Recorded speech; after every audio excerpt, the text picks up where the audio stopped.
left off with Groucho Gopher in Coral Island. Where we left off, I believe we're midsummer, moving into fall. Let's say I like that you do variety of such different Zomboid to Coral Island. It's comfort and enjoyable fun. Yeah, there's definitely pros and cons. Like, I feel in a lot of ways the wide variety can help with my core audience. But the negative is for the more casual audience. We definitely have people who like, you know, they see me, I'm playing a game that's like really sweaty like Product Zomboid, and they switch to Coral Island, they're like, which is fair. Let's see, you've modded and had a bug preventing your pawns from being able to eat anything? Oh, in RimWorld? Yeah. Groucho Gopher, good news. We're ready to launch our Kickstarter campaign. But we can't do it without you. Come to the museum so we can launch it together. Lily? I don't know who that is. Groucho Gopher, world travels faster than the archipelago. You have an eye for the hard-to-come-by things. I'm a purveyor of rare things.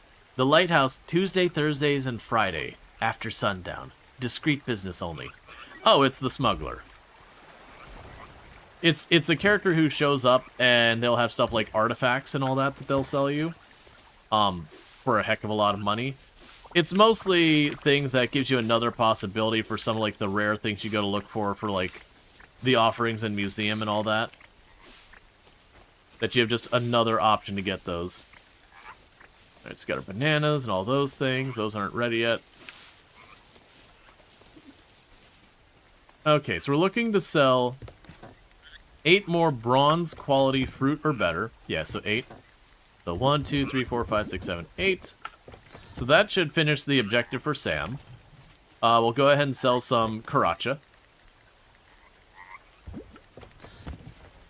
This is a good that's been brought up processing-wise. We can drop all this stuff off here. Oh, not the bananas. The bananas are fruit.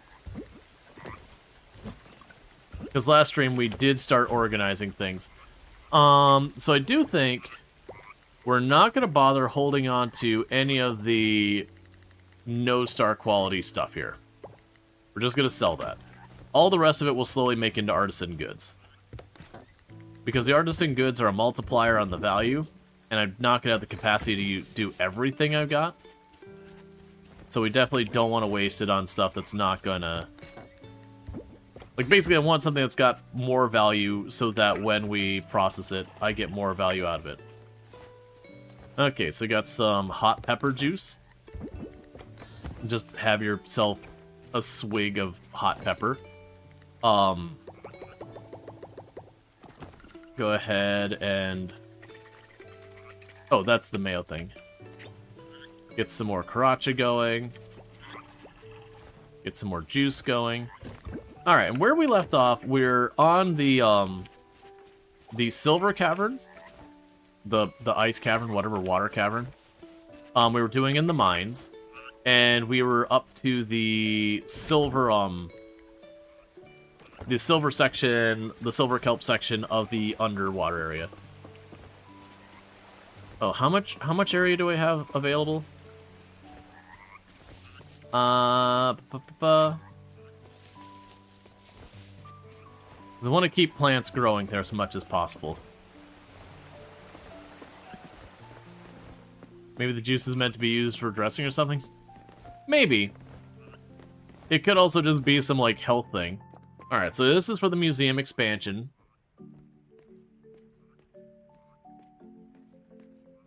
For those who missed, this game was kickstarted. So this entire storyline where the museum gets its Kickstarter campaign is basically a nod to the people who kickstarted the game and all that.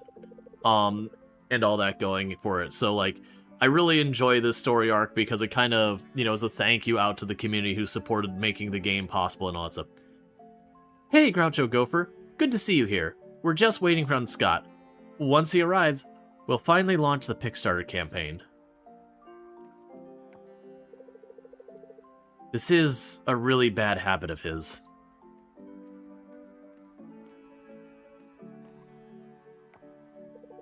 Look at that. Everyone is here.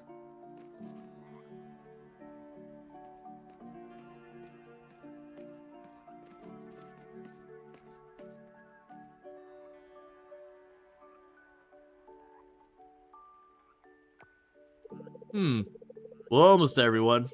I invited Lily to the Kickstarter campaign launch too, but she said she'd see, but very unlikely. It's too bad she's not here, but what can I do? I'm still not sure why I'm... Let's see, I'm still not sure why I'm here, or if this...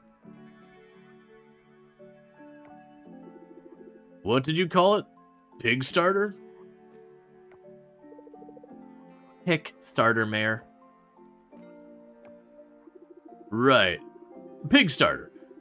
I'm not sure if this idea of yours will work. You say other people would give us money to build a museum? Why would other people care about our little museum? It's so little. And this is something I called out the last time. Keep in mind this whole town has like 30 people in it. And they have like this multi-room, like full scale with artifacts and everything museum. And I'm like, what do you mean little museum? You people are like in the money if you have this kind of place. You underestimate the power of crowdfunding, Mayor. There's tons of successful crowdfunding campaigns. This was going to be one of them. I still don't get it, but I'm going to trust you.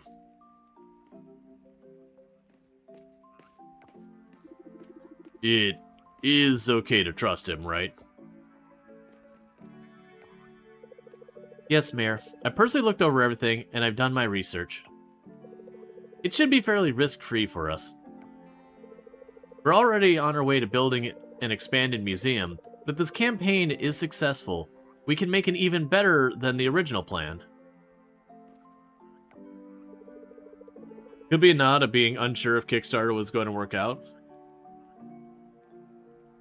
Let's see, or maybe people hate themselves, just chug it. I mean, well, by the time this got included, the Kickstarter campaign had already been well underway and everything.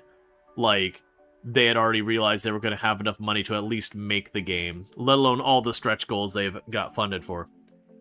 When, Millie? When this campaign is successful? But story-wise, this is at the start. No, I wouldn't say this is like right at the beginning of the game. Because like you can play through most of the game in 2 years. And we're about a little over halfway through the first year before like you start to ramp this up and all that stuff. I mean, start of the Kickstarter basically. Oh yeah. This is the beginning of the Kickstarter campaign thing in the game. As far as like the game development, I don't remember. But yeah, no, that's I think at the time they did the Kickstarter, they had like a bunch of screenshots, but there's no gameplay yet, which is not unusual. They had like lots of hand-drawn cells and what they wanted the game to be, and you know how it was going to differentiate itself, all that kind of stuff. All right, only one thing left to do. Let's do this. Time to launch the Kickstarter campaign. Big thanks to everyone who showed up for this epic moment. We're about to press the live button, and I swear, my heart's doing cartwheels, I'm so pumped. Groucho Gopher, could you stand over there by the computer, please? Macy, will you take a photo of this momentous moment? Will do.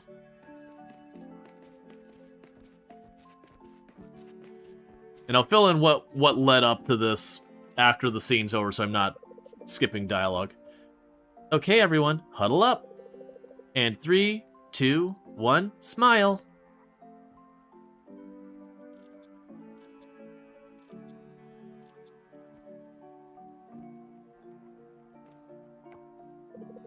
All right, here we go.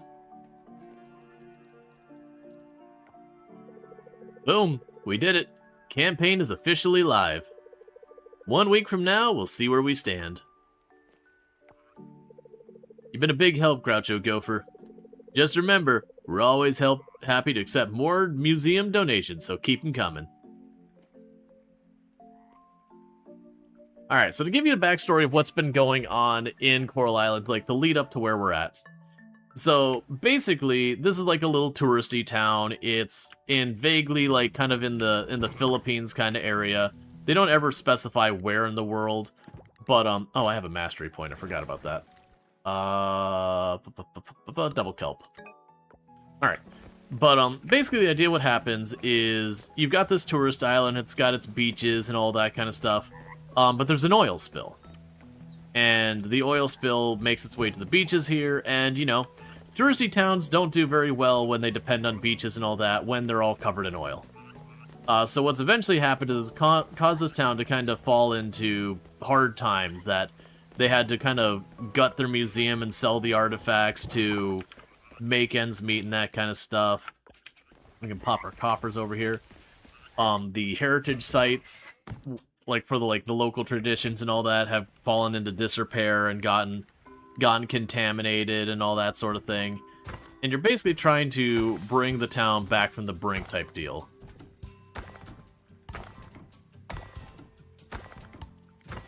Right, and we dropped off the fishing pole. What was the 5 bronze ingots I smelted for? Okay, we'll drop this off at home real fast. But, so what ends up happening is when you start the game, the town is at an F rank. And the kind of the story progresses as you slowly work on the various things in town to gradually build it up. So you got your heritage sites, that's kind of the equivalent to the community center for Stardew. The ocean doesn't have an equivalent in any other game. That's where you go and you clean up the oil spill little by little. And then we have the museum, which is like the museum in pretty much every game in this genre. And then there will be a 5th category later, which is community development stuff. That's kind of late game things. And that could be a lot of fun to deal with all that. So I made the bronze, we also got the silver. Let's grab the silver. And do I have enough wood? I have enough wood. Oh, right, there's a couple things we are going to do. Right, so I got some money. So what we're going to do is I want to get my next tool going to upgrade. And then the other thing we're going to get going on. Alright, so that's ready to be donated.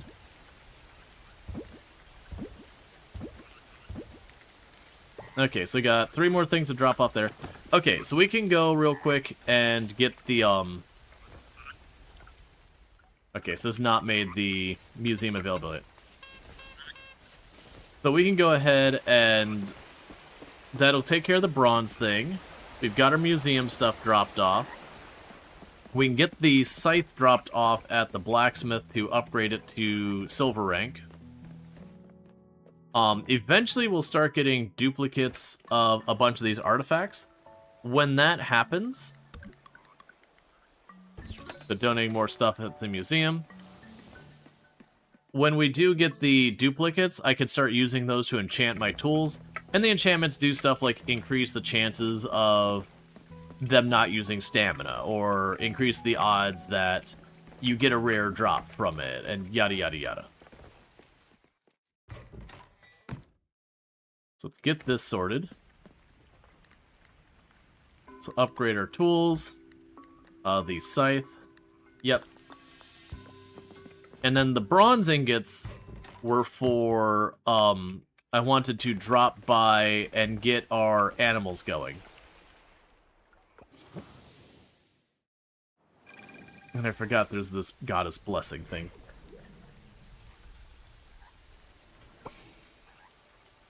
Alright. A small blessing of 5% extra stamina today. Cool, that did recharge my stamina. So, while it's an RNG thing, it's also a very abusable thing. Alright, so I don't remember what we need. Let's grab the stone. Let's grab that. I don't think there's anything else that comes to mind that we might need. But there's 2 buildings I need. Did I get my spell self-paced place to put this? Not really, but we're gonna do it anyways. Is I want to build the chicken coop, and I want to build the hay silo. And I'll ultimately need both for practicality. We can run over here to the carpenter.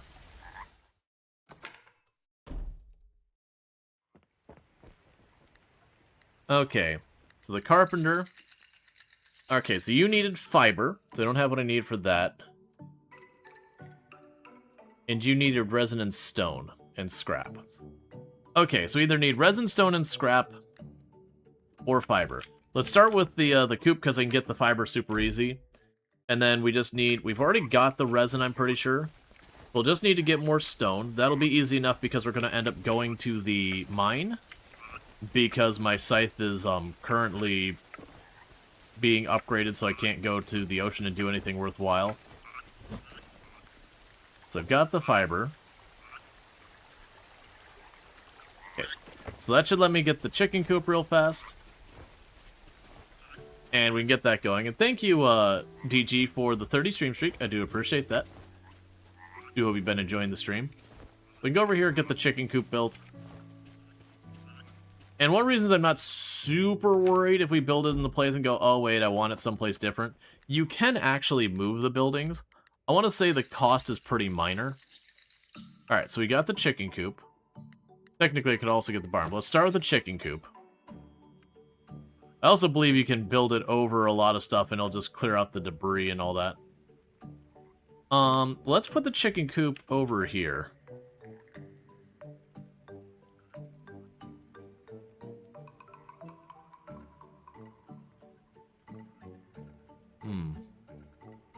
Yeah, so it seems to be pretty unhappy about that. Never mind. So I'll put it down here. Yeah, I think that'll be fine. Okay, because we can always move it later if it's a problem. Alright, so chicken coop is now being built. We got a tool upgrading. We got the chicken coop going. So for the other one, we need stone, scrap, and resin. The resin I've already got tapped. We've been picking them up as we go, so that'll take care of itself. It's probably the more correct way for me to deal with that anyways. Alright, so with all that cleaned up, we've got absolutely full stamina. It's a rainy day. So let's go pop in here real quick. And just take as much advantage as we can of our day that I don't have to work on the farm. And push the water cavern as far as we can. Things we're down here for is silver, just advancing the cave in general, and bat wings.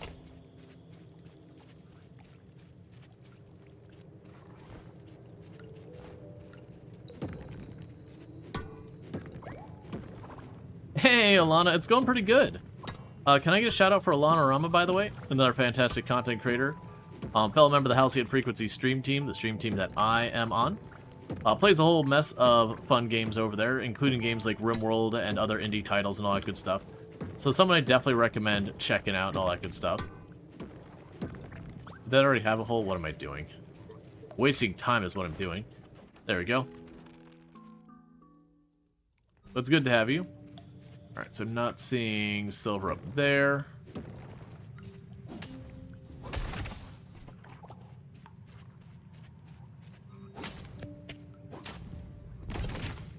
And I believe we only need one more Batwing.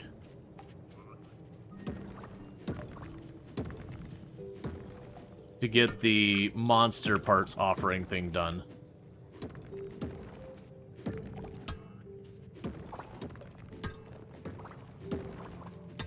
But Coral Island does have a lot of different storylines you follow through. They kind of all culminate into one as things go along.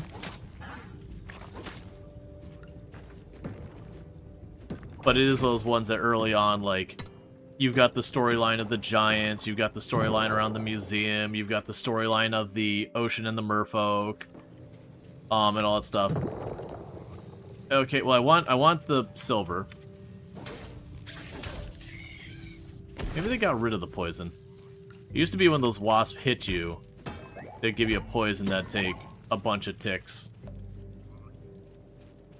and mess with you. Alright.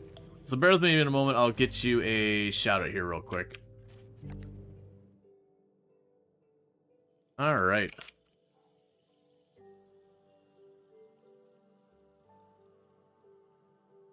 Because again, check out Alanorama. Absolutely fantastic content creator. Highly, highly, highly recommend. Oh, you are not some... Oh, actually.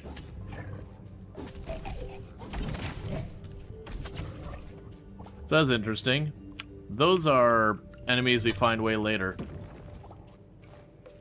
If you didn't notice, combat in this game is not, like, super sweaty or anything.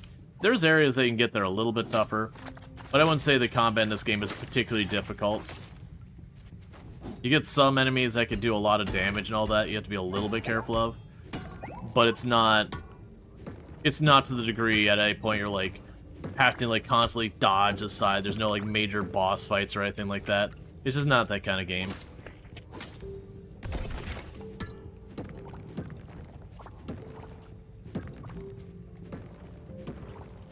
But what we want to do is this area is 40 floors deep.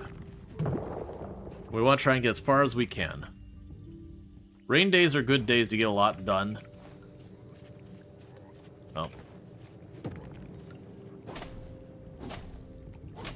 Those used to be how you would level combat.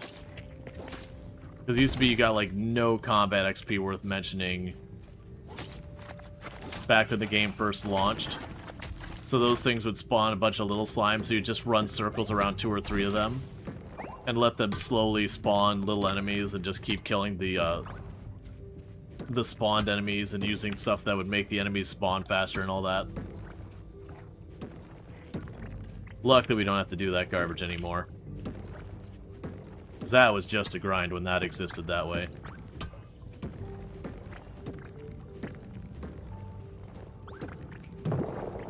There we go.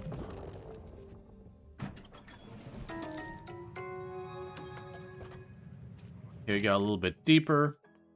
So, I don't have 2 rings equipped yet. We're just going to go ahead and pop right over here. So you can have a small chance to completely block damage. Not really a particularly useful skill in my opinion. You don't take enough damage for it to really matter. And because it's percent chance based kind of thing, it's also hard to properly take advantage of. But still.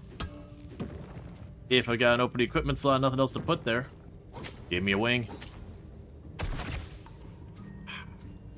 Only need 1 more wing, and those guys do drop them. This needs to be a bat wing. I think these guys can also drop a wing sometimes. As can those things that look like the round ball. But where the bats have a relatively okay chance of dropping it, but they're hard to find enemies. The other ones, it's a really low chance.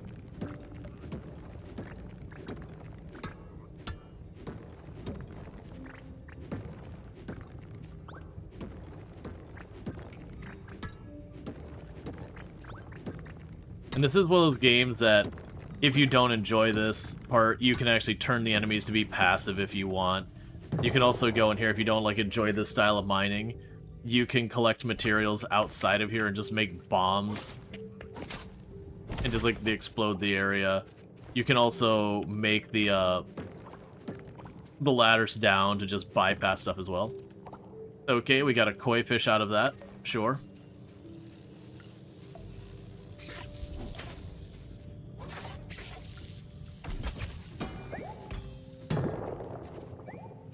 Alright.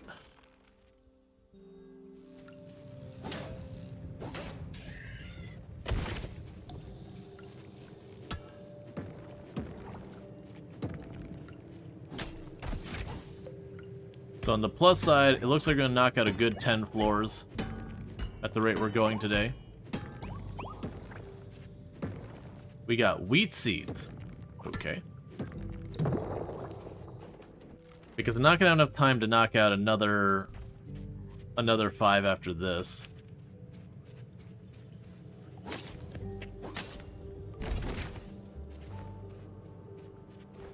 Grab these. A ginger? Yeah, grab the ginger.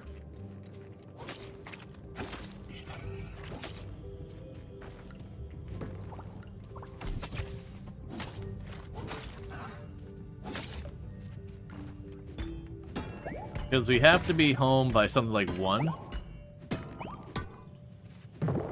No way you're playing Coral Island? Yeah, I like Coral Island. Very much enjoy it. That's weird. That's fine.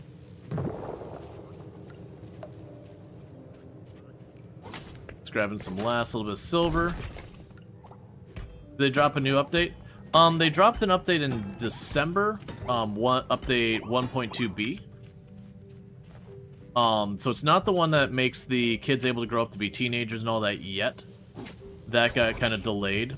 Basically, they add a bunch of smaller things to it, but like that one didn't happen. All right, so we did get down to floor 25, and then we're down to just like the last couple minutes of the day, so I'm not gonna be able to push another 5 floors. What I could probably do, as long as my inventory has the space, I've got some traps.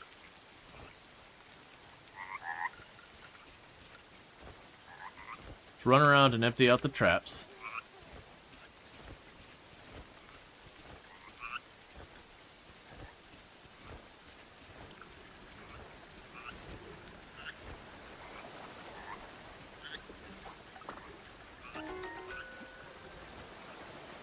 Alright.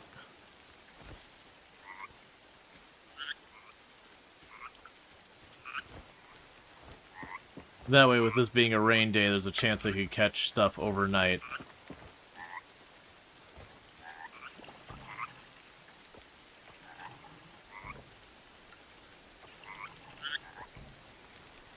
Oh, my inventory's full. I see. Yeah, checks out. Alright, so let's pop over here. So I've already got these bugs, plenty of them. They drop stuff off. We'll want to drop off the hot pepper juice. Drop off the stone and all that.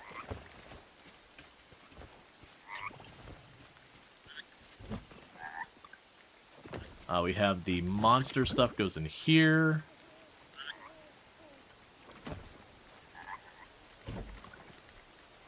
Drop the koi in there.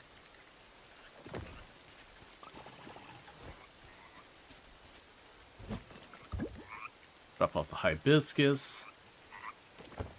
The sea mushroom we can put in there for right now. Wheat is this season, correct?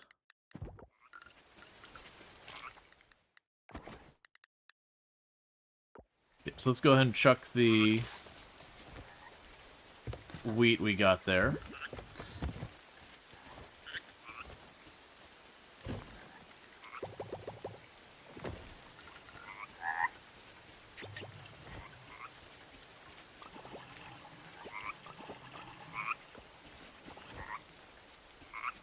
A little bit more. And I think that'll be the last of the hot pepper juice and all that, unless we get more hot peppers. I want to just keep rotating stuff out, keep making artisan goods, because that way I could sell the hot peppers at a little bit of a premium again. But you're only missing one child to achieve perfection. Your spouse just won't ask you. How dare. Yeah, no, the only achievement I am missing is on my other save. I just need to wait till the summer because I forgot to buy the scarecrow from the summer festival to be able to craft it. And that finishes the crafting achievement for me. And then just making the, was it like 10 million or whatever it is, which I'm like, I haven't put any effort into making money. I just started to make effort, and it's like I already, in the course of like one night, made like 5 million. Alright, so we can get silver ore or a little bit of money. Give me the silver ore.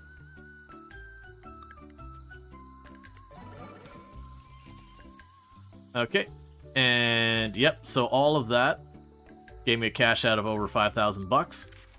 So it's Frank and Zara's birthday today. So I'll get some bouquets for them and all stuff. Later on, we'll, you know, branch out our gifts to be a lot more than that.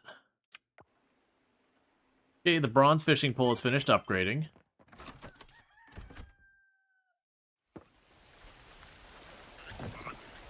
So grab you and grab you. Get you smelting real quick. Groucho Gopher, I can't believe this. We actually reached our Pickstarter goal in just one day. Oh man, this is so exciting. I didn't think we'd get there so fast. Since we hit our goals so early, we're adding up some stretch goals for the campaign. Basically, our museum is going to be bigger and grander than we originally planned. But I'll have to talk to Mayor Connor and Millie about this. I'll update you again soon.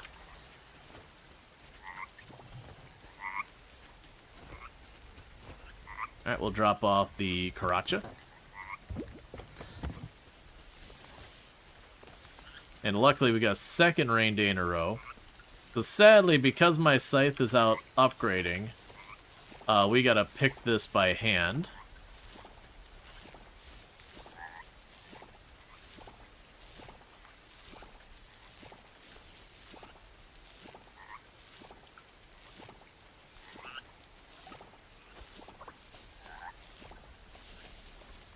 Okay, nothing else here. Looks like it's about ready to harvest.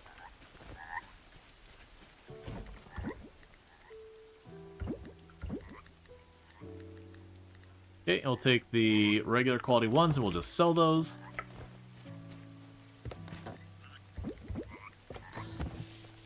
Alright.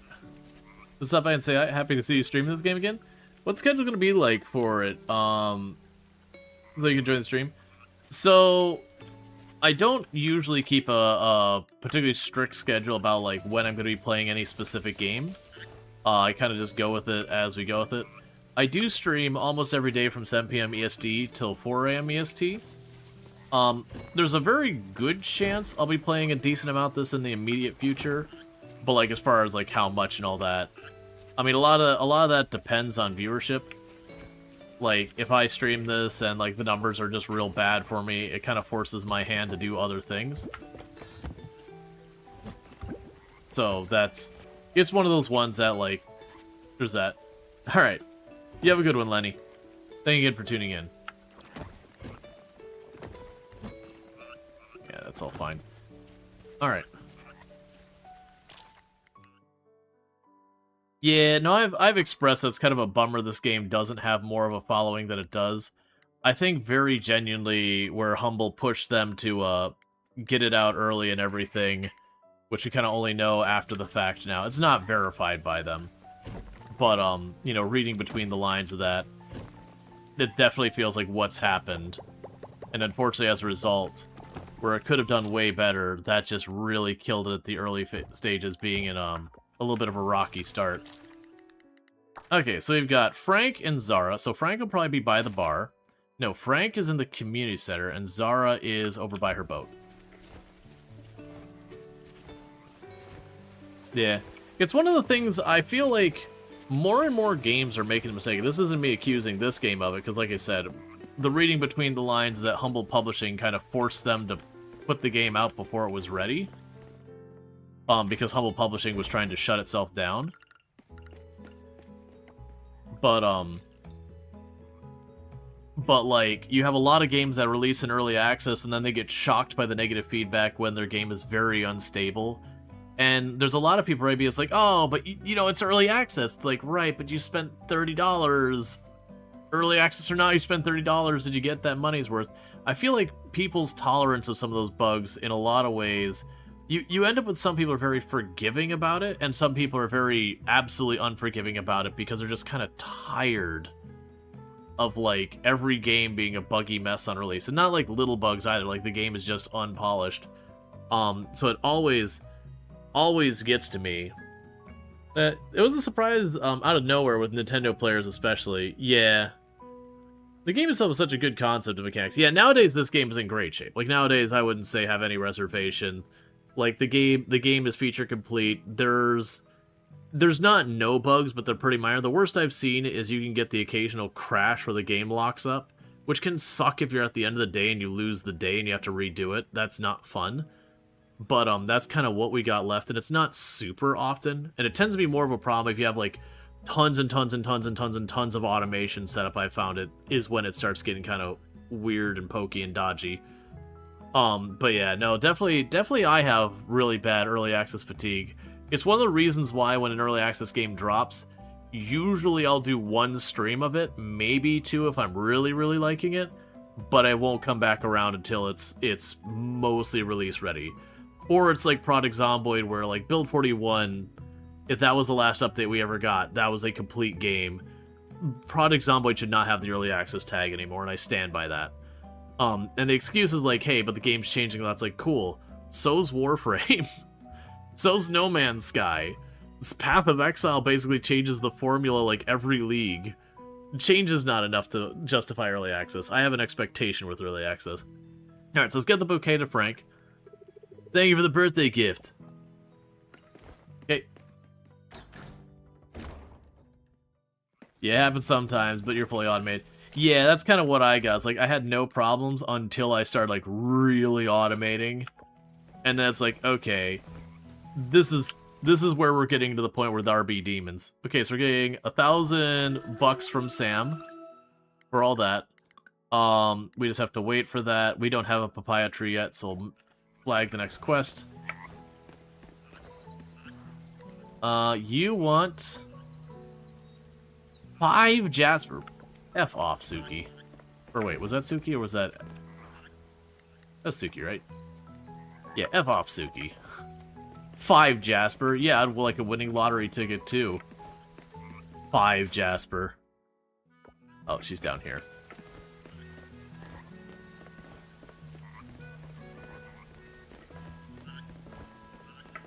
Yeah, no, exactly. Selson saying that, you know, early access used to be an exciting concept similar to DLC. Yeah, because it used to be, if we go back to yesteryear with games, you'd get your game, you get like StarCraft, and that was what you got.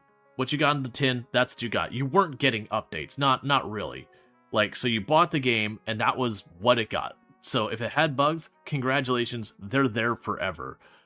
If it was relatively bug-free, again, congratulations, that's what it was going to be forever. And eventually we led to expansions, which wasn't DLC. It was, you'd get StarCraft, and they'd be like, okay, there's StarCraft Brood War, and you'd have to have the initial game to buy the thing, and it was effectively getting like extra campaigns and everything on it. So it was what DLC is today, but it was like pretty big updates a lot of time that added a lot. And then what ended up happening is eventually, you know, online became, they're like, all right, we can just make a DLC so we can breadcrumb smaller things, which had a lot of promise, but nowadays you buy horse armor. But yeah. But no, I would agree that early access nowadays is releasing a game, in a lot of cases, very half-baked, and being like, pay almost full price. That was kind of the thing that it used to be. It used to be when you bought early access, you paid a massive discount. So if the game was ultimately going to be $50, but it was an early access title, you might get away with it for $15. Now it, like, you have companies that are like, but you can get the early preview access. You just have to pay $15 extra. It's for the privilege of being the first one in the door. And it's like, you know what? Go screw yourself, man. All right, let's go ahead and give Zara some flowers for her birthday. Is this a birthday gift? Thanks. I appreciate the thought. I don't think she was huge on that. It's fine. Yeah, we can actually check with them. So Frank liked the bouquet. Zara, okay, so they both liked it. They didn't love it, but they liked it. That's fine.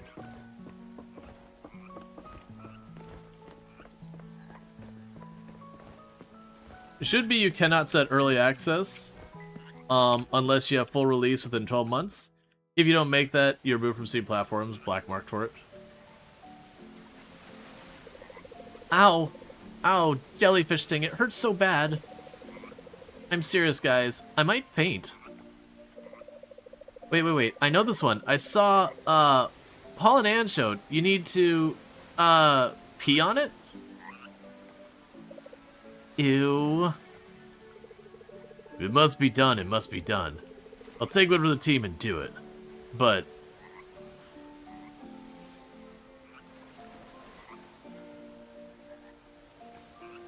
on second thought, I don't think I can do it with all these people watching. Pee on me? No way. Where's a lifeguard when you need one?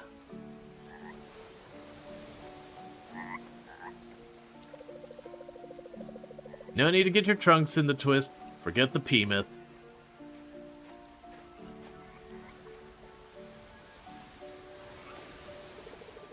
Glad this cleared up. Wasn't looking forward to peeing in public. Relax, we just need vinegar and warm water. And don't scratch the sting, okay?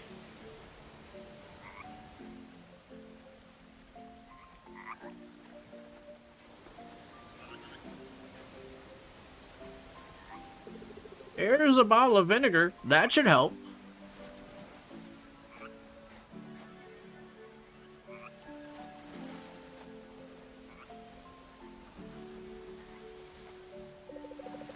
Now let's get this thing sorted out with the vinegar bath and a warm dip and a dip in the warm water.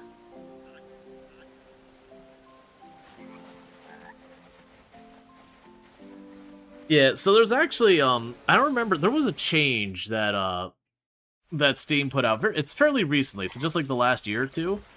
So it used to be you could like set up early access and that was just fine. You just flag, hey, we're early access, that's what we're doing for a release, yada yada. And I want to say, if I remember the specifics about the change, was going forward with the early access thing, you actually had to have, like, it wasn't a strict timeline, so it wasn't being like, oh, Tuesday on, 2027, full release and all that. But you actually had to go and put, like, a lot more details about when you'd expect things to move forward, and they had to be in a timely manner, and basically that Steam would ultimately reject you for early access if you couldn't provide details as like a rough timeline of when things would happen. And it's not that they would be inflexible either, like that you just couldn't move forward and all that. That release timeline, but they're so long. Oh, you're closed on Tuesdays. But yeah, no, but that's the whole thing I'm saying, Pulverizer, is it's a very recent change that Steam is literally being like, hey, you cannot do indefinite early access anymore. And also, if you want to have the benefits of early access, you do need to, like, have a plan. You can't just kind of ad hoc it. So they are putting more restrictions, but it's only under new things that have gone to early access, not retroactively. And that probably has to get into like contracts and legals and all that kind of stuff. Asking companies that are already for sale and all that to like retroactively change their business plan and all that is a thing that potentially creates a whole legal mess.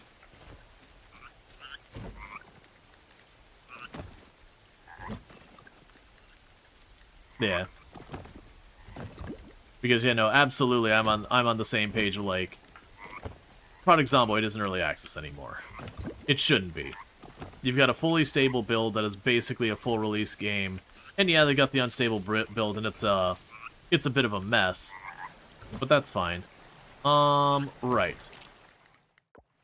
Do I have enough silver kelp?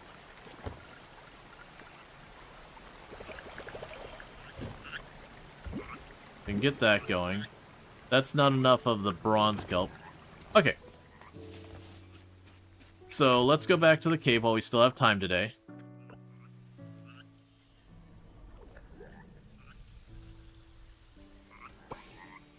Yeah, I think the excuse for Project Zomboid being early access is that the game is changing rapidly, quote unquote. It's like, right, but to me that's not early access. Again, I can point to examples like Path of Exile, which is a game that changes rapidly, or Warframe, that's a game that changes rapidly. A lot of your MOBAs and all that have rapid changes. Pretty much almost all the games that mark themselves as like games as a service and yada yada, for that business model to even work, have to change rapidly.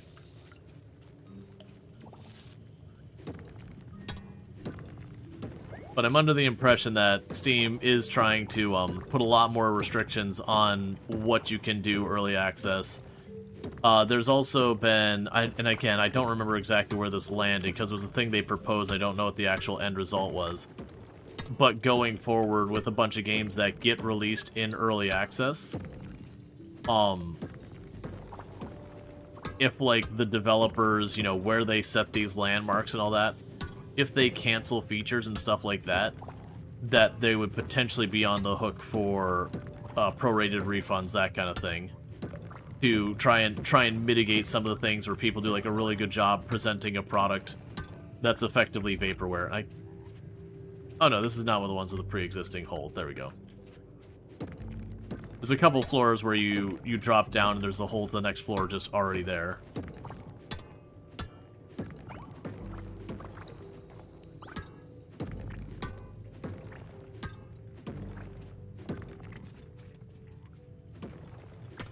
But again, all those things I'm talking about were for new titles, not retroactive.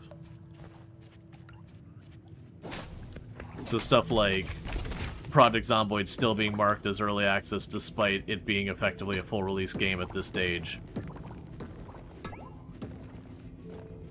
is still a thing.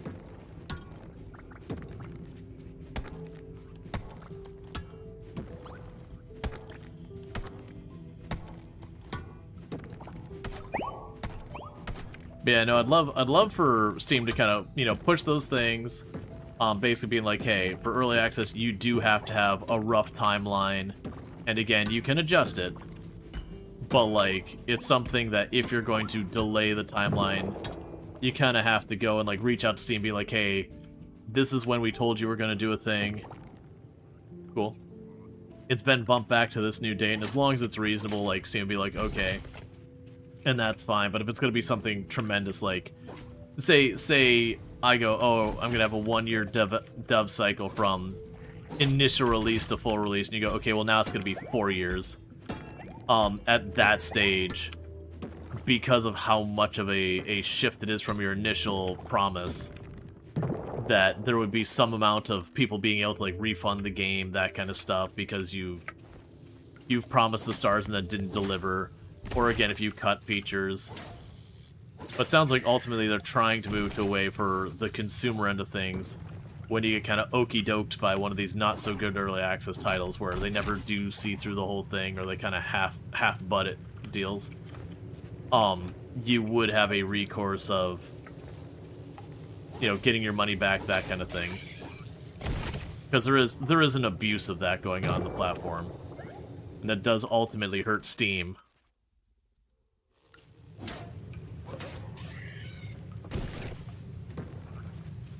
Or like Terraria, where there are many iterations of Final Update. Well, that's different, because that's not an early access game. I mean, that existed before early access became a whole thing. Because that's the thing, you're allowed to keep updating your game endlessly. It's just under the early access title, where there's a certain level of, you know, forgiveness and expectation.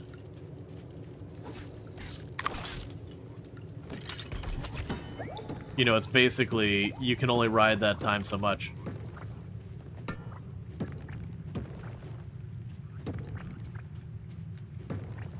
I know once upon a time, there were rules and restrictions around when you could change your price on games on Steam. Beyond just, like, sales, but, like, actual, like, permanent price changes. And that was one of the reasons that people used to stay in the early access, is one of the times you were allowed to just kind of change your price without having to worry about too much, was when you left early access. Alright, so we got some explosives.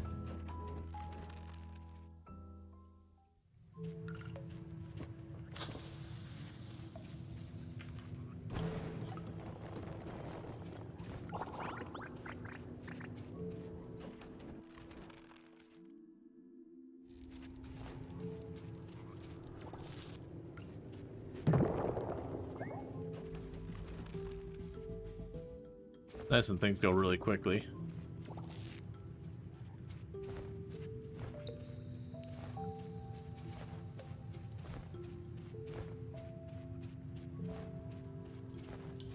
Got ore and all that up here.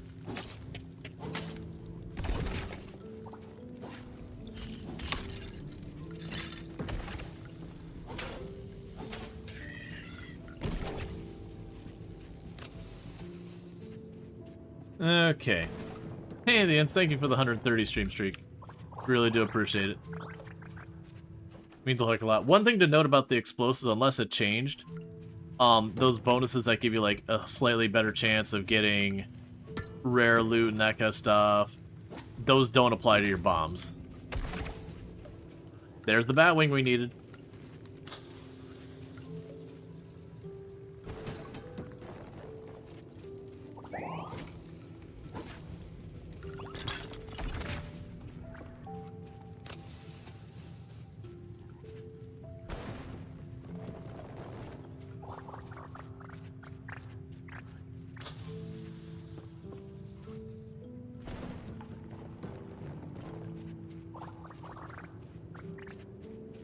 Alright.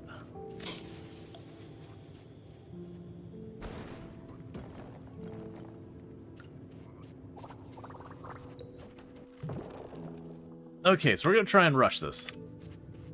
If we get 4 more floors after this one, then we're done with the silver mine.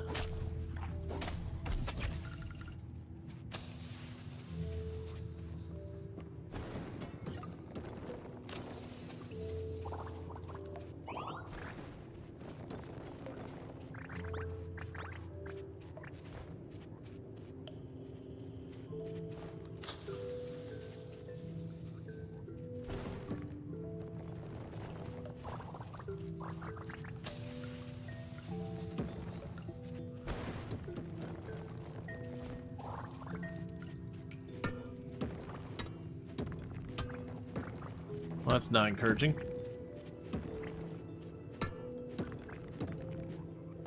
And I can stay till about midnight if I want to try and make it back.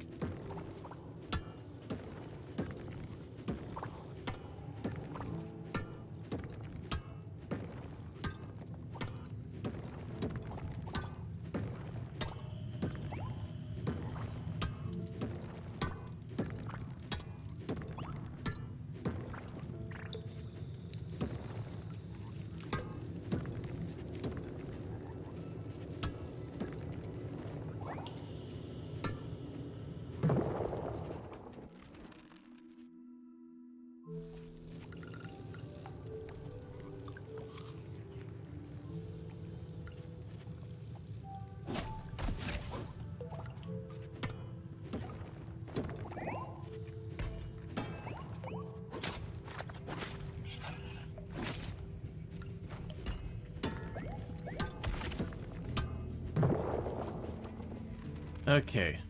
2 more floors?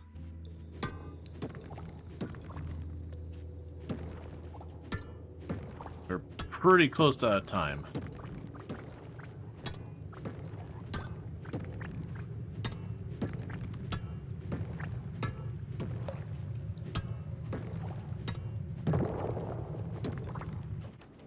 One more floor.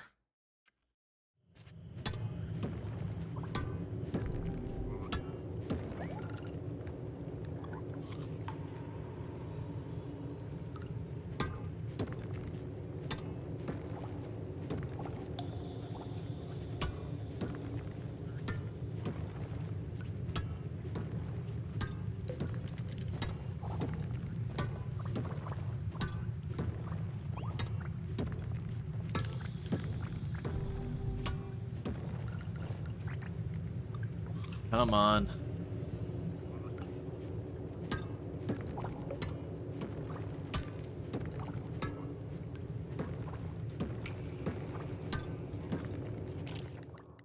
Do we have the ability to make the ladder? The rope, can be used to descend into the mine. So that's the way down. It's not a ladder. I'm gonna use that because we're basically out of time. And that finishes this one.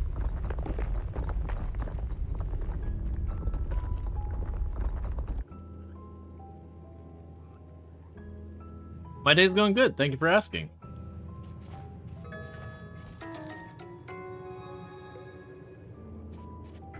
Alright, let's go and free the giant. And then we gotta race home really fast.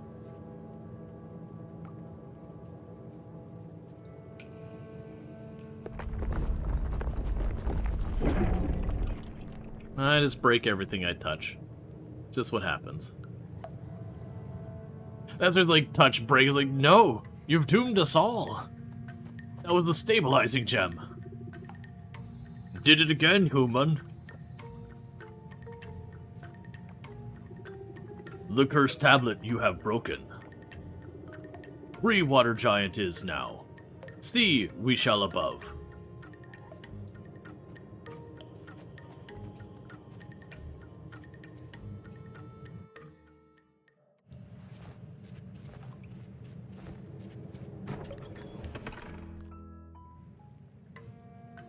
Alright.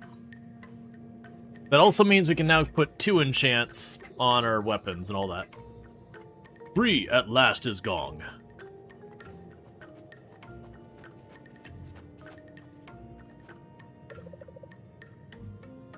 Let's try, I think. Chieftain, Gong can move. Look.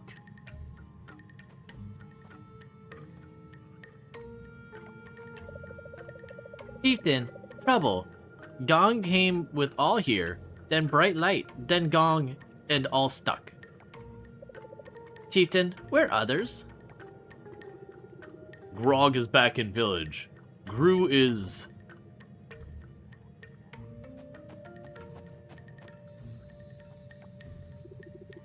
Free Gru, Human will? Yeah.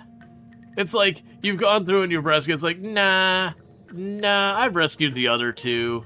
It feels like it's a you problem now. You can say, yes, I will. We'll see. It's going to be difficult.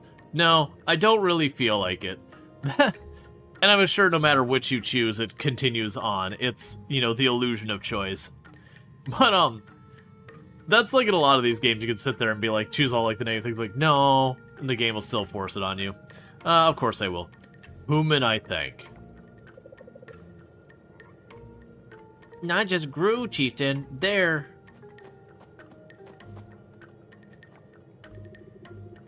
Tell you later, I will, Gong. Now rest, you should. To village now. We go, Gong.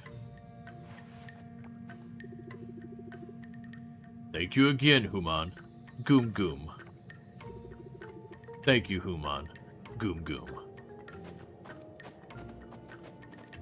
Alright. So we're halfway through the mine. Chieftain, we can talk to Human now? That Human only, Gong. More I will tell you at village. Come. And now I beeline home because it's after midnight.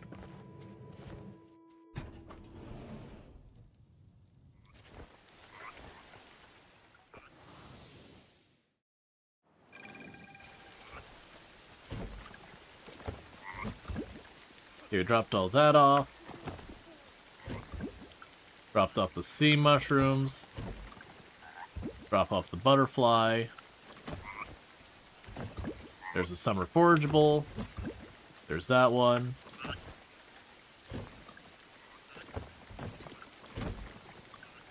The Peridot's a new gem that we didn't already have. I don't have time to run through the rest of these things. Drop all you off. And get to bed.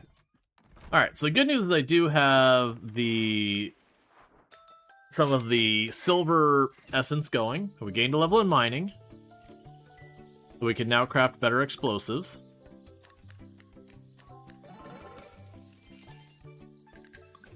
There's more money.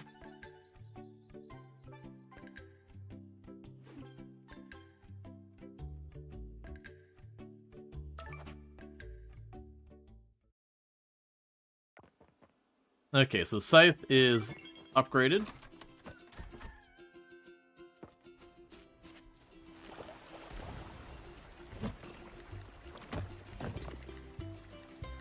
Let's see here.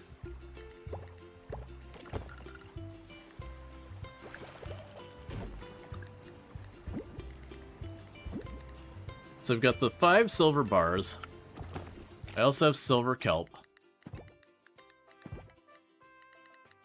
We can go to the mining mastery. So we've got a 10% chance of having a chain react and break things next to each other. Chance of getting double the gems, increase the selling price of gems, or chance of regular rocks to drop rare resources. We're going to go for the...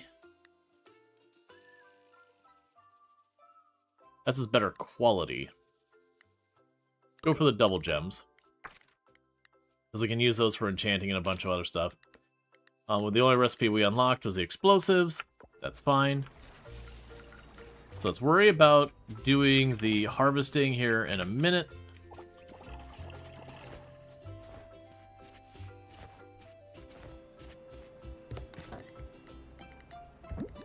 Sell all that junk.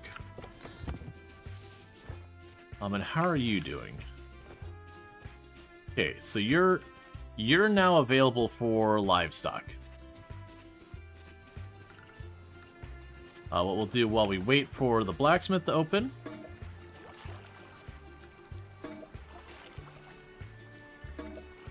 is work on watering everything.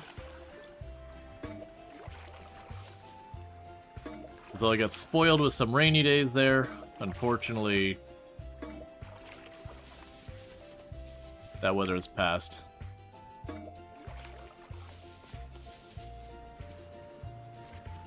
I need to get the sprinklers. These plants are getting too dense for me to see what needs watering and what doesn't.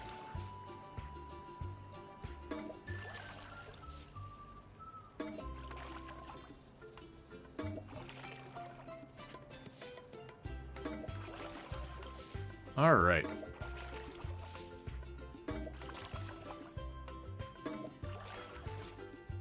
With the upgraded scythe, I should be able to get way more done.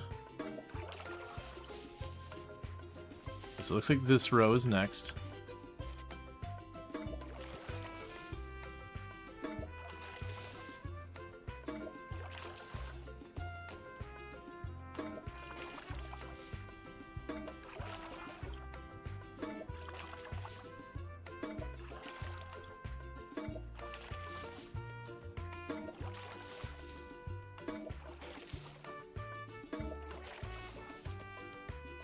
Alright.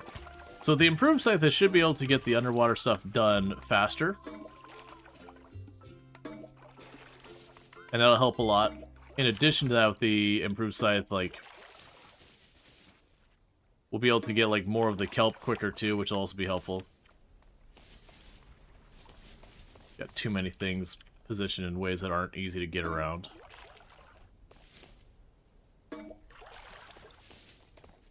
And once we can get to the gold area, like I said the last time a bunch of times, is generally speaking, the gold sprinklers, the first sprinklers, I feel like are actually worth working on. The ones that are bronze and silver kelp to make them, it covers just 8 tiles. And so for the cost of all that silver kelp, I'd rather use that on upgrading the crop quality and all that. But with the gold, that's when we'll start rearranging this field. Which will most likely time right with the beginning of fall. So then what we'll end up doing is a bunch of these crops will end up, you know, they'll wither when the fall starts. And when we go to start the fall crops, we'll have the layout completely changed to take advantage. No, get rid of all the crappy scarecrows, get better ones, that kind of deal.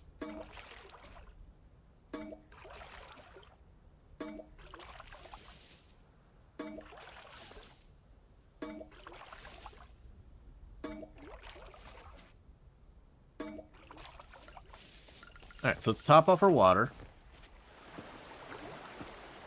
Grab those. And see what all we can get done.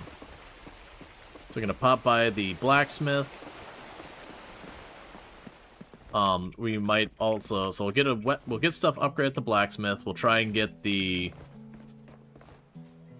animal feed silo. Oh, also... Never mind.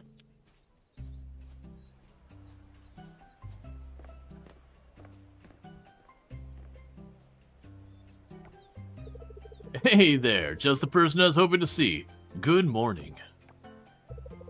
Morning. We were just talking about you. Join us for some tea? Sure, I'd love to join you. Well, I'm gearing up for a new project and it could really use your help. We're looking to expand the local selection of the store with fresh animal products. But there's a catch. I need eggs and I need milk to get started. Since your produce is such a hit, I was hoping you could help stock up some animal products? Think about it. It's a great initiative. The community would love to get more local products. Would you be interested in helping us out? It's a simple task. Ship some eggs and milk to the store. I'm in. What do you need me to do? Let's head inside and I'll show you where everything will go and give you more details. I'll let you two get to it. I'm heading over to see Erica.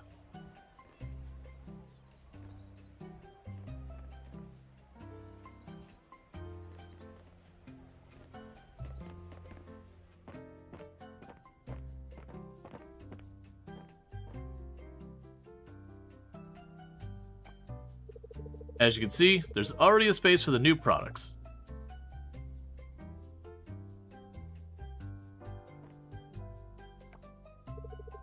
We'll need 10 eggs and 5 bottles of milk to kick things off. Alright, I'll start getting those gathered right away. This is the way of the game not so gently being like, yo, maybe get some animals. Just place the items in your shipping bin and I'll handle the rest. Your help means a lot to both of us and the community. But yeah, so it is those games that the game not so gently is like, hey, do the thing. Alright, so we can get our payout from you. And get that one marked. Alright, so let's drop by the blacksmith. Oh, did I bring... I did bring soul bars, but didn't bring the wood. Okay, that's fine.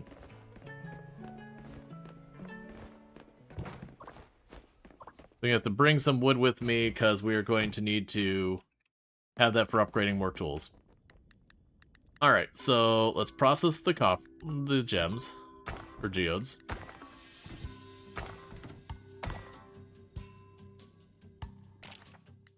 Take you off my bar for a minute. Retrieve upgraded tools. Okay, so to upgrade our tools, I'll need to come back with some wood. Probably the axe next.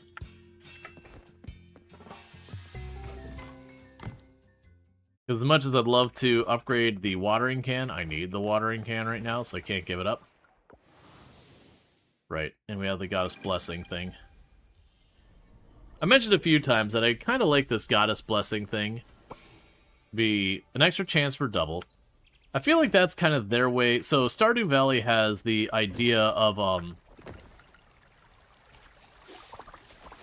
like luck that affects your like loot drop rates and all that sort of stuff. And this game doesn't copy that, which I'm glad. I actually don't like that mechanic in Stardew Valley. Because it's like, I want to work on this. Oh, it's a bad day for it. Well, do I still do it anyways, knowing it's a bad day for it? Or do I wait till it's a better day for it?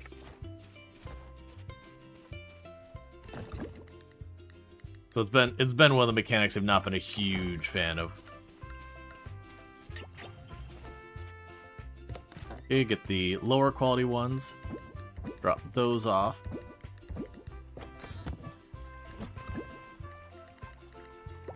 So that's enough wood for one thing.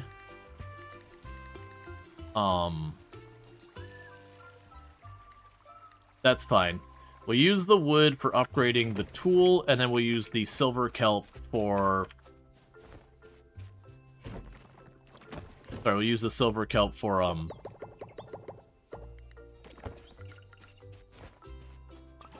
getting the quality of our crops improved.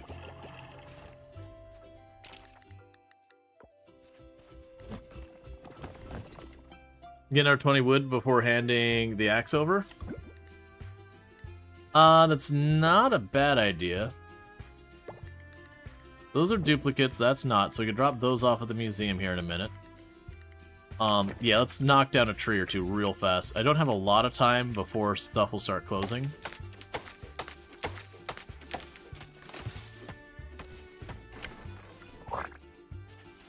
There. Because then with that...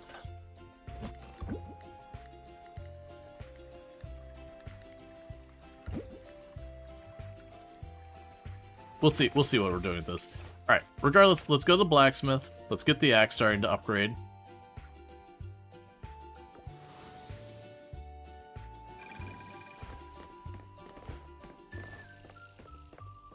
And I could also see starting to work on... It's always a hard call whether to focus on the produce or whichever, so upgrade tools. Get the axe upgrading. I also just realized I don't remember... One second. Slight change of plans. Let's grab the resin. Okay, so is the resin, the stone, and scrap. That's right. So, scrap, stone, resin. And we can run to the carpenters and get our feed silo going.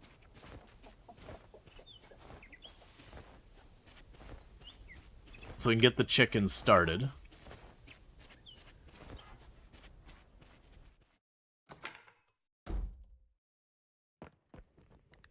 Alright.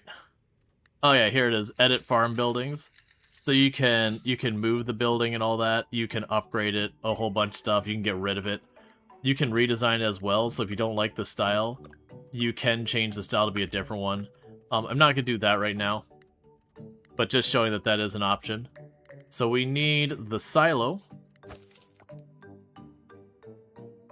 for the chicken feed.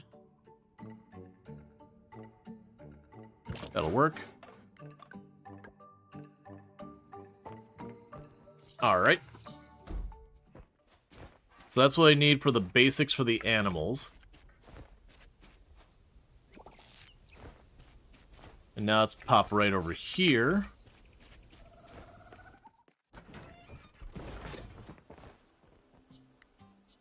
So we have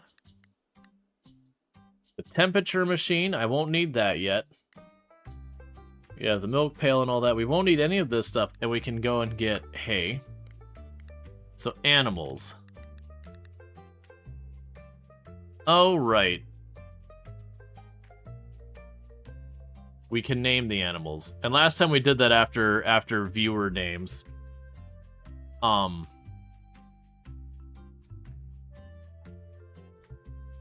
Alright, so we're going to select the coop.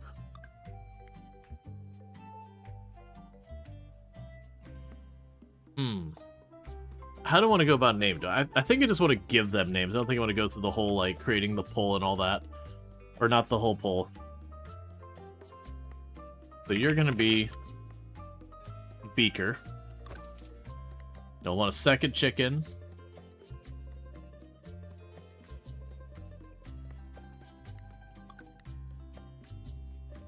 And you'll be Bach. Okay, so I got our chickens. McLucky Cluckin'. I see what you did there. Alright, so before we get too far, they're going to need to eat. Let's let them out. Oh, it's late. I shouldn't be pulling it from over there.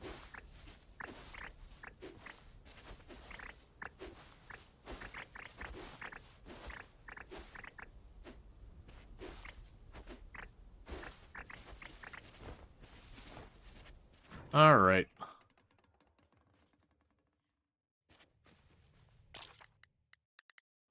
I need to put you up here.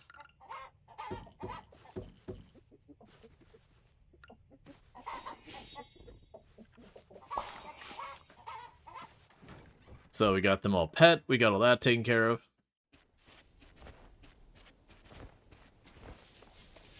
In short term, I'm going to have to feed them manually, which is not my favorite, but it is what it is. We do still have the essence. I don't think we can get to the lab on time,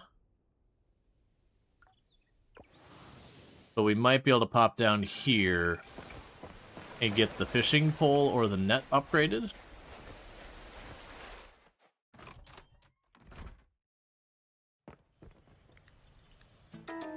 So there's the upgraded fishing pole. And I put away my wood. That's not what I needed, but okay. What are your hours, by the way? So you're open for 1 more minute, and then the lab is probably... They're both open for 1 more minute.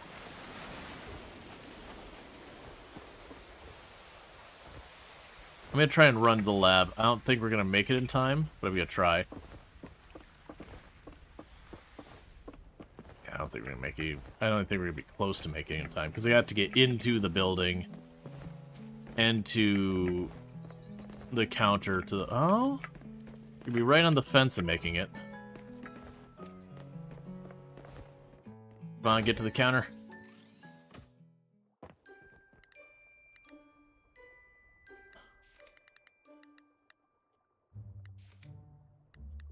Alright, upgrade. Okay. So, let's go for upgrading. Oh, you cost 5,000. Well, crap, never mind.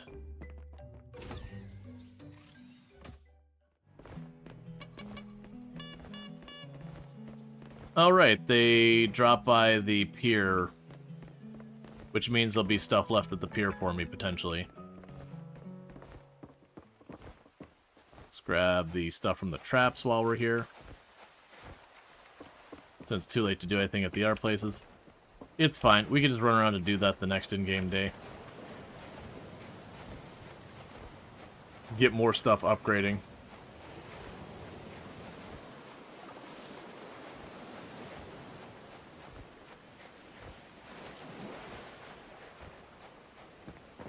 Alright.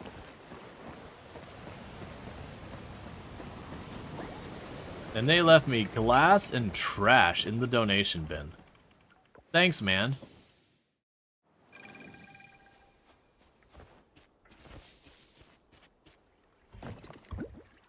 Hey, Lunar, how's it going?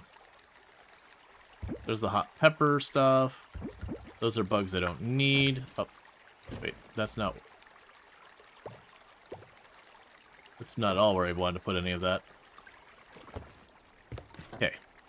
There's the bugs and the hot pepper stuff.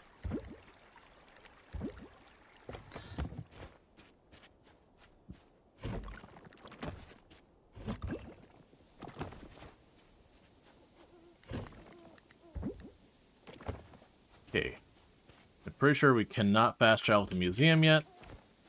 So run to the museum. Drop off these other gems.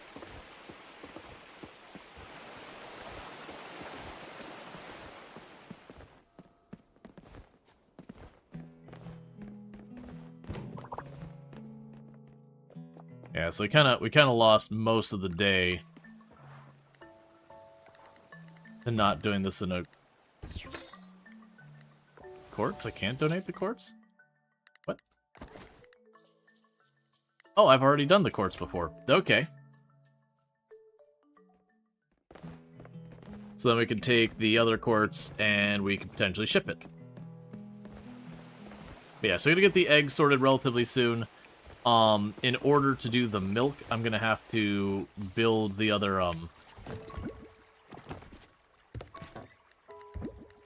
we got our building.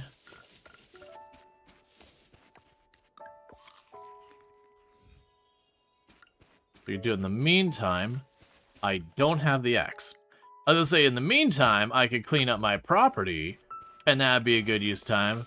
But I don't have my axe because I literally just dropped it off. It's fine. So we'll just pop down to the pier.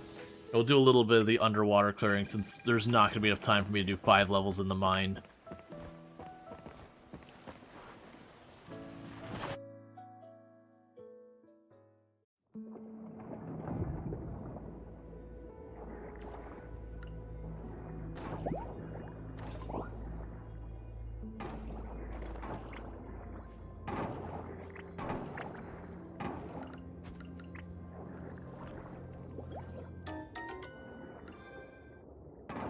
Okay.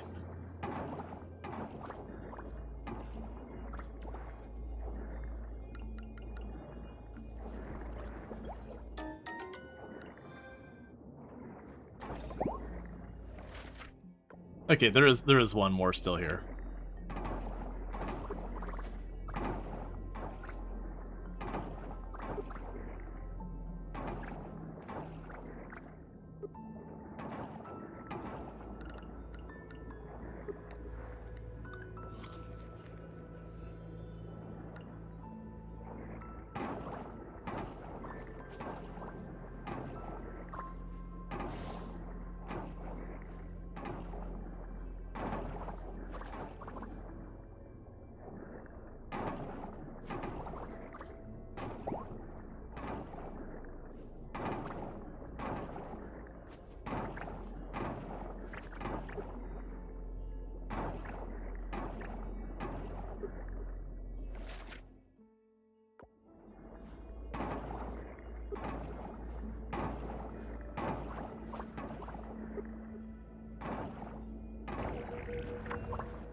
We missed one back there, which is an interesting consideration.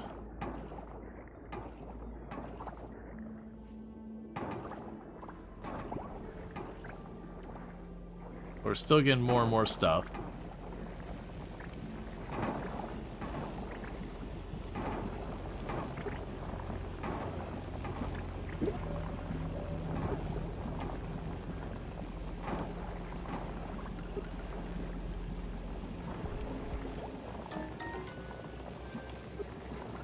ourselves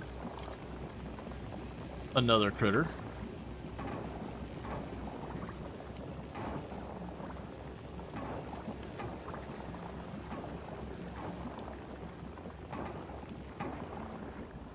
Alright. And every little bit we do of this cleans up the ocean more, gives me access to more of the ocean, gives me more critters and more forageables, gives me more access to better kelp, which we use for a lot of upgrades and crafting and all that. Okay. Cool, cool. So I'll definitely have to loop back and get the missing one, but that's okay. The big point is that we're making progress. So we did kind of make a mess of that day, just how much we ran around in circles.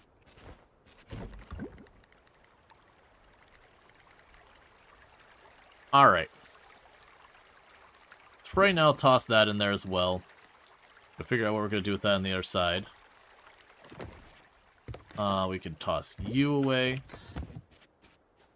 The whelk, I believe, is a spare. You're a spare we can sell. Ah, the Eastern Oyster is one of the things that we do offering on.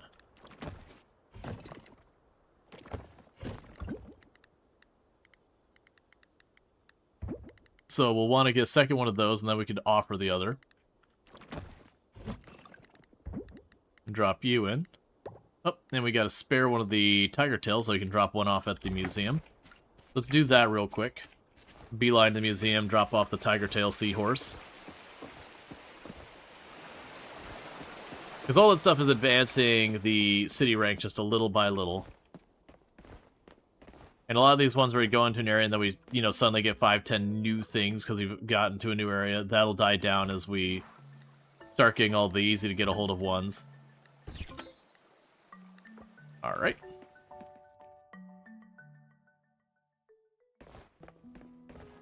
Yeah, still the idea of this community having like 30, 40 people in it.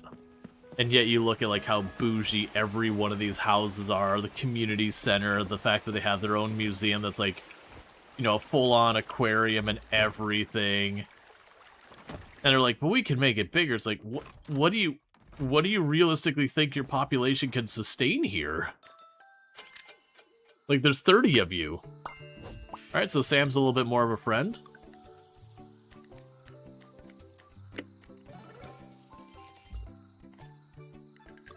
Another 3,000 in the bank.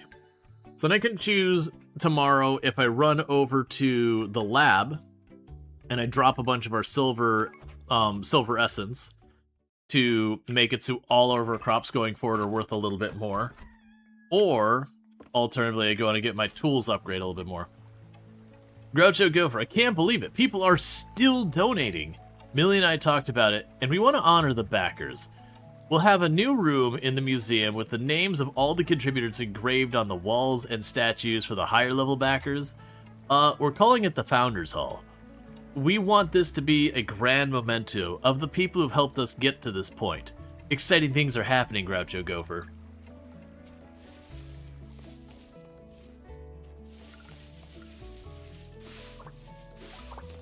Alright.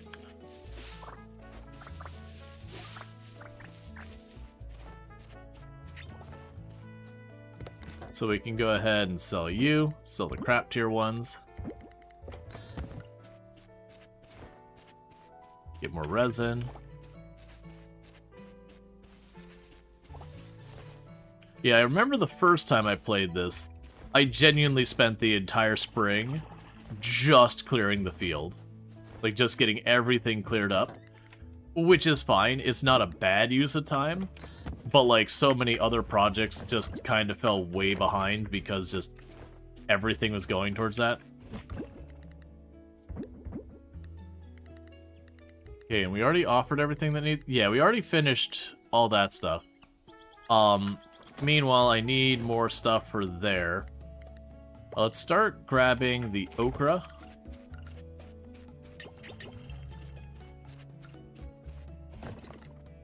Because the hot peppers are getting a bit low supply. Oh, I need to have stuff going in the beehive. I eagerly await the automation. It's not the one I'm looking for.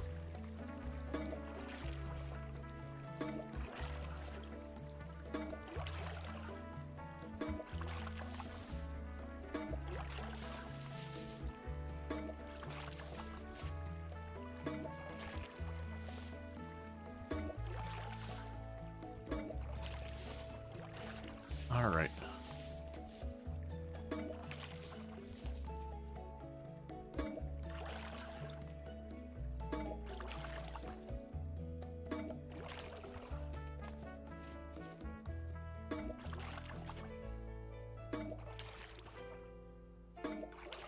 I'm also expecting to gain more levels in farming pretty soon. That gives access to even better sprinkler. But that would be the point where I would need access to the osmium kelp.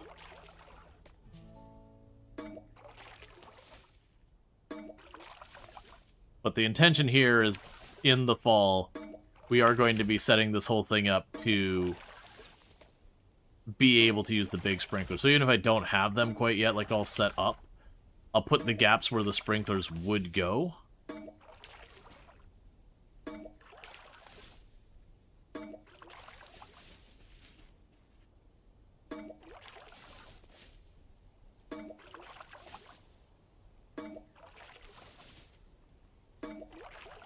Can't say I'm doing up there, so I'm just being a bit overzealous with the watering.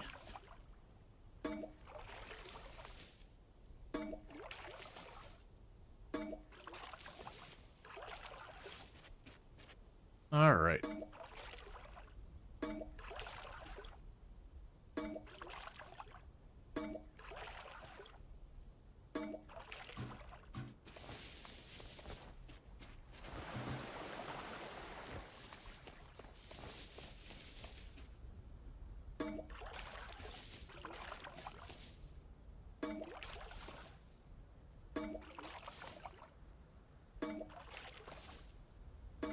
We're getting pretty far into summer.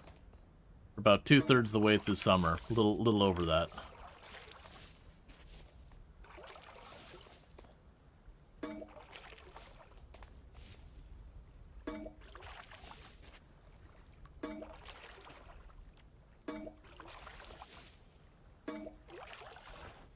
Oh, let the chickens out.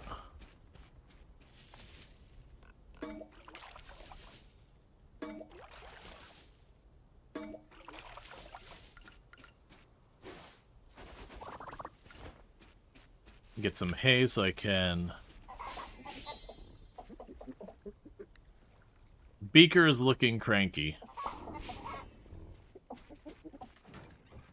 It's fine.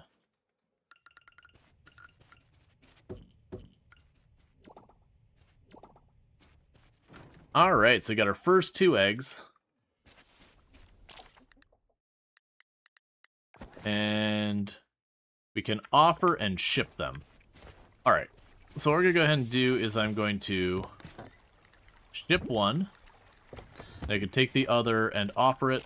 So I've got everything run here at the place here. So let's, okay. I think I'm going to grab the 5 and go to the lab. I think we'll offer to lab, because the way I look at it is if we drop this at the lab right now, that means forever forward, all my regular crops are going to give me that much more money. And that's just going to be that much better for things overall. So let's go ahead and just immediately pop up here. There's the 5,000. You're gone.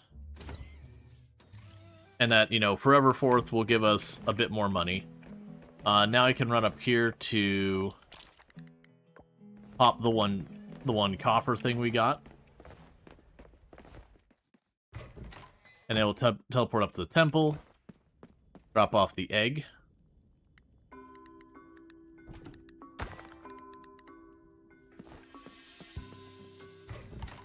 Alright.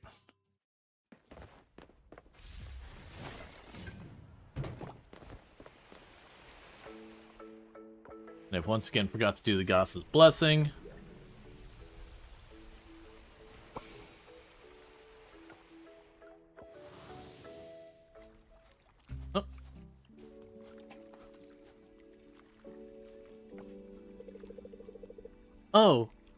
So funny running into you here. Hi Millie, it's nice to see you. Hey, that's sweet. Likewise, of course. Anyway, I'm trying something out. So, there's this old legend about a goddess who lives in the water on Coral Island. I heard it from my dad. It's like creek or lake. Water like the ocean. I'm gonna say creek or lake. Lake? I think. Don't tell anybody. I've been throwing flowers around this lake since... Gosh.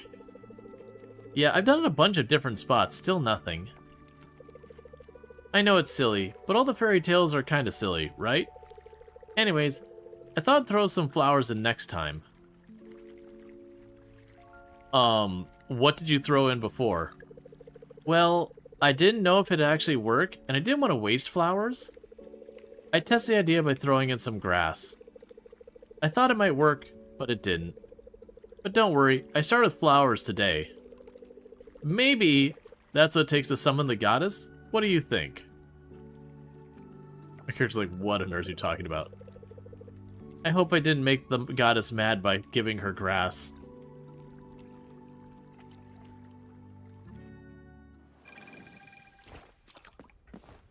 Alright, so altar and egg. Cool. So all we need to do now is get duck, and that'll be that one done. The basic cooking one is not too bad. Oh, the bat wings. We did get the last bat wing, didn't we? I'm pretty sure we did. I forgot about the bat wings. Nope, I have 4. I did not get the last bat wing. It's fine. The magic lamp is new. Okay. It's been a little bit since we ran up the left side here. So let's go make our way up the left side, check on our traps, get the stuff out of there. Love of everything. I need to clear this area out so I can actually get around it. I have to like dodge through everything every time.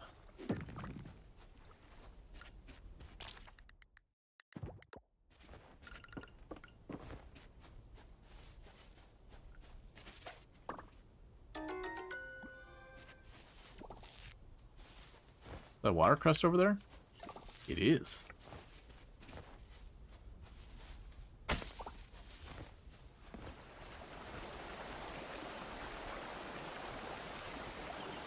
Yeah, it's been a while, so a bunch of harvester bowls I've been collecting over here.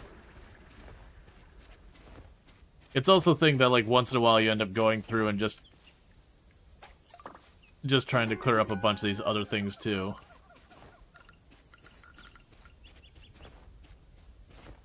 Ooh. Got the spider. We've already got a bunch of wolf spiders, right? Yeah, okay, that's a spare, so we can just sell them now. Because then there was, I think, the mangrove spider gave me a lot of trouble the last time I played through. Because they only, like, show up on certain weather on certain days and all that kind of stuff. It's not like you have to go on, like, a specific day of the week. It's just getting the season, the weather, and everything for them could be a little bit of a pain. Okay, and we need to pop into the springs to recover a little bit.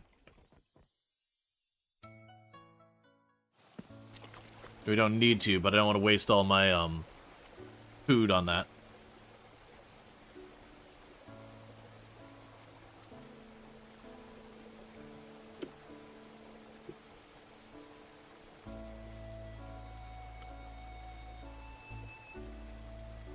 All right.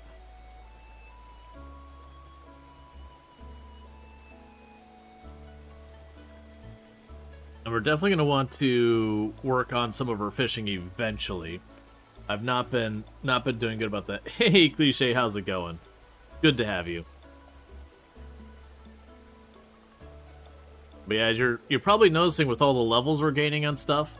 If I remember correctly, I believe we started, it was either 300 or 350 stamina is what your maximum is when you start the game. And our max is now 546. So at a minimum, we put on 200, almost, or well, about 200, or almost 250 stamina. So at a minimum, we've gone about 1.5 to almost doubling our total stamina that we have available. And that's also not factoring in the fact that we use less stamina for a lot of our actions as we level up as well.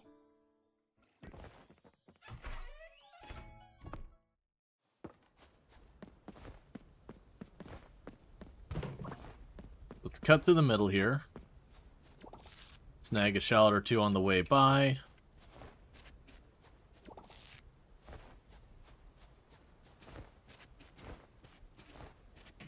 Alright.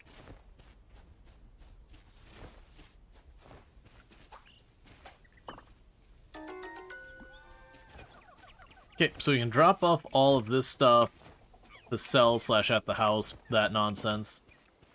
And then we can fast travel to probably enough time to knock out some levels in the cave.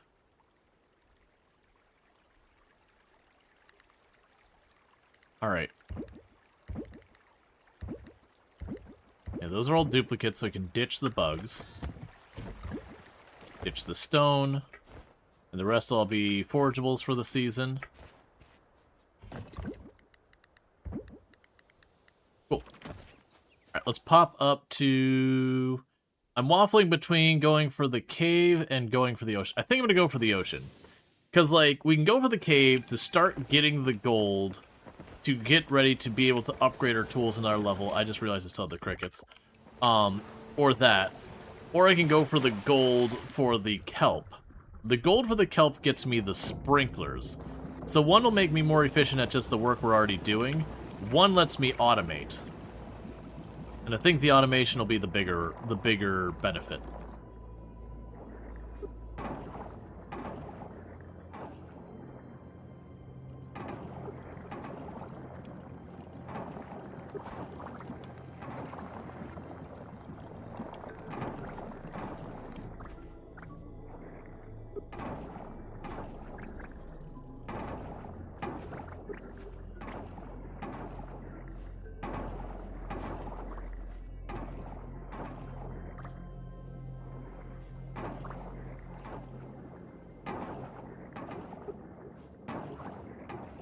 Oh, and also, if we get a couple more of these clams, one of these clams was for the offering at the temple as well.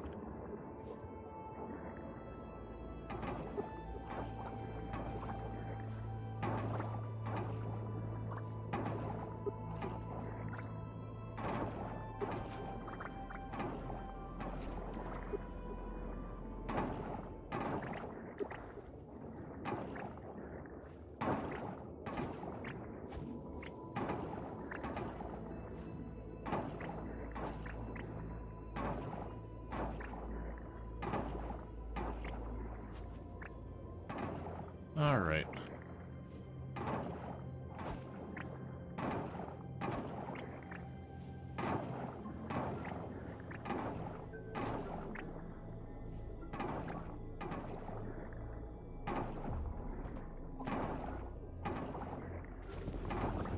So that's one of them done.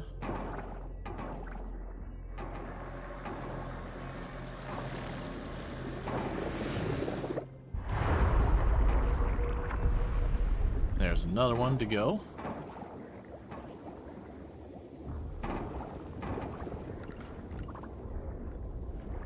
Okay, that'll be another thing we can offer. Let's quickly get over to the silver kelp.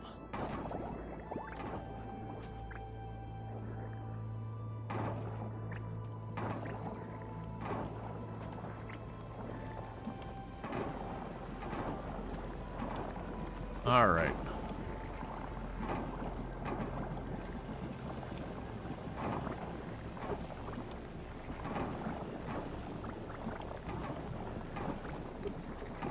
Just doing our best to clean this all up.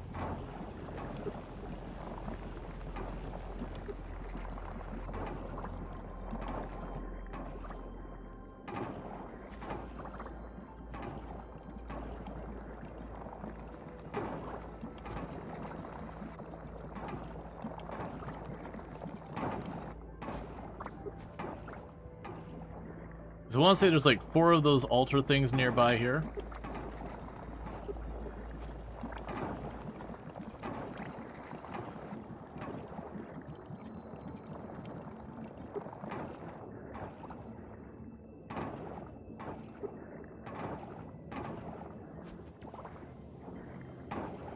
Alright. So another thing we'll probably want to do is when we're done here... Oh wait, I still don't have my axe back. There's another one.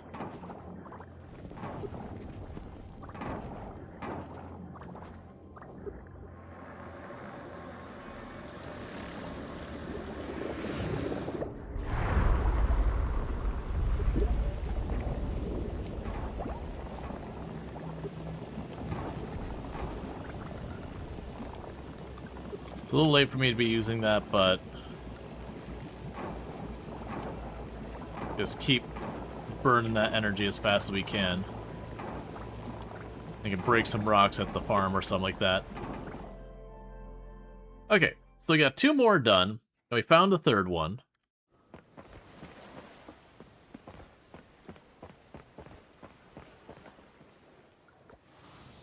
So we're good there.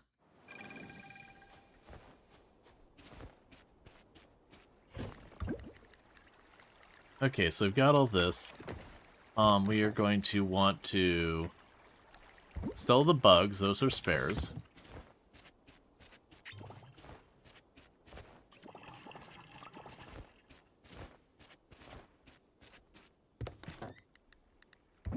Sell the pickled okra and all that. Alright. Murex, Eastern Oyster, and all that stuff. Yep, and check out Allison Adventures and our fantastic content creator on the platform. Plays a lot of Product Zomboid among other games. So if that's your jam, you can find it over there. And that's all a good time. So thank you for catching the catching that. Alright, so we can go ahead and grab the Eastern Oysters. It looks like you got 3 of them. I'm gonna drop 1 in here, so that we've shipped 1. And that's an offering, so I could quickly pop up here and drop the 1 for the offering up here real fast. It won't be this one, it'll be this altar. Okay, so we still have the King Scallop, the Blue Mussel, and the Green Sea Urchin to find. The important thing is we are making progress. Meanwhile, we can grab 2 okra. Keep those pickling. And then we're going to run those out. And then the skunk cleaner shrimp we'll drop off at the museum tomorrow. Productivity's feeling great? Yeah, no, that's always a good feeling when you're getting a lot of stuff done and all that. Alright, so our catching gained a level. We can now make a crawler trap. I'm going to want a lot of those as well. Which is a problem because that's going to be another thing I'm going to apply resources to. It's fine.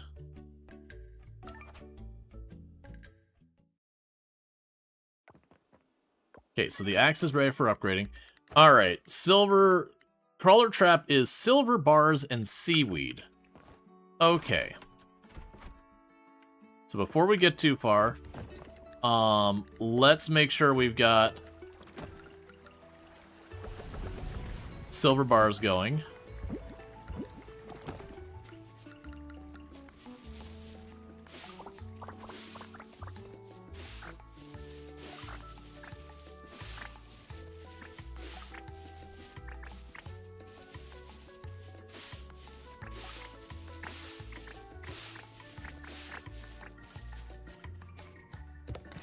Okay, so the regular quality ones get junked.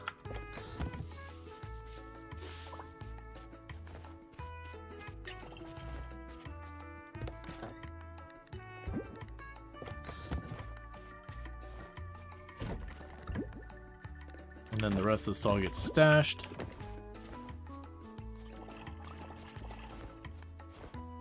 Grab the hot pepper juice. Sell that.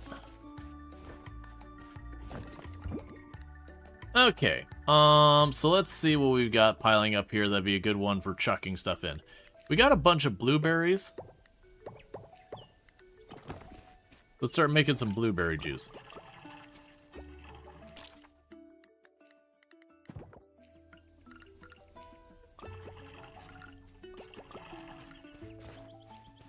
Okay.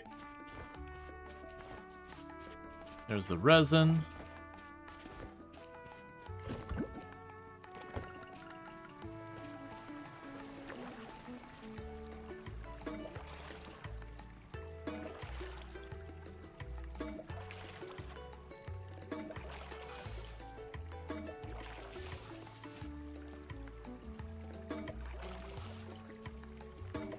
I haven't been replanting a lot of these things.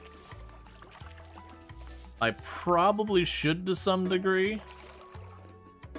I'm trying to not get to the point where, like, I'm way over in date. I've got enough time I could certainly do one more, like, full set of crops.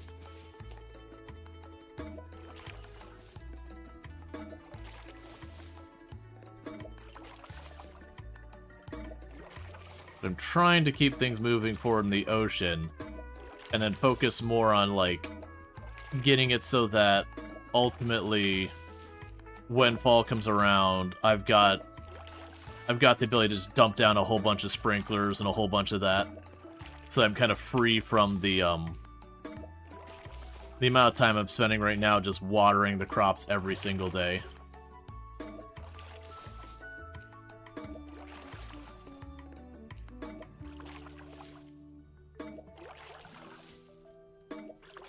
Because we're losing about, like, 2 or so in-game hours every single morning just watering the crops. And it's not, like, a big deal because we are ultimately...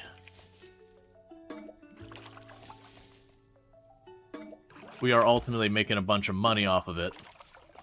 Where most of our money's coming from is just growing stuff, then converting into artisan goods, and then selling it at a premium.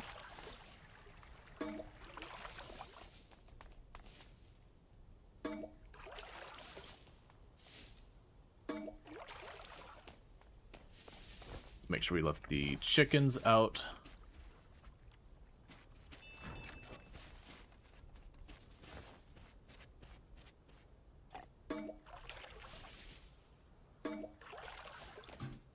Alright. Because then we can go and get our scarecrows replaced, all that. And I'm going to want to get the underwater critter traps, just like we've got our other ones. And just make it a point to drop them periodically in the areas so we can get some of the harder to catch stuff. You know, some of the stuff that only shows up in the morning, but since I'm almost never there early in the morning, I don't even get to see it. Some of the stuff that only shows up, like, certain seasons, yada yada. Okay, so everything should be watered.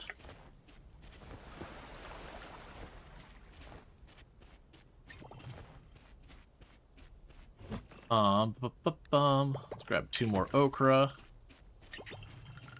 We can keep pickling our okra. Alright, so we'll let that keep running for a minute. We need to pick up tools from the blacksmith. I only have 2,700 more bucks, so it's not enough to get another tool upgraded yet, so that's fine. Let's get our blessing. No blessing. That's fine as well. Alright. So we can go over here, hit up the blacksmith.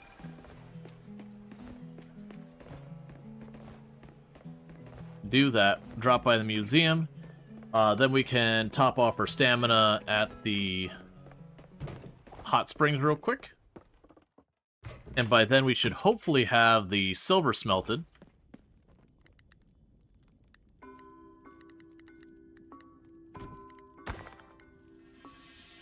And then with the silver smelted, there's our silver axe. Now with the silver smelted, we should be able to then make a couple of those traps. And that way, again, when I go into the ocean, we can just do a lap around there.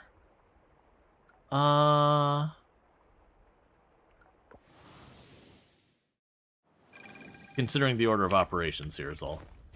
Let's go here, grab you out, chuck you into the box here.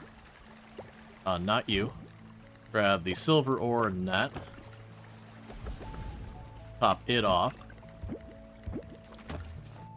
And then what I can do...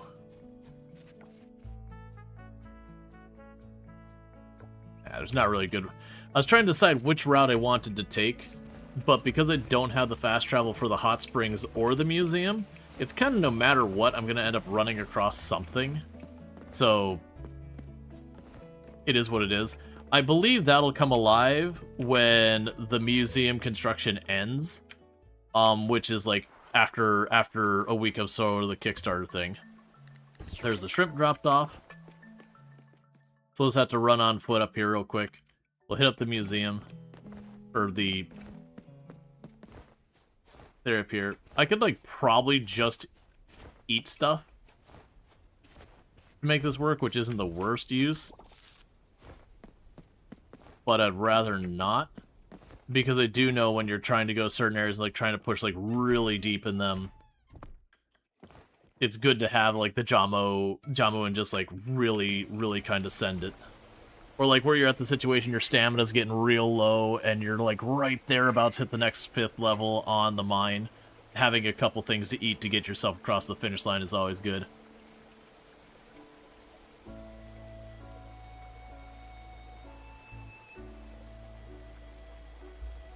It shouldn't be too much longer. I think maybe the next city rank that the hot springs upgrades. At which point then it recharges us twice as fast. Oh, we also need to get the chicken eggs out of the coop. You don't have to do that every day, but it's good to do that from time to time. That's probably good enough. I might have to eat a little bit of stuff. Okay, so let's beeline over here.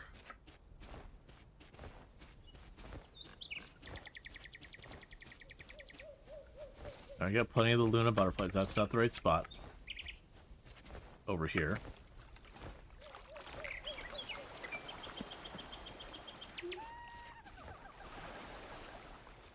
I still see the legendary fish. It's like, yeah, that's not happening, though.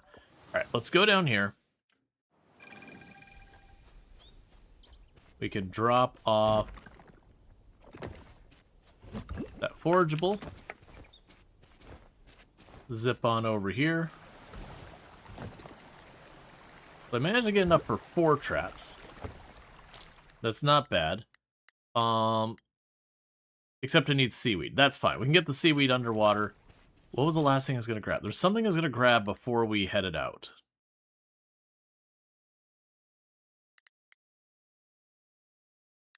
I don't remember. It doesn't matter. It's fine. Okay.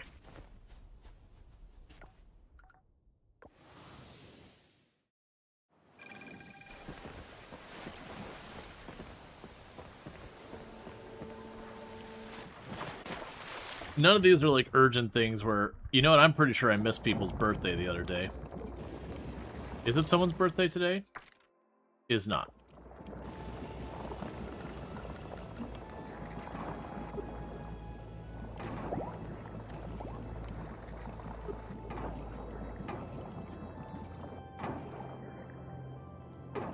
We want to be on the lookout for some seaweed while we're down here. It's not hard to get seaweed. We want to find enough of it that we can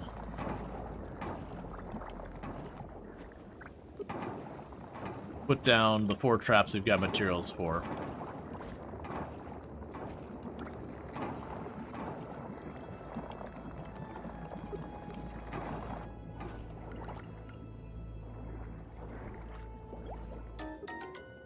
Alright. New critter.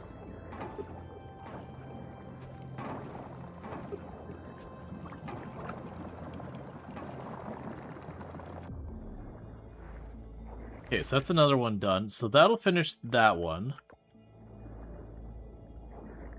We still have one farther back we need to do.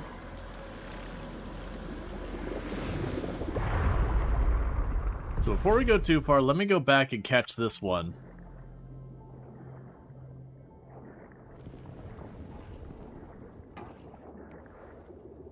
You received a shimmering coffer from Mola.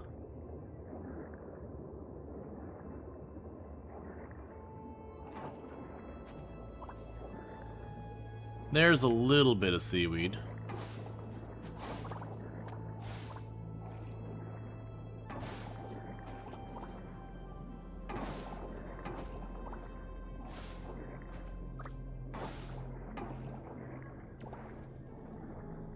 Yeah, so it'll probably be up here because you see the big oil area up there.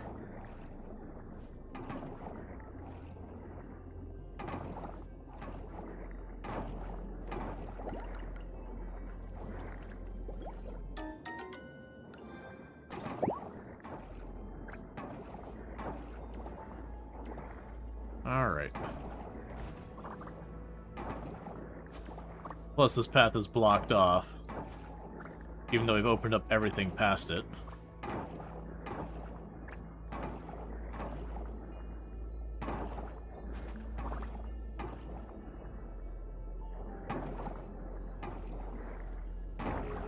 There we go.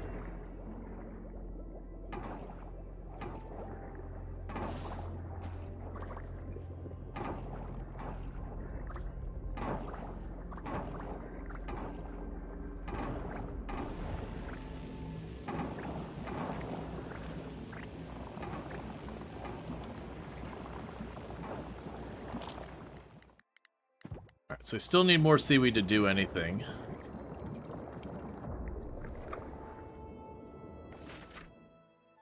Yep, so you can go and clear that. Then we got these two areas up here and that over there to go after.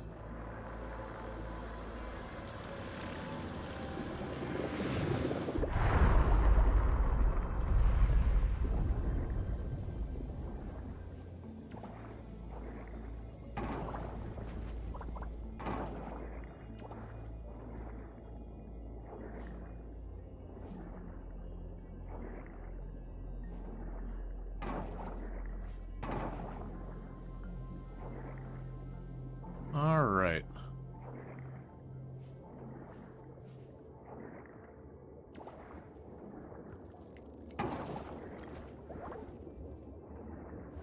Okay, so that was the first thing that I haven't seen that I accidentally scared off.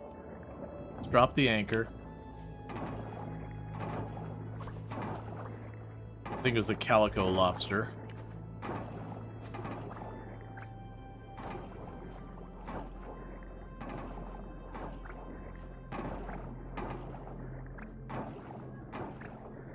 Trying to see if I see any seaweed around here, because we can put a trap right there.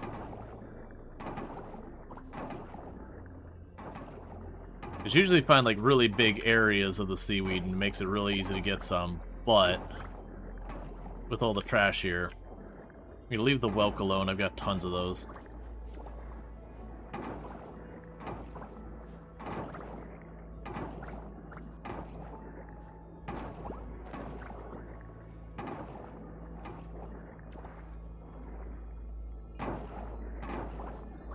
Alright.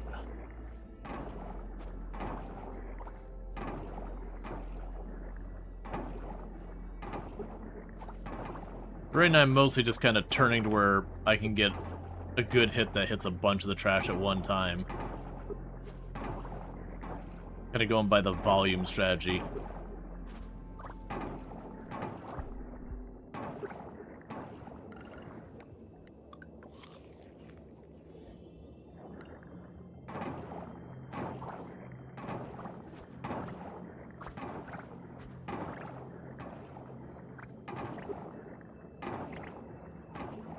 Alright.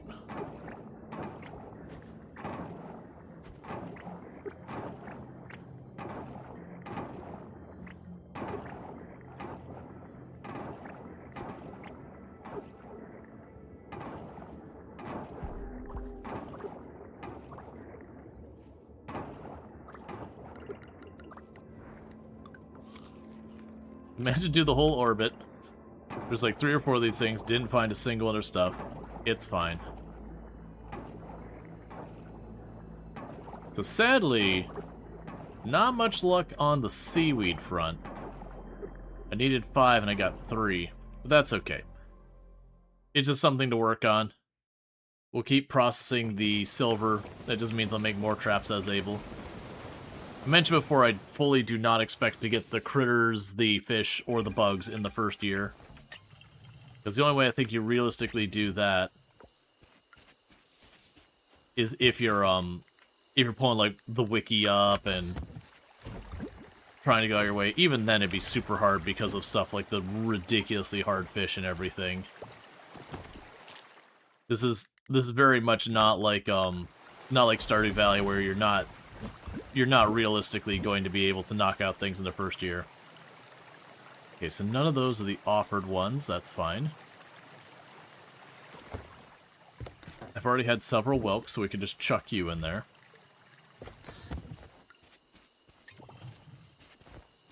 There's the pickled okra.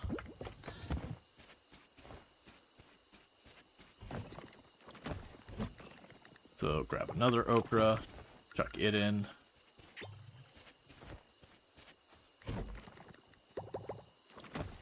Grab the blueberries, get them going.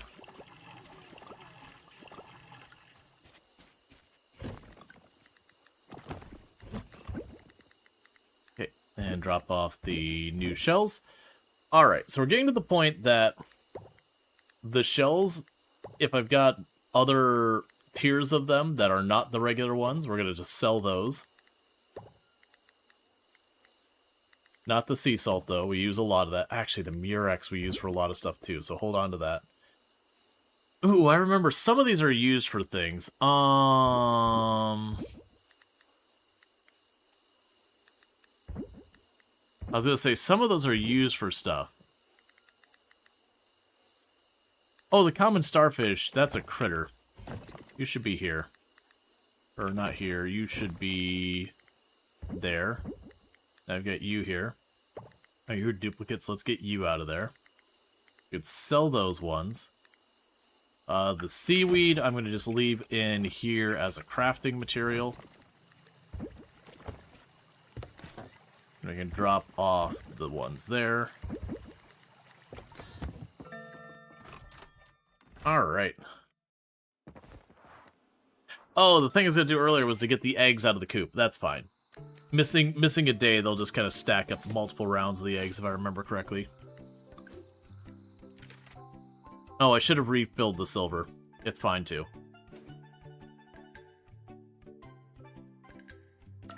I look forward greatly to having automation set up. It's gonna be a while. We gotta get some city ranks before that becomes a reality, but yeah. Urgent. I'm planning to make Frank his favorite dinner, eggs sunny side up. Would you sell me some eggs? I'll be around. Erica. How many is some? Give an egg. Singular. That's fine. Oh, it's okay. We're still fine. I did top it off. I just didn't remember topping it off.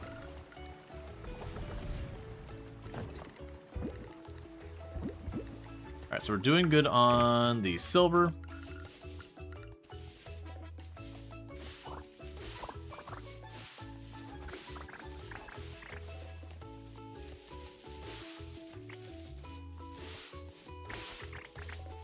Okay, there's the melon.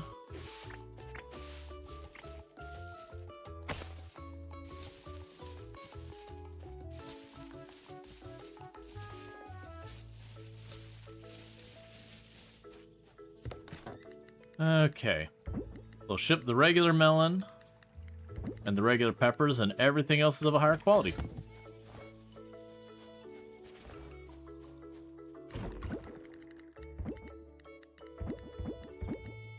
Cool. So we got all that sorted. Let's run down here and take care of getting the chickens out and all that.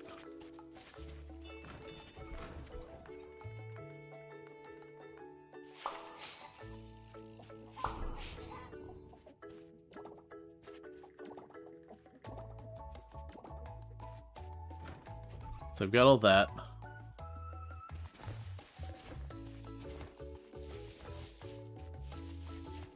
So I'm going to want to go 1, 2, 3. The last egg goes to Erica.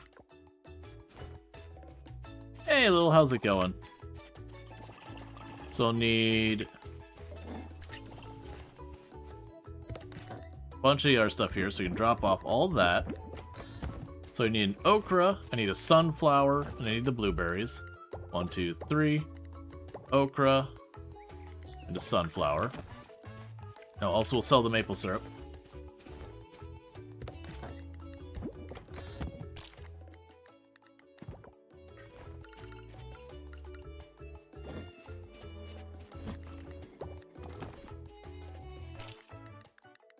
Okay, we can get you.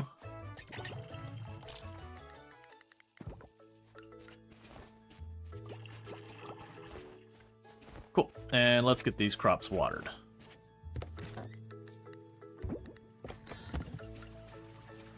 They're now officially making mayonnaise, blueberry juice, and pickled okra.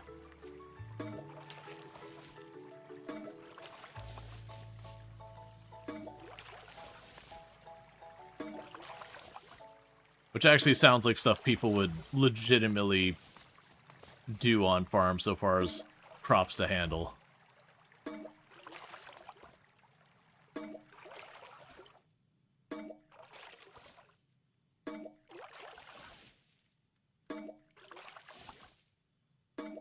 All right.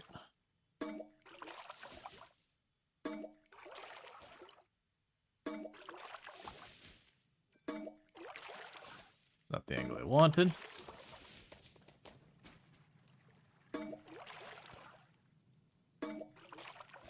We're getting even more silver done for the sea critter traps.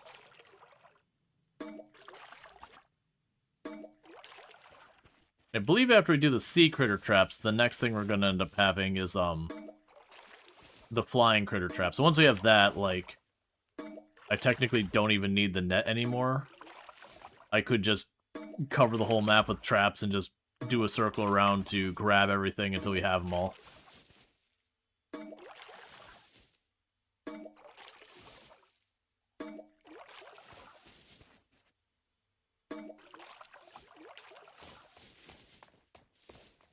Okay.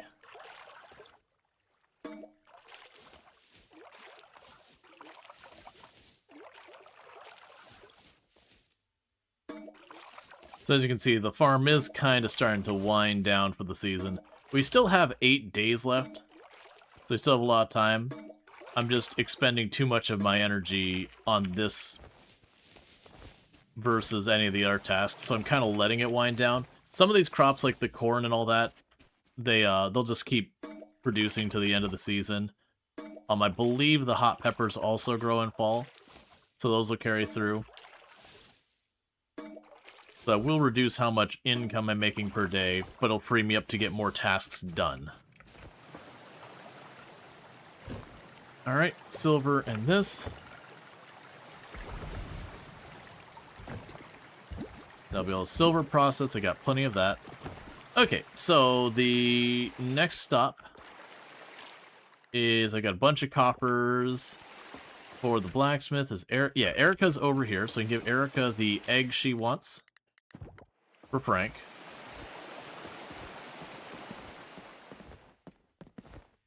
We could run by the blacksmith. Erica's busy and cannot talk right now. Fine, I'll go to the blacksmith first. Apparently yoga is serious business.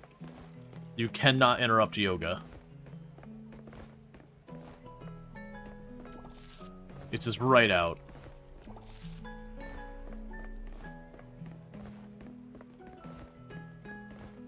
Yeah, so you pop into the blacksmith, do that, go straight from the blacksmith to...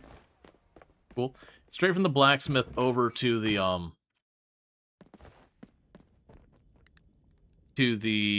hot springs to top off our endurance, all that. Then we can cut over and teleport down to the house and go from there over to the museum to drop off, and then we can do another round in the ocean. We're trying to push the ocean stuff to keep things moving. Oh, we need to do the Goddess Blessing thing. And thank you, Alpha Stitch, for the 7-stream streak. Catch the last 7 streams without missing one. Really do appreciate it. Okay, so no blessing today. Alright, so don't teleport. We're gonna run straight across here.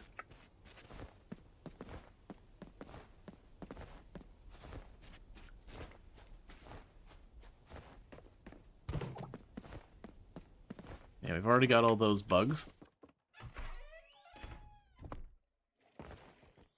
Because all of this should give more than enough time for all of them to finish their yoga and all that stuff. So I can catch Erica to drop the egg off.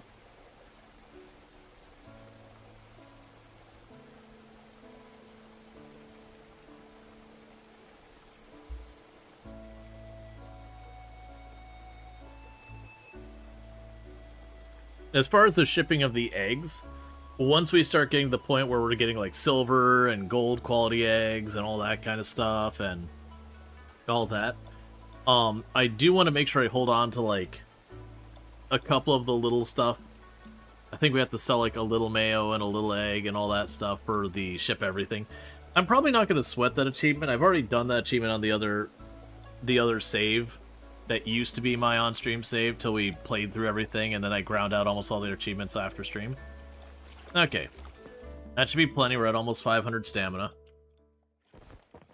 So work our way over to the mine. Well, actually, let's check to see where Erica's moved to before I say that. So Erica's still by...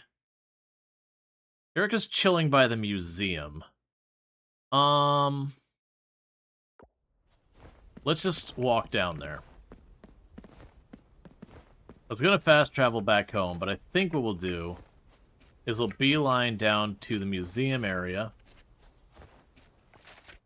Okay, they're genuinely chilling right around the corner here. There also is a horse you can get to travel faster.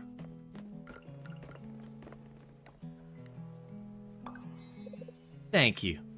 Alright, cool. So we got that done. Give me my rewards. Thank you.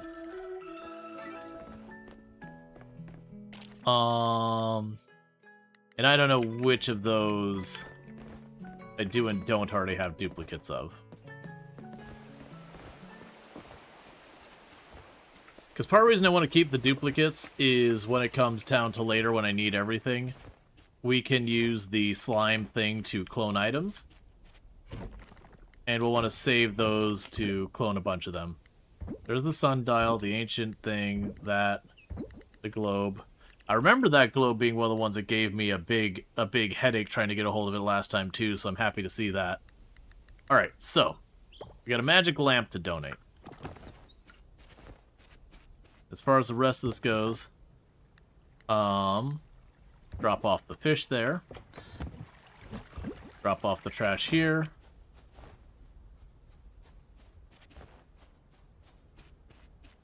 Drop off the forageables there. Okay, so let's run over, we'll drop off the lamp, and then we'll go straight to the water and go from there. I forgot way more into stuff that I'm going to get the seaweed to craft. But we do want to get the thing where I can get the underwater critters trap thing. So it's some of the harder to get ones we can start just kind of passively catching.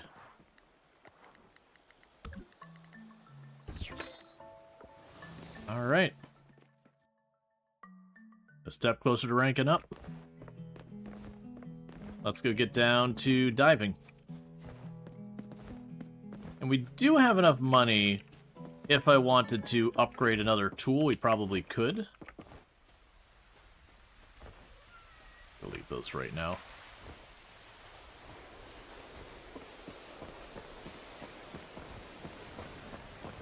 But I do know I'm going to need to build the barn.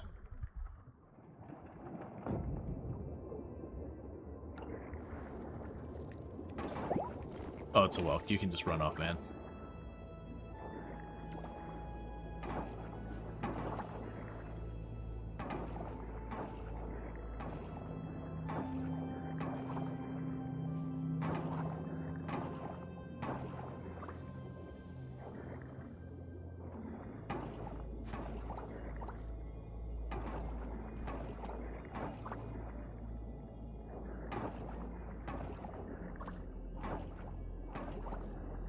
Alright.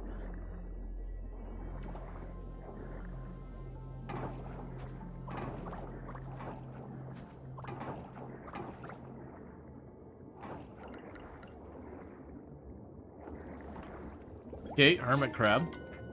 We want to catch more of those. That's one of the offering things.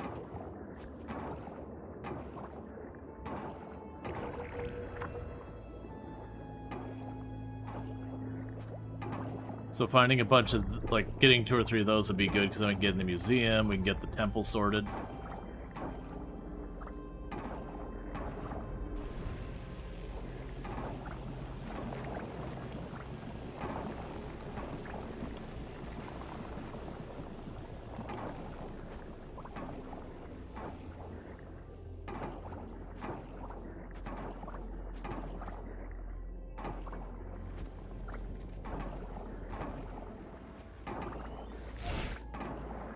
Yep, that one I already had cleared enough of it that it just finished itself out.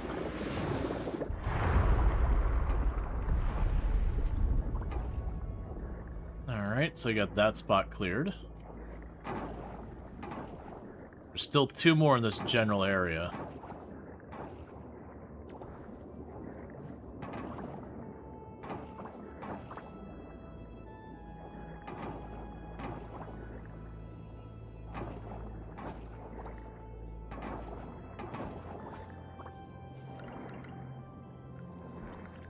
Alright, there's 2 hermit crabs, so I can offer 1.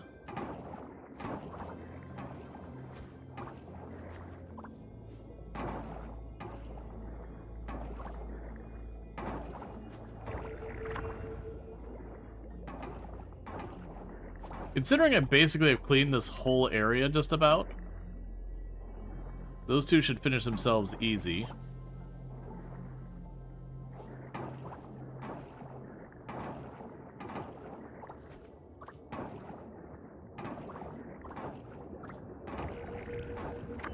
There's that one as well. You received a wakami? Is that food? Yeah, it's food. Probably wakami, not wakami.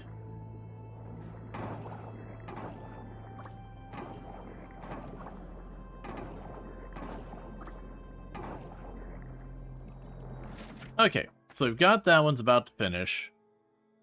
Let's pop down here while that's doing its thing. I can likely tag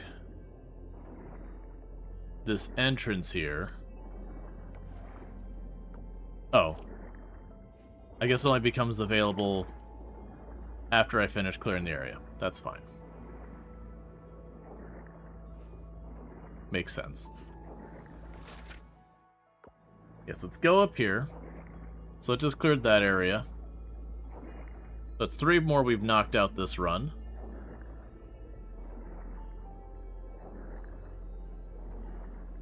No real kelp this time.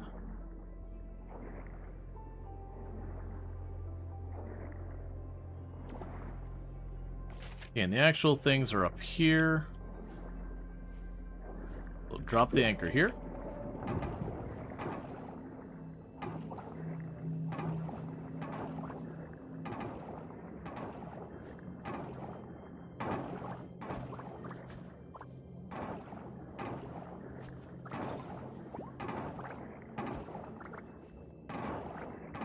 And just like before, just kind of carving a path through wherever it looks densest. It just kind of means I'll get the most out of each swing, get the most cleared as fast as possible.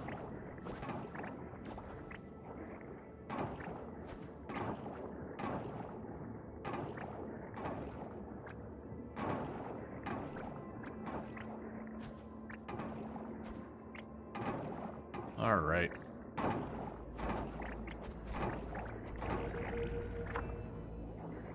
There's one.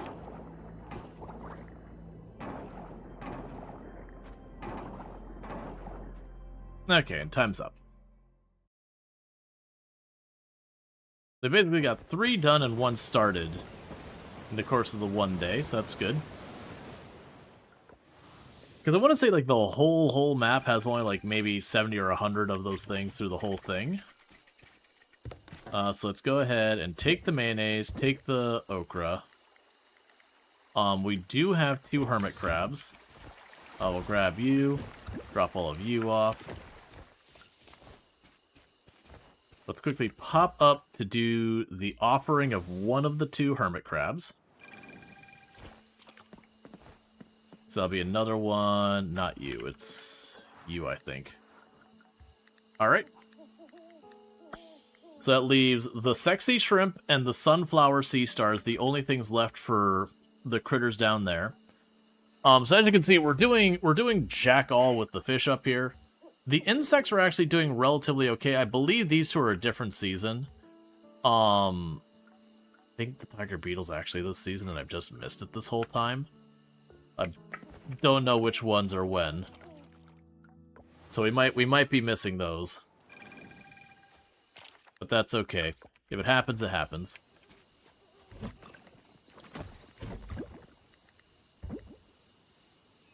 Alright, so we're now on to the problem where this is getting full. And I gotta clear space. So let's start trying to be strategic about this.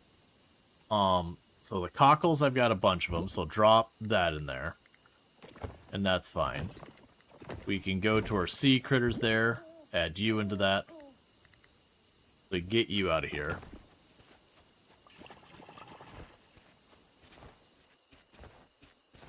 And go over here. We're going to sell the food that they gave me. We're going to sell the juice and the cockles. So we can grab 2 more okra. And I think we're going to let the blueberries start falling off. Because we're starting to wind down the supply of those. And get to bed.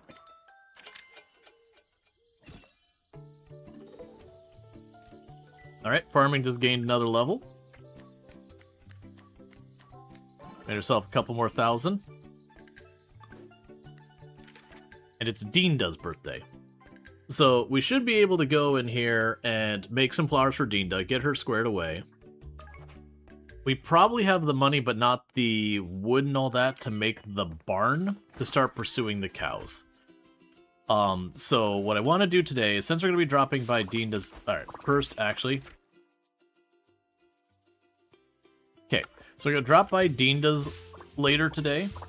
We're going to give her the flowers for her birthday.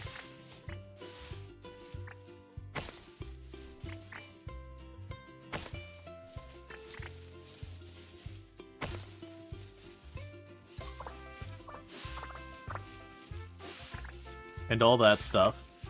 We're going to check what I need for doing more. Oh, that's all the star fruit I got? Well, too late to plant more. That's fine.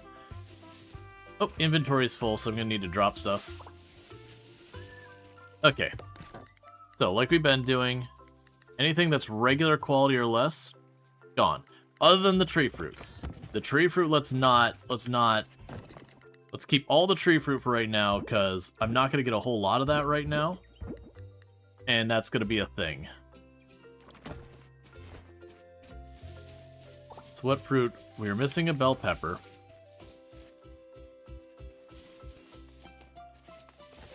Okay, so I got all that. Alright, so let's pop over here. Drop off the 2 regular tomatoes, and everything else looks good.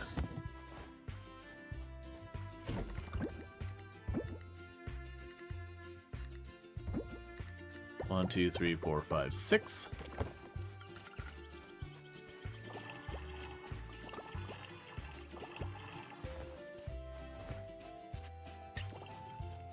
Grab an okra. I'm pretty sure pickled okra is actually genuinely just a thing you can just literally just buy.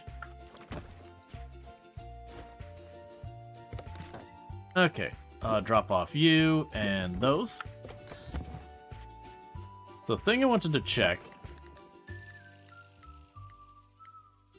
Okay, so none of those were offered.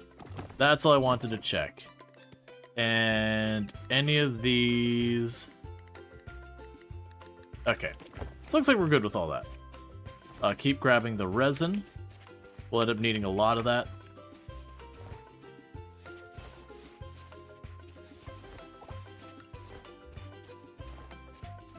So now one big catch we have is Dinda does not stay open long. Or the carpentry. It's one of the earliest closing businesses in the town, which is super annoying. So they open at 9, and then they close at like 2 or something. We can start watering the crops. And then we're going to run up there and check real fast what they need to make the barn. And if it's something we could realistically make happen before they close for the day, we'll do that. And then we'll circle back and deal with the crops as able.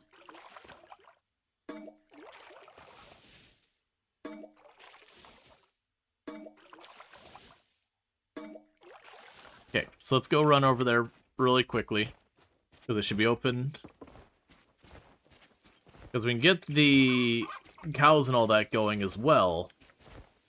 That means we can get this objective off our list, and it's more income that doesn't require me to constantly do stuff. I also need to open the chicken coop. Alright, so what do you need for the barn? So the barn is 200 wood, 100 stone.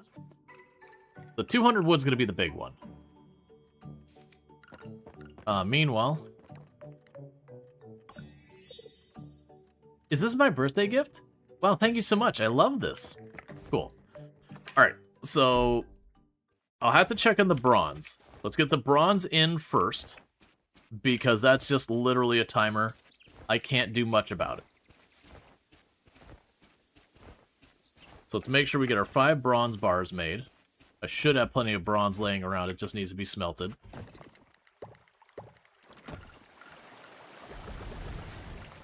And if it doesn't happen today, it's not a big deal. Alright, so we have the stone, I have that, so I literally just need the 200 wood. So let's start working on the wood.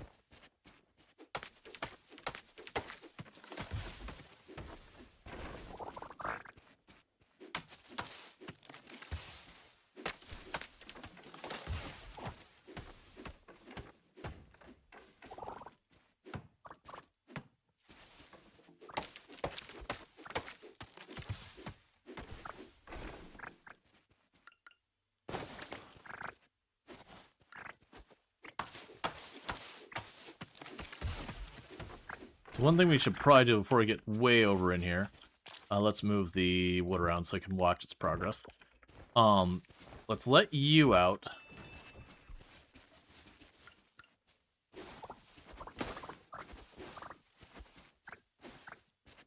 Okay.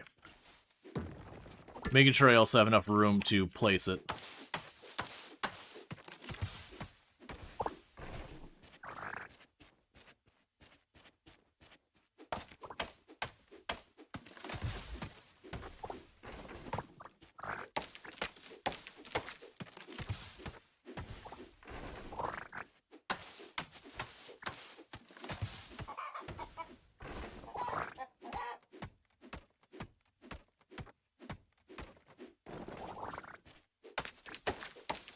Alright.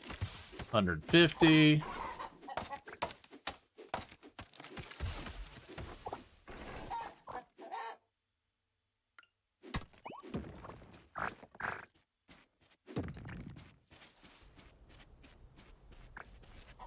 And one more tree should do it.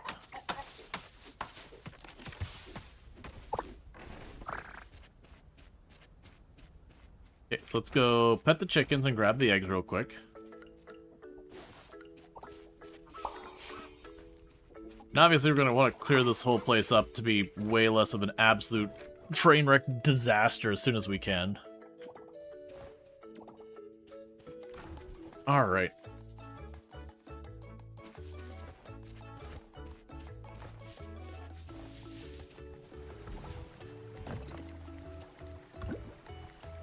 So we're still stuck waiting on the copper bars, and that might prevent us from getting it done today. These are eggs that we're just going to sell as eggs to complete the objective. So in the meantime, while we're waiting on those copper bars, I'm going to get back to watering.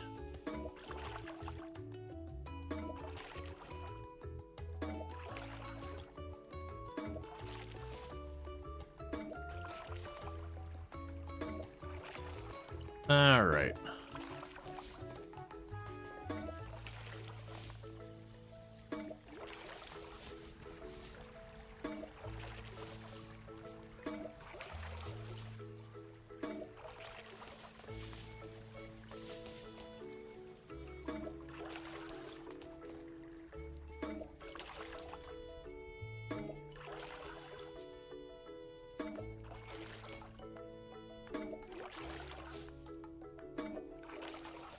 Almost there. What time do you close? They close in like seconds. So yeah. The copper bars aren't even going to be done in time. So it's a tomorrow thing. That's okay.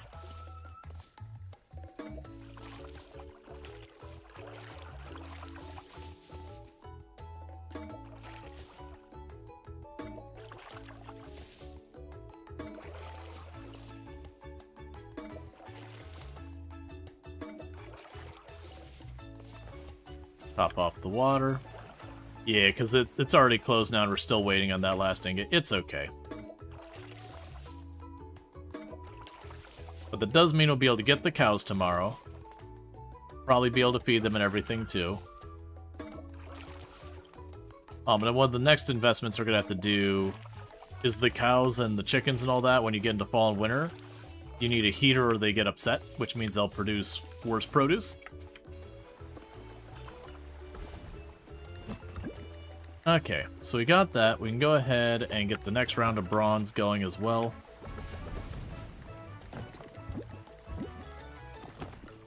Okay, so needless to say, our character is very spent already today.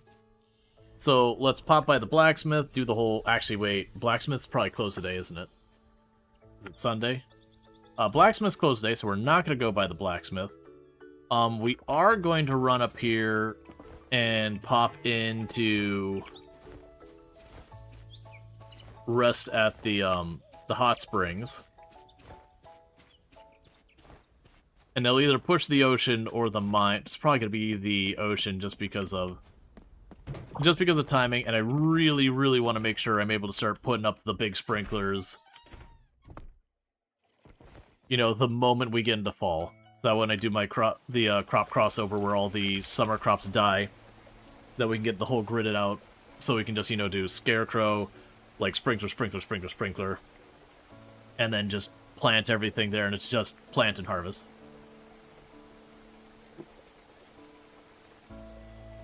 The island opening hours are real. I mean, genuinely most of the business in the games, I want to say, close at 5 or 7 p.m., but it is definitely the carpenters like, yep, 2 p.m., wrap it up, long day. Hey, Kenok, thank you for the 85 stream streak. I do appreciate that. It means a whole heck of a lot. Yeah, it's pretty funny. Like, you go to parts of Florida, and you have that same kind of thing. Like, if you go to what people refer to as, like, the beach bum towns, so, like, the towns are, like, right along the edges of the beach, that kind of thing. And they work on beach time. They'll open whenever they open, and you're just gonna have to deal with that. And they close whenever they close. And you just have to deal with that as well. They may have a printed schedule, but it's more like a printed suggestion.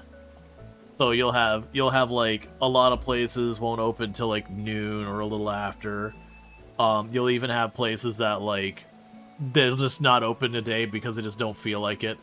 The town my parents live in, where I spent my like teens and all that, like tweens and teens, there was a drive-in restaurant that got notorious for if you drove past it and it was open, you eat there.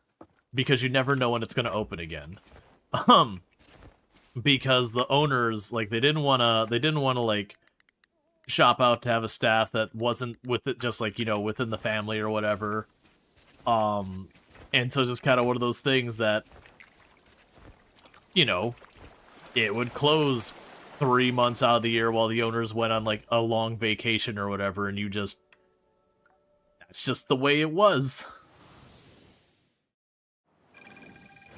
But they did like really, really good milkshakes and ice cream and all that.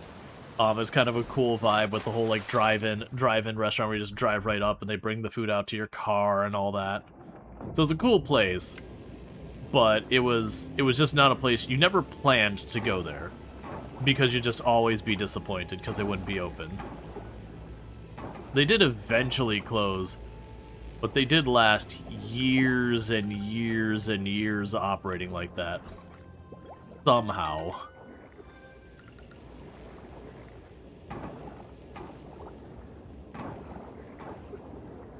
Yeah, no, we definitely in that little town, we definitely had lots of like really cool, fun places that, you know,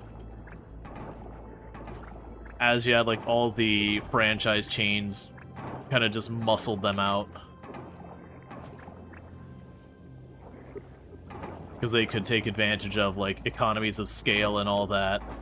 And for as much as people like to support local businesses, when the local business just hands down so much more expensive, there's definitely a limit on how much people are willing, like how deep that support goes, unfortunately. Because, you know, especially if you're, you know, if you don't have tons of discretionary money, you're going to look and save where you can. And food ends up being a big one just because you need it every day, multiple times a day. So if you can save $1 or $2 on a meal, that's going to compound really quickly when you're talking that frequent of a reoccurring expense. Oh, you actually are blocked. Especially becomes rare and rare. Yeah, no, it's disappointing too because, you know, you go to a McDonald's and they're all kind of the same. Oh, you actually are winding the whole way back here. Okay. I'm also not really a big fast food burger person.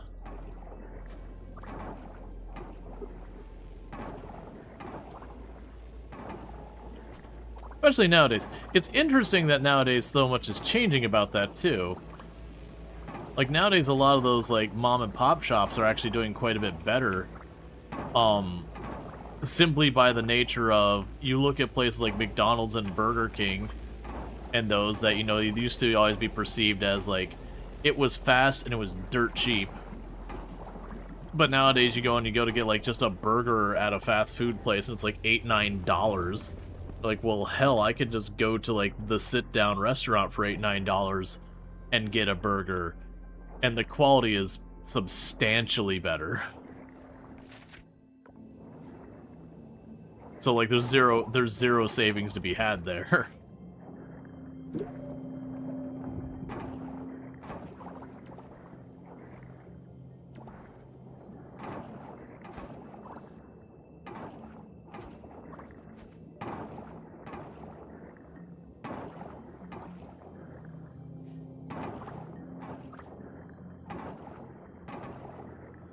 We are finding, like, no seaweed.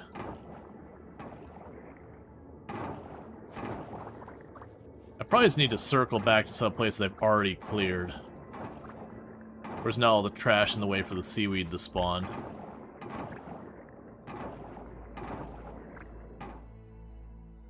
Yeah, McDonald's recently did a thing where they increased their prices everywhere except their app to push for that. Yeah, there's been a lot of companies doing that kind of thing, where if you want to get the value price, you have to use the app, and it's not even only fast food.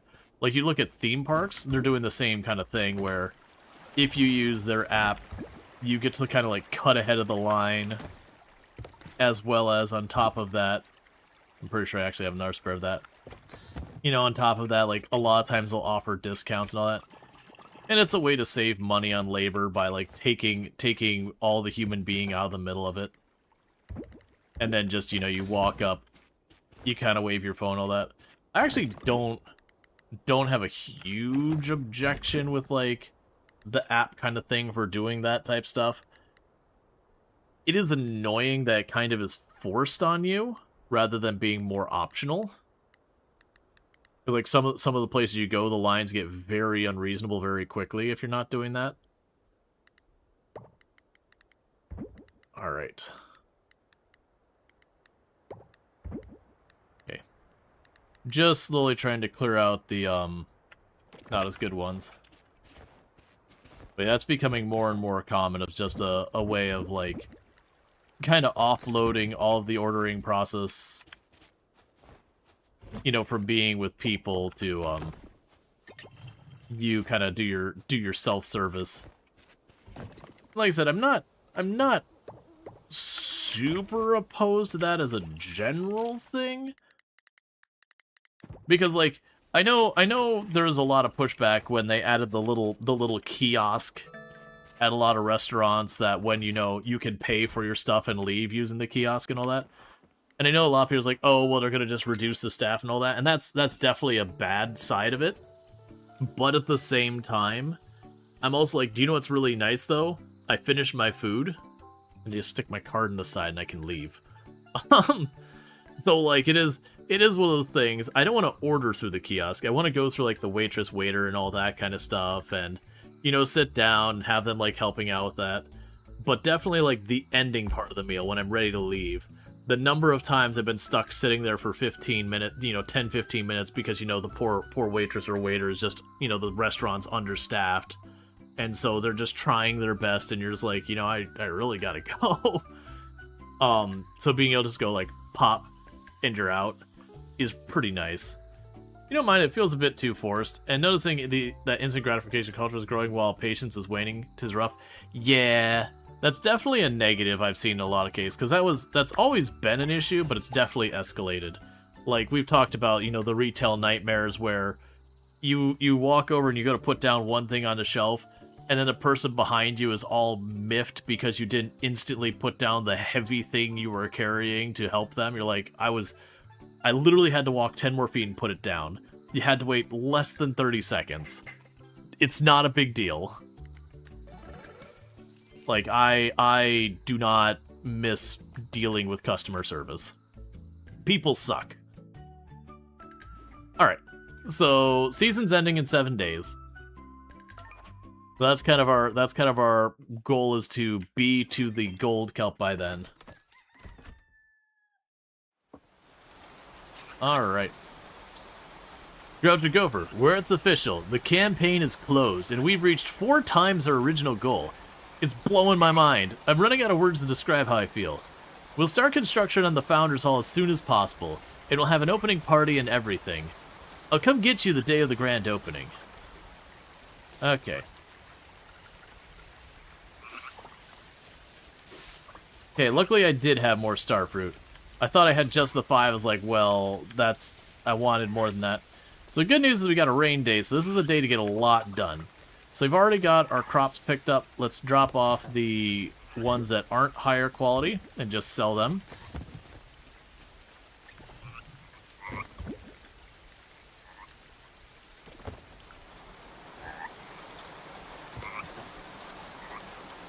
You feel like there's not enough people who work retail or have the idea that they are the main character? Oh yeah, no, absolutely. I personally am of the mindset that everyone should have to deal with customer service in some capacity at some point in their life. If for no other reason than, you know, they can relate to the crap that people have to go through. Give me a moment. I need to use the restroom real fast. I'll be back here in just a minute, and I'll, you know, be back in a couple minutes. So thank you again for tuning in.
Okay. I also grabbed a refill while I was there.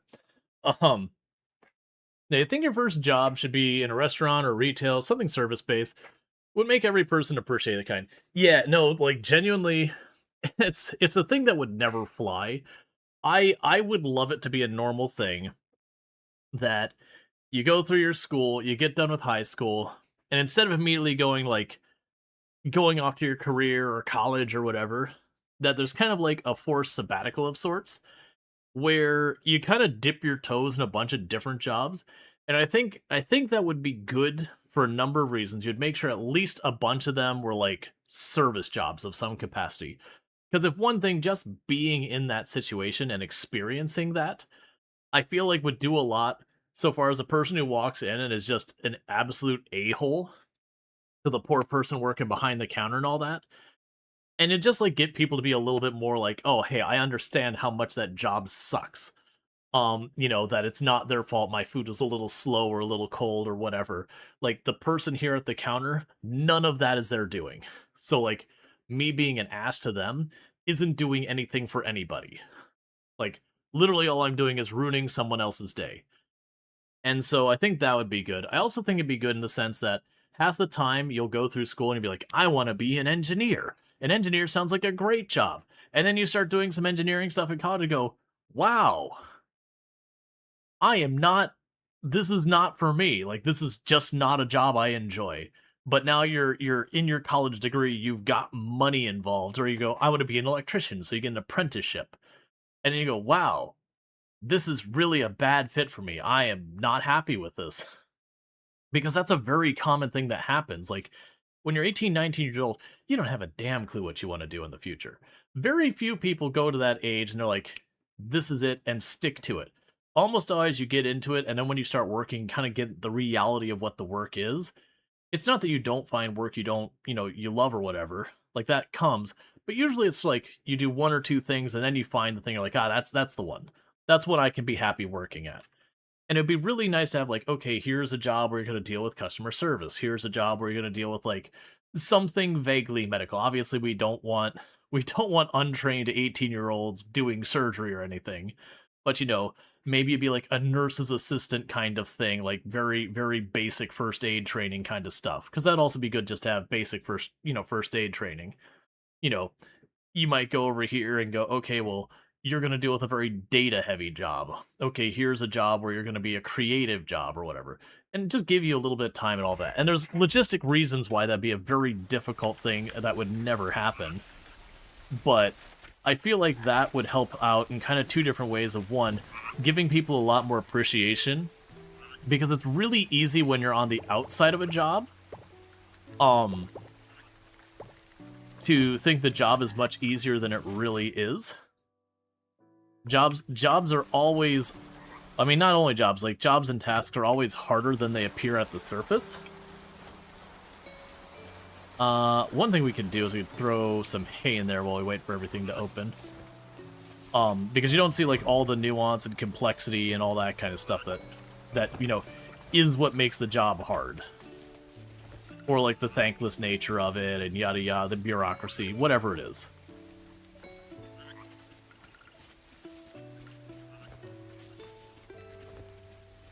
We can drop you off and get more sunflower.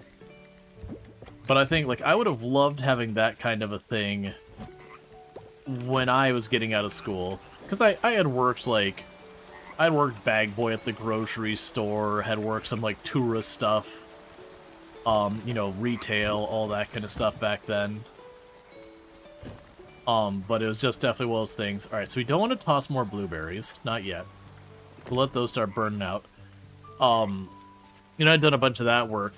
But, like, for what I wanted to actually do my career, I wanted to go in the computer graphics stuff. And, came to realize that was just not going to be something I was going to be happy with. Like, I've got a talent for computer graphics and all that.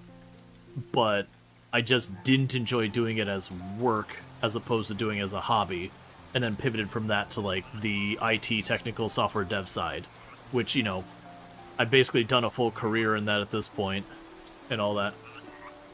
One of the best compliments leaving retail was people approaching you, assuming that you were the owner because you fixed all of their issues all the time. Even years later, they still call you for their issues. I did really well in retail, even though I really didn't like the work. And a big part of that was just honestly being honest with the customers and not just doing whatever BS the company wanted me to schlep. Are you kidding me? It put a stone right there.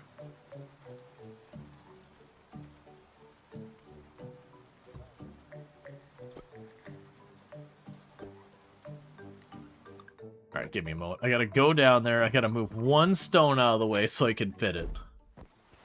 I had cleared the area, and, you know, stuff could show up after a while.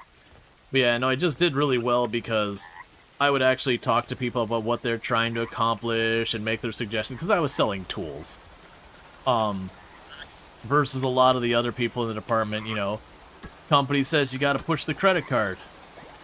Let's go push the credit card. Company says you gotta be really, like, really bully them about the warranty. Bully them about the warranty, like that kind of garbage. The number of additional sales I got from people trying to, like, get away from the main registers, because the only way the people at the registers could kind of earn an extra buck was to, like, really push the credit cards. Make sure I still got my stuff on me. Oh, I also have a mastery point. And so with all that, like, it was definitely one of those things. Yeah, we'll get the chance of double products. But, so just the fact that I didn't bully it, like, I did what I was absolutely required by the company, but they really incentivized us to push the credit cards by being like, hey, you know, each additional credit card application you get, you know, sent in, you get this much money, all that garbage. And that we were on commission, so everyone wanted to try and, you know, get the person to buy, like, the next nicer thing than what they really needed and all that kind of stuff. Okay, so there's one gap in there. Alright. And that'll be what I need for the cows. So honestly, just being like, here's what you need. Like, you can buy the nicer thing, and here's what it would offer you. If that's something you care about, by all means do it. If it's something you don't really care about, then don't do it. Like, get what you need. So in my department, I had the lowest return rate by a large margin. There was another guy on my team who was really, really good about not pushing stuff, and then there was the one girl on my team who also, same deal, like, really didn't push people into buying things they didn't need. But definitely as a company, they really wanted to push you into that kind of stuff, and very broadly speaking, there was a reason we had, like, particularly high returns and a lot of upset people.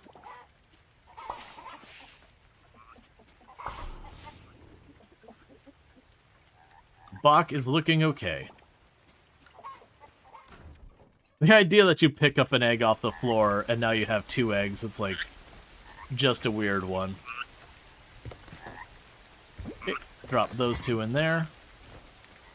And I'm going to just immediately get right back down to diving in to push this. Gonna take full advantage of the rain day.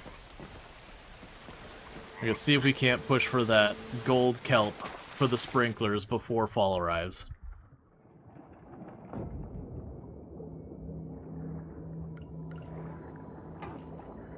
Grab the Murex.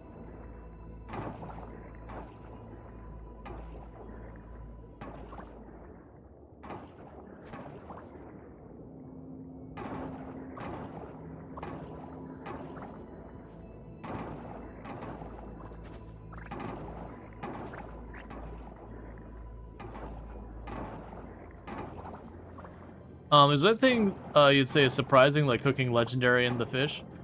It used to be more of a surprise. There's also legendary fish in the game. They did change it now, so you can, you get a hint that there's a legendary fish in the area. They've got, like, the silhouette of a fish that's kind of sparkling, and you're like, oh, there's a big one in there. But that's been a recent change. Before, you just had to either get lucky or know where to look. But they do have legendary fish in this as well. You can get like some pretty cool rare drops and all that.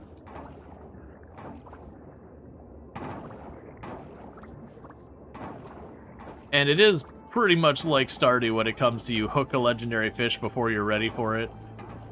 And your line snaps in like 2 seconds. You're like, all right, I understand. This is a chase thing. This isn't something I'm getting done early game. All right, so where is? There's that one.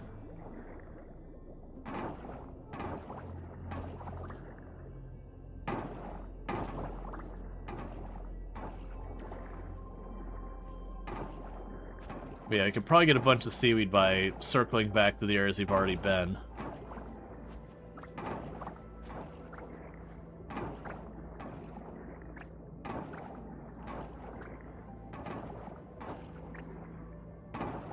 I don't care about a whelk, so we'll just let that get scared away by me.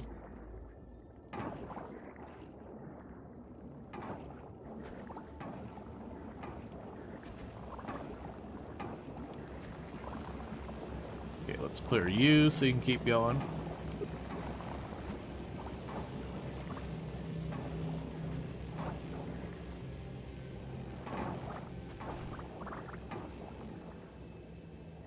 There's a lot of fun cinematics that you don't expect as well. One of the things that Coral Island does that Stardew Valley really doesn't is in Stardew Valley, pretty much any cinematic you see, you are directly involved in some manner or another. Either you're like for example, when it comes to, you know, you'll have some interaction between two of the characters that's not really supposed to involve you, but it's something, you know, set up to kind of establish the relationship between them kind of thing. And your character will just basically be like standing in the bushes nearby, like just eavesdropping kind of thing. This one, they don't feel like a need to justify like how you know about it. They'll just have a scene between some of the other characters going on, just for you to kind of like get the like the story building, getting to know the community kind of thing. Like earlier, we had one that it was Nina had been stung by a jellyfish. There's not anything that big comes out of that one, but still. Alright, so that takes care of that. But that opens that there. Yeah, and that myth about peeing on a sting. Yep. I'm trying to remember what that came from. That was something like... It was a thing that was like just some, you know, whatever junk thing. But then it showed on something like Friends or whatever. And that's what made it a popular myth. Like it may not have been Friends, but it was like on some TV show.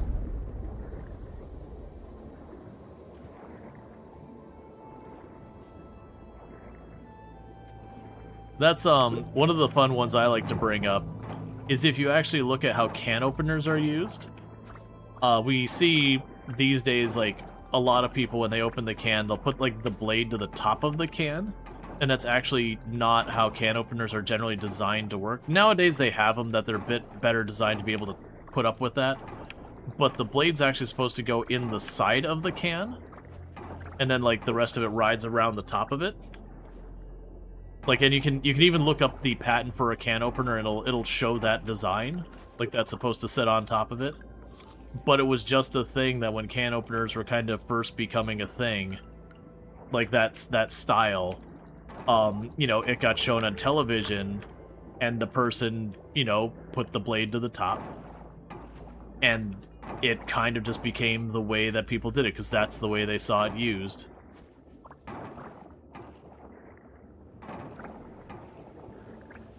And now, even to this day, that's the way most people use it, but, like, it's actually bad for the can opener to be used that way. It torques the blade, which then makes it get all loosey-goosey after a while, and then it stops working well.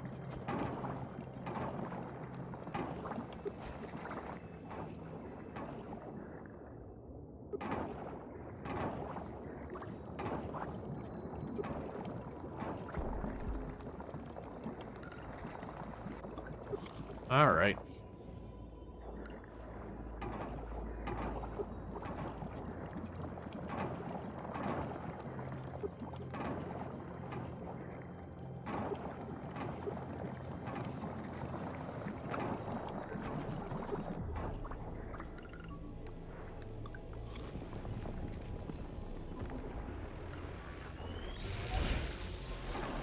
We got a lot of time left in the day. We are burning through our consumables, but that's fine.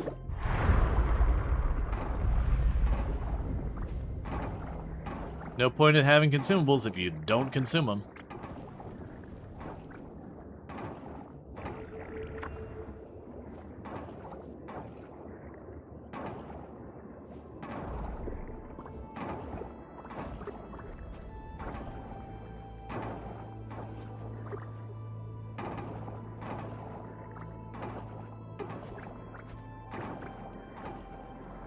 Alright, let's get the Jamu here.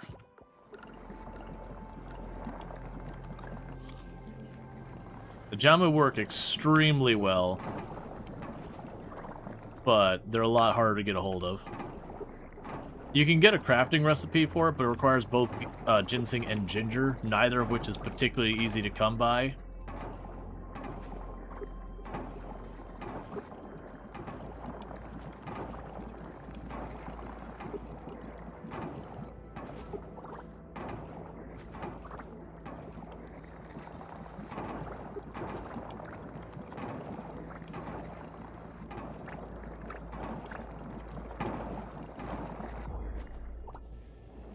Alright, so we got that one done.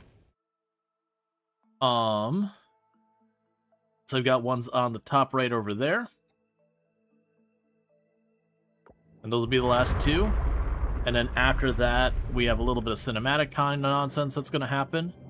And then we will get access to gold kelp. And then with gold kelp, we've already got the recipe for the better sprinklers. It'll just be a matter of getting it, which is no problem because we will end up going in here to clear stuff anyways, and we just make it a point to hit the kelp as we're down here. Okay. Drop this anchor.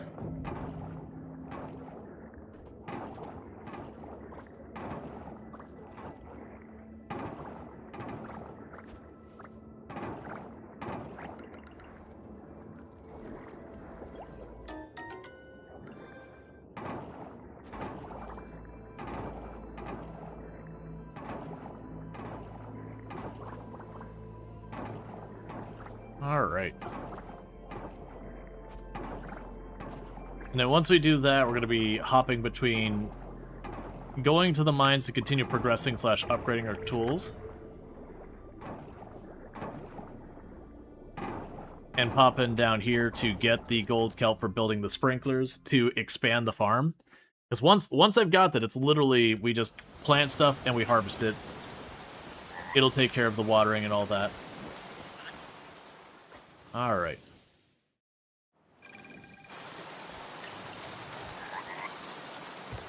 Calm down, nature. Why are you so loud all of a sudden?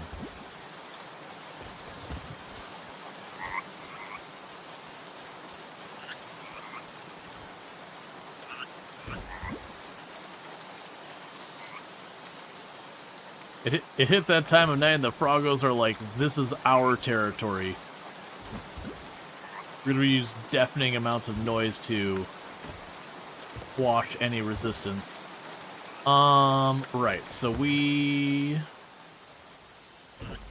There it goes, it just weirdly got quieter again.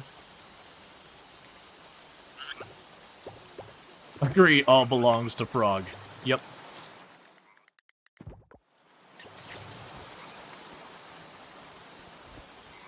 Do we get more blueberries? We did not. Alright, so let those just run themselves out. Anything else we need to be popping in here? I can grab you in the glass. Get some more silver essence going. Alright.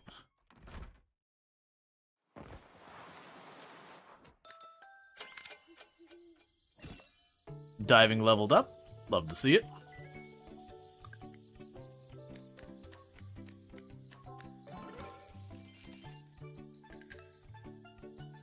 Got ourselves another 1,000. 6 days till the season's over. Shouldn't be too much longer before we have our next festival. The next summer festival is the trash cleanup.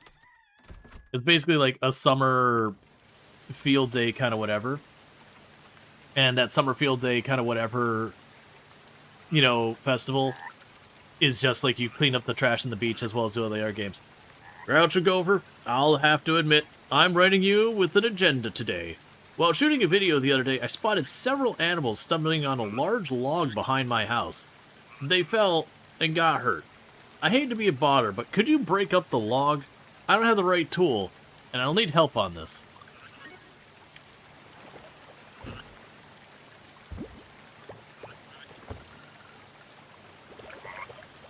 Alright, drop you all off.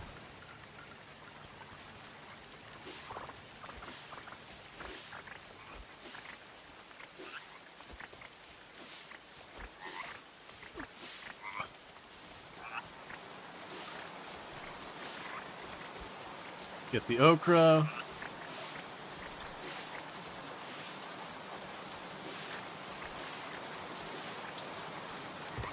Okay, so any regular quality stuff we're getting rid of. It's just the one.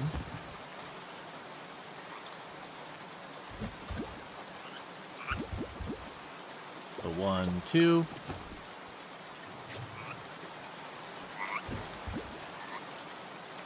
We will want to pop down here and drop off the bananas.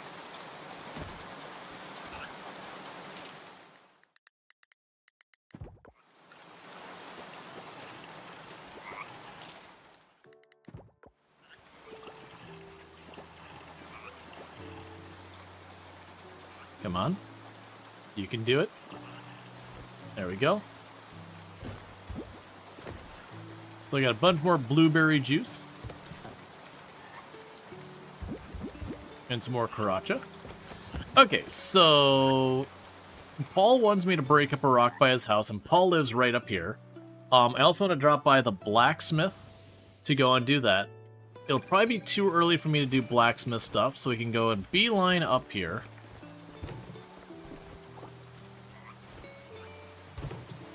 That's Erica House.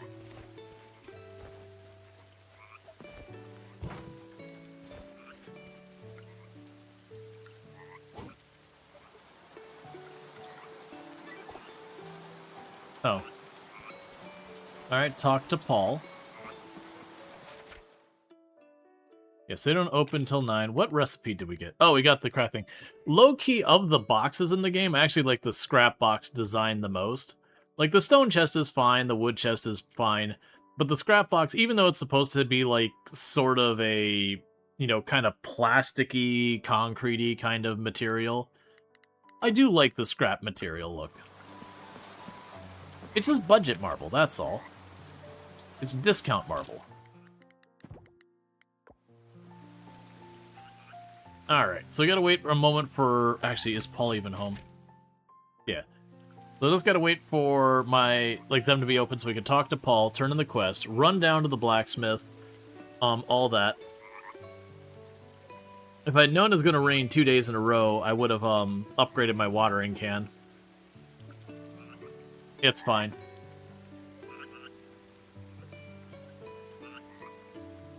We're getting pretty close to the point I'll stop using my watering can, other than when we first clear land and all that. Come on. Open.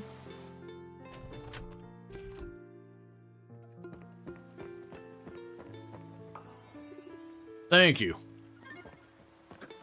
Okay. I mean, it makes sense. Oh, right! Emma wanted papayas. I have papayas now. Right. Okay, that's fine. So I'll drop by the blacksmith, do that. We will pop by the house. We'll grab the 2 papayas for Emma. We can drop those off, because Emma will be right there.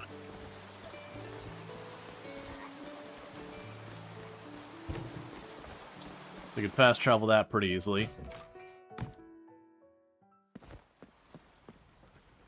Okay. So process all this junk.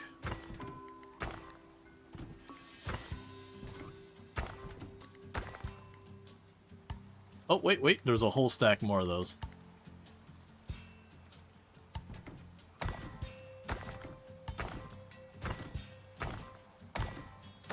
And you can process them all at once, which you'll probably do later in the game.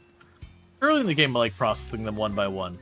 It's more satisfying to, like, It's like doing loot boxes and that kind of garbage, where it's way more satisfying to like click on the thing and get like the one after the other, than to be like bulk open them up. Here's your results.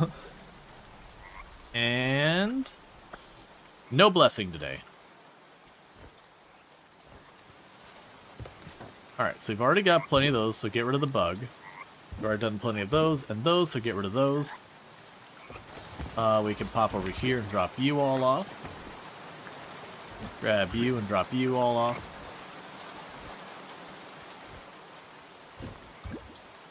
Okay, so the granite's already been donated, so we can sell one of the granite.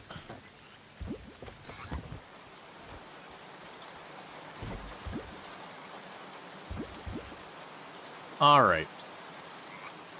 So I could sell one of you, donate you, sell one of you, donate you, donate you, donate you, sell one of you. And then we'll hold on to the other ones because we can use those for enchanting later. Alright. Oh, and the papaya. We'll grab the papaya, because I have no idea where Emma is at right now. There's my 2 papaya. So drop by the museum, do that, get the papaya to Emma. To turn that in. Then I can sell the rest, and then we can get back under water, because like I said, we're right about to hit gold. I believe we're going to have like a whole set of dialogue and cinematics from the sea people. That's 4 more things here, and they gave me explosives. I don't know what kind of museum you're running. We're like, hey man, you just donated some good stuff. That's a well, wait, is that an offering one? I'm pretty sure the catfish is both offering and museum. Okay, well that's good news, because that's the second catfish we found in the trash now. So I could drop by the temple and do that. Now, where is Emma?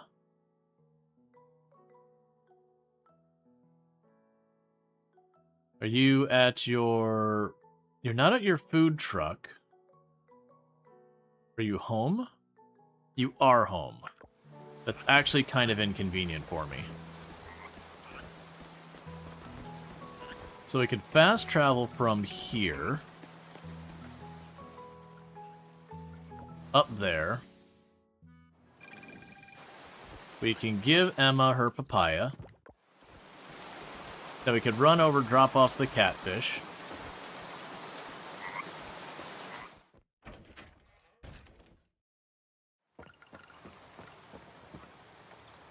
Give papaya to complete quest. Thank you. Cool. Give me the money. That's all I want. Give me the money. Alright, find a way to open the gate. We also need to check my farm's barn should be about ready. At which point we can run to the ranch and pick up our cows.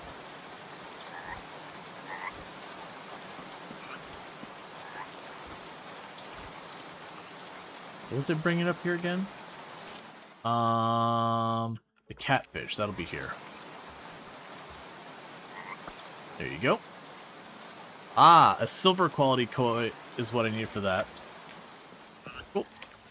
So progress is being made there. We can take the rest of this stuff and we can sell it for the credit. I'm not going to end up using those smaller ones.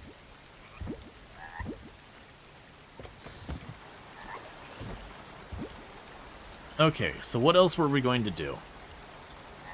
I've got the silver if I wanted to upgrade the hoe. I don't think I care that much.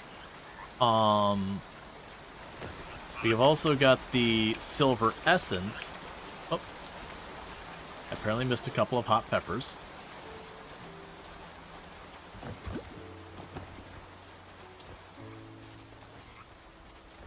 Okay, so you're still under construction.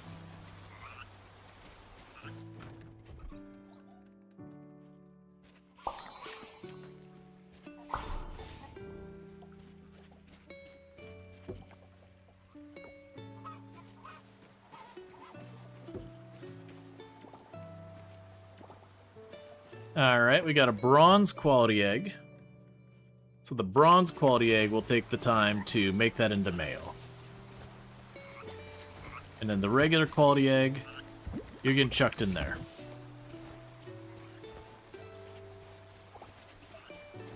There's the maple syrup. Right now I'm just going to go ahead and sell that. Okay, so we can upgrade stuff. I can take the essence and upgrade the quality of our produce. I can take the essence and I can take that to the shack. Well, actually, shack might be closed on... Oh, actually, I think the shack's closed on Mondays. No, it's closed today. Okay, so we cannot go to the shack. So I could grab the essence and pop on over real fast to the lab to get that upgrading. You ever play... you're gonna need to not use the acronym because I'm not sure what game you're referring to. So yeah, so I don't know what HOI 4 is.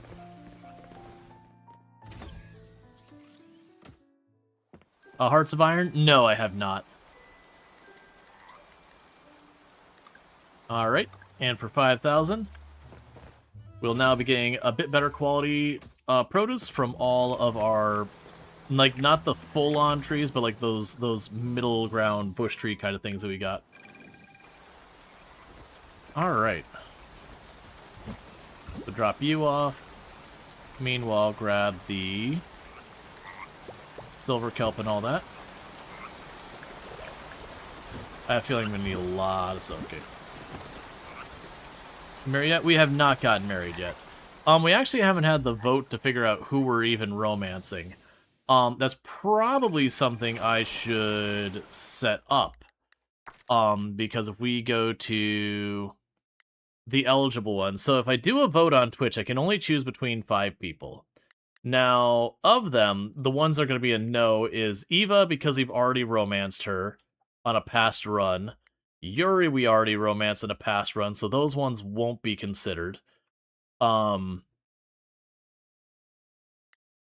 then we're missing the merfolk. There's also merfolk there. That's what we'll do. Once we get to the merfolk, which should be like right away here in a minute. Once we get to that stage, what I'll probably do from there is we'll put up a poll and be like, okay, who are we romancing? But like I said, I can only make a poll for 5, so it's not one of those things I can go and be like, here's the whole list, have at it. Because even if I use the other tool I've got that lets me have more options and you can multi-vote and all that, realistically, once you get to around 8, it just gets so crowded you can't see anything. But yeah, no, we're not going to get married anytime soon in the game. This isn't a existing save file we went back to from before the updates. It's a brand new one we created for 1.2b. So we're only coming towards the end of our first summer. I imagine you could potentially get married in the game if you, like, absolutely beelined and, like, made your, like, #1 priority to just romance someone. You probably could get to something like that. But I think for all practicality, that'd be pretty unlikely to, really get to that stage. It's like in Stardew Valley that technically you can get yourself to have a relationship far enough along that people will dance with you at the spring dance in the first year. But to do that, you kind of have to drop everything and make that the priority.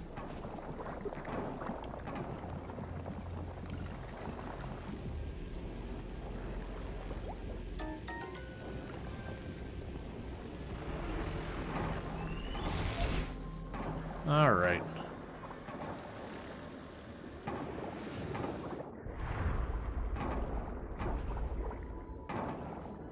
So clear over here, because this is where we see the oil. And I don't know if it has any bearings, but I've had generally better luck finding the things that clean the area around where I see oil.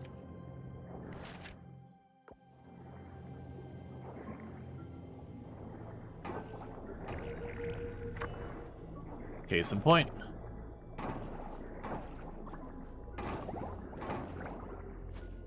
Because one of the big advantages of what we're doing now is if I take the time to clean up these areas later on,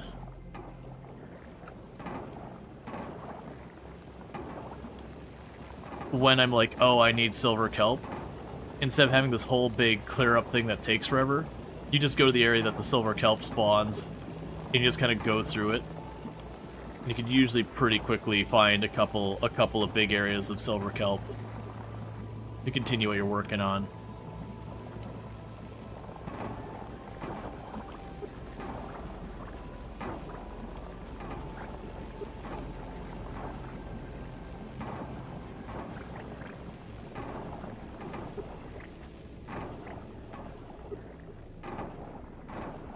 Alright. And there is a thing you unlock later that will clean up all the trash in a fairly decent-sized area. I've never bothered using it. Like, you need lots and lots of trash for making scrap and all that as time goes on. Like, that is a thing. But broadly speaking, because they only clean up, you know, like, it's a decent-sized area. It'd be like an area like this big. But you don't really benefit from, like, stacking them, so you have to spread them out. Okay, so that should be all the ones here and there.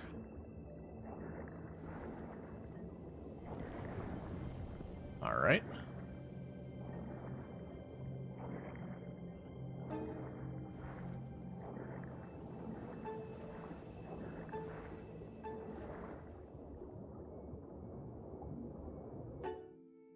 I thought the game crashed for a moment because it hung.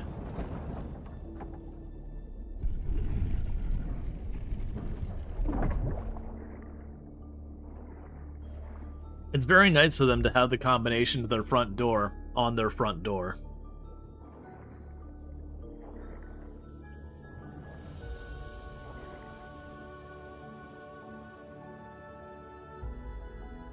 Alright, so we've reached the merfolk village.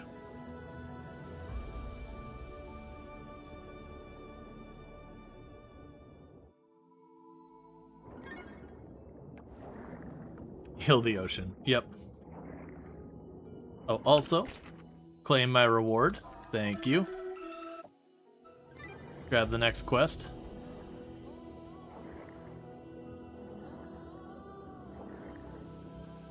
Alright.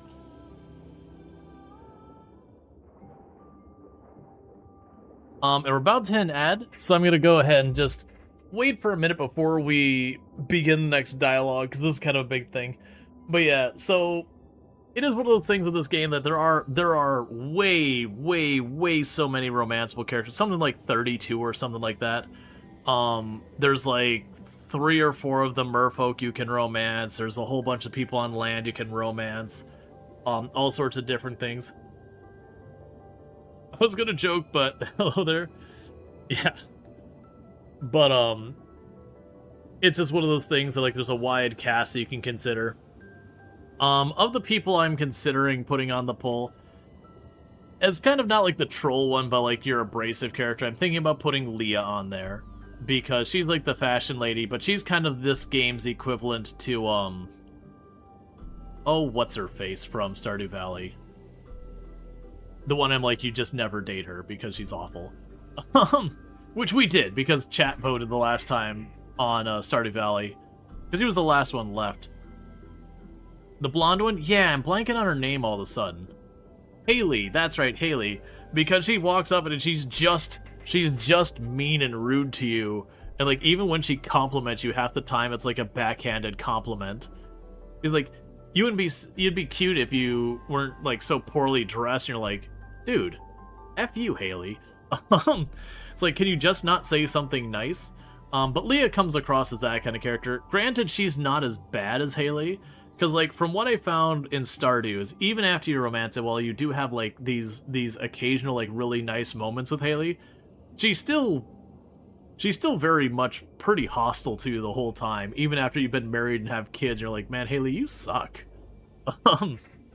Versus I'm under the impression that, like, Leah genuinely becomes just, like, a straight-up sweetheart as the game goes on. So that's what I'm considering. I believe with Lily, we romanced her in the early access, but it was one of those ones where you could only get to like 3 or 4 hearts or whatever. You couldn't really see her story go anywhere. So we never saw that one through. So I would be willing to put that on there. The dolphin guy is ripped. Yep. Hey, I mean, if you swam all the time, like all day, every day, I imagine you would be pretty ripped, actually. Honestly, very genuinely, if like literally your only locomotion was swimming through water, I think you would be like lean muscle out the yin yang. Honestly, I think the real challenge would be getting enough calories that you don't have health problems. You'd be burning 4,000 or 5,000 calories a day just moving around. Like, and not, like that'd be like your leisurely hangout at home day, just swimming from one side of your house to your other. You know, up time to use the restroom, let me burn an extra 200-300 calories just trying to swim to the bathroom, which gets complicated when you're underwater. I know people are gonna want the merfolk, so I know there's 2 merfolk you can romance. Or sorry, there's like 3 of them. So you can see like the princess and what, you know, like I'm not Denali, I think is the other one. So there would be possibilities, and you can have 5. And so it'd be, who would be the 5th? Because there's Millie. Millie's kind of a sweetheart. She always calls you things, you know, like, you know, her brilliant butterfly or whatever. So she's just kind. So there's that one.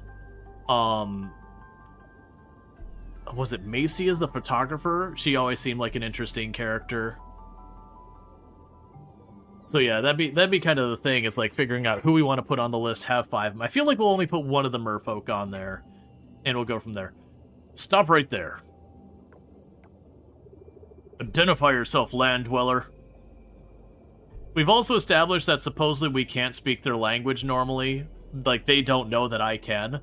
So, this would be like walking up to a dog and being like, identify yourself, dog. What are you expecting the outcome to be? The dog's gonna bark. Let's see. No harm intended. Easy, no need for the spears. I thought you'd be friendlier.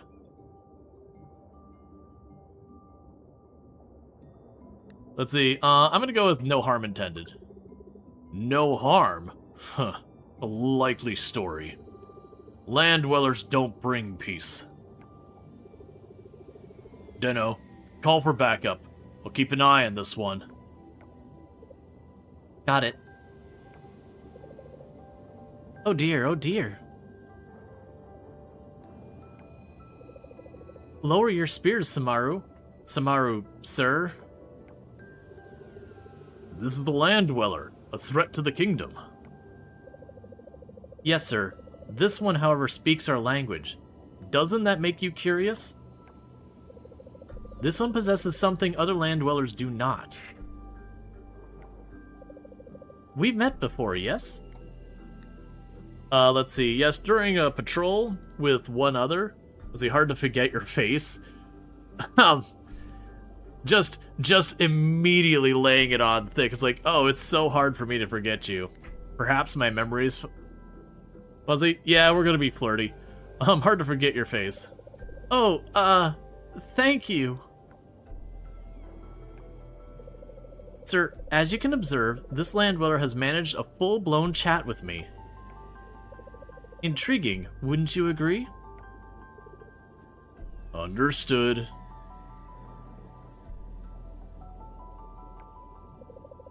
I just realized I haven't shared my name yet. My name is Denali. That's Deno, and that's Samaru.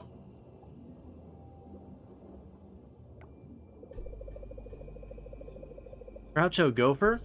Unfortunately, your visit to our realm counts as a bit of a crisis. We'll need to take this matter to King Krakatoa. He'll decide what to do. Off with his head. The palace ahead is our destination. Please head inside when you're ready. Are you absolutely certain about this, Denali? Land dwellers have a notorious reputation. With all due respect, sir, We don't know anything conclusively. What we know so far has simply been ocean myth and hearsay. Myths or precautionary advice. I bet my fin on it. We should give Groucho Gopher the benefit of the doubt. Alright then.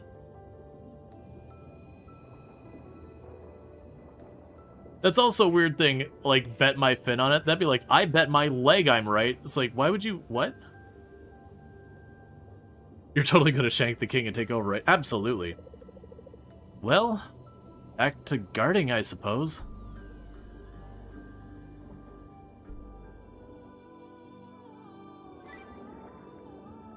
Alright.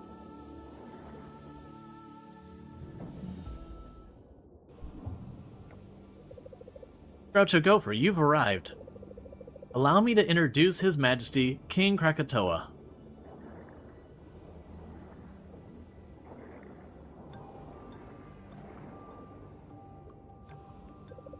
Your Royal Highness, may I present you the land dweller Angong, and I stumbled upon during our rounds.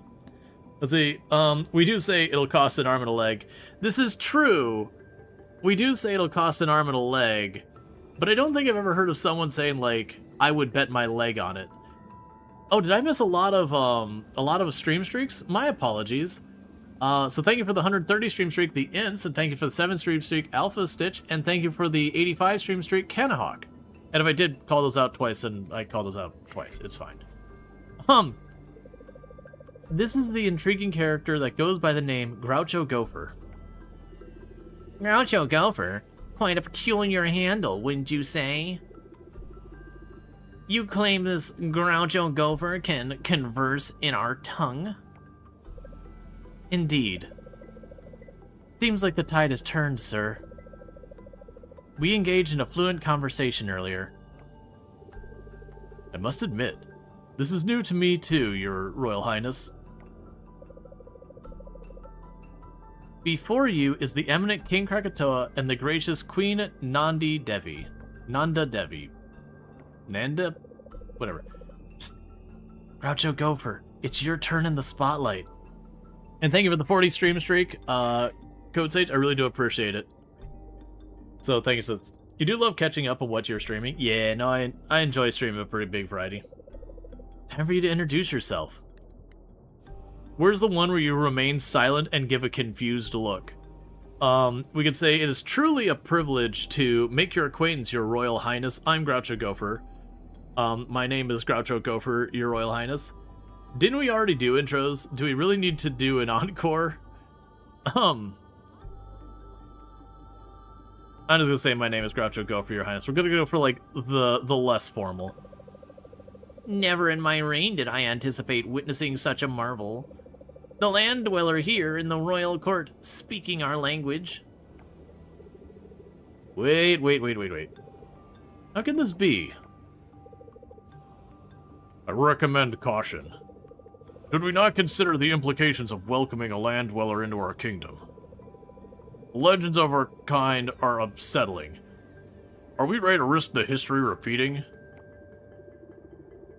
Indeed, my queen, your concerns are not without merit. Every Merling here grows up hearing the ominous tales of the land dwellers. I previously dismissed them as cautionary tales, but recent events imply that they would be more fact than fiction. Is that his hat, or does the king have really freaky ears? Well, so I think if you might be not easy to see on the screen. You can see the actual ear here, and then this is like just like some type of brass or bronze or copper thing on top of it. But he seems to have like a normal, like human equivalent ear.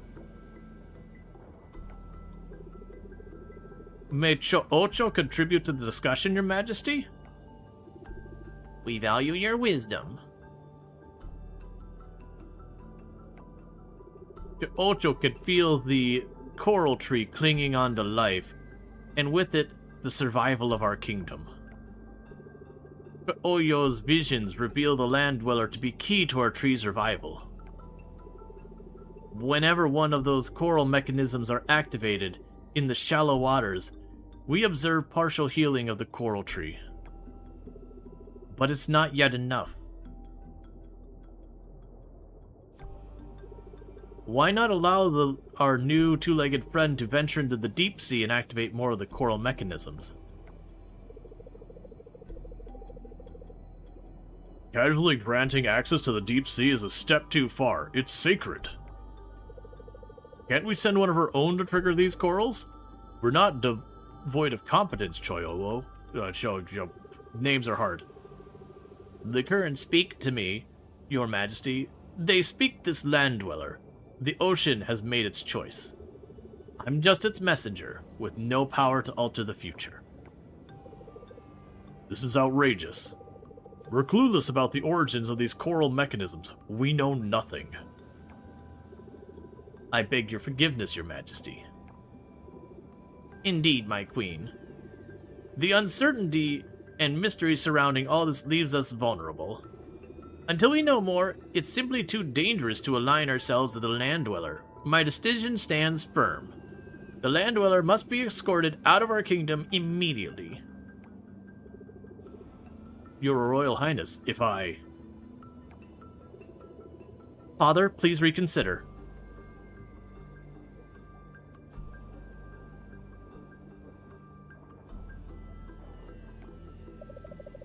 The land dweller deserves to be here. Oh, I don't want to marry her just because I don't want to try and remember that name. Mirianjani, have you been eavesdropping?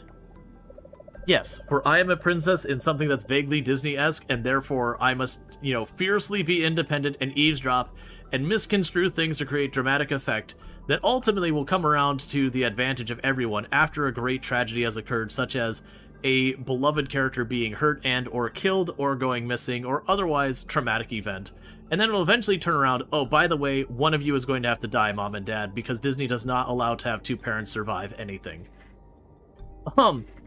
Yes, Father.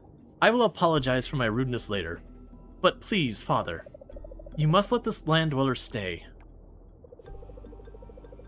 Maria and Johnny, why would you not say, like... You would have a nickname. If this is Mom and Dad, you would have a nickname you would use. You wouldn't be like, Mira and Johnny. You'd be like, Mira? Mira, my darling, don't let your fascination with land dwellers cloud your judgment. You're wrong, Mother. The answer lies in the barrier surrounding our kingdom. Aunt Liang, she used to tell me that the goddess didn't place the barrier to keep the land dwellers out. No. She made it to ensure only those carrying her mark could breach it. Be that merfolk or land dweller. That implies Groucho Gopher here, in our kingdom, because Groucho Gopher has the goddess's blessing. We can't afford to overlook that. My queen, our young Mira raises a point we cannot disregard. My previously firm statement that I made 30 seconds ago, that was firm. I would like to waver on that, because it was not as firm as I previously implied. Reviving the coral tree takes precedence over all. If it means granting a stranger free reign in our waters, so be it.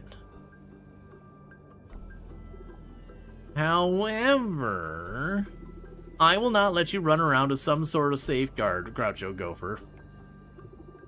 Denali Samaro Engung, I command you to be vigilant and not do anything at all. Just, this is me basically bunking my responsibility and being like, if anything goes wrong, I'll simply blame you instead of myself. Mira, spread the word of this arrangement among our people. We must prevent further unease.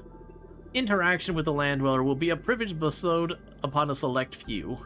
Groucho Gopher, abide by our laws which you do not know, and I will not bother explaining or prepare for expulsion. As per your command, Your Royal Highness. Land dweller, you are granted access to the deep ocean. Your wisdom prevails, Father. Understood, Your Royal Highness. Denali Angung, escort Groucho Gopher to their quarters in the barracks. We may be suspicious, but we are not uncivil. Dismissed. Princes knows their religion better than the old Chen, who's basically their Pope Fire the Shaman. Yeah. It's like, why, religious representative, why would you not explain the religious implications of this? Wow, I can't believe the king actually granted you permission to stay. And in the barracks, none less. It's very close back there. If it weren't for the princess... Come along. Let's get you to the barracks.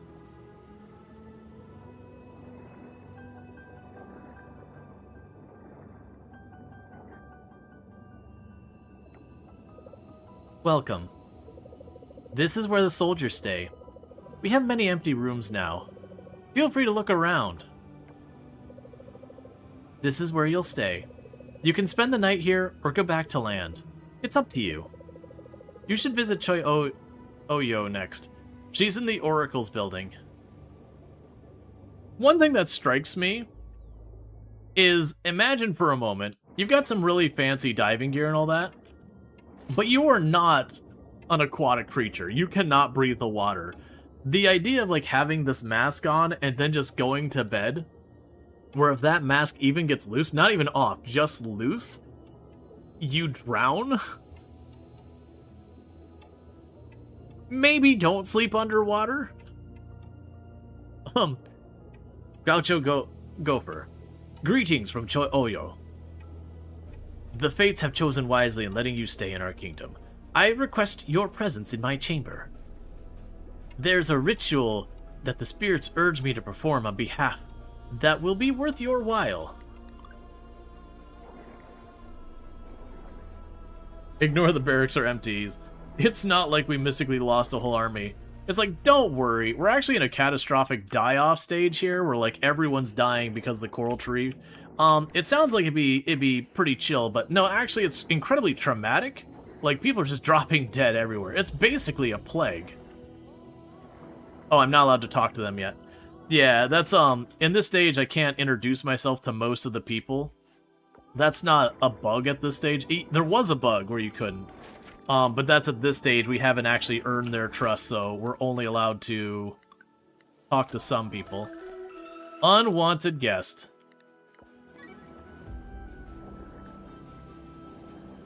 Alright.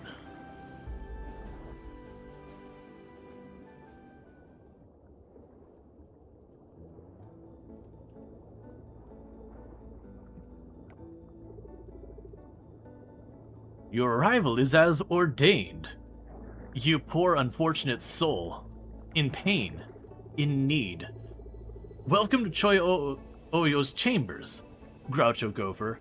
I wish to discuss a matter that could significantly benefit you. Throughout our kingdom lie sacred ocean caves. You may have seen them during your travels.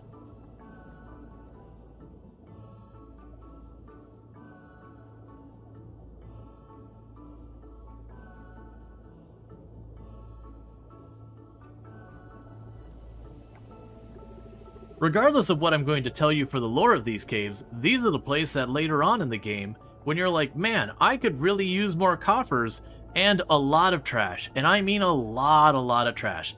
These are basically giant trash receptacles that you can get endless amounts of garbage that you humans dump on the ocean. I mean, these caves are treasure troves of resources, as long as those resources are trash. But like, actually, genuinely, the trash in this game is very useful. Many of which could prove invaluable in your endeavors. The decision to grant access to the sacred place is not ours to make, but the ocean's, and the ocean, it seems, has chosen you.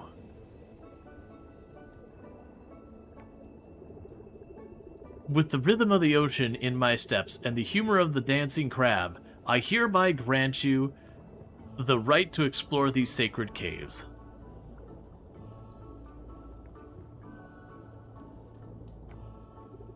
As you journey deeper into the ocean, you'll discover more such caves.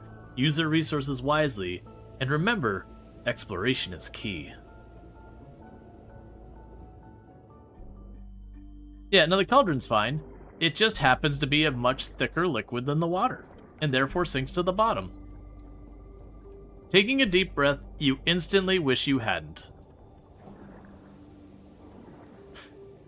Fair enough.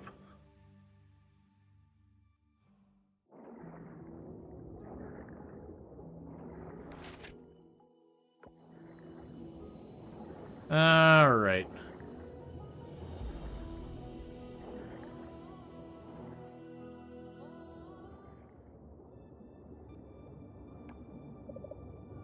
Hold on, Groucho Gopher.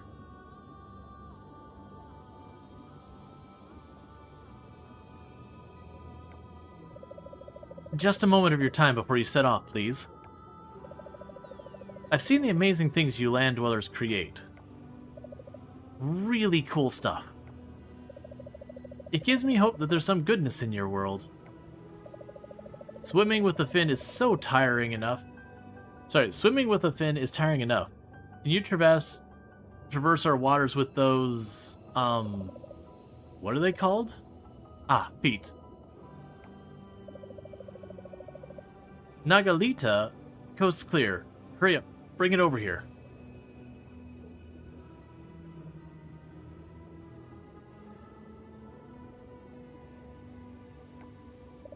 Now, take this stamina fruit. It'll give a boost for your adventure. That's actually the first one we've gotten this run. Normally I've got like 2 or 3 by now. Alright, off you go. We're counting on you, Groucho Gopher. Stamina fruit basically permanently gives you a boost to your total stamina. You've acquired a stamina fruit. Your stamina has permanently increased by 45.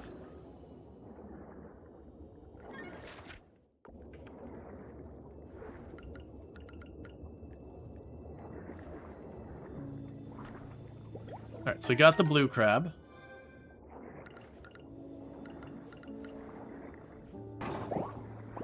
Ah, heck yeah. First of them, both of them triggered double kelp. Okay, so what we're going to go ahead and do is move the anchor over here. So with this, now the strategy is going to be we work on this, advancing when we need kelp. Or I don't have anything better to work on. Otherwise, we're going to kind of be hopping back and forth.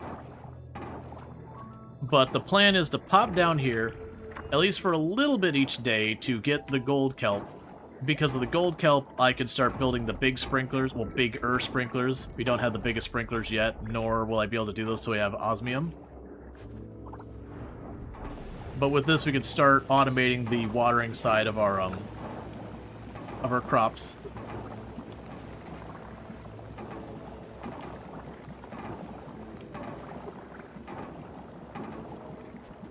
And occasionally we'll drop back and grab the silver kelp as I need it.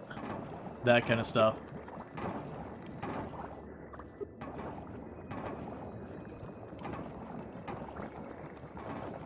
We're not going to be worried about the essence yet. Because ultimately what we're trying to do is expand our farm, but in a way that I don't spend all day, every day maintaining the farm.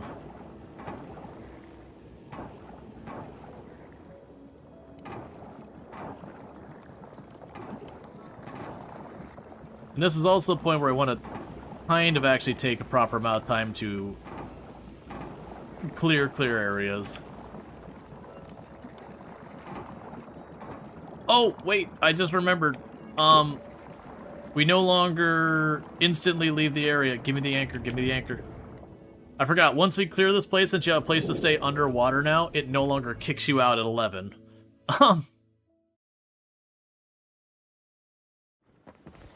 If it would have stayed much longer, we would have actually passed out.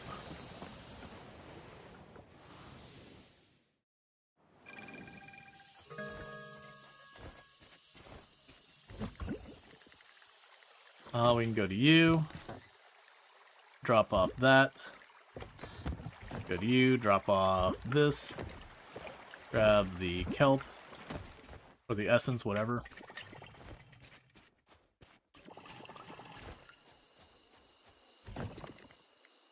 Oh, wrong box. You go in this box.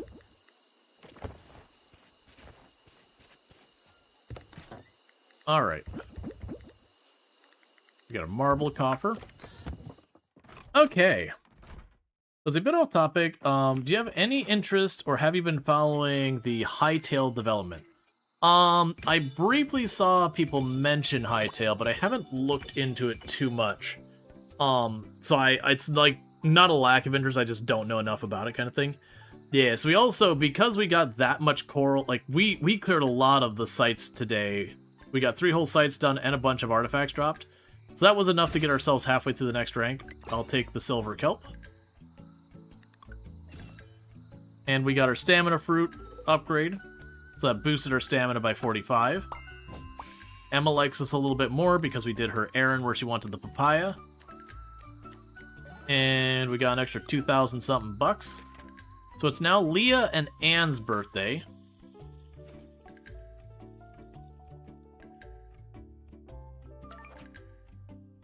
But now we're working on getting our sprinklers set up.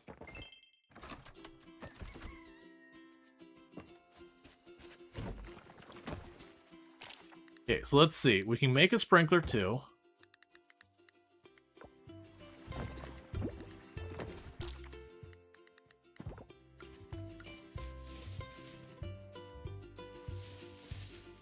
Right now, just chuck that there.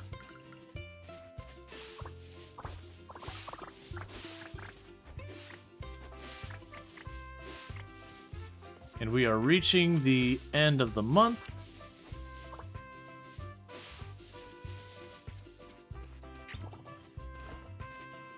Alright, so let's pop here. Crappy produce goes there.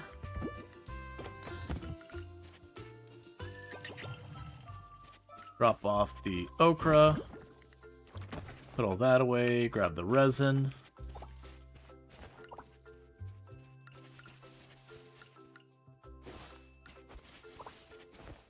Grab those.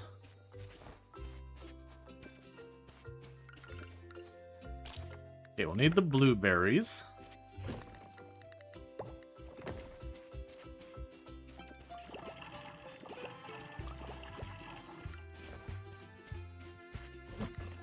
Drop those off.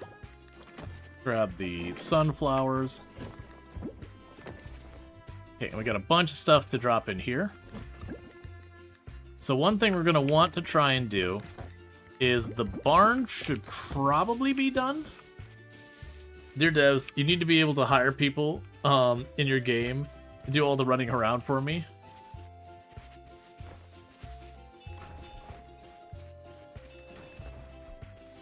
Okay.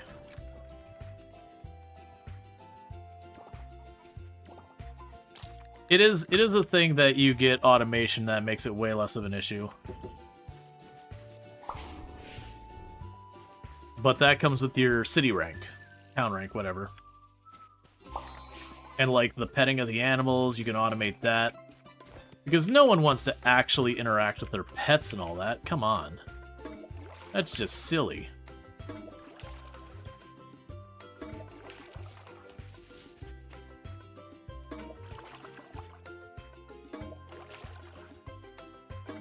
And in 4 days, all these crops are going to die, except for the peppers in the top right over there. You played a good share of Stardew Valley and Graveyard Keeper? Oh, yeah. Like, Graveyard Keeper's an interesting one, because, generally speaking, of the two, it is definitely the way grindier one. But then also they give you automation, like the ability to do a lot of automation in it over time. Which, you know, mitigates a lot of the grindiness.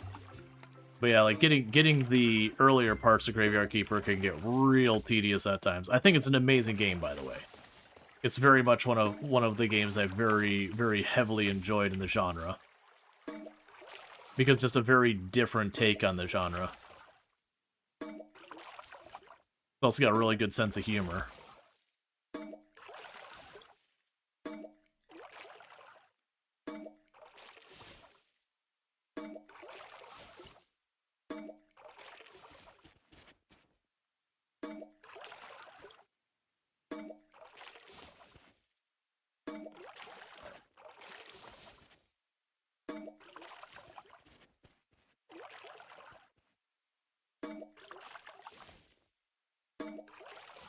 Okay. Yeah, no, it definitely... Graveyard Keeper definitely was like, here's this genre, what can we do that's properly different? You know, versus being like, what can we do to iterate on the formula? It's like, no, genuinely, like, where can we, like, really kind of shift things around a bit?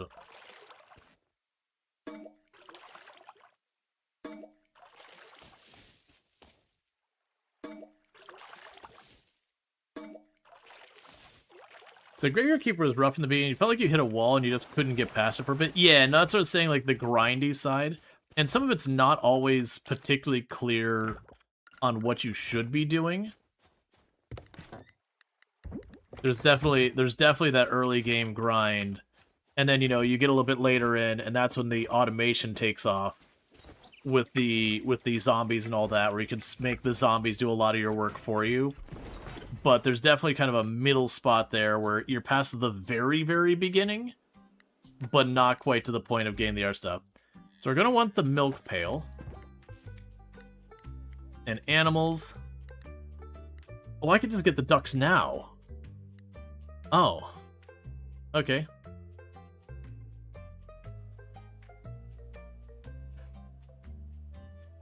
So we're selecting this building.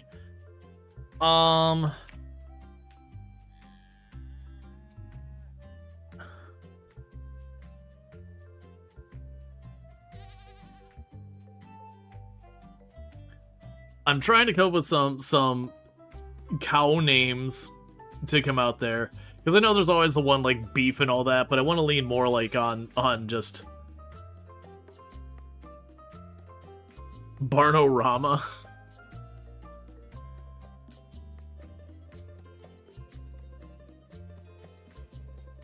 Moobert.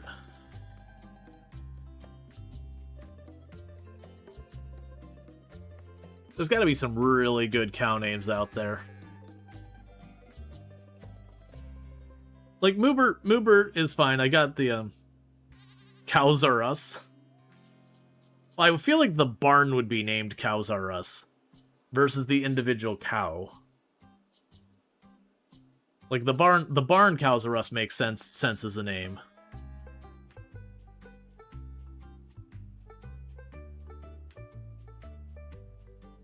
Charcuterie? Nah, we're using it for that. Like, I was gonna go and do something like, Cheese Factory. It doesn't fit.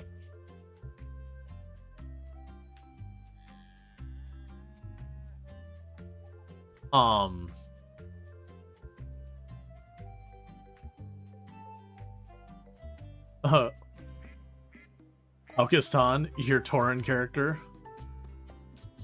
Just Moo.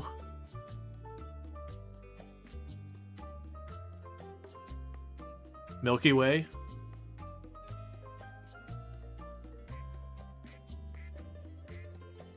I'm gonna name the first one Moo. We're gonna get 2 of them.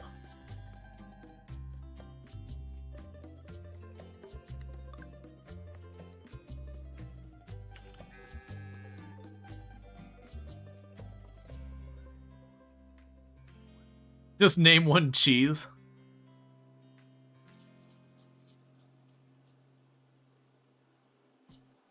Chalky Milked. I'm gonna go with Chalky Milk for the other one. Alright, so we apparently can get the other ones right now, which I was not prepared for. You always name your cow Cowabunga. That's not a bad name. So we can only afford the 1 duck. So we've got a duck we're gonna be bringing in here as well. You've already got a chicken named Beaker. Daffy. Yeah, as like Daffy and Donald and those came to mind, like, you know, just a nod to like duck characters that are well known or whatever. Now we'd go for a less Scrooge. Oh, Launchpad. Yeah, let's do Launchpad. We won't do the whole Launchpad McQuack, but we'll do Launchpad. That's a good one. For the people who get that reference.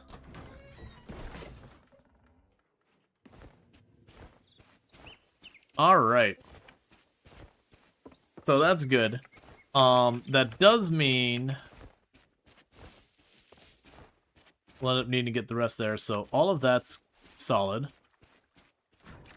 Let's pop in here.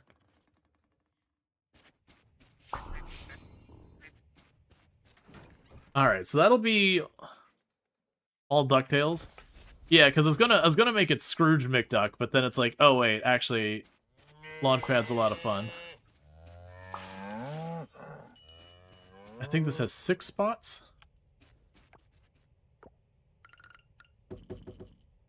Oh no, it is only 4 spots. Can I put you back this way? No, that just takes out more.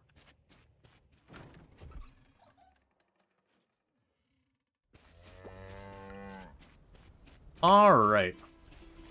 So we got that. Bear with me, chat. I need to use the restroom real fast, so I'm going to do that real quick, and I'll be back here in just a minute, and thank you again for tuning in, and I'll be right back.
Okay, and we are back.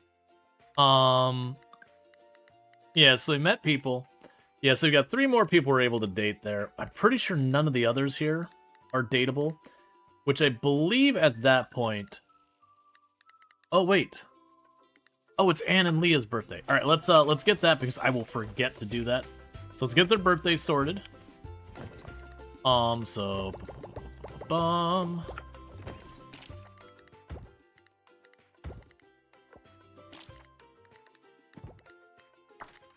So you are on the top right. Okay, that's actually shouldn't be too hard to do.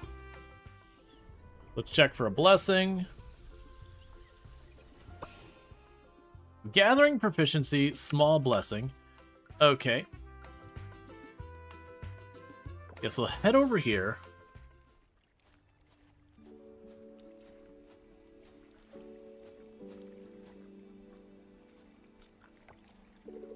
Groucho Gopher.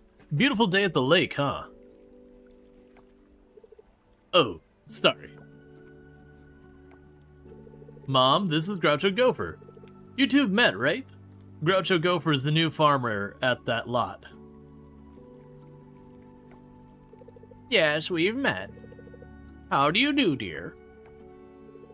Mom and I are doing a little stretching. If you have some free time today, so what the heck? I figured I'd bring her here. Let's see. It's good to stretch. That's true. It isn't fun doing it alone. Thankfully, no one doesn't mind keeping me company. I wish I could stay longer. I have to pick up flour from Sam's. Mom, Frank needs to hire more people. I can't be the only one running around for stuff at the tavern. He's too cheap for his own goods sometimes. Son, in this case, maybe you should go do it now.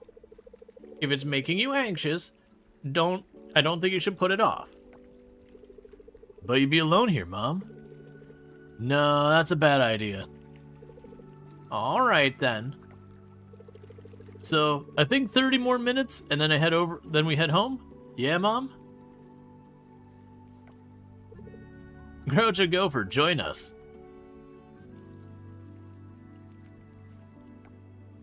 There you go. Let's move to a different spot. This is Mom's spot. You can't be here. That is a little weird. I mean, it's hard to understand, like, what age they're depicting. But it's like, no, I don't think you should be alone. It's like, dude, you live in town with, like, 30 people. What's going to happen to her? You're also at a fairly public place.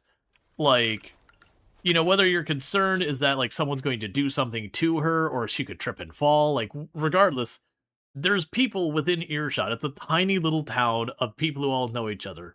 It'll be fine. All right, let's give Anne her flowers. I'm just surprised you remembered my birthday. Thank you. I definitely did not get a reminder that made it so I didn't have to consider anything. And Leah, I think this is the spot. There you go. Aw, thank you for the birthday present, Groucho Gopher. You're sweet. Okay, so we got our birthday obligations sorted. We do have 2 coffers I could pop because I forgot to drop stuff off. So we could do that.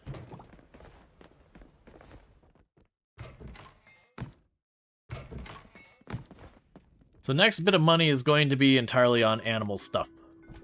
Because I'm going to need shears. I'm going to need all that kind of stuff. We're going to need to, buy 2 sheep and another duck.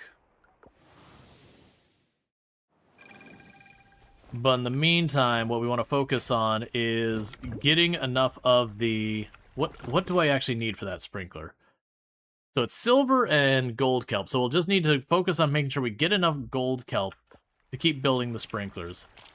I'm really hoping we don't just immediately get the next sprinkler. The tier 3. I think that's a whiles off still. You won't tell me, will you? No. It's probably here. Even then, if it boils down to that we make a bunch of the sprinklers and then immediately the next set of sprinklers come up, that's fine too. Alright, so you have officially pushed it to where I need another box, which is why I kept another one here. Alright, we got the water crest.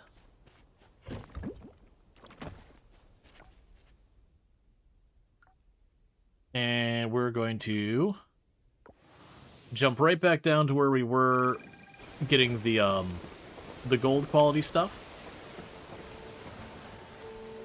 Because like I said, we're like each one of these we get is more I don't have to water in the future.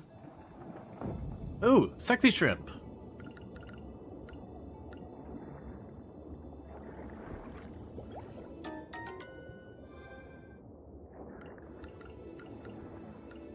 That's the other offering things we need.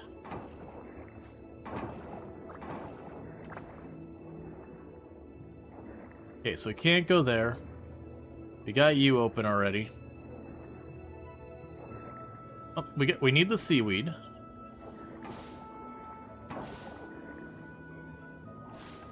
Did the seaweed not actually give me seaweed? Such a troll.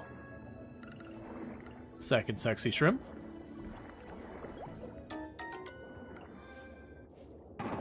For the record, sexy shrimp is legitimately a type of shrimp.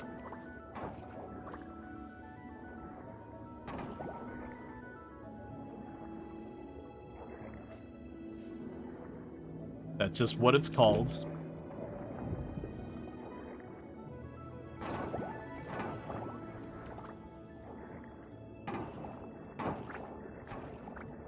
All right.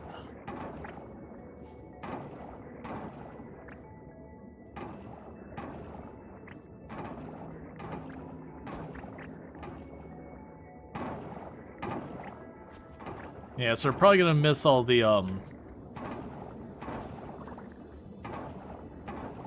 special summer and spring sea critters and all that, and flying butterflies. That's fine. I usually just don't even worry about the first year about getting all the stuff you can catch. Because, like, the moment you get the computer, life just gets easier with all of it. Because then you can target everything. At that stage, then it's, anytime something comes up where fishing becomes available that you don't have, that's when you prioritize that. Because all the critters you can catch, you can sit there and set traps and all sorts of stuff to make them happen.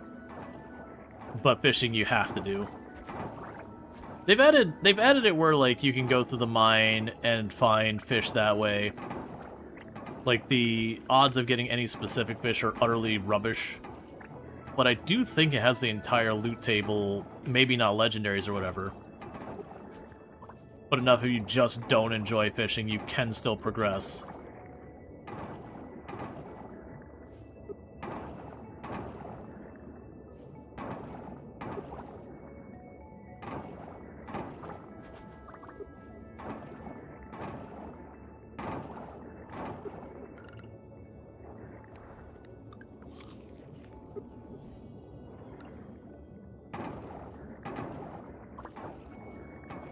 Yeah, no, we're in a really good spot right now, because, like, we've got access to the gold kelp, we've got access to the gold ore, so we can work on our upgrades.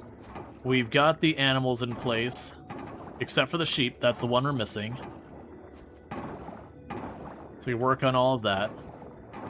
We're getting our sprinklers online, so I can have more free time to work on all this stuff. We can see who we want to consider for potentially having as the person we romance. At which point, then I'll put up a poll and have people vote on that so y'all can decide.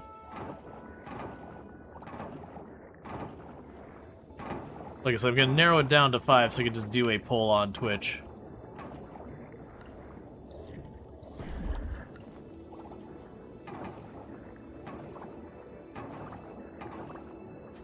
Well, I'm not finding the anchor points, but we're sure clearing the whole area.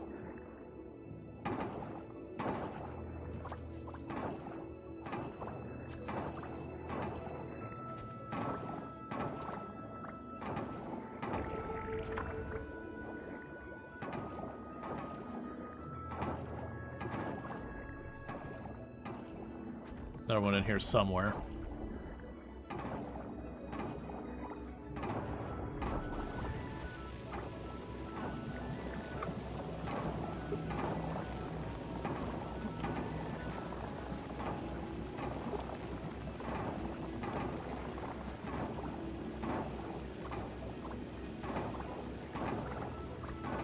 I'm just gonna trust that works out because we cleared so much of that down there.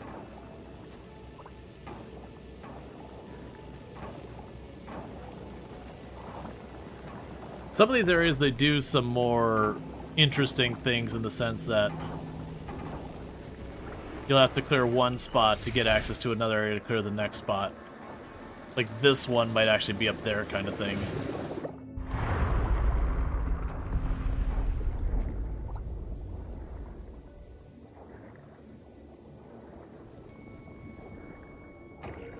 Or it's right there. Oh, that'll be another blue crab. And we got a double catch on it. So that's awesome. Yep, so we can donate one of those. We can offer one of the sexy shrimp.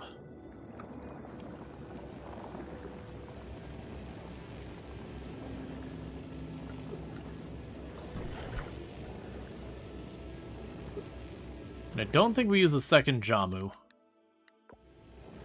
It gives 300 energy, and the day's almost over.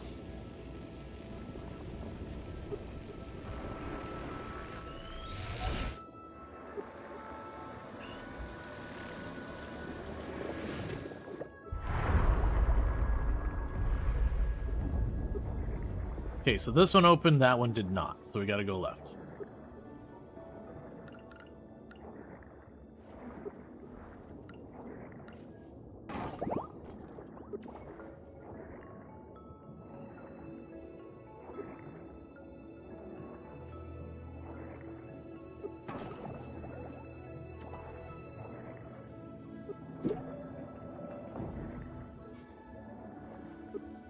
Alright, get this thing out of my way so I can see what I'm doing.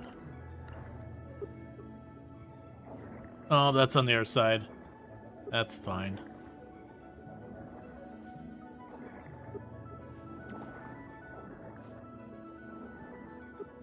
Okay, none of these were ones we offer, right? Yep, okay, that's fine. We're not going to bother starting to clean this one. Day's basically over. We can pop up here, drop off the sexy shrimp at the temple.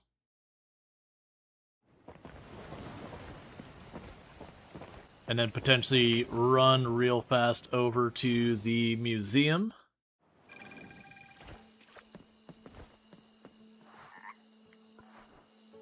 Oh, it's you. So that just leaves the sunflower sea star, and then we'll have all the ocean critters sorted.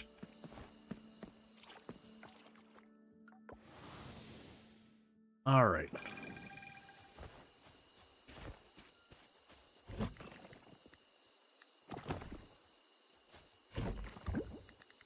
Okay, so we've got those. So we'll need to donate one. We could sell the other. Okay, we're back to the situation where I've got a bunch of these. And some of these we really don't care to have duplicates. Let's grab you. Drop that in there. Grab you. Drop that in there. I think all the other ones we... Ooh, wait. Yeah, base scalp is one we don't have, so grab you, drop you in there. Alright, so let's drop these off. Sell one of those. Oh, the razor clam I should drop in here. We'll want to keep the shrimp and all that.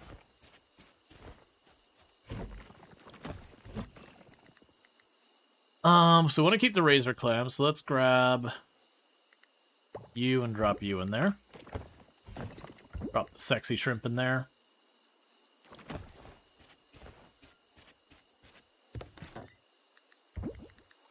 Okay.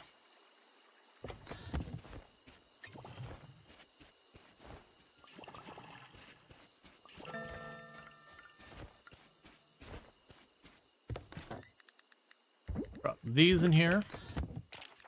Quickly make yourself another... Sweet.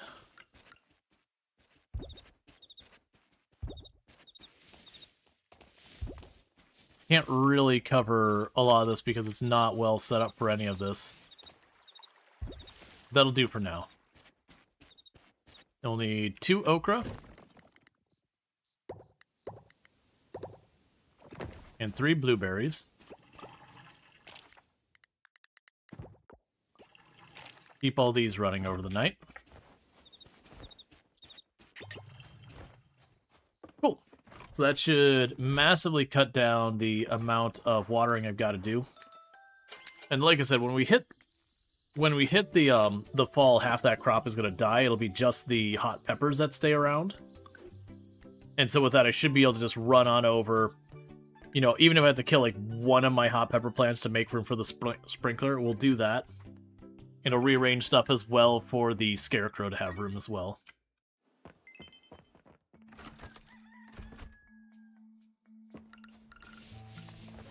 Okay, let's start by running down here before we worry about anything else. Let the animals out.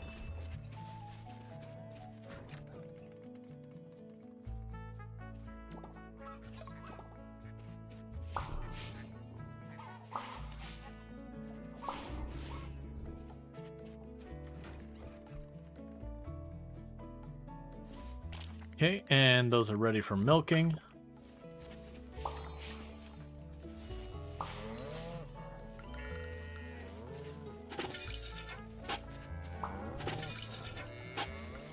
Not a huge fan of that change sound effect. Okay. So with that, we are going to want to pop over here. Sell those eggs directly. Sell the regular milk for right now.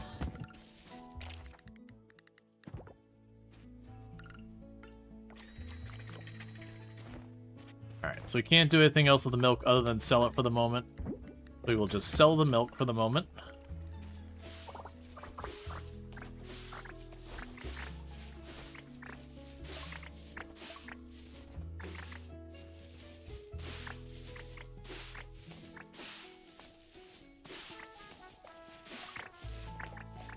Alright.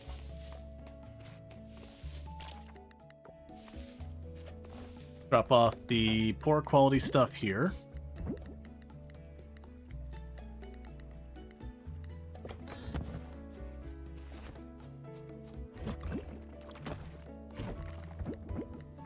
And I once again need to remember to actually do the blessing, because the blessing can do stuff like have you give a better chance of getting quality items, that kind of nonsense.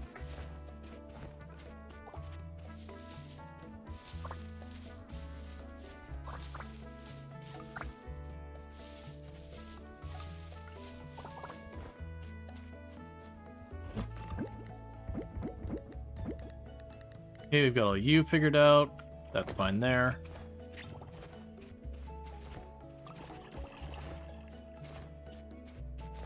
Drop off our blueberry juice and okra. There's the resin.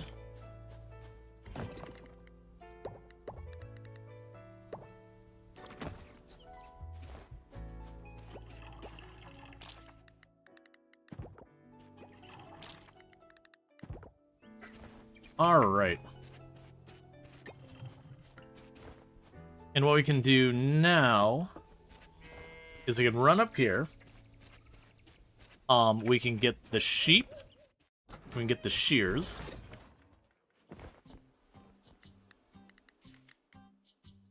So we've got the sheep.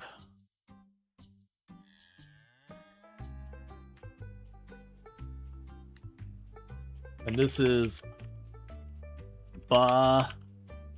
Thalamule. I have no idea how. Thalamule? I have no idea how you spell.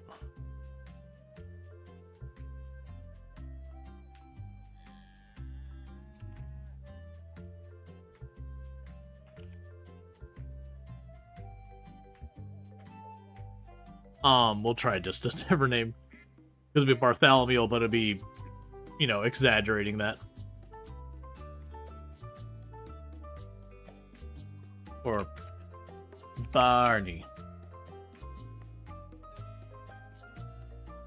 Okay, so Bartholomew. Good enough for me.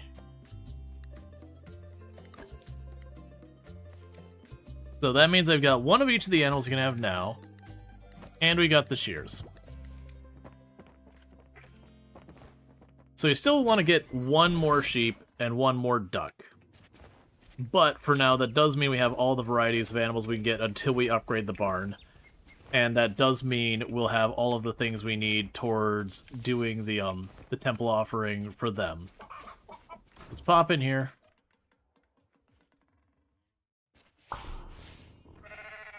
Pet the sheep. Very important.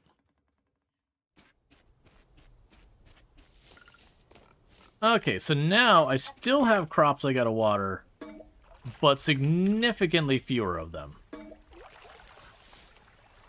They're gonna be a little scattered, unfortunately, because we were just doing the best we could with the sprinklers that I was able to get a hold of.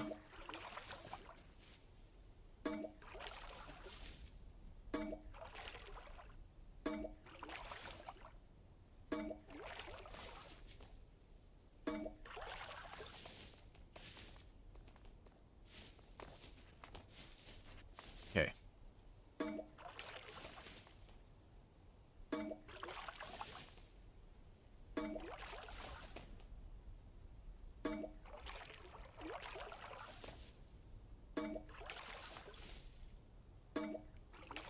How do you unlock the sprinkler recipes? I believe the first one you just get from farming. No, actually, I think you get them for just from farming in general. That's how you unlock them. And then the materials to do them, you end up getting through stuff like the diving, because they use the kelp. But yeah, generally speaking, most of the stuff you get in the game, if it's something you use for the mine, you get it by going to the mine. If it's something you use for farming, you get it from farming. You get the idea. Okay, so we got those all done. So we're good there. Sell some more of the okra. Alright, meanwhile, let's drop off the blue crab.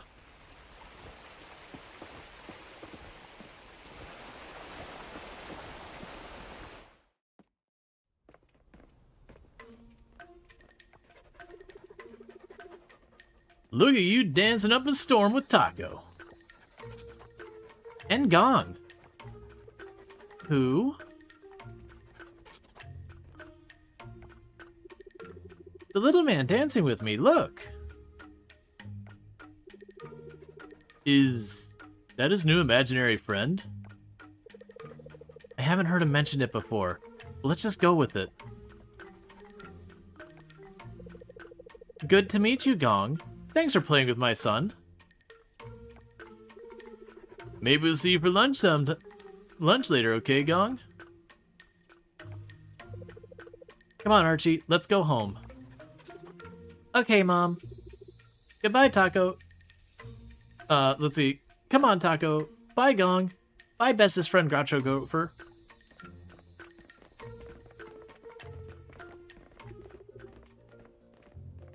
What Archie, Taco, and you see? I don't remember which voice is which. Human see that, yes? So sad that Human cannot see Gong. Gong want to talk to Humans, play trick on Human, but cannot because they cannot see Gong.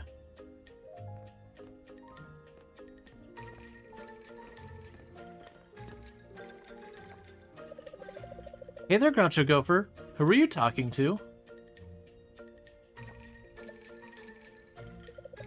Alright, I'll leave you alone. See, Humans cannot see Gong, but it is okay. Gong has idea, but Gong need Human help. Gong tell Human more later, okay? Meanwhile, House is like, you know what? Maybe I should stop talking to Groucho. He's clearly under a lot of stress or something. Really probably should get him in to talk to Yuri. Alright, there's the blue crab. Alright, so any day now we're gonna get the notification and that museum's just overnight going to be the big museum. Alright. Meanwhile, we got all that junk.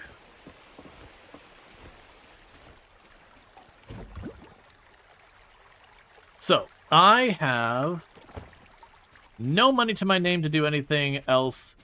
So we're just going to continue working on getting the sprinklers and all that kind of stuff set up.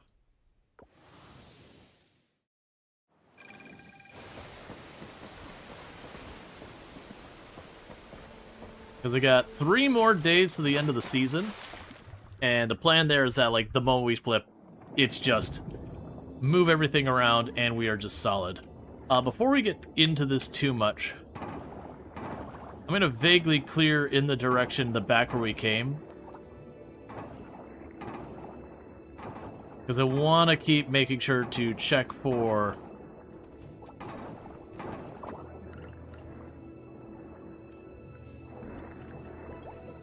Alright. We got Colorflower Jellyfish, that's a new one.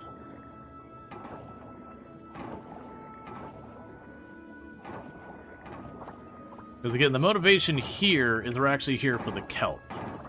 We want to progress the ocean.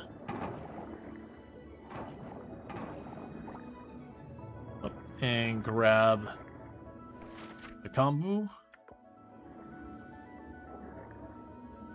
Let's pop over here real fast.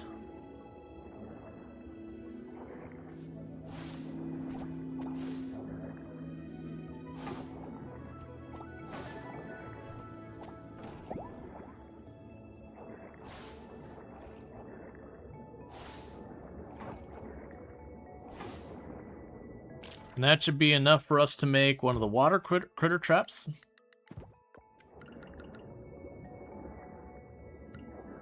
So that lives here for right now.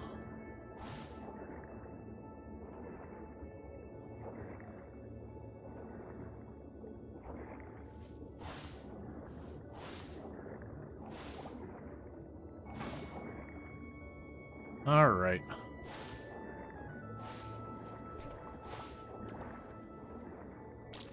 That should be enough for a second one, I believe. Nope, I'm one short.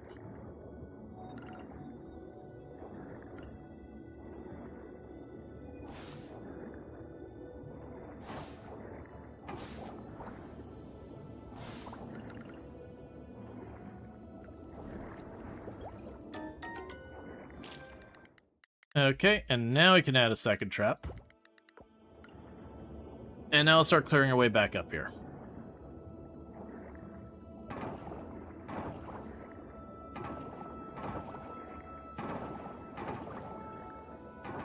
So you're back in the game, but you never touched it until 2 days ago because of you. Not that you didn't enjoy the thought of playing it before, just waiting for some kind to finish everything. You're loving it, especially the insect hunting. Yeah, no, that was the thing. When the game first released in its 1.0 version, it was admittedly in a pretty rough spot. And kind of the hindsight was that with Humble Publishing knowing it was going to be shutting down, but not telling people yet, the reading between the lines is that what probably happened, and we don't have evidence to confirm this, is that it probably was the same kind of thing that Sony did to, like, No Man's Sky, where, you know, the game wasn't really ready to go live, but as the publisher, they're like, you gotta launch. Just too expletive bad. So that really, really hurt the game's reputation upon launch. But once 1.1 got released, pretty much the game was in a pretty solid place. And they've been since, you know, they got 1.2 improved things, and this is 1.2b is the current version, that they've done well about, like, continuing to honor the things they promised they would do. They haven't hit all the things they promised with the Kickstart quite yet. The kids will be able to grow up to teenagers in 1.3, which should be the first quarter this year, if I'm not mistaken. They're supposed to have, like, an infinite islands kind of thing. We haven't heard any details on that date.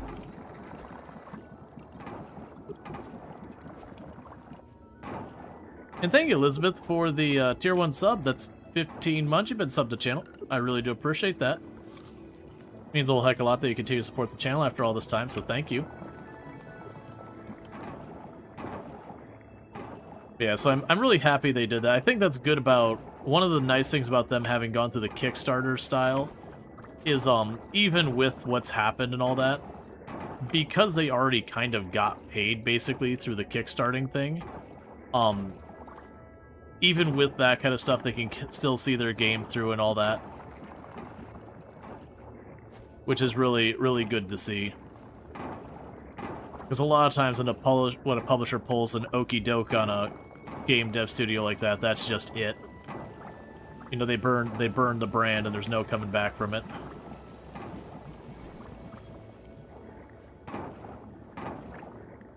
Oh yeah, no, there was, there's actually a roadmap, I believe, on the front screen. You can pull it up. The only things that they initially promised that aren't in the game, and this is including the stretch goals, like, we're past the point of the initial promises, and into the stretch goal territory. The only things that were promised stretch goals that have not made it into the game quite yet is the big one being that the kids and all that can grow up to teenagers, and I believe that includes your kids. I don't remember though with confidence that your kids.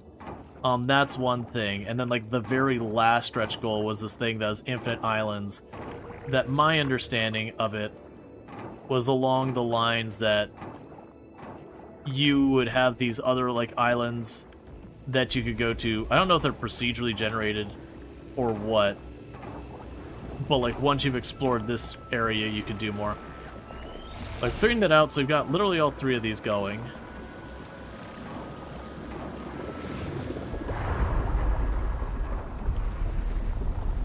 Are you hitting something?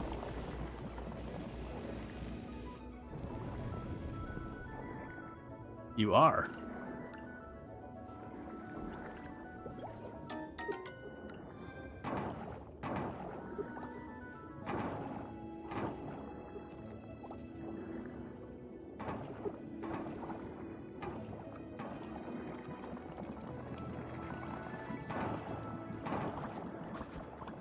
Okay. I feel pretty comfortable that that one will get finished. We can run over and start working on this one.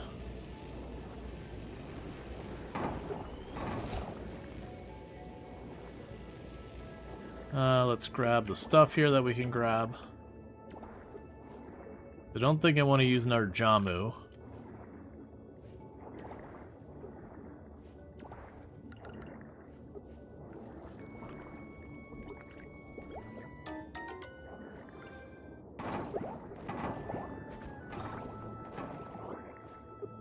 Cool.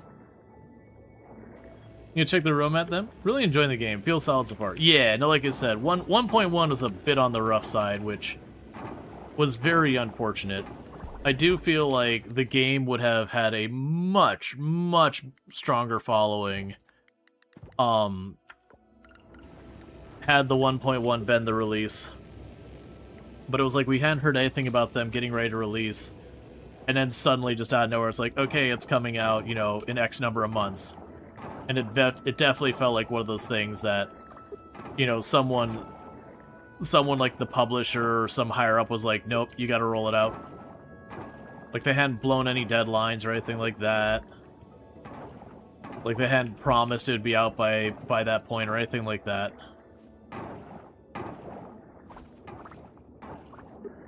But it is what it is.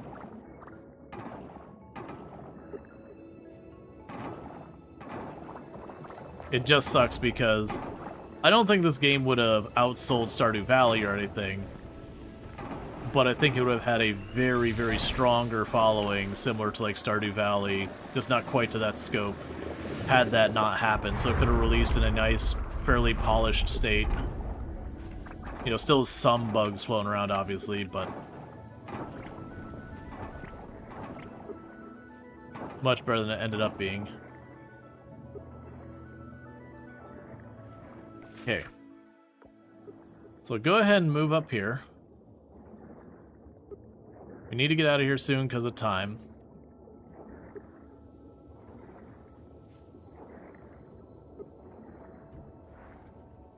Oh, inventory is full.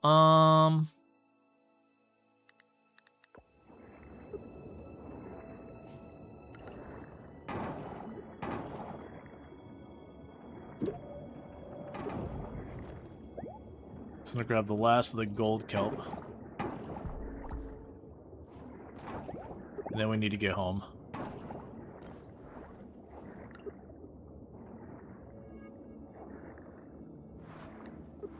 Alright.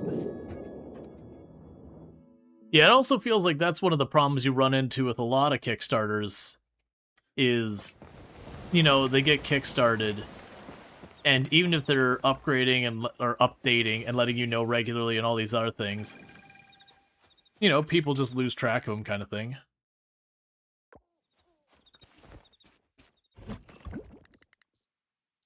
Okay, so we need to donate one of you. We can drop one of you in there. We could sell and donate some of the others. Don't do this to me. Alright.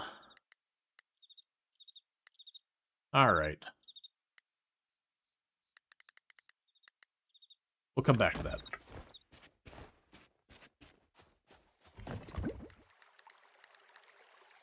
Okay, so all that's dropped off here. We can sell one. Yeah. Sell two.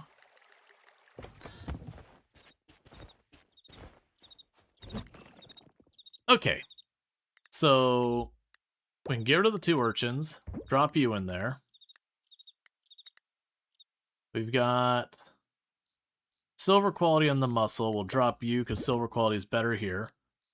We will grab those and drop you in there. We'll grab you and drop you in there. And I think that should have us good for the rest of these. So drop the spare shells and all that in there. Okay, so you two need to be donated. And we could do that there. Especially as a game dev, you understand this very well. They still did good, though. For Kickstarter, the game, with very few people, there's a lot of potential, and they learned how bumpy a road is. And still didn't give up. Yeah, no, absolutely. Like, I very much have nothing but positive things to say about the game. I think it is an extremely well-made game. That, for me personally, I would have, like, here's Stardew Valley, here's this game. I kind of keep them kind of next to each other, so far as what I consider, like, the quality of the game and all that is. That I don't feel like one of them's hands down better than the other. But it's just, like, it's a shame that it gets, you know, it just gets kind of overlooked. Stardew Town residents, join us for the annual beach cleanup tomorrow, summer 27th at 9 a.m. Let's work together to clean up the trash and enjoy a fun day of games afterwards. Bathing suits are welcome, but not mandatory. Drinks are provided. Mayor Connor. Okay, so let's go here. We've got another level in diving. Okay, so chance to forge double items, increases selling price, receive double artifacts from artifact troves. Ooh, okay. All three of these are good. I'm gonna go with the double artifacts. That's got some potential immediate benefits. Before we get caught up in that, let's race over to the museum and drop these things off to get them out of my inventory.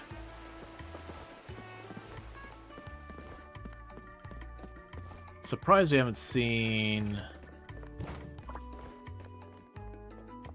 this get done yet.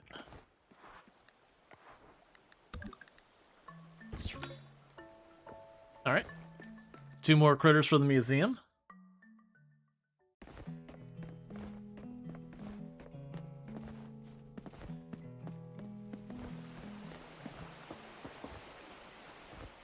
We got 3 days to the end of the season, which is when we're going to want all of our sprinklers ready by.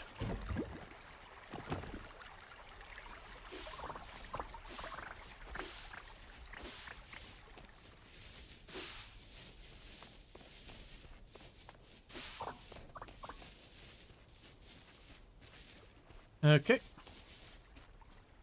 Drop off all the crap tier.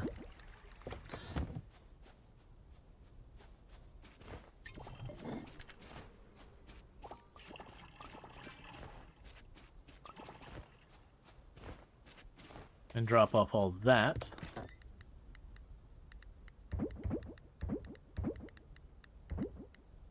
Oh.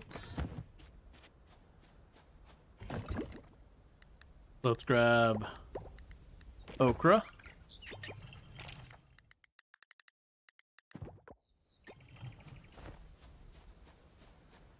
How are we doing in the blueberries? Okay, so this will probably be the last of the blueberry juice unless we get another harvest. Okay, meanwhile, we only get enough for 1 more sprinkler. Now we're low on silver kelp.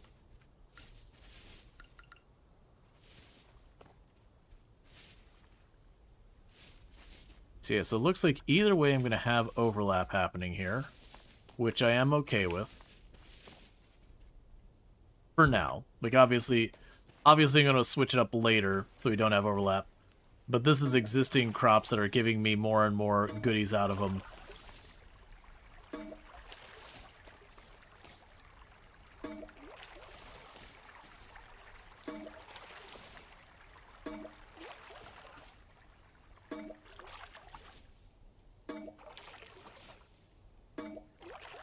And my hope is, for all of those peppers are over there on the right, I'm kind of hoping what we'll be able to do there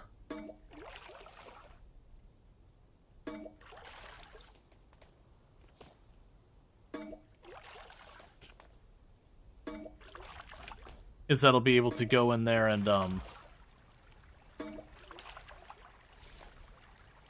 sorry, we'll be able to go in here, so we'll be able to change that scarecrow out for the other scarecrow. And now with the other scarecrow, I will be able to,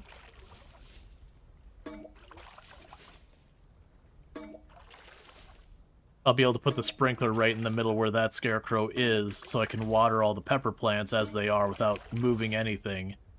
You know, with the plants, have to regrow or whatever.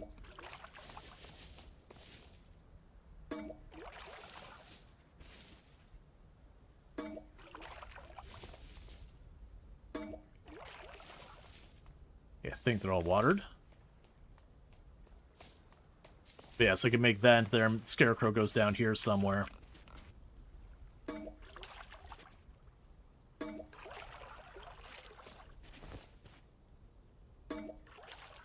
And that leaves you. Alright. So we will top off our water. We've got a bunch of those to pop open. Let's run down and let all of our animals out.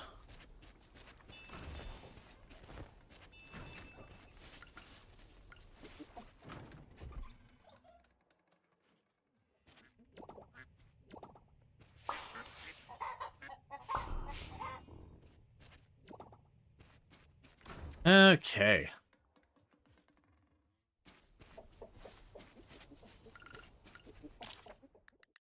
Did you go schedule ahead and space them a lot? Yeah, you know, it's not a bad idea to take the time ahead of time.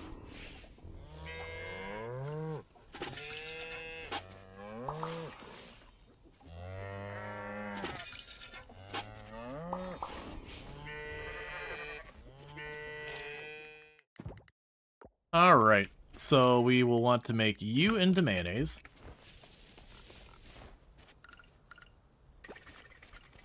Because you're better quality. We'll want to sell the regular egg. The duck egg we want to offer. We want to offer one of the milk as well. So we can sell the milk because I can't bring that up. Okay, cool. So we've got all that set up real quick. Let's pop over, do the goddess offering thing. We'll pop over to the temple, drop off the duck egg and the milk.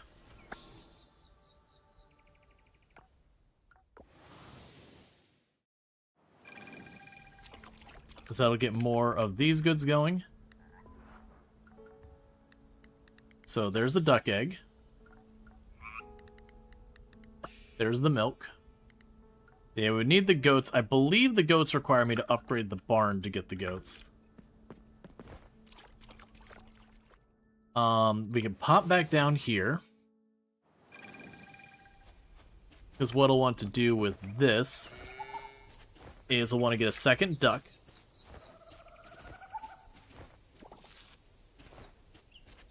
Because I want to get 2 of each animal.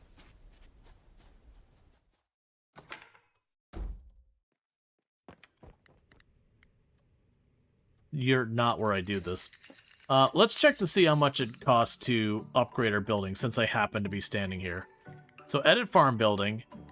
If I want to upgrade you, so it's 6,500 and a bunch of hardwood and silver. Okay. That's not immediate priority. But I need to go over here. We'll spend the 1,000 to...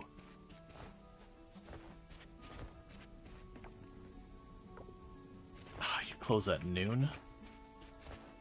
You suck. It's fine.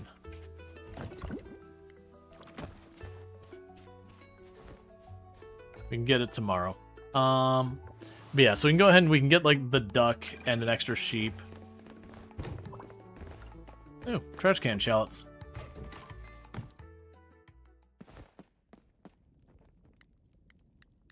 Alright.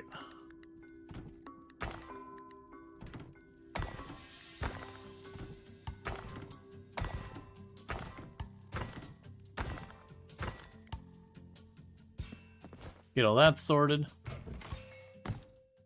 So yeah, so this time we're missing silver kelp. Not gold kelp. So missing silver kelp. Okay, so we'll deal with that in a moment. So all the rest of you are new. Which is good. We could sell one of you.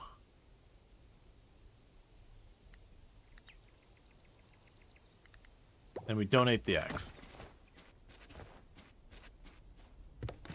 Do relationships fall over time? I don't believe so. I don't say that with any confidence. But if they do, it's one of those things that they fall so slowly, it'd be pretty much unnoticeable. I don't honestly remember. But, like, it's one of those things. You go to any of the festivals, you'll end up getting a little bit of relationship with people. You get relationship with people for completing the town ranks and that kind of stuff. So if there is any type of decay, I've not noticed it.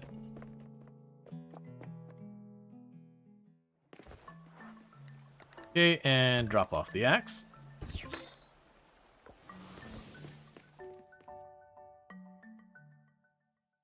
Alright. So with that, we are doing pretty good. We can go ahead and hop on over. Should probably take the fast travel because I can fast travel directly to... And fast travel directly to the, I feel like they really buffed the Mirror drops. But, we can fast travel directly to the silver area, as opposed to where we were working on the gold.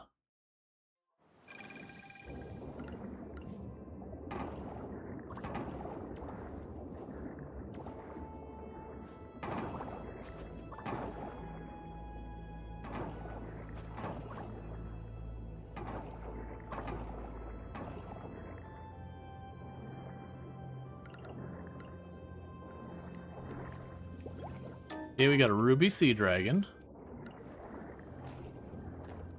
That's a new one.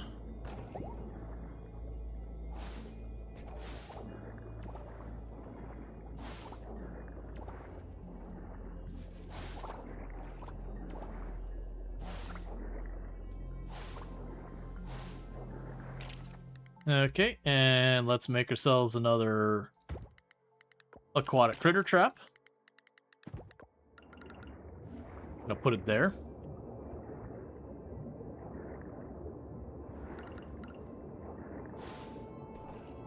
Yeah, that's kind of the thing, though, is you don't really have to chase people around if you don't want to. You can. It'll certainly be faster that way.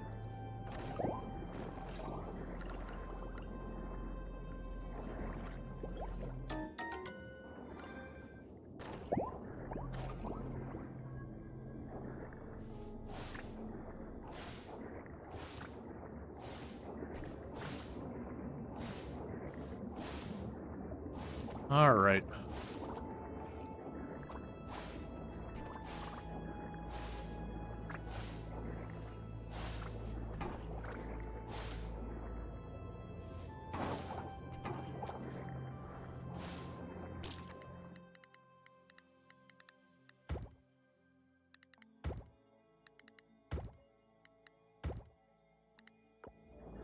That's probably what I'm gonna be able to do for now. Okay, so let's consider where we want to put these. I will put one of the traps down here. Let's put one of the traps down in this area. Because I'm vaguely trying to choose areas that are, like, kind of off on their own.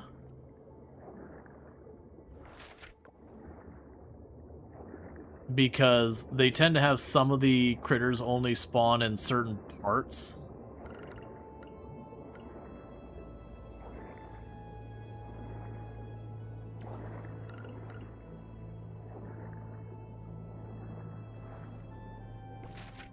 Yeah, so you put one of the traps down here.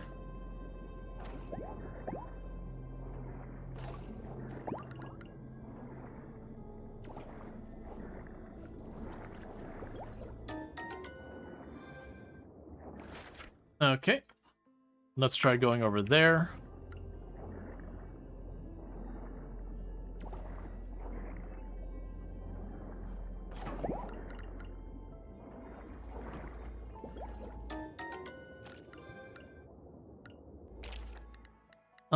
Let's see here real fast.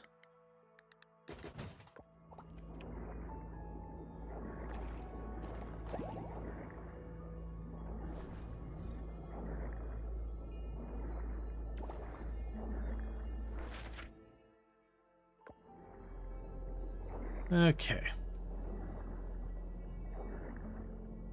But then the idea is when I come down here going, oh, I need more silver kelp, I can just do a quick lap in the area, and we get both the stuff that was already there and all that.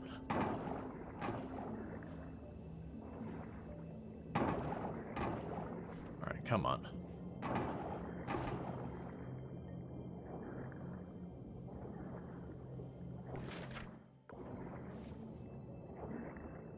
So let's put the last one down over here, I think.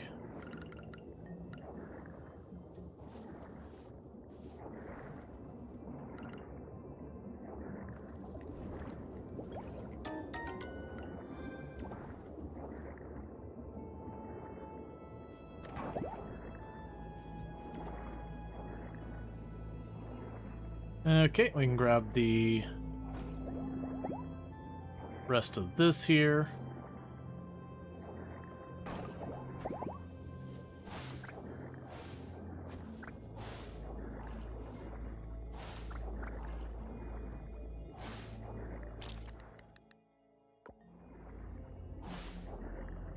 I'm trying to get the 5 seaweed, and we'll make one more trap.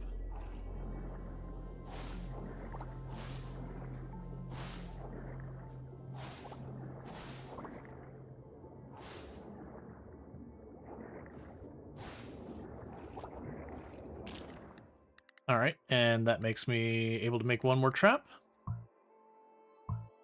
Oh, that's annoying. Even though it would work, because it'd take the thing out of my inventory there and give me space. Yeah, I'll go ahead and get rid of the plant fiber. Make the trap. Okay, so what we can do here is we're going to work our way over to where we can fast travel to where we were clearing in the gold area. And we can work on that, and I'm going to just dump a trap over there somewhere. But with this, I now have traps strewn about the entire silver area. So as we're trying to get more silver kelp, I can just run around and we'll see what stuff I've missed over time.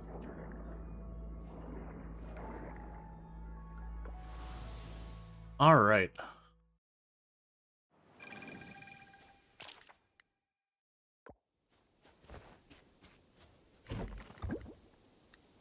Okay, so that's a better version of this.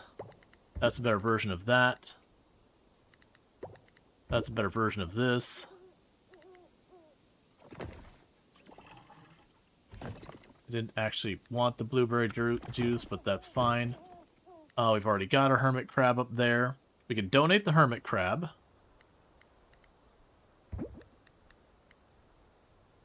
We can donate that. Okay, so we can donate some of these.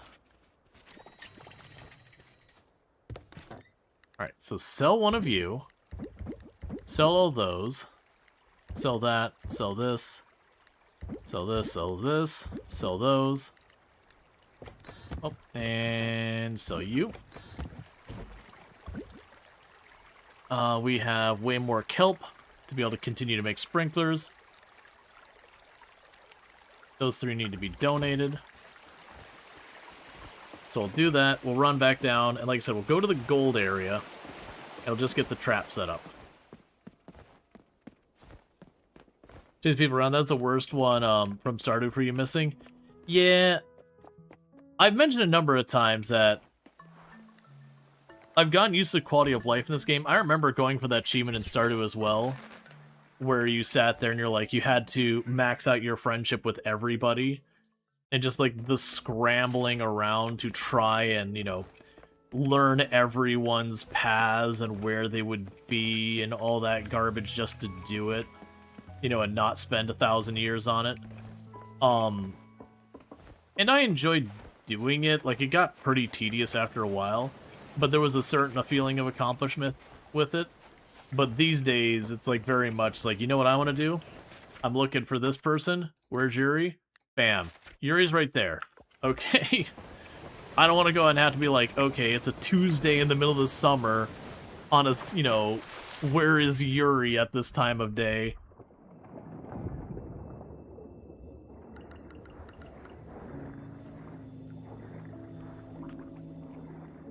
That sucks. It's over too far for me to get at.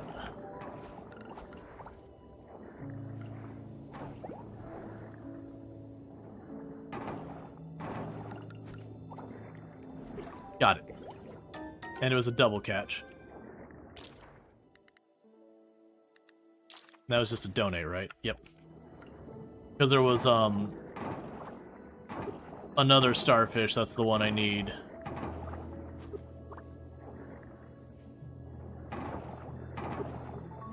For the last offering for the sea critters.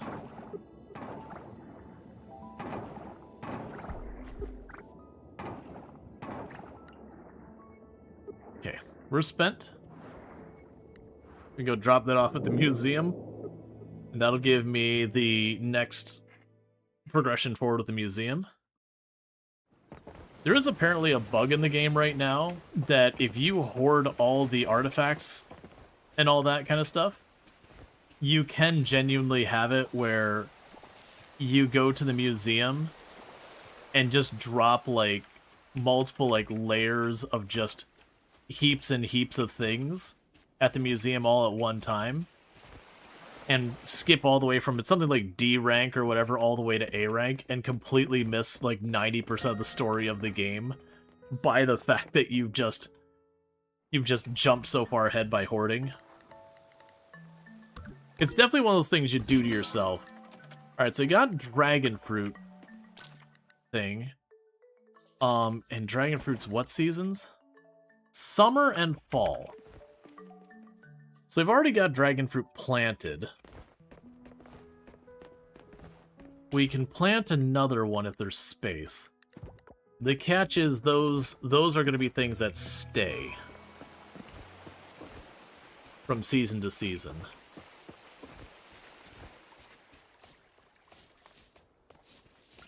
I'm gonna do it. It's probably a mistake, but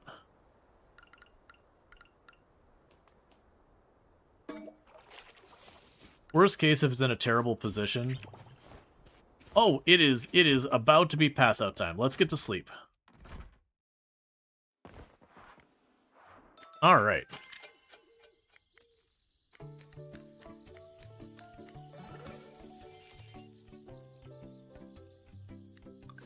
All right.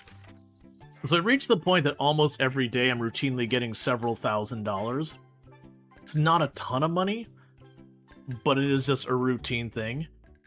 Pretty soon we should stop and save our money long enough for, sorry, we should stop and save our money long enough for the bigger backpack. Human. Gong almost have all things Gong need to be Human, but Gong's still missing some things. This is what Gong need. Can Human help? Black round eye cover, some baba hair, any flower, big cloth thing, like one big boatman wear. Okay, that all Gong need. Thank you, Human. Gong. So drop you in here. Drop you in there. Oh, drop the okra in here.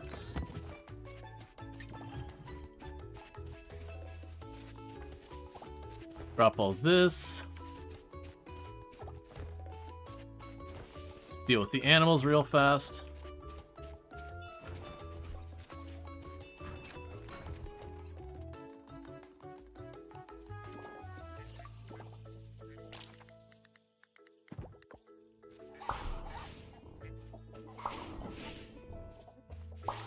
And I look forward to the days when we get the auto petter and the auto collector for the animals, and then we cease to interact with the animals ever again. I mean, what?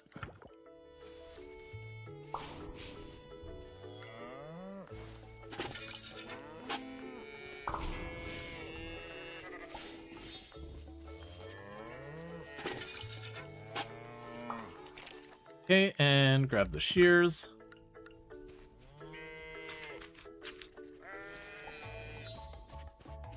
I immediately got a large wool. Hopefully that's not a problem. The reason why that might be potentially a problem is we also need the small wool.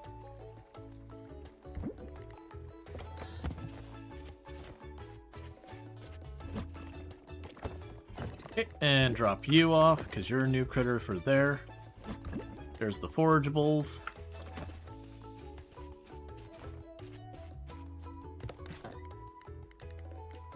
Sell you.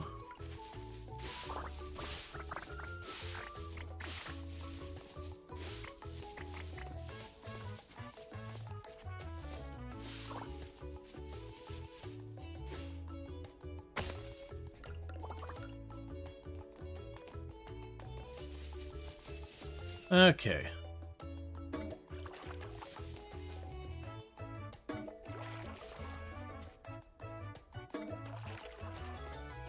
Deal with the couple of plants that are non-range of a sprinkler right now.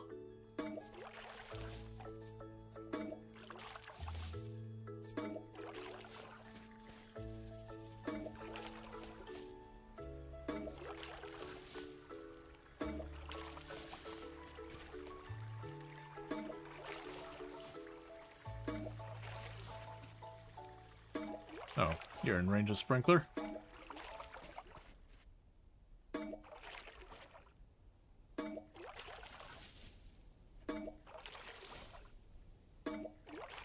It'd also be nice that once I get the sprinklers all set up, I literally won't even carry the watering can with me anymore.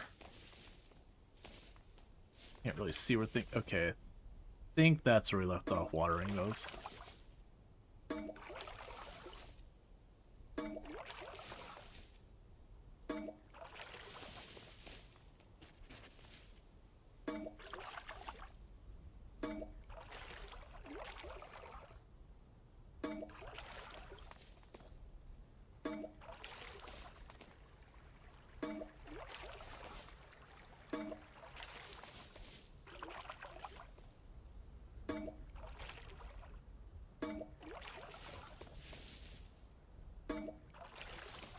Okay, I think it's all watered. I can't really tell. Alright, so let's drop off this stuff real fast, then we gotta make it to the beach, because it's beach cleanup day. Let's see here. So we can start by getting all this set up again before any of that's all done.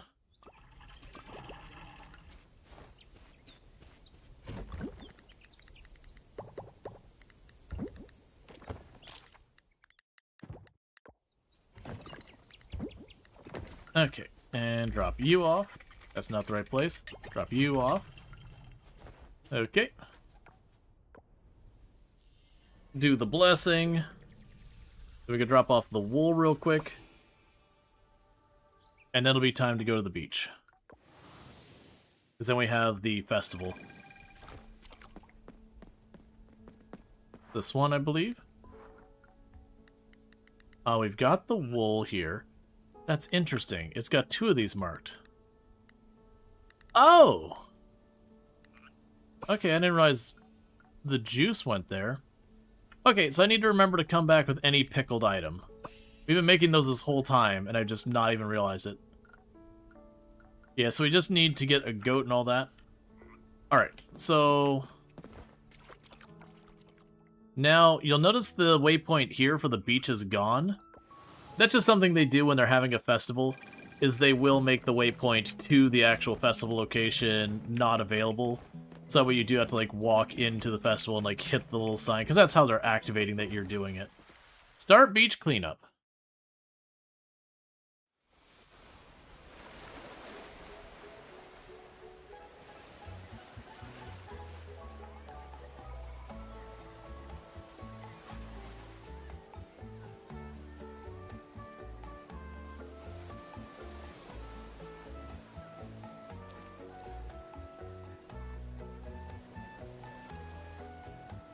Okay.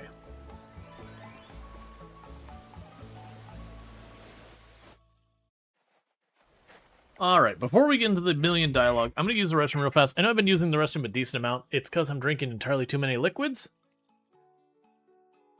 And that's what happens when you do that. So I'll be back in just a minute to continue with the festival, and we'll get going, and I'll be back in just a minute. So thank you again for tuning in.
Okay.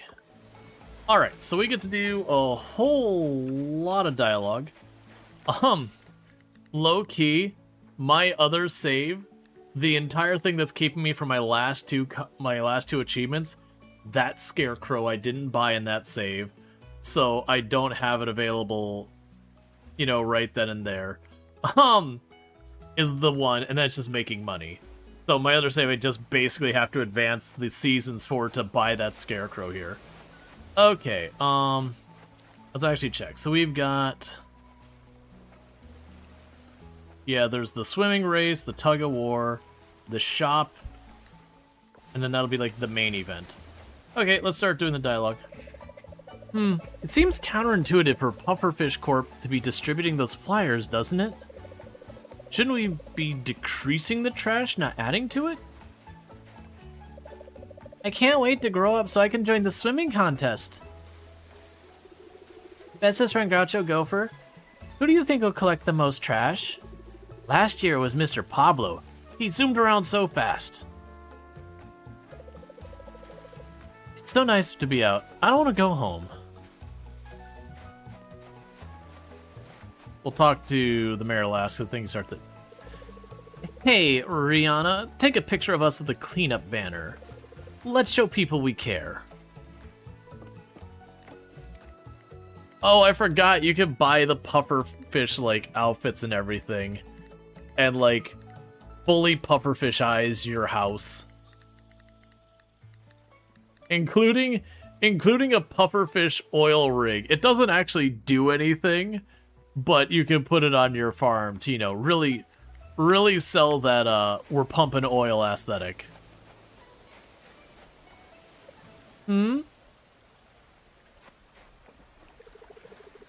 It's so hot today. Gotta keep hydrated. It's the perfect weather for swimming. Can you take a picture of me over there? Don't strain yourself if you plan to join the swimming contest race, Groucho Gopher. Just have fun with it. I remember from most of my runs in the past that I usually fail hard on my first time doing the swimming contest. I'm glad the town is working together to clean up the beach. Do you know how much trash I gather from fishing? It's too much, Groucho Gopher. It's too much. Dad said picking up trash is good, even if it's not our trash.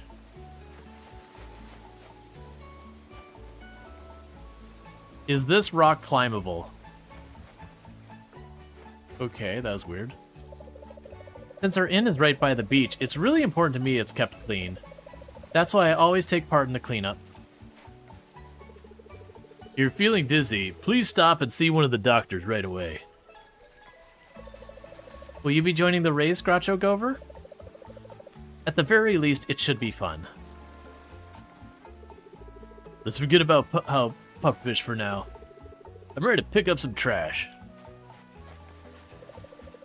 There's some sweet prize to the team that bags the most trash. We on it? No? Man, that's a bummer. Well, it's all good. Okay, so I talked to everyone over here. I'm gonna go ahead and before we get in there, just in case any of this stuff like bugs out, let's do the tug-of-war. So rewards, it's merit points, and rope. Alright, well I'm not that invested on whether or not we win.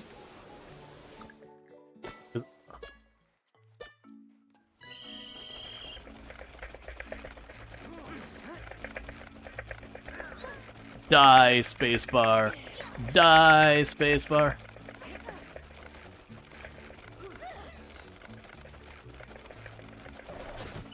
Yay!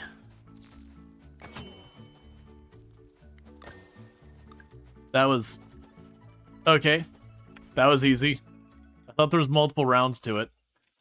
Well, take my merit point victory and going for it. Alright, so now the swimming minigame. And the rewards here... small, tiny amounts of kelp that are utterly irrelevant, but 100 merit points. The 100 merit points is actually a pretty big reward. Start swimming.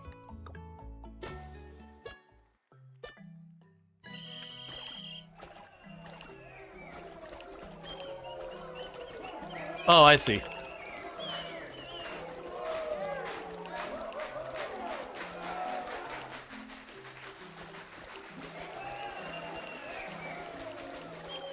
I was hitting Q and E, not Q and R. So we didn't do so good.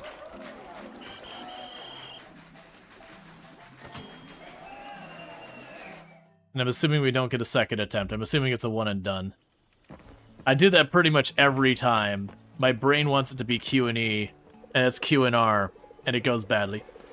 It's always so much fun to see the youngsters racing around and having fun. Make sure you have fun too, Groucho Gopher. I remember the first beach festival I attended was more about the town coming together and celebrating the summer one last time. My students loved the cleaning race. They basically forced me to take part.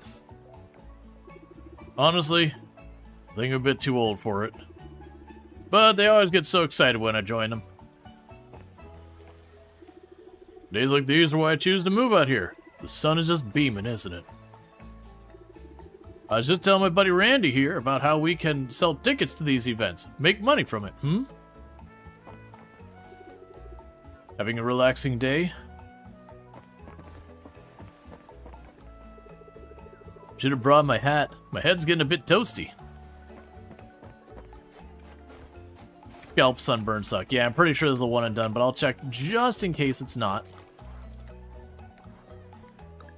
Oh, I can. Okay, I can get a do-over.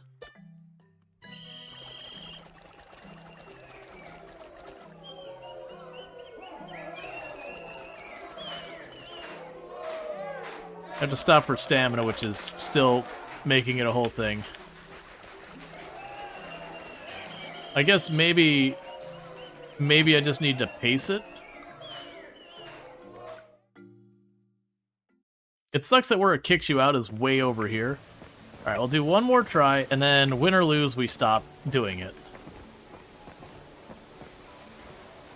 So I think it's a matter of, instead of like where I'm just going like, just send it, I think you want to keep a pace where you recover some of the stamina as you go.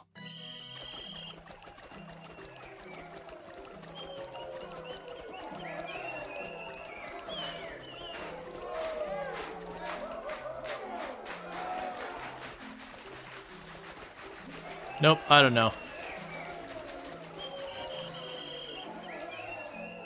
It'll be easier when we have more stamina. I'm not too worried. Yeah, it's 100 merit points, but that's not, like, that's a meaningful amount.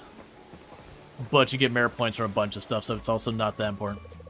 I'm excited to take some great photos today. The light looks great, and I don't see a single cloud in the sky. You look good. That outfit really suits you. The farming outfit that I always wear? You might not think so, but collecting trash can be hard physical work. You gotta make sure to warm up properly, or I might pull something. I'm not as spry as I used to be, unfortunately. Shoveling trash might not be the most glamorous thing, but it is much better than shoveling manure. Trust me. I lost count of how much water I drank. Good thing the beach shack's nearby. The other good thing about the festival is we're nearing the end of summer. I'm ready for the fall. Absolutely. I am not biggest fan of summer. It's too hot. Why is everyone ripped? This isn't just about today. It's about setting a precedent. A clean beach should be the norm, not an annual event. Don't mind the oil tentacles. Oh, Kickstarter person. Beach cleanup here in the summer is actually kind of fun. You find the weirdest stuff, and it's like you're on a treasure hunt, but for trash. Couldn't believe how much junk we picked up last year. It's an eye-opener. Who's up for a quick swim after we finish? The water's perfect today. Alright, Starlet Town, let's take this beach from trashy to classy. Every bit counts. Alright, getting down to the last few dialogues. Such a fitting end to the summer, don't you think? Clean beach and a fresh start to fall. Pass me another trash bag, will ya? I found quite a few plastic bottles here.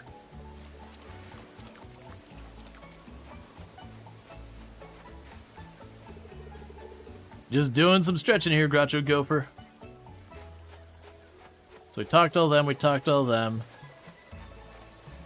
Oh, yeah, the swimming race, contest, whatever. I used to participate. But a few years ago, but now I just like to chat people up while they're picking up trash. That helps pass the time. Before you know it, I filled up lots of bags. I think my daughter said she saw a dolphin nearby. Maybe they're curious and wanted to see why so many humans were gathering. Are you gonna join us, bestest friend Groucho Gopher? I bet I can pick up more trash than you. Oliver, are you having fun or not? Good, son. Erica's always so sweet. Yeah, Erica, like, she's sweet and she also just wants to be, like, the town gossip. She just really wants to know, like, what everyone's up to kind of thing. I think I'm joining the swimming race later, once I finish cleaning up here. The weather's perfect for it. And there's you. It's great that we're out gathering today and to clean up the beach. I wonder if it's enough. The vibrations here are in true harmony with Mother Earth. Powerful energy. Oh, and Frank almost got away. I can hear Sunny talking all the way over here. Oh, look at that. Looks like Kira's all fired up.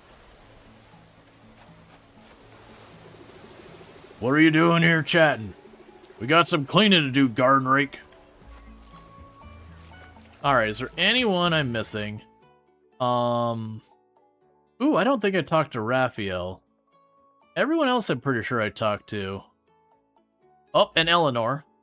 I'm glad I brought up the map. So we were missing Raphael, Eleanor, and then the mayor. So you trying to sneak away from me? I know you're socially awkward and it's, very introverted, but still. This is fun. Were you having fun, Groucho Gopher? And then Eleanor is like being all sneaky up here. I sneaked a peek at 5 a.m. Pablo and Raphael were already outdoors getting this place ready. Alright. Remember, folks, we're not just cleaning up, we're safeguarding a marine life too. Okay, and with that, I believe we have talked to everybody, so it is time for the actual, cinematic of cleaning up the beach.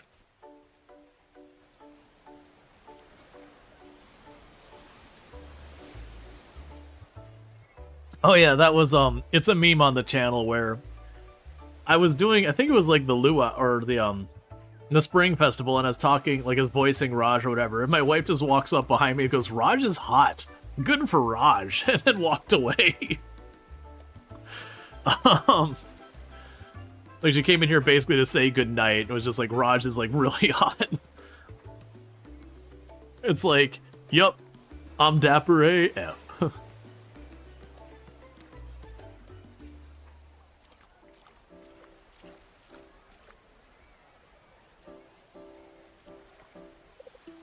Hello, Groucho Gopher.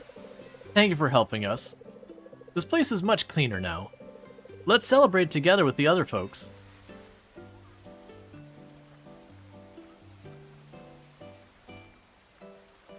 One thing I like that Coral Island doesn't do, but there are a couple of games in the genre that will do, is they'll do stuff like individuals that you've got a closer relationship to.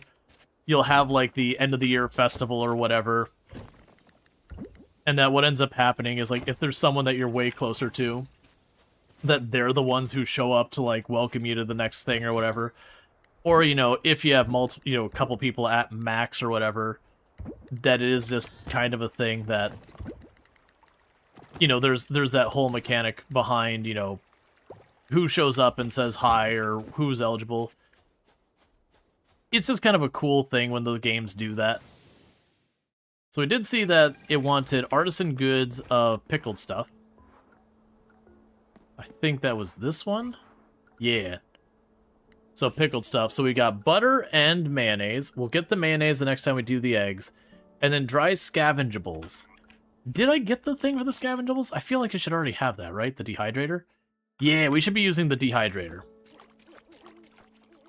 Because we can make those clams and that into artisan goods as well. They're not nearly as good as, in my experience, as some of the other artisan goods. Like, you don't get that good of a multiplier on it. But considering it's just a forageable you just grab, you know, it feels pretty alright.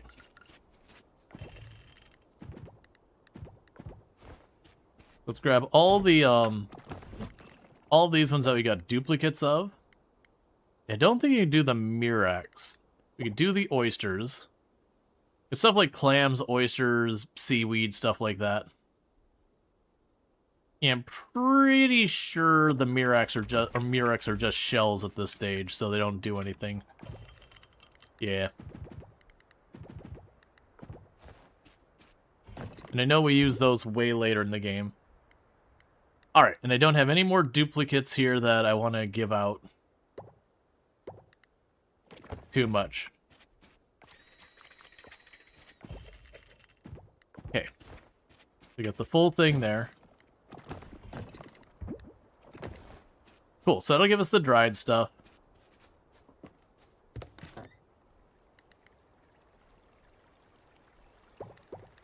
I want to finish that stuff so we can go here and do the mayonnaise. Right, and I don't have the ability to make butter yet. At least I don't think so. I gotta remember... Ooh, the butter may have been the mason jar. Yeah, so we might let that go. Alright, so we attended the beach festival, and we won the minigame for the tug-of-war, so that gave me 100. I could have gotten another 100 if we won the race, but I didn't want to deal with that. Okay, and we built up friendships with Ben, Alice, Zara, Suki. Kenny, Macy, Frank, Oliver, Pablo, Leia, Anne, Eleanor, Scott, Nina. And that's because they were all on the edge that when just talking to them was enough to push it over. Because I believe you get a little bit of a bonus when you talk to people compared to normal, if you do it at a festival. Alright, so this is the last day of summer, and it's Yuri's birthday. Who's the romance target this time? Right, we were going to do a vote on that once we had gotten the last of the romance people known. So... we can go here. So we finished this.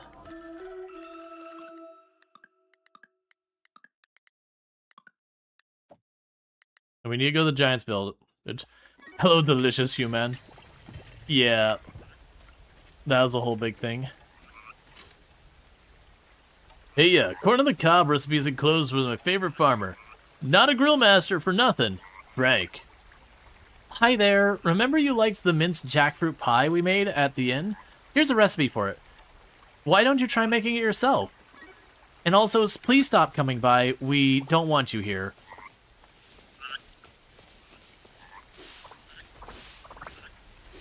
Alright.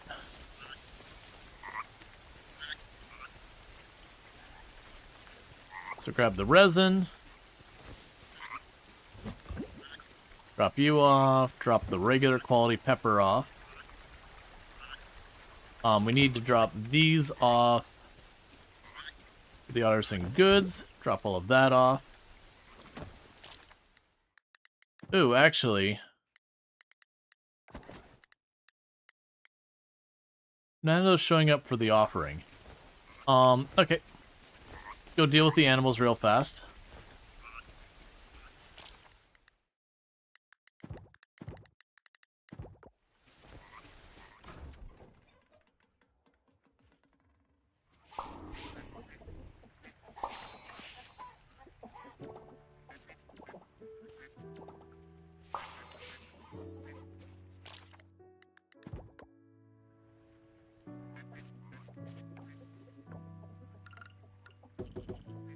You missed jackfruit. Moving from a tropical to Nordic, and fruit in this game is pretty. Makes you homesick. Yeah, I understand that.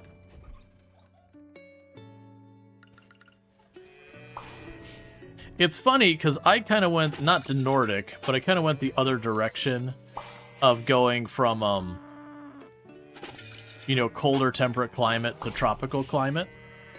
And it definitely is a thing that I find myself being like, man, I miss, like, fresh apple cider and that kind of stuff. Let's drop back and do the offering stuff real quick. I'll grab one of those to drop off real quick.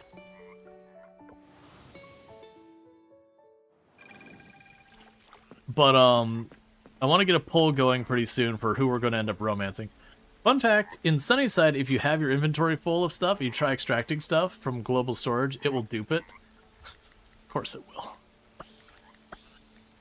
Okay, so we just need butter. And I think the butter might be if we put milk in a mason jar. And we need the large duck egg. So these two are about to get done. The barn, we need to get a goat. Ah, the large milk, because it's not silver quality, doesn't count. That's fine. And then you all need to be silver quality tree fruit.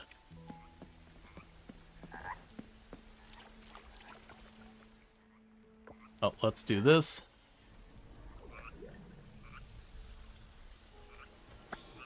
No blessing. You cheese the heck out of it. It happens. That is one thing I remember about the forageables, is those forageable ones. They do just let you get through them real fast that way.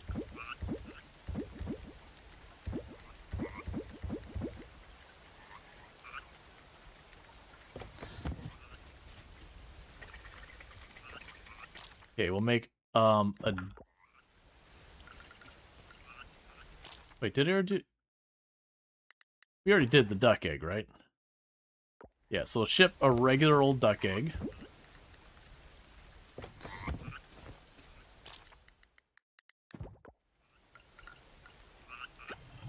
Yep, that's right. Alright, so as milk goes in there, and it makes the butter.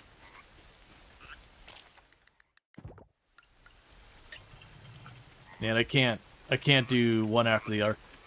Do we ever find... Okay, so you're now a box for our animal products for upgrading. We'll need 6 blueberries.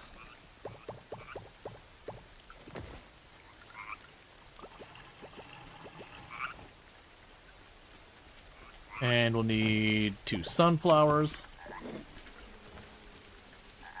Alright, so... I've forgotten what we were going to be doing next. Yuri's birthday. That's right, we got Yuri's birthday coming up. I do not want to spend money right now. And the reason I don't want to spend money right now is we're about to season change. So I'll have to buy my next round of seeds in the morning.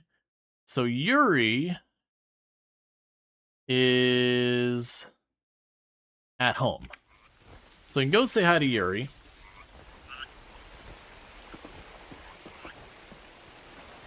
We've got a rain day here.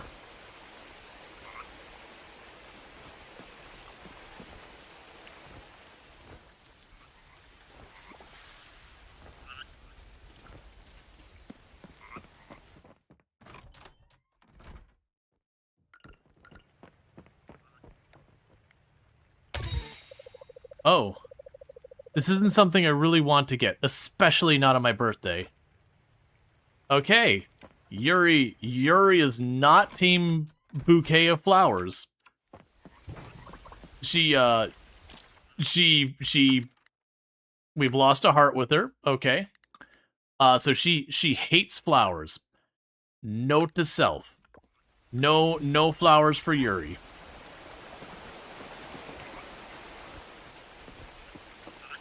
It's kind of a harsh reaction to getting a bouquet of flowers.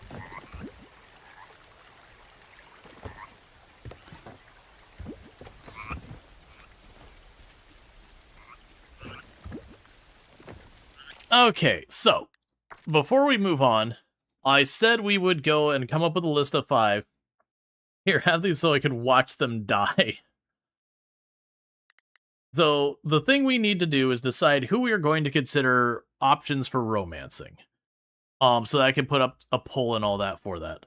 I'm also realizing I'm probably gonna have to do this using the mobile app because I'm using this chat client and it's probably not gonna show the right UI. You brought me a bunch of dying plants, thank. Yeah, no, I can see someone being like, "Oh, I'm not really into flowers," but at the same time, it feels like kind of a harsh reaction to be like, "I would not want to receive these, especially not on my birthday." To like, dude, I'm sorry. Unrecognized command pull. What? Maybe it's because that's the mobile one. All right. Well, this is what happens. Yeah, because my worry is if I try to use the pull on the other ones, it won't work. Let me just bring up my normal chat thing so I can make sure this works. Chat and events. Okay. So let me go ahead and get a poll going here. All right. Who are we romancing? So, we've got our list of people here that we can consider. Obviously, this is way too many people for me to consider because we got everyone from Yuri up. So Yuri and Eva are off limits. We've already romanced them on the stream.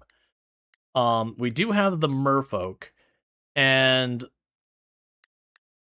should we pull out the less mainstream partners? Should we pull out the less? Yeah.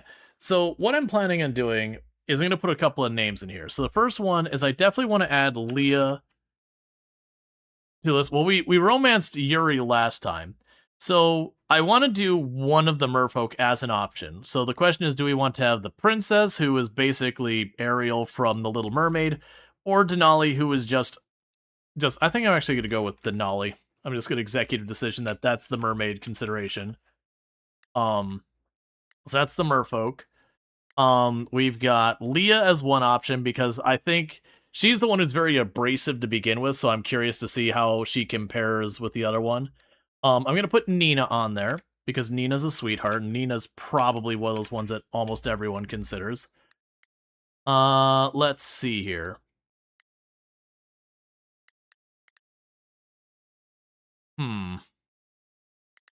I'll put Macy on the list. I feel like she's probably got an interesting story. Then we need one more to consider. And like I said, Eva and Yuri are off. We've already romanced them. Lily we romanced, but it was an early access build, so we couldn't really get that far with her. Millie is another one I'd consider because she's absolutely like a sweetheart. I already know what happens with Suki for those who are like, but what happens? She already has a kid.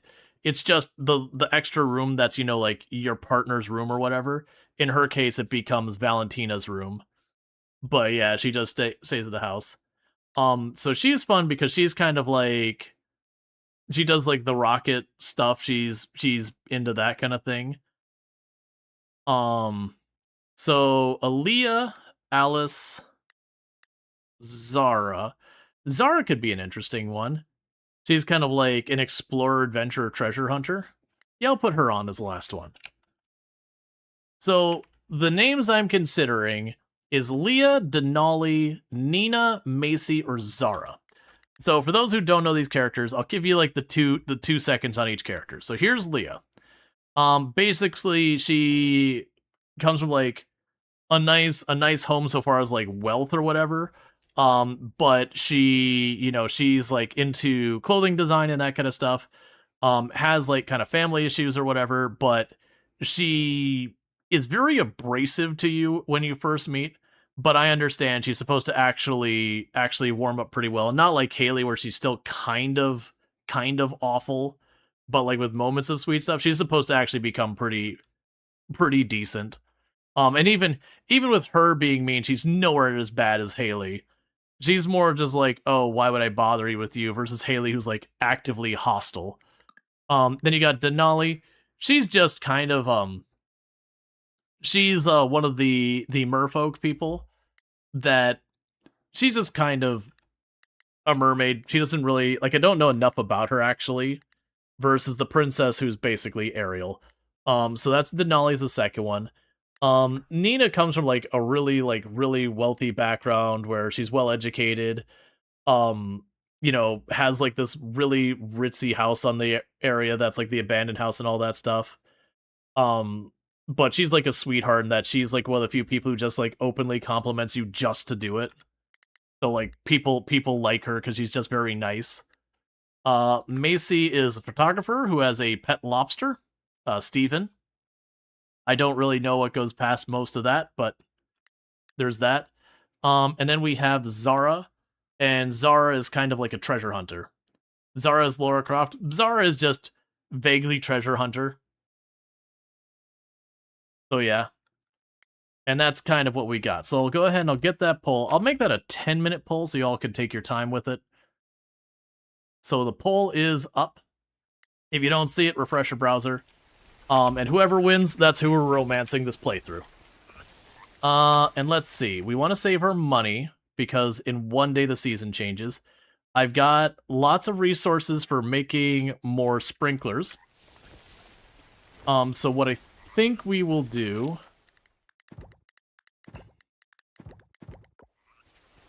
is, do we go to the ocean and get more gold kelp, or do I go to the cavern and start? Let's go to the cavern and get some gold ore, whatever.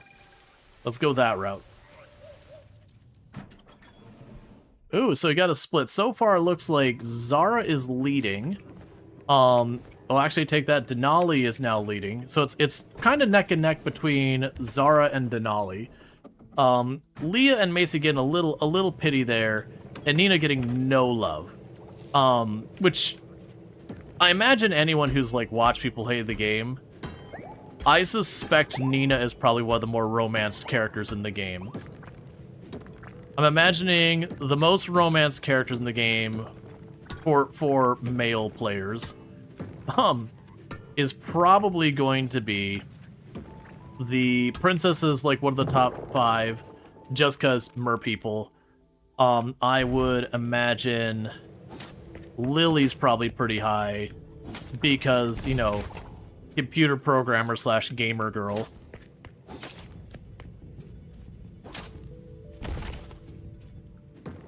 I'm curious how often Eve comes up.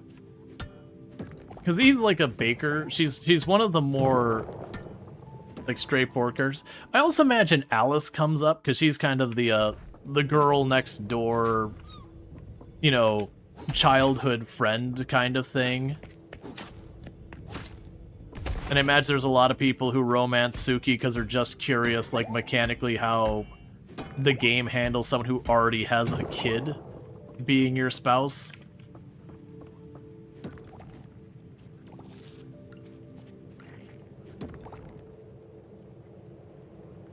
He does, right? You like Zara too. Yeah, Zara's an interesting character. I think Zara will be excellent. Honestly, I think all the characters we listed will be there. Nina's probably would be like the most generic of them. Would be my guess. Because she's just kind of a sweetheart. But granted, I don't remember a lot of the details, and usually with a lot of the characters in these games, the only way to kind of get their full story is to romance them, which is a bit of a bummer. Like, a lot of the games will do a good job of getting a good chunk of each character, but like to kind of see their story through, you have to go through like marrying them and all that. Like, you'll get the key parts, but you won't get like the full conclusion. Which is fine, but for a game like this and how long it takes, I don't think I'm ready to play 30-something playthroughs of Coral Island. I love the game and all, but it takes quite a while, and I don't think I'd want to go through 30 times. I have a feeling I'd burn out before that point.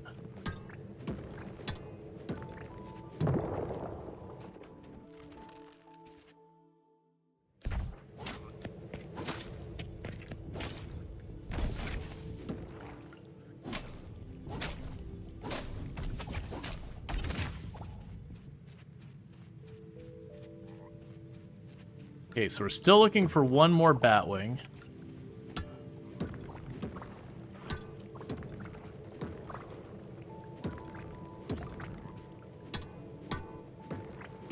Alice also feels like another character who would potentially be, you know, a fairly generic character. It needs a save branch thing just so you can play and decide on who to romance. Yeah, because that was the thing. There's been a lot of people requesting some equivalent to like the divorce mechanic in like Stardew Valley and that. For those who don't know, in Stardew Valley, you can like, you know, people call it a divorce mechanic. Effectively, what you do is you cast a spell or whatever by going to this altar that people just forget the romance ever happened. You know, so it's like a way of being like, no feel bad, time reverso. You know, versus there are other games that make you like very formally go through like breaking up with someone, which can feel real bad. I think Sunhaven did that, where you can give an item to like basically tell someone you don't want to be together anymore, and they're like, you know, they're super sad about it when they get it, obviously. And it was like one of those things like going for the achievements, because one of the achievements of that game was to romance everyone, and it's also got a ridiculous cast. And it was just like, nah, man, I do not want to do this. This is not fun.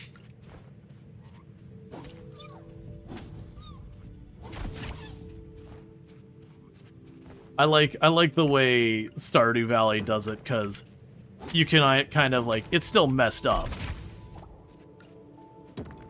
but you can kind of also be like, no, it's fine, like they don't remember it, so you know, no one has to be hurt. Versus like walking up to the person and being like, you know, it's over, and you're like. One of the interesting things they added with 1.2b to this game, so you've been able to for a while where you could walk up to your spouse or the person you're dating or whatever, and you get actions like you can ask to like hug or whatever. They did add it so where what can happen is when you walk up and talk to them, just like normal talk to them, that your significant other can ask to hug and all that, so they can kind of reciprocate or whatever. And I think they did a good job of having it where they would ask as opposed to just do that, so you know. So if people are less into that kind of thing, you can be like, no, and it doesn't penalize you in any way.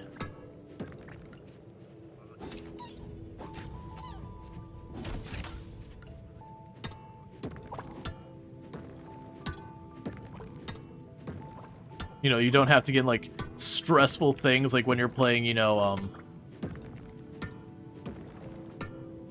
when you're playing like some of like the dating sim kind of games where you give like the wrong answer and it hurts your relationship or whatever. It's like, no, this isn't that kind of game. I can't remember if it was Stardew. There was one of the games that if you did the wrong dialogue option, you know, with the person, it basically destroyed your relationship with them. It was just like one dialogue in one specific event that could do that. It's not that you couldn't recover it, you'd just have to fix a relationship, which would take a while. I'm glad that this game didn't bother with any of that. Because that's fine for games in other genres. But for this kind of game, you don't want to sit there and be like, oh, what's the right choice?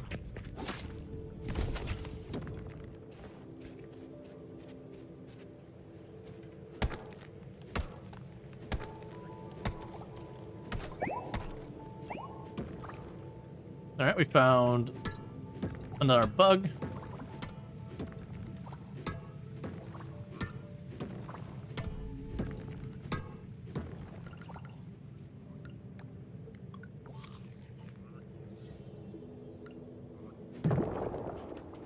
There we go. Okay, we probably won't have the energy to push for more. Okay. So that's a pretty good go. We made 10 floors. which is a fourth of the way through that whole area. We got a bunch of gold.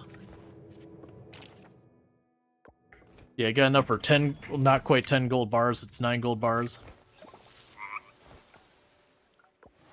So we can drop all that off.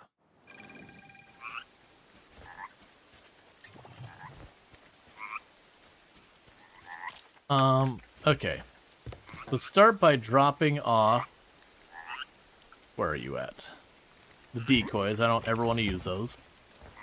We can also pop up here and drop off the butter as an artisan good.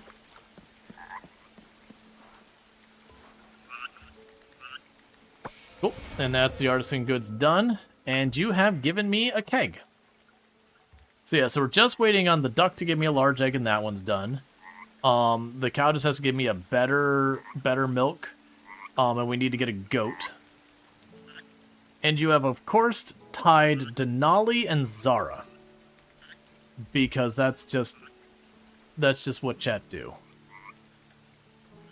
You notice after years of Skyrim, there's a dossier for Ulfric, but you can't use it to convince Ulfric to surrender unconditionally in a season-ending quest. But can't use it? Oh, I mean, okay. Oh, let's actually grab the keg.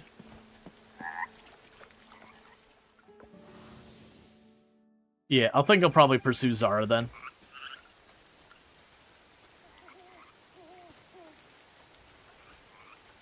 That's a little annoying.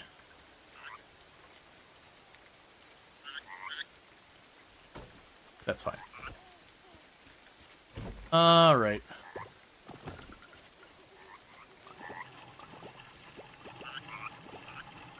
Because to me, Zara's the more interesting of the two. I have a feeling Denali is pretty much the same, like as far as the character goes, it's probably kind of the same as a lot of the other characters except fish.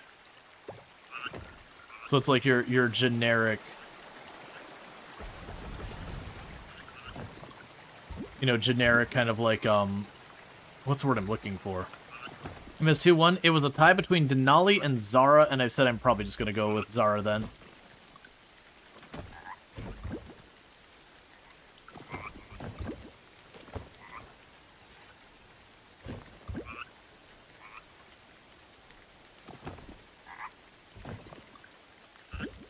Drop the butterfly off. Drop the shrimp off. Drop you off. Drop that monster loot off. Okay. Makes sense lore-wise because Ulfric has guilt over his perceived betrayal of the Empire. Was captured. Yeah, but I mean, that's just not the way the game is made. So it is what it is.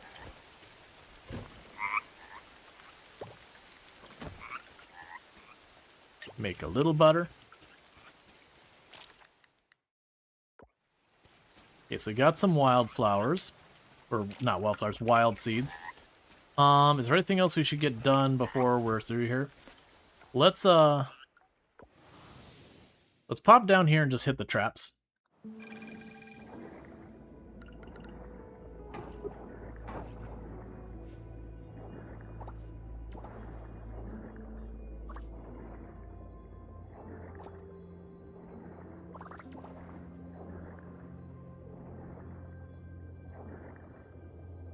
I think you're thinking too much about this, Darth.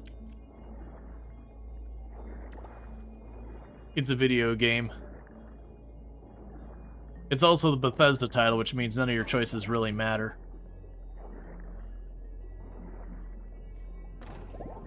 That's not fair. But a lot of choices that really should matter don't end up mattering.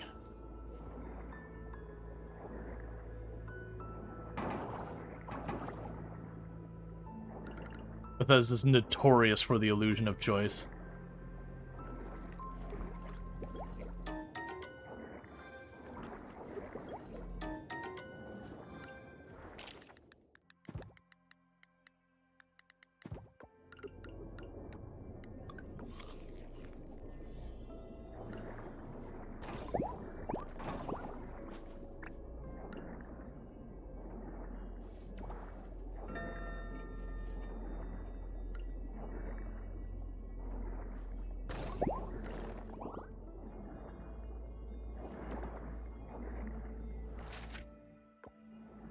In what other game can you basically run every faction in...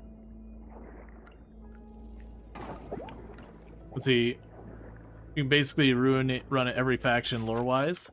We're in trouble. Yeah, not to mention the Assassin's Guild. Yeah, no, it's just one of those things. I don't think, like, Bethesda games are bad or anything. But, and there's definitely ones that are worse than others. Like, I would say definitely the one that stands out for the most frustrating with that kind of thing is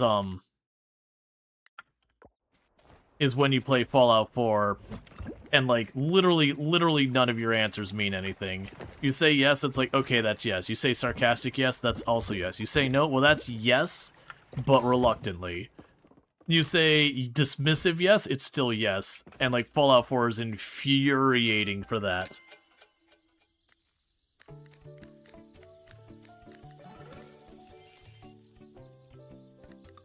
Alright. So, season recap. The most shipped product was actually sugarcane, and the most expensive product was the vitamin drink Grandma gave me. And the best day of the season was on the 9th. I made almost $7,000. We made $60,000 that season. And we are officially in fall. The wheel of your choice doesn't matter. Yeah, and there's times in games that the illusion of choice is a good thing. Milestone achieved. You have received 1,200 coins. Okay. Well. So you're this year's competition, huh?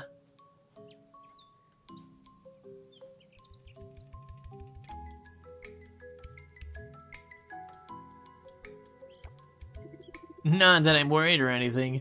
It's actually pretty adorable, the effort you're putting in. Look at your poor withered crops.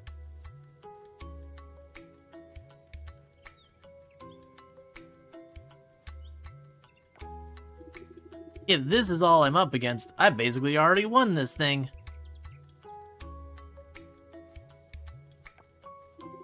Wait, you have no idea what I'm talking about, do you? Come on, the Harvest Festival. It's like the biggest deal of the year for us farmers.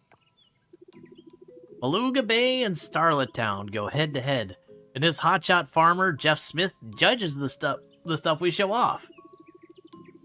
Does the 15th fall mean anything to you?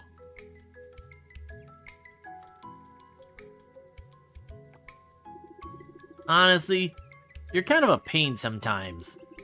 Daddy always said, winning is the thing all about charm, strategy, and having the best produce. Looks like I've already won in all 3 counts. Good luck, Farmer Groucho Gopher. You're seriously gonna need it. You remember how much the old fans hate the dialogue wheel when it launched? Yep. Hey, Groucho Gopher, today's the day. Opening ceremony day. I just wanted to pick you up so we could go to the museum together. You ready?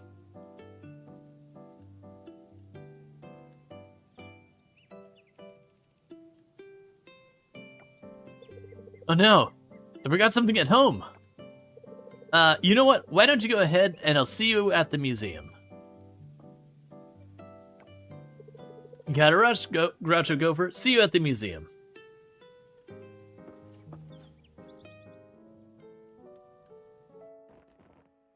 Alright.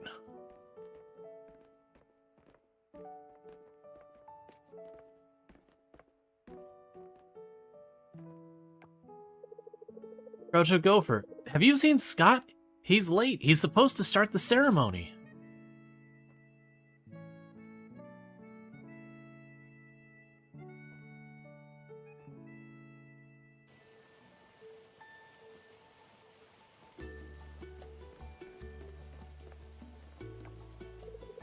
Welcome, honored guests, to the grand opening of the Founders Hall.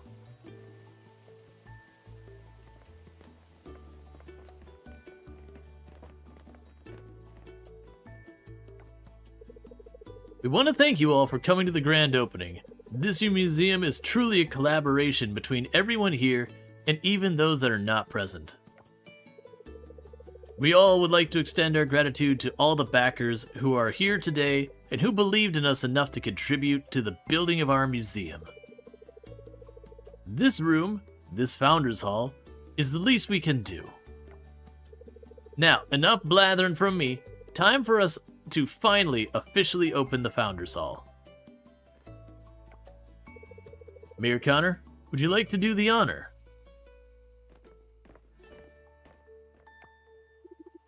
Thank you, Scott. I was skeptical when there'd be that many people from all over the world who want to give us their money. I'm glad I was proven wrong. I'm sure you're all impatient to see inside the Founders Hall. So with this, I declare the Founders Hall officially open.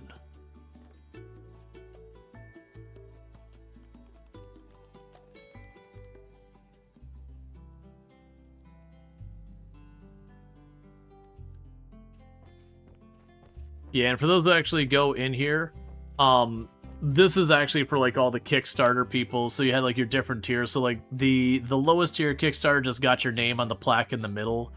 The next up from that got you one of these little statues, which you just go into the character creation and put your character in there. And anyone you see here that's got like the generic farmer one, most of the time that's the person just never got back to them with like what they wanted their character to look like, that kind of thing.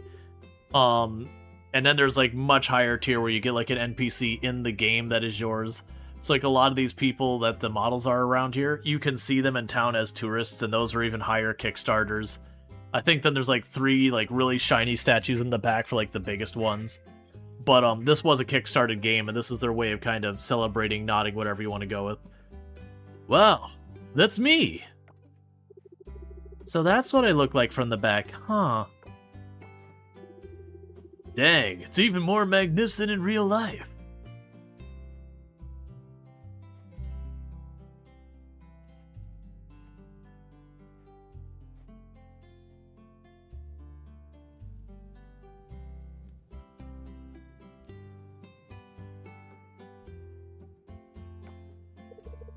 Good job, Scott. You pulled it off. Shucks, Millie. Thanks for believing in me. Minus points for being late, though. That'll have to go on your annual report. Aw, come on, Millie. I worked so hard on this. You did great, but tardiness is still tardiness. Well, I'll leave you to it. It looks like Mayor Connor needs some help.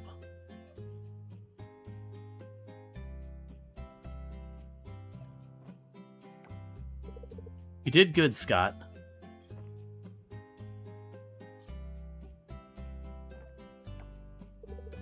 You know, I was actually really nervous there at the opening. Yeah, I noticed, but you did a good job anyway. Really? Wow, you're so observant, but thank you. It's really cool when you think about it, you know? I had this dream that I wanted to come true, and I threw it out there into the world to ask for help. I thought maybe a handful of people would see the magic behind my dream and help me. I never thought this many people wanted to help make my dream come true. It's kind of cool, isn't it? Oh, I almost forgot. This is what I ran to get earlier. This is for you. Just a little thank you for what you've done for the museum so far. This is a soft bristle brush, similar to the one I've been using to clean fossils and torn pages I found around the island. I think it'll be very useful for you. Based on what I've seen from you so far, I'm sure this brush will get a lot of mileage in your hands. Let me know if you find something exciting, okay? I can't wait to see what you'll bring to the museum. But yeah, no, like I've said a number of times, the museum, while it was always part of the game intention, they did a whole thing about making it like a nod to the kickstarting, that they kickstart the museum, and they honor, like, the people in the museum, like those founders, are being honored as the people who kickstarted or pick-started the museum, when it's actually the kickstarters for the game. So it's kind of their way of like bringing that into the game, which I thought was pretty slick that they did that. I'm sure a lot of people got tickled by that approach, because there's been a few games that have done similar stuff. In the sense that, for like example, you had like Sunhaven, they had like the hall that, you know, they just had like some names on a wall or whatever. And it was just like, I can't remember, something like important people to the city or whatever, and it was fine. There was nothing wrong with it. But like it felt way less meaningful. It's just kind of like, oh, here's the obligation to put like all these names on the wall kind of thing.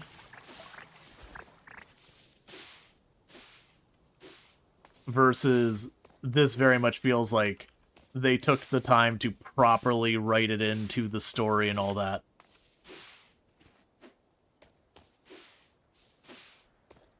And thank you for the follow. Welcome to the stream. So let's clean up all this junk. That was last season's crops.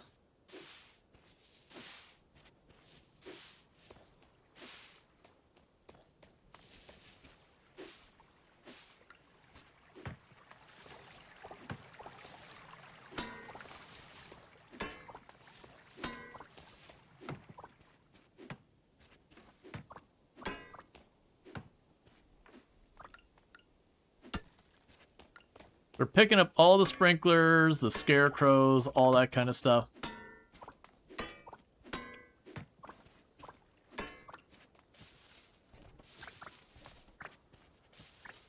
Try and get this all sorted as best we can.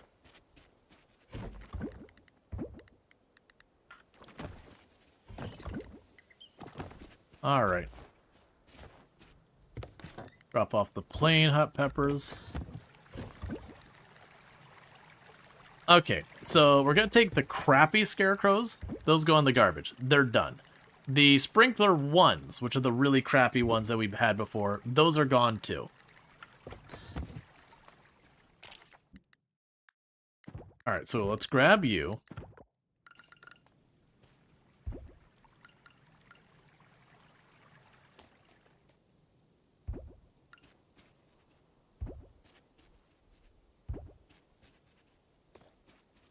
So one unfortunate reality is those trees, because of how I position them, aren't going to be any good for what we've got going on there. That is an unfortunate reality of just what we got to live with. We'll get that all sorted. So you need wood. That's fine, we can make that happen. So let's let the animals out.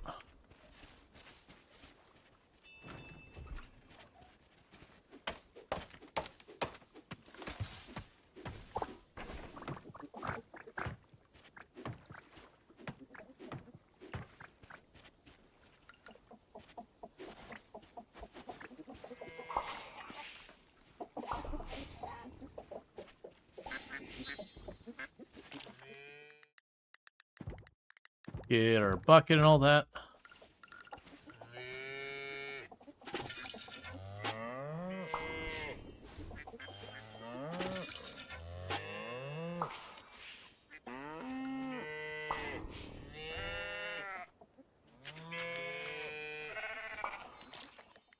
It's interesting that I'm getting straight up large wool and I didn't get any of the small wool. It's interesting in kind of a bad way, because I do need that other wool for a couple of different things.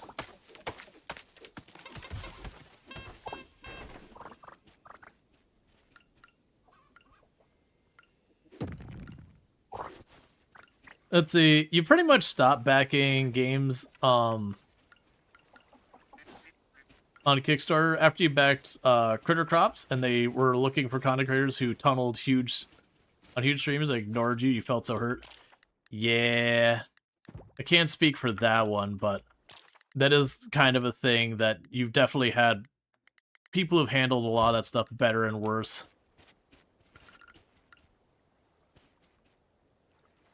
So I've got that. Now I can go over here.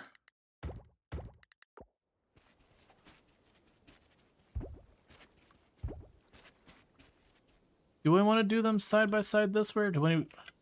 Let's not put them this way. Let's put them left and right, not up and down. I'll have to clear more space, but visibility was going to be an issue.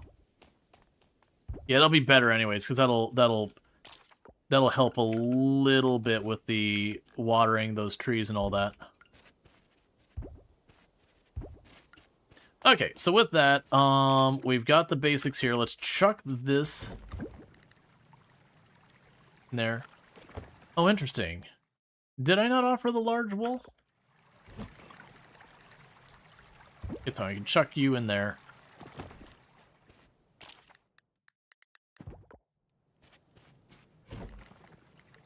Let's go ahead and chuck some of this in here for now, for later. We'll have the wild seeds I want to plant. Alright, let's get over to town. I also need to go by the Giant's Village and all that to get that story going.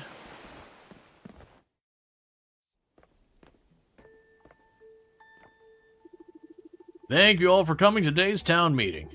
Today's agenda is set up the next round of cemetery cleaning. As you all know, heavy rain seemed to clog up our sewer. Pablo and his brother worked hard to clear the sewers all around town. Thanks to them, we didn't have a bad flood. This season's budget will also go into fixing the leaking roof in the community center. Last on the agenda, the cemetery is showing a lot of moss, and let's face it, I need volunteers. Who's it gonna be, folks? Oh, great, thank you. Tomorrow at 10 a.m. then, meeting adjourned.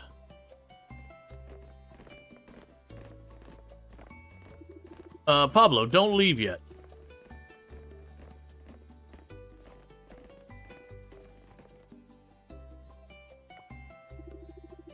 This man right there, always the first to volunteer.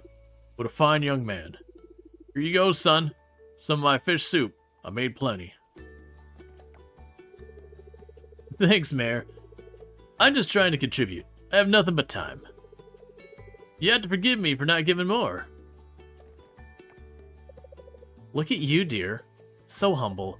Now, you must not think that way. Instead, look at what you have given the community, which is plenty. But a wise way to look at things. It's always great to hear perspectives from successful people. Oh, you. Always with the compliments. Haha. Thanks, that's Pablo for you. Let's see, you did back Luftia. Interested about that coming out this year. Isn't that a sneaky NFT product like Moonfrost? Yeah, I don't know about Moonfrost. There was I got a sponsorship offer recently. I won't say the name of the game, but it was a pretty generous offer. Like not suspiciously generous, but like definitely going, oh, that's actually really solid. But looking into it, it ended up being like it was weird because with the sponsorship, like the agency it went through has a good reputation. But they were like, just so you know, there's a misunderstanding. This game does not contain crypto, blockchain, or NFT kind of thing. Like it's not, you know, it is Web 2.0 or Web 3.0, but it doesn't have these things. And it's like, why do you feel like you need to specify that? Why are you being so direct and being like, hey, it doesn't have these things? It seems very suspicious that you felt like you needed to go out of your way to say that. Versus like nowadays, if someone said this does not contain Gen AI, I'd be like, cool, it makes sense. That's a current issue. Versus you don't see many games pushing blockchain anymore, because that tech buzzword has gone away already for the most part. And then I looked into the game, and it was truthful that the individual game I would have been playing did in fact not contain any of those things. But it was part of like a series of games, as I'd phrase it, that it would link back to like leaderboards and all that on this website that had multiple games under the same brand. And all those other games were just NFT, Web 3.0, blockchain, buy-in, play to earn, you know, garbage stuff. And so while the individual game didn't contain those, It was just an idea of you would get into their ecosystem to then get pushed off into the other stuff. Oh! And a Night Dweller dropping their Declare Your Victory for 1.5 million points. So let me make sure I do two things real fast so I do not forget. Let's make sure we get...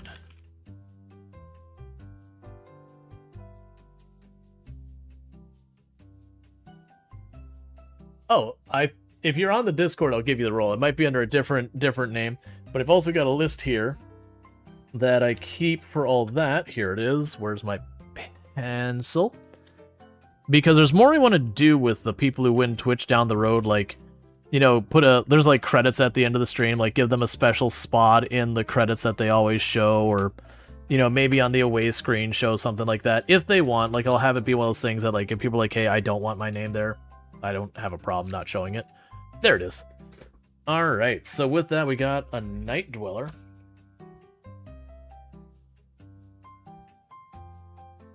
I need to move this to not being a sticky note. But you're number 9, right? The last of the single digits? I believe so, because we have you, Allison, you're a Night Dweller, Eonek, Krask, Pankraro, Illicit NZ, Donkey Duff. Thought there was one more.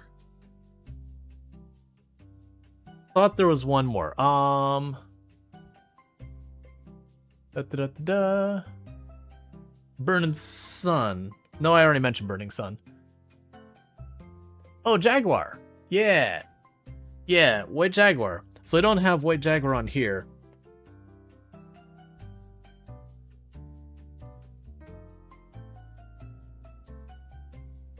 And Kalaria? Do I not have you on here as well? I've got you over here on my rolls over there. I need to get this all consolidated. That's the reason I was saying I need to get this to be in an electronic format, not a sticky note. Because yours I forgot to put on the sticky note because you redeemed yours during stream and I was just in the middle of something and didn't even notice it until after stream, which it didn't get the sticky note. So I need to get that electronic because Kalaria Star also won it. So I think you might have actually been number 10. But still, the nice round number 10 is also a really good one to have. So you're the first of the double digits. And also check out Treacle's another fantastic content creator, someone I highly recommend checking out. Plays a lot of RimWorld among other games. So if you're into any of that, you can find there, which I assume you will be if you're here. But yeah, no, Kalaria Star, I believe, was the last one to have redeemed the... Yeah, you're number 10 then. Yes. Because I miscounted because my notes. Because, you know, this chat, this is not an effective way of doing bookkeeping. I need to get that into electronic format. That is not how you document things. But yeah. So I do believe we've got everyone here now. Because I didn't have Kalaria written down here, and I didn't have White Jaguar down here. That's the reason I add everyone to the One Twitch role on Discord, because that's kind of been my electronic one. But I think we've got 2 people who have won it who are not in the Discord now. But it's fine. Like I said, I'll get this to be better. But yeah, and again, I felt really bad when Kalaria redeemed that, and I just totally missed it. Like, you know, I found out after stream that she had won. I was like, no, I wanted to make sure to thank you, but thank you so much. It's a ridiculous anyone who manages to redeem that, because it's 1.5 million points. For context, that started at 100,000, and that's how many times it got redeemed to increase the cost of winning Twitch, that it got up to that 1.5 million. That's how many people redeemed to jack that price up. And 1.5 million points. There's no, I can't give people points or anything like that, and whatever. So you get a little extra for being subbed, but otherwise it's just a lot of watching. You do apologize for the derailment? No, you're good. You're good. It's good that I get the reminder to make sure I do my bookkeeping. And plus, I want to recognize it, because it's 1.5 million points. Like, very genuinely, that is over a year of watching almost every stream kind of thing. It is a lot of watching. So, like, it is not a small thing. Yeah, bits and gifts also help, but it's not a huge spike in the points. Hey there, just the person I needed to see. I've got a little project I could use your help with. Oh no, what now? Happy to see you too. What's up? Check out this mess. Isn't it a shame how we've been using this spot for storage? I think it'd be a perfect place to display artisan goods. Imagine this space filled with honey, high-quality wine, and a great selection of cheese and jam. That sounds like a great... It looks fine to me. Or you could just remove the boxes and call it a day. Yeah, it looks like a good idea. I'll be honest with you, I have an agenda here. After the eggs and milk became another hit, I'm hoping you can help us stock this store with artisan products. At least now you don't have to keep quiet about it. Yeah. I see how great a farmer you are. With all that land, I bet you can make some amazing artisan goods. How about this? You start crafting, and I'll handle the selling. Make the best artisan goods. Excellent. Out with the old and in with the new. Let's turn this corner into an artisan spotlight it deserves.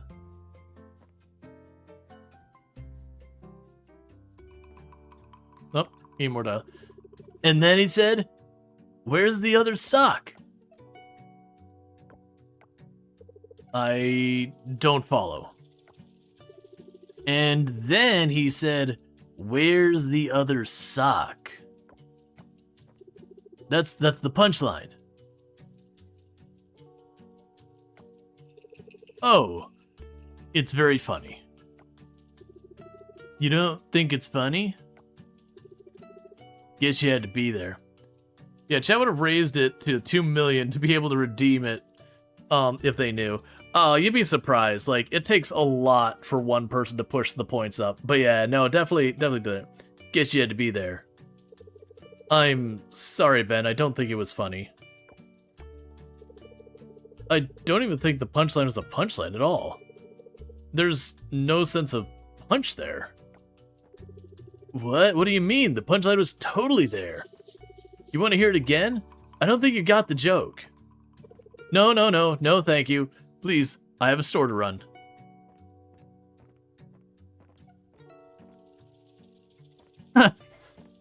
I forgot about that one. I forgot about the whole thing where, you know, Ben's over there telling the joke and not letting Sam get away. And just his wife peeks around the corner, sees what's happening, and backs out quietly to not get drawn into it. I forgot about that.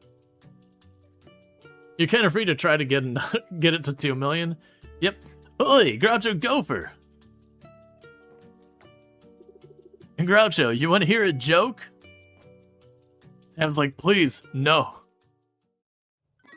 I forgot about that. Oh yeah, unique just being not the same ones multiple times. My favorite neighbor. Alright. It is time. 1, 2, 3, 4, 5, 6, 7, 8, 9, 10. 1, 2, 3, 4, 5, 6, 7, 8, 9, 10. 1, 2, 3, 4, 5, 6, 7, 8, 9, 10. 1, 2, 3. You get the idea. You get where this is going, chat. Only this time, I got sprinklers, and I don't gotta water them every day. I'm showing you how we can count. 1, 2, 3.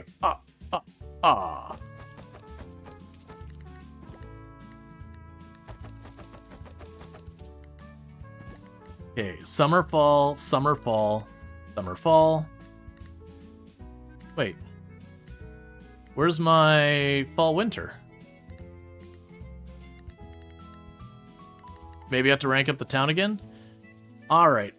Let's start with the 10 of each. I'll probably be back for more.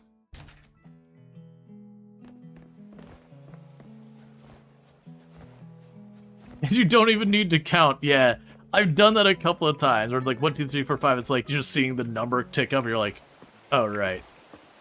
Okay. So things I want to do is we're going to go around and get a bunch of the art stuff squared away. All right. So this first batch, I am going to need to water. Another thing let's do, because if I don't do this, I'm going to plant seeds in the wrong place. I'm going to absolutely frustrate myself. Let's go ahead.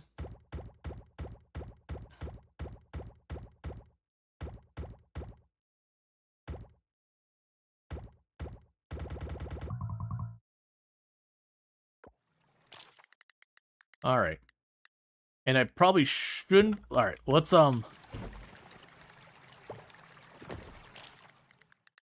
get more scrap going.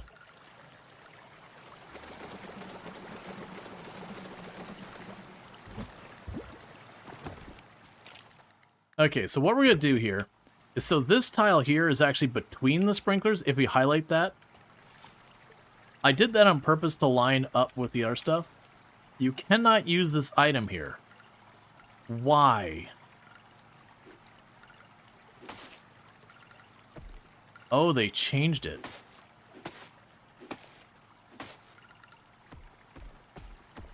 I don't actually think that's a bad change. It is a surprising change, though.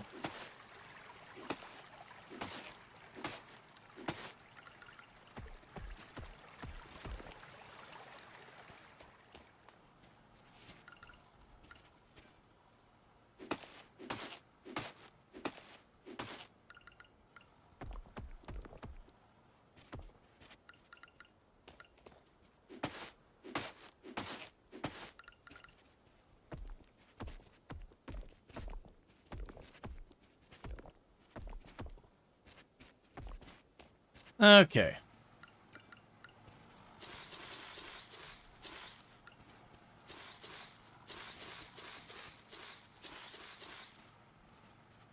So that's the first set.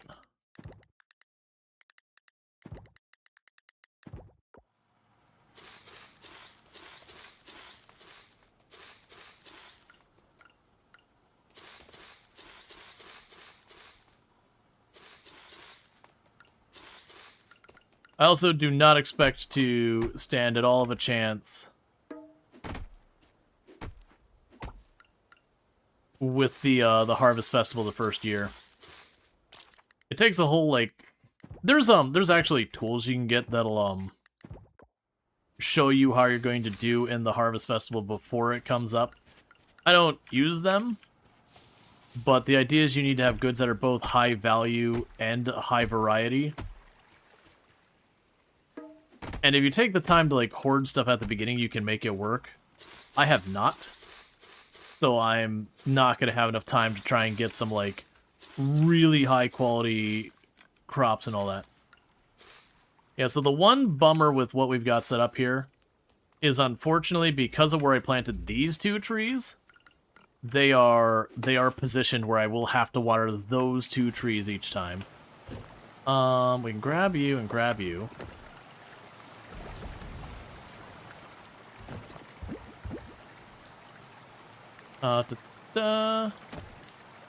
Want to grab more of the trash.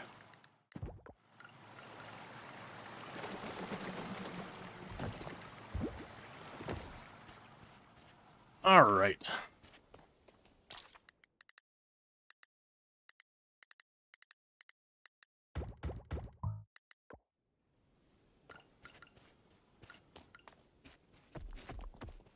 This will also give me a buffer so I don't have to worry as much about, you know, this or that, you know, plant getting across. Alright, so... get that spot. Clean up this border a little bit.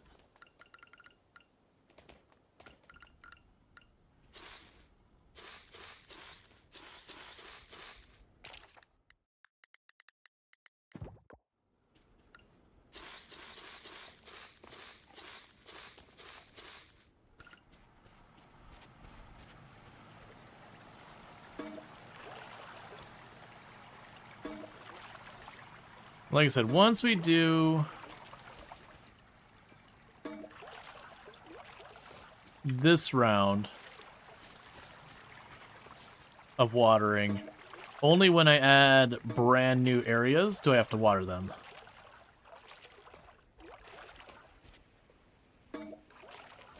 This is also where it's really worth it for me to just massively expand the farm part.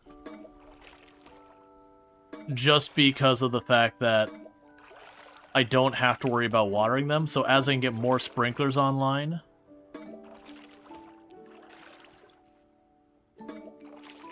we can just, you know, chuck seeds anywhere it can fit a sprinkler. And then all I have to do is buy seeds, harvest the, you know, plant the seeds, harvest the crop. There's a bit of stamina usage on the initial planting. But after that, it's literally just pick it up and drop it.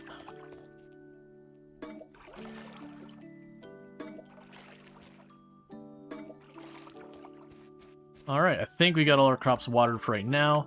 The stores are all closed for the day. I wanted to offer that. Oh, we also got a couple of wild seeds. Let's get those planted.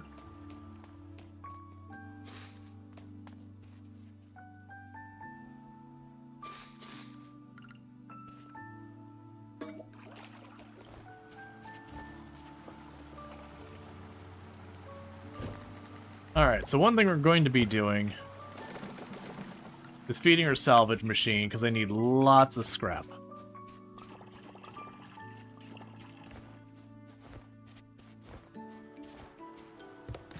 Alright, so we can drop off the juice in there. Let's go to... We'll want to head to the temple, but I'm going to go the long way around, so I can clear out all my traps and all that.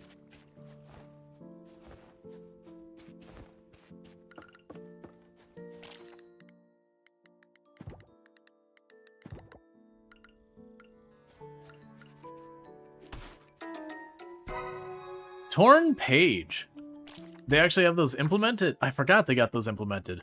I want to say they're down here somewhere. Oh, these are just new people. We have all the animals we've met so far.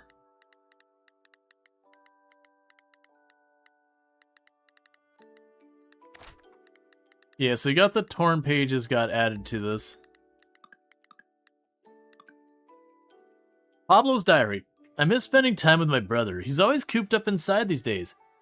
Maybe I'll drag him out next time for a surprise errand. Oh, that's a new one.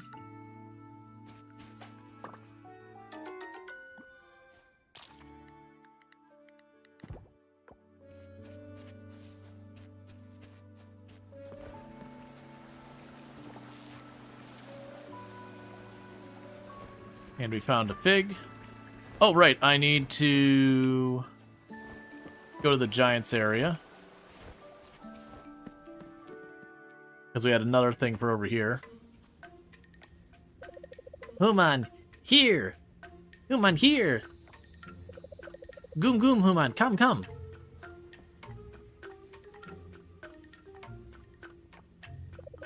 Human read letter, yes? Good, good. Giant needs help. Gong want to go to Human village and talk to other humans. That sounds like a good prank. Yes, it is.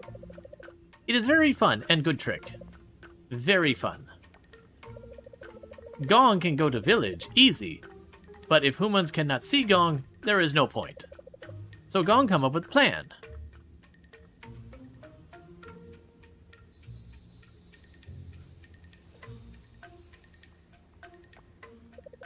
If Gong stand on Grog like this, giants are as tall as Human.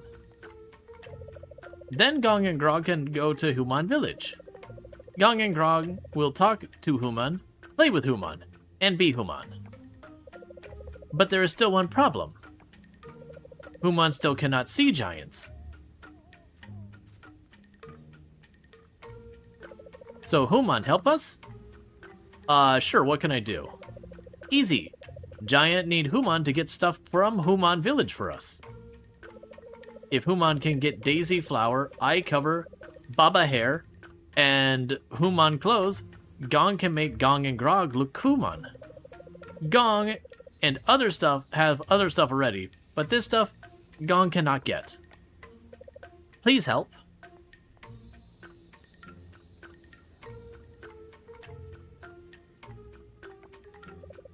Yeah, good, good.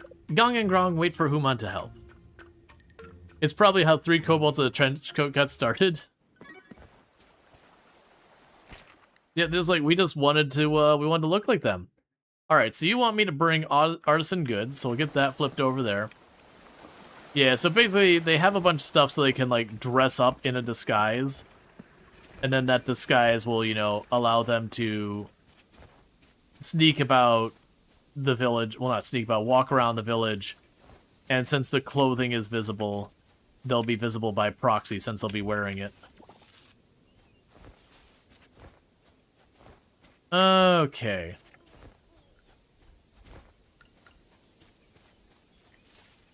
Yeah, I did a sloppy job there.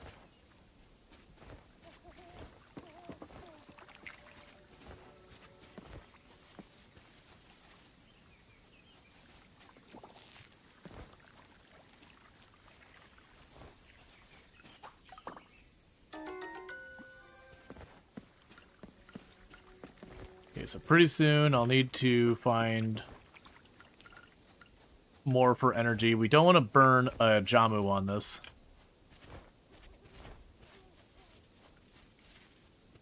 Yeah, the butterflies take off pretty easy. Yeah, it's just a man-faced one, that's fine. Yeah, we're just zipping around real fast.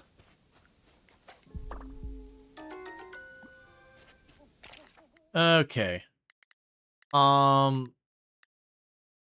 not use the Jamu. I'm gonna put away my stuff there. We don't want to go into... There, that's a bok choy. Black trumpet. This would be great if I at least got 2 of the same thing. But we're heading over towards the temple because supposedly that wool I can drop it off. As one of the offerings. I'm just trying to like zip around and get some goodies out of it. Do some early foraging. Okay, we got tiger barb fish from the trash. I think that's a leaf cutter grasshopper, which is one I don't have, but we also have no energy, so that shall remain one I don't have for the time being. We got a lotus.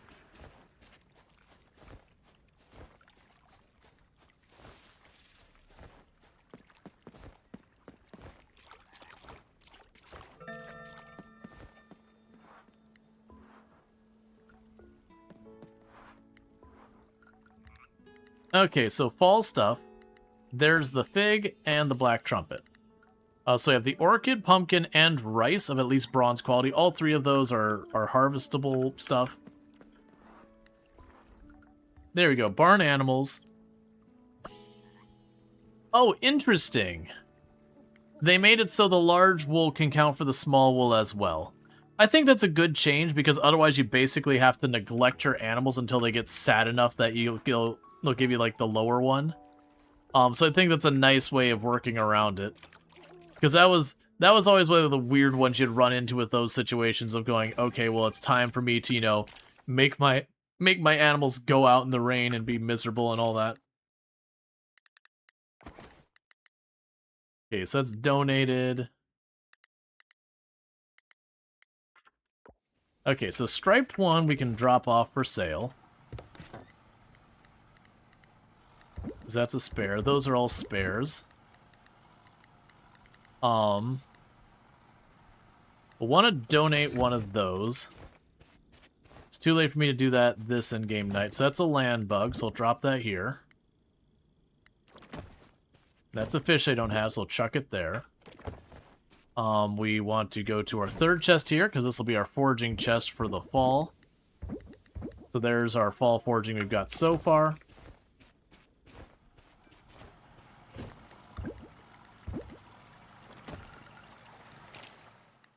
I want to keep the machine that's doing the trash, I want to keep that going. Because I probably should be using that scrap for other things, very genuinely. That scrap is high value. But I also want to make my farm not look like an absolute dump. So we'll work on that as well. Alright, ranching level up. Cool. We can make hay, floor, and walls and all that, which I don't care about. Cool. Then we got a bit more money.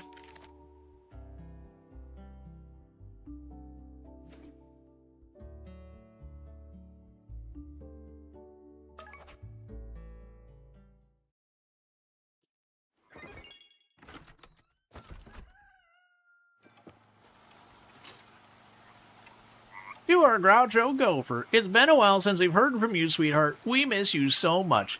Your dad said you're doing well at the farm, as if you'd know he's not been there.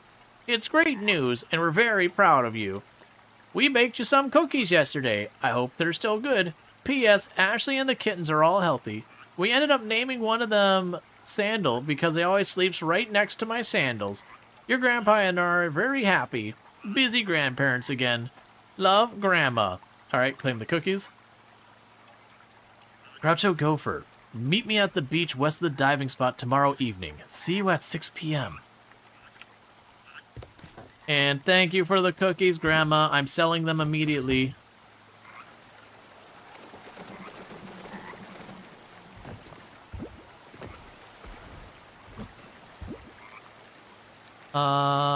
We don't really have any ore for anything else there. That's fine.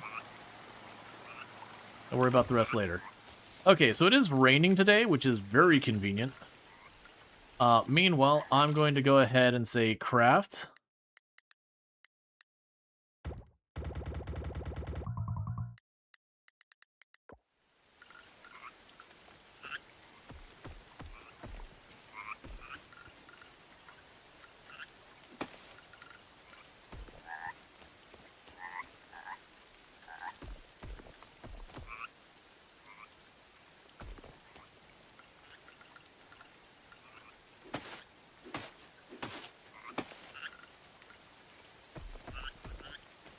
Okay.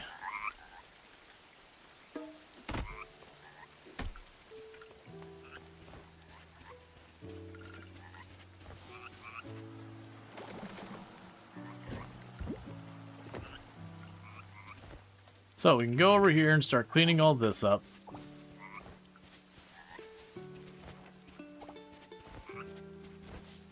And this is the point we start scaling up the farm massively, because like I mentioned before, I have no need to put any effort into maintaining these. We just plant them and we move on.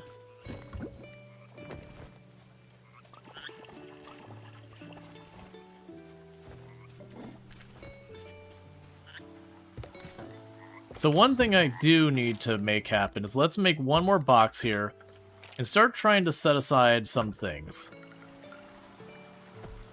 So, right now,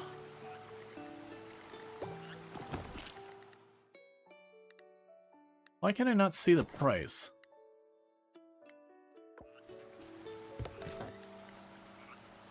$115, $245. All right. So that's probably my best artisan good for right now. So I'll drop that off there. We're going to need to grab our best artisan good, our best animal product, our best fruit, our best vegetable. You get the idea.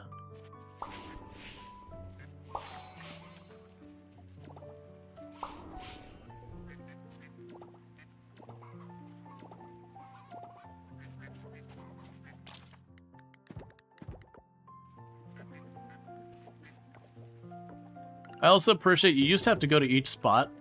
1.2b, you take the hay up to the trough and you can just chuck it in there and it'll find where it needs to go.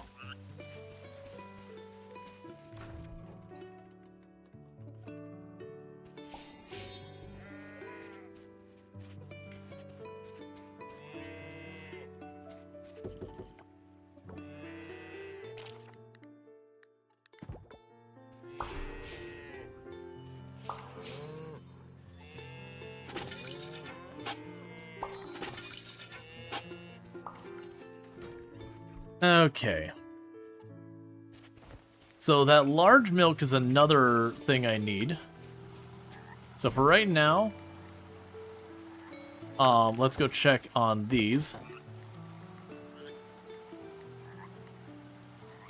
Actually, apparently never sold the large egg to get a price on it. So of these, the duck egg is the highest value. So drop the duck egg off there. We'll take you. Make you into that. Grab the regular eggs. I'll make mayonnaise.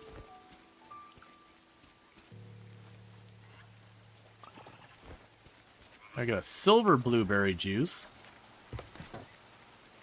That's 115. The honey still is going to be worth more. Hey, Suey, thank you so much for the raid. I hope you had yourself a good stream and all that good stuff. But welcome in, raiders. For those who don't know Suey, absolutely fantastic content creator. Someone I highly recommend checking out. But what were we streaming today and all that good stuff? Delivery complete. We hauled our trucks from the winter roads. Okay. American Truck Simulator. Gotcha. When you mentioned the winter roads, I was like, okay, you know, there's a couple different possibilities. But yeah, no, absolutely. American Truck Simulator being a fantastic game and all good stuff. Suey also being a fantastic content creator. Again, fellow member of the Halcyon Frequency stream team, all that good stuff. Alright, so let's drop off the large milk as an offering. And we're gonna go buy even more of the crops, because now that we've gotten to the point of sprinklers, I'm gonna kind of be hopping back and forth to expand farm, you know, work on other things.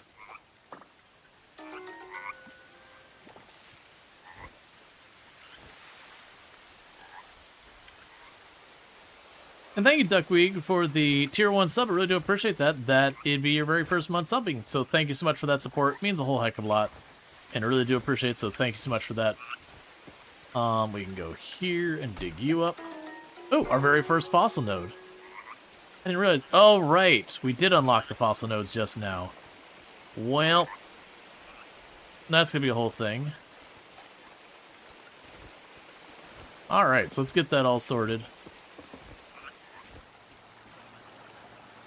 Meanwhile, let's get the trash on the bar that I keep stashing away, and I need not to do that.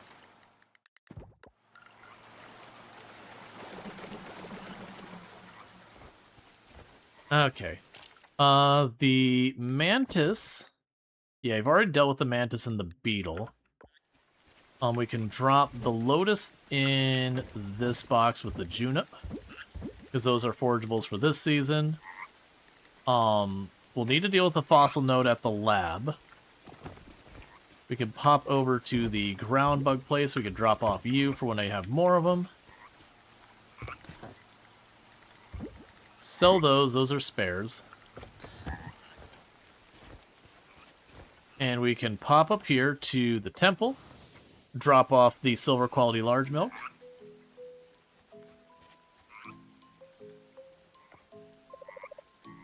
Groucho Gopher, help me here.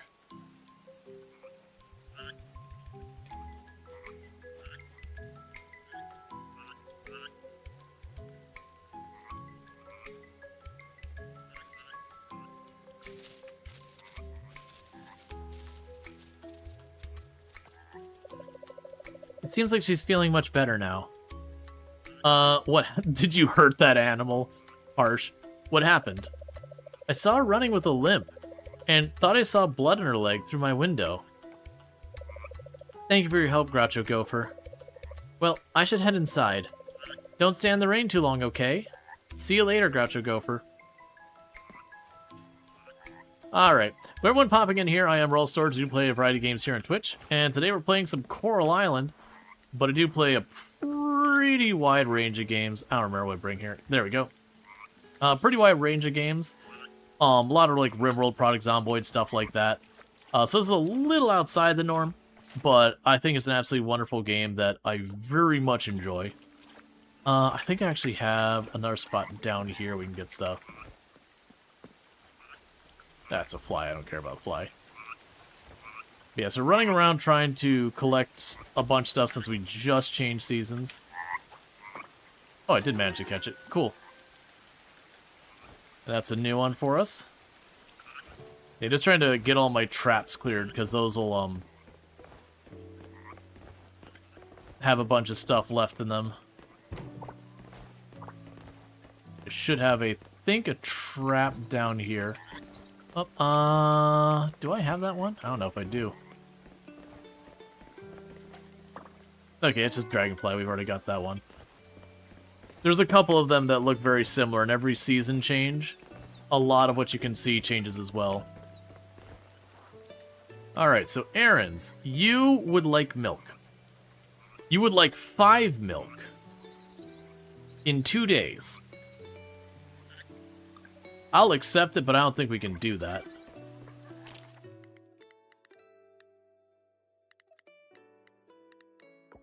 Oh, we can go to the lab and get our first fossil as well. Oh, torn page. Those torn pages are a new thing. Like, you could find them before, but you'd always find the same one and it wouldn't have anything on it. Alright. It seems like the rest of the delivery list, possibly used by a local vendor. Avocado, hot pepper, bell pepper, Tavern Frank, strawberry, blueberry, clinic, Dr. Charlie, white hair or white coat, strawberry Paul, roasted mushroom, beach shack sunny, jackfruit general store, husband, jackfruit truffle, vineyard wife. I'm assuming that's things that they like or love. So I'm guessing that's about. But yeah, we're officially to the point of getting our first fossils. So we can go here, process remains. And in that case, I got wild seed instead of a fossil. That's fine. There'll be a lot of that. But you get fossil nodes from pretty close to anything you can do. Farming will get you fossil nodes when you hoe the dirt. When you break trash, you'll get fossil nodes. It's just what it is. Okay, so let's shop some more here. We want to keep expanding. So what has the longest grow period? I think it's the pumpkins. So 1, 2, 3, 4, 5, 6, 7, 8, 9, 10. We didn't get the other ones there available. We'll just start grabbing 10 on our way up the list.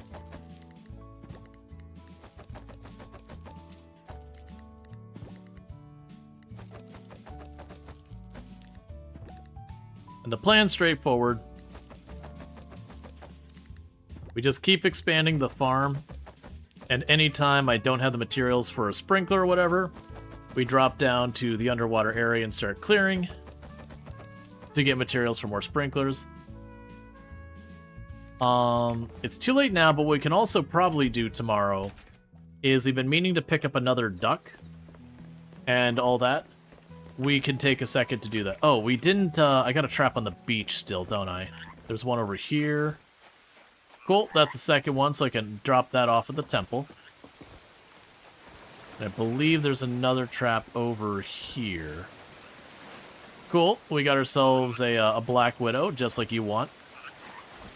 Definitely put that in our pocket.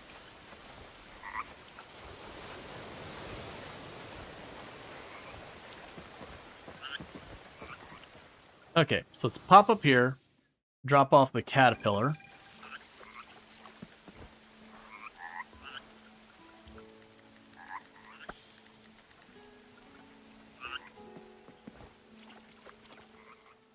And pop down to the farm. So drop off that spider. And the grasshopper. We can sell the rest of those bugs. And this stuff. So what are you worth? We don't know yet what that's worth. That's fine.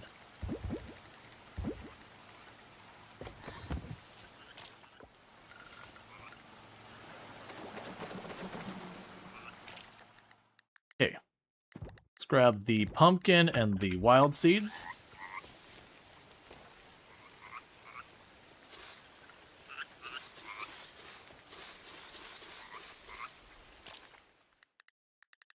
And just work on through the list.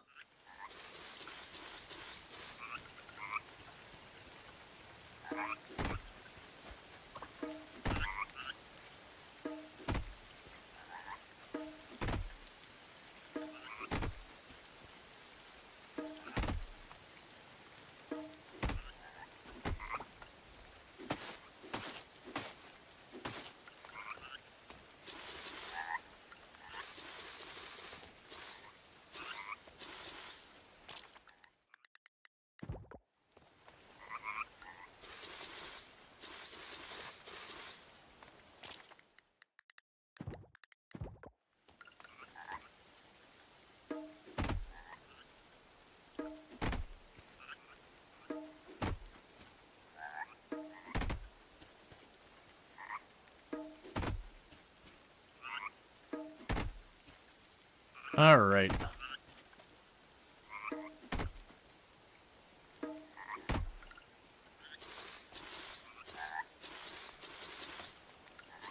Because we're early enough in the season, we don't really care what we're planting. They'll all have time to grow.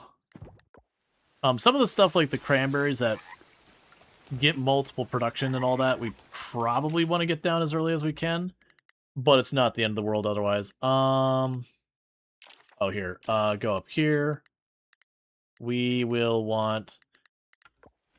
Okay, so with you, you've got all that covered, so we're going to need another scarecrow. So I can grab that.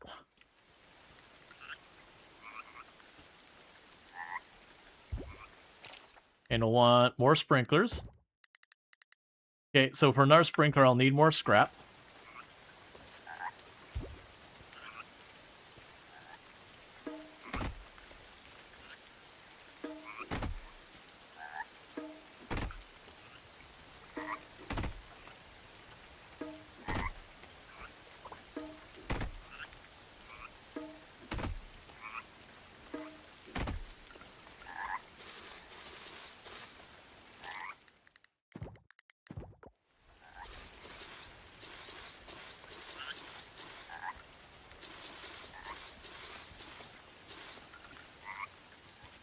And pick these spots up. And that as well. And there. And there. And keep the trash going. And that's enough for another sprinkler.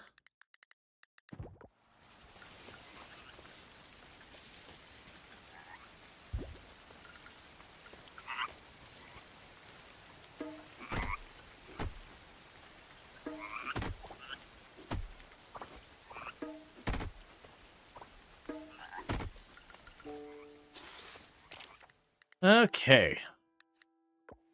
There's another whole set of that put down.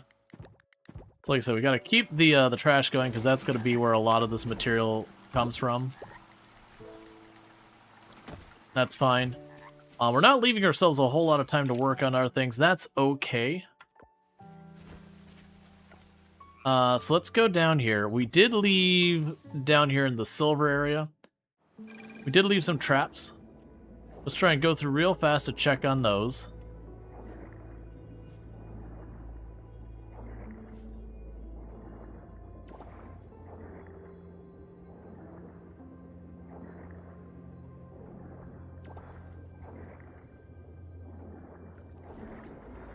Okay, that's a new one.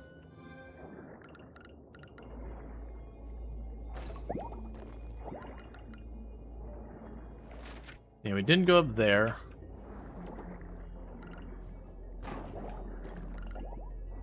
Nothing in this trap.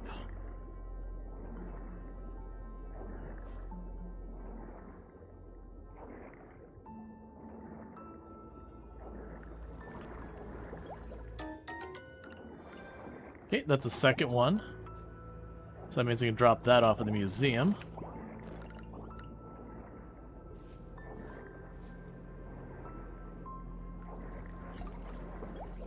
There's the third and the fourth one, so now we can sell them too.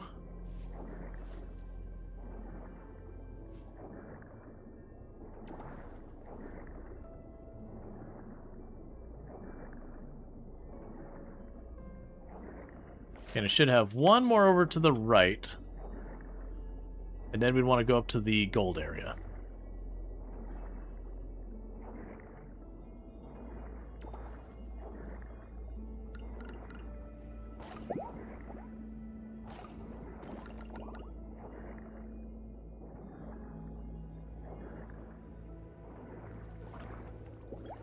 White spotted jellyfish. I want to say the white spotted jellyfish is one of the ones that's a huge pain in the butt to get. So we happen to catch it on a good day. Especially considering I don't have the computer or anything, which is how you isolate when stuff shows up.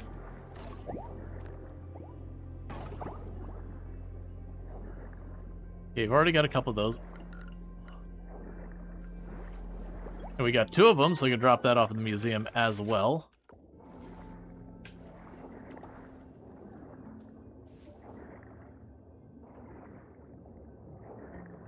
Alright, so with this, we can hop up top.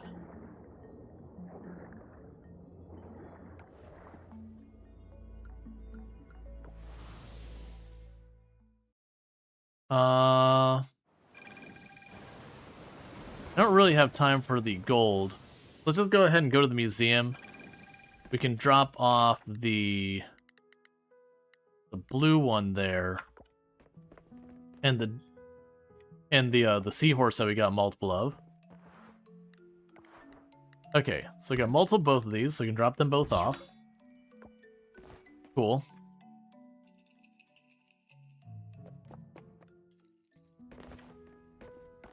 Now we can hop over here.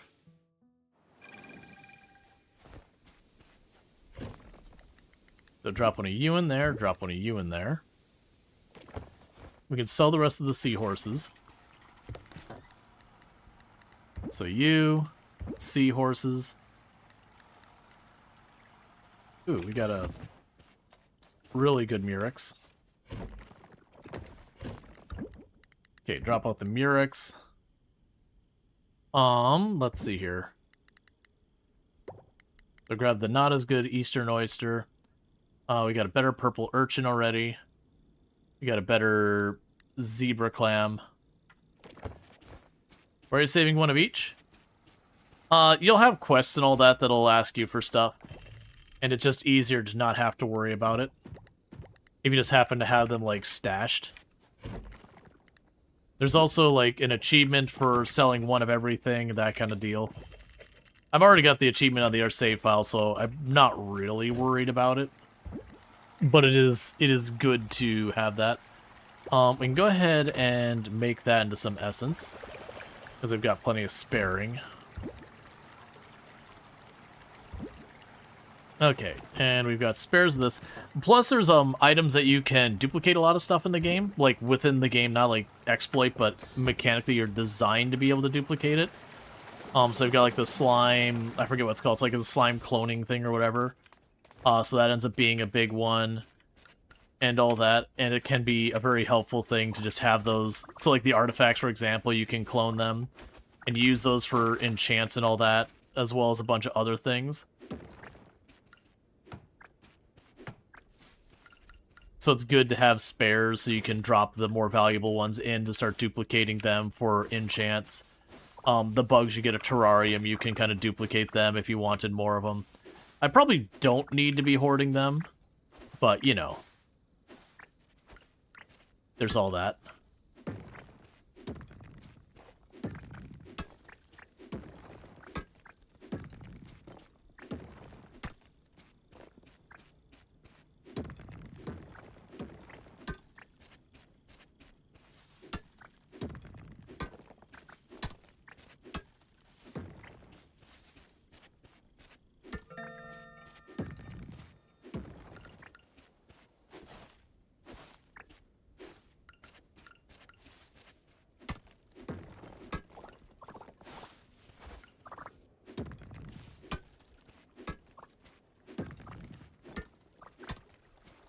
And slowly work on clearing all that up.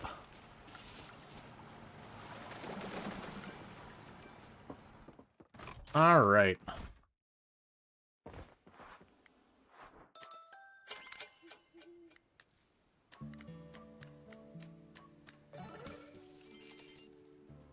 We got a bunch more money.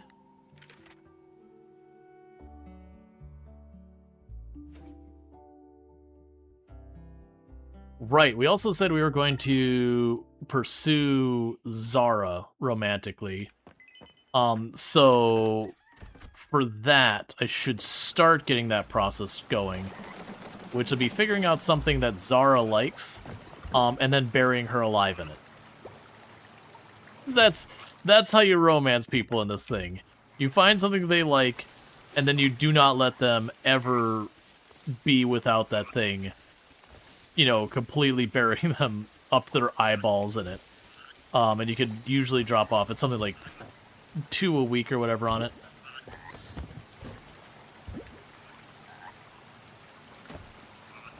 Okay, we can drop off you.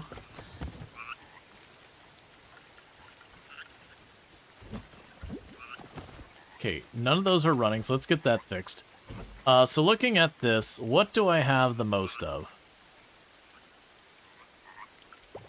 Let's grab a bunch of the peppers.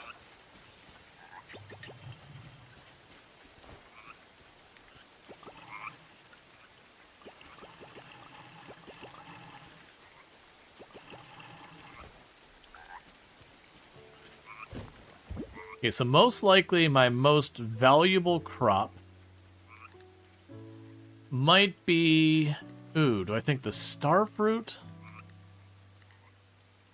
Probably the melon. So let's set aside the melon. You give 51 energy for that flower. Let's check the spring flowers here.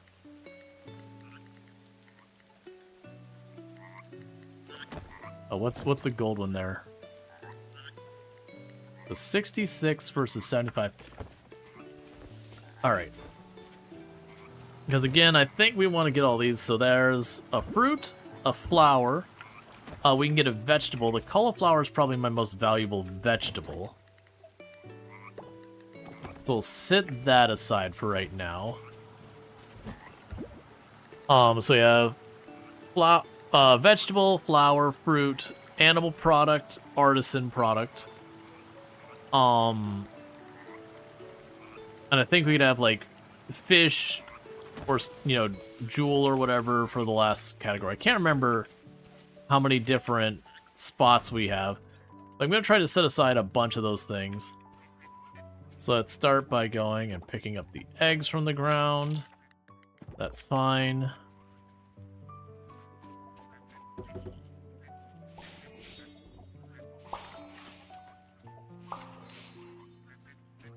Keep them happy. We can buy another chicken and another sheep. We have the 2 of each. I actually don't think I want a second sheep. 1 sheep's fine. The 2 cows can be useful. So that way 1 can give gold milk.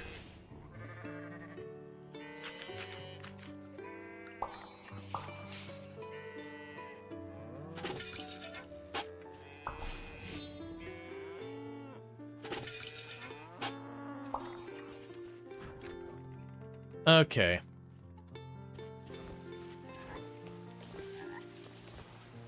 And for right now, we want to sit on... Can you buy a peacock? Not yet. Oh, I have milk over here. I didn't mean to, but we actually have the milk over there. So that's 20 energy. So I needed more milk than that, so that's 30.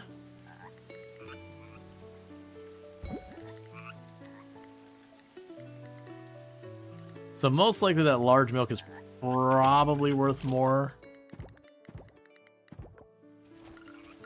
than what we've already got.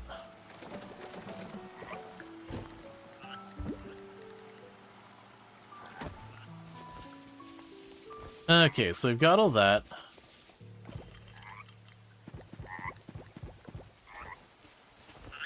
Okay, so for my artisan good, we've got the honey, which is, I believe, worth 135. We don't know the value of any of those, so we're just going to chuck them in there. Alright, so. I think I'm fine with 1 duck right now. I don't think I actually care about getting the second duck that badly. We can make another sprinkler if we want. Wednesday, Sam is closed, so we can't get more seeds right now, which is fine. What should I be working on now? I got 9,000 bucks. I got some money. So let's pop over here. I've got some gold bars. I've got the hardwood. Let's see if I got any more tree stumps or anything here that I can potentially get more hardwood out of this.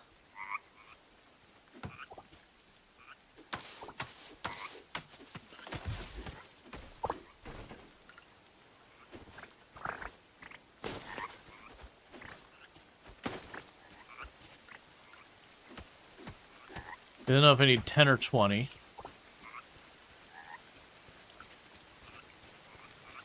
Yeah, so I want to clean all of this up. There's another one over there.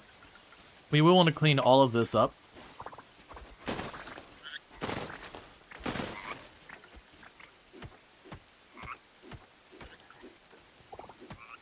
What we can do is we can get one of the tools upgrading at the blacksmith.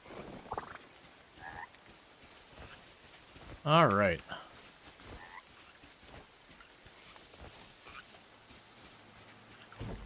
Okay. So drop you and you off right now. And you, and you. The rest could stay on our person. Okay, so let's go to the blacksmith. We can drop this junk off. What game is this? This is Coral Island.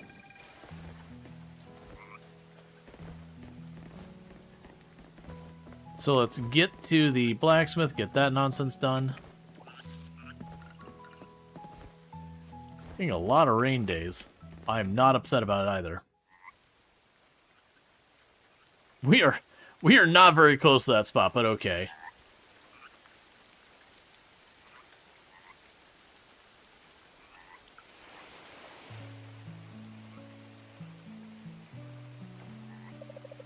Paul, I held on to hope. I really did. Thought maybe you'd remember in the morning. But here we are, it's past noon. You forgot my birthday. How could you? Oh, Poodles. I didn't mean to. I just forgot. No. You just forgot? That's your excuse? We've been married for so long. Am I not special to you anymore, Paul? No, it's not like that at all. You're my world. I slipped up. I'm truly sorry. Sorry doesn't fix this, Paul. Words are cheap. You're absolutely right, Anne. Messed up. I'll fix it. I promise. How's the gameplay and the storyline?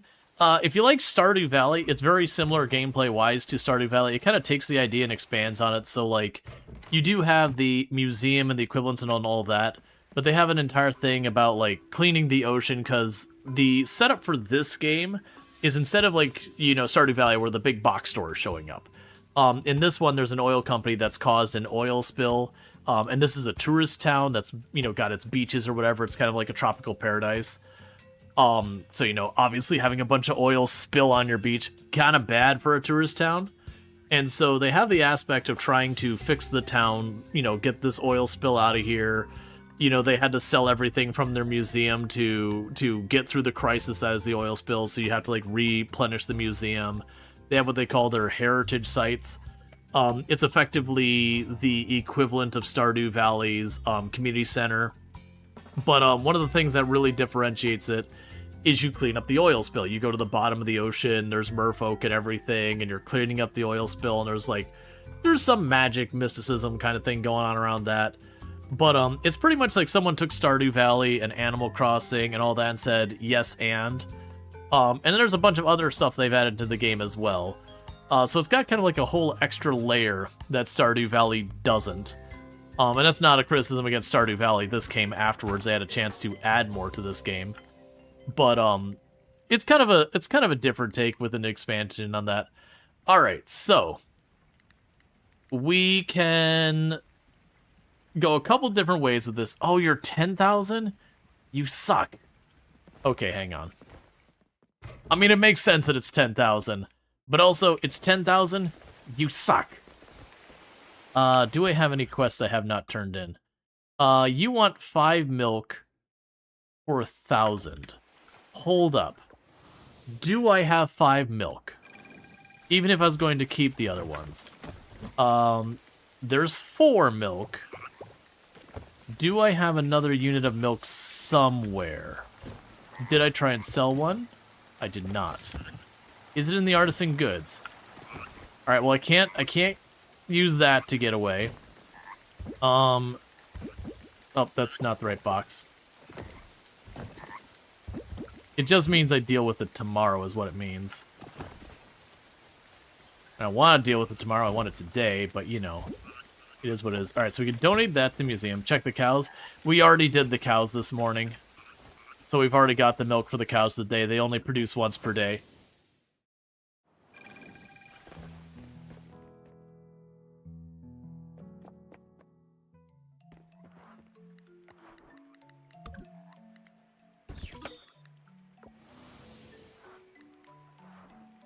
Yeah, and when we complete any of the sets, we'll get stuff here.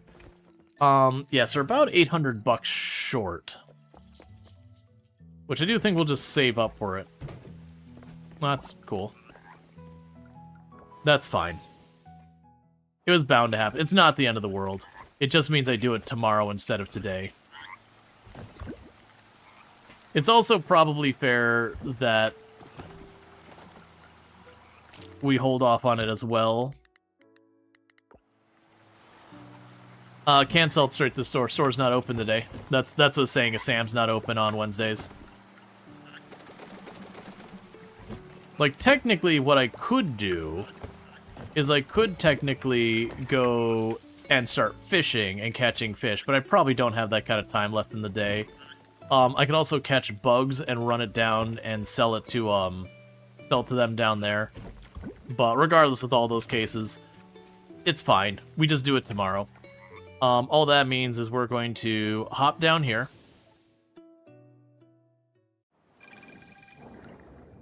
Can't wait till we get fins so we can move faster. See about catching more stuff. Was there any of the stuff we saw? No, the two things we did see we already got down here, didn't we?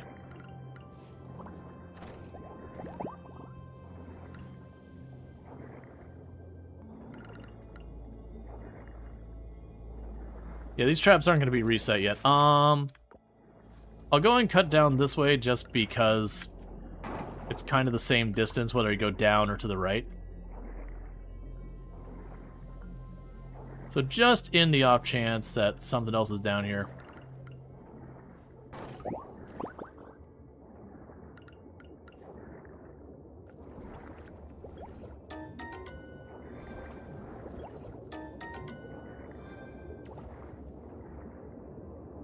Okay, so let's go ahead and work our way back up here.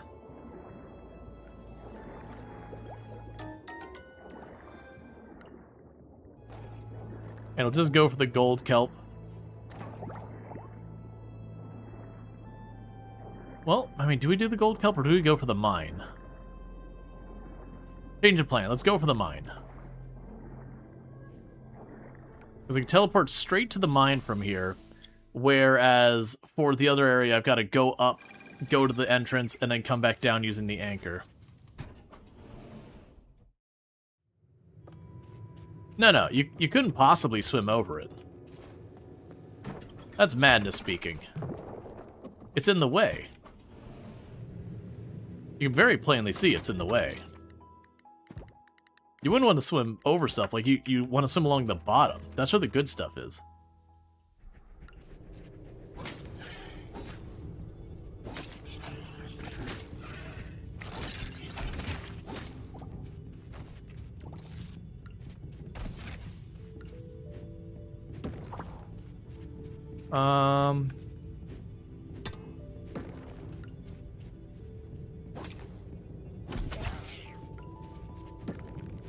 Didn't see any patches of gold ore, so not gonna worry about it.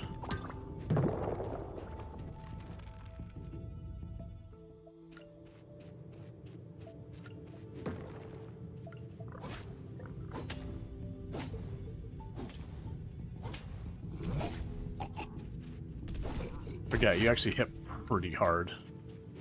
That's not the attack you worry about. There's one that they spin.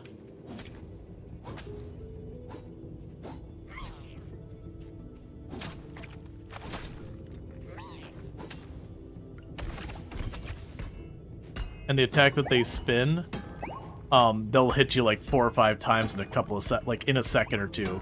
It can be really devastating. Those giant ogre things are probably the most dangerous enemy in the game, but only because of that. You'll just get too close, not realizing they're about to spin, or you'll try and like push through to kill them before the spin goes off, and then take like a bunch of ticks of damage back to back to back.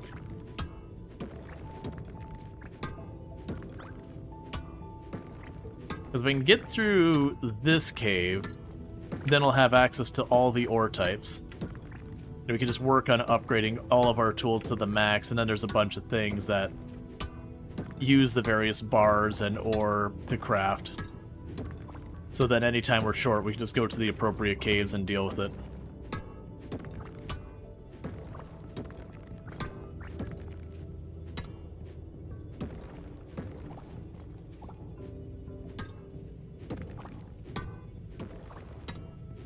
Cool, Darth. I'm glad you enjoy your mods.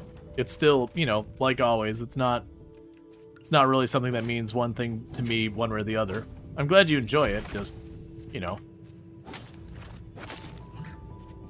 You know, I just generally don't mod, nor... Like, Skyrim's a perfectly good game. I played through it, did the endings, got a whole bunch of the things, did the DLC. Like, I had a really good time with Skyrim. But I'm also not someone who...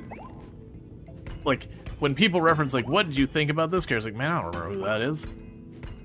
Ulfric? Like, I remember that's one of the leaders.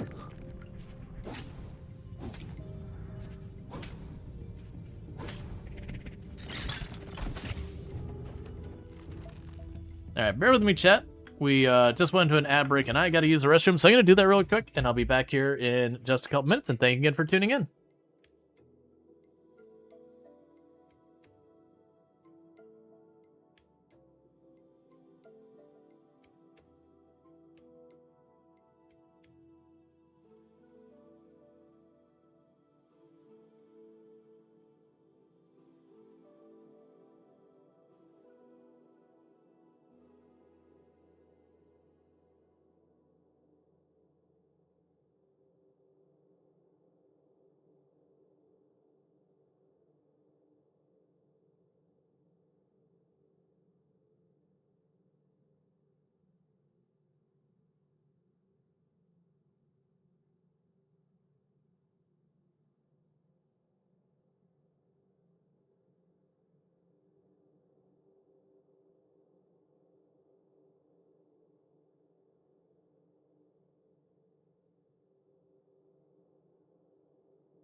Alright. I love with that clip, to give you like an idea of how much there were zombies there, the audio just utterly goes to hell because it does not know what to do. We like just running out of audio channels kind of thing. I also peaked really bad on that mic. I had to adjust the settings there because that was some real nasty mic peaking. I keep with that oh, I forget what it's called. Not noise suppression. I keep a noise gate that way if the volume goes too high, it'll just start like cutting off the sound or like try and like cap it out, which causes distortion, but the alternative is, you know, blowing eardrums out, so you know. It is what it is. I usually don't have to worry about like the mic peaking, which granted, if anyone's ever like watching, like when you hear that kind of thing where the mic cuts out or like starts very clearly distorting the volume because it's too high, let me know and I'll adjust it. Usually it's not a problem. Most of the time, even when I'm excited, on the equalizer I go to the yellow, which is about where you want it for spoken voice. Like, depending on what you're doing, if you're doing the content like I'm doing here, where it's, you know, game, having dialogue on top of it, that kind of thing, usually what you want is spoken voice to be going up to the yellow most of the time. It's okay to even go a bit into the red, as long as it's not slamming into the top of the red. That's the no bueno. When you start slamming the top of the red, that means you're getting distortion, or you're blowing people's eardrums out, that kind of stuff.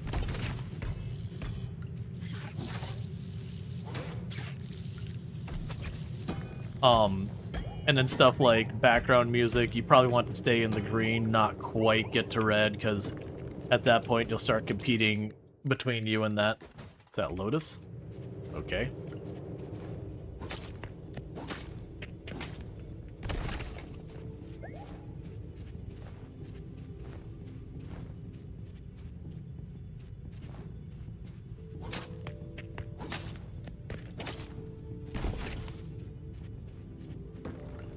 Alright. Oh, we got... already have the hole there.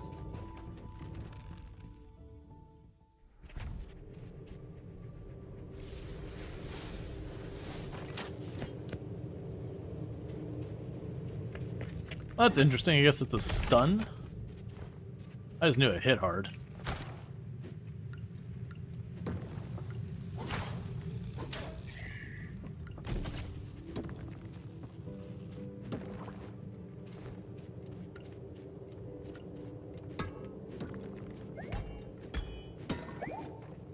So good news, we're getting a decent amount of gold out of this.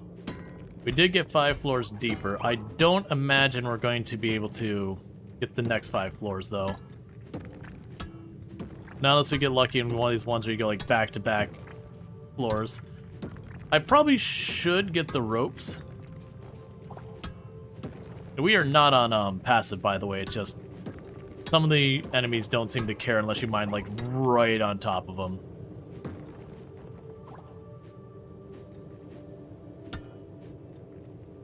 I'm having a real hard time hitting this one.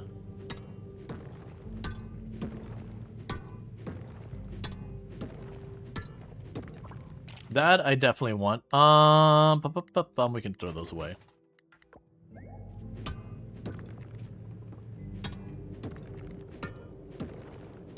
It's going good.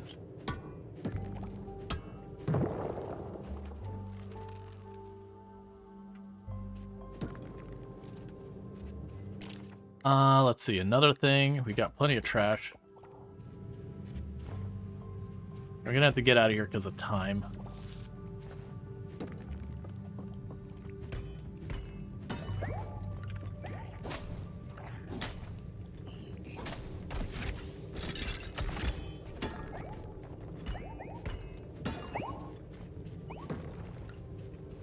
Alright, time to go. We're out of time. Yeah, we got another 5 floors done. We got a bunch of gold ore. It's basically a day we got a lot of good time because it was raining. So just pop out there, grab what we can. Hadn't seen this game before? What's it about? So Coral Island, it's kind of the same general concept as like Stardew Valley. They're very similar games. So, you know, you kind of like inherit your little farm, all that kind of stuff.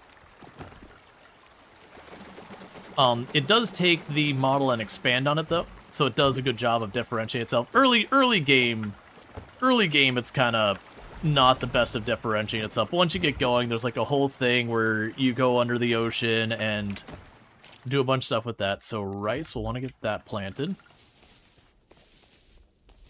And like it does a lot of stuff that is common tropes in the genre.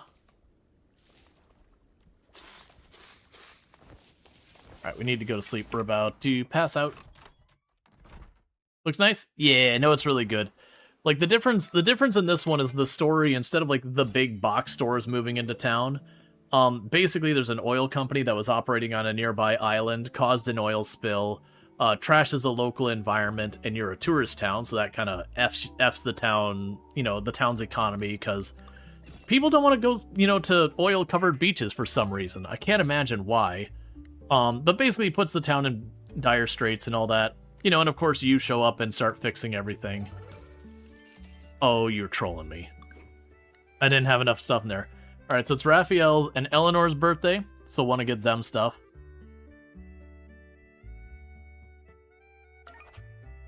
We'll deal with that in a minute.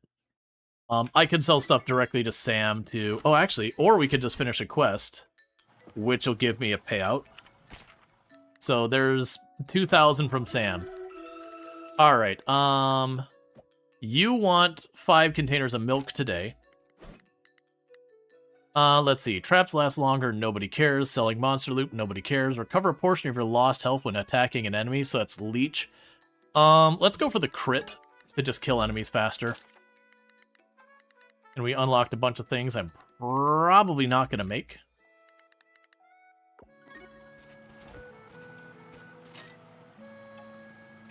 Bestest friend Groucho Gopher, can you please help me with the sunflower? Oliver and I are making his dad a sunflower crown for his birthday.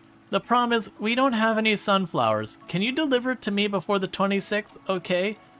Because that's when his birthday is. Valentina. Groucho Gopher, I need an apparama. This fish likes colder weather and is usually out after sunset. Groucho Gopher, I'm in the doghouse now, so to speak. I forgot Anne's birthday, and I need to fix this fast. Unfortunately, I'm too busy to look for myself. So, I'm gonna need your help to find me some green tea. One is fine. You can find it, I'll owe you a big one. Please, look for it ASAP. Thanks, Paul. So here, for anyone who is new to being a good couple, good spouse, good partner, when you forget your partner's birthday and they feel hurt and upset about it, you deal with it yourself. You drop what you're doing and you take care of it. You do not ask someone else to take care of it.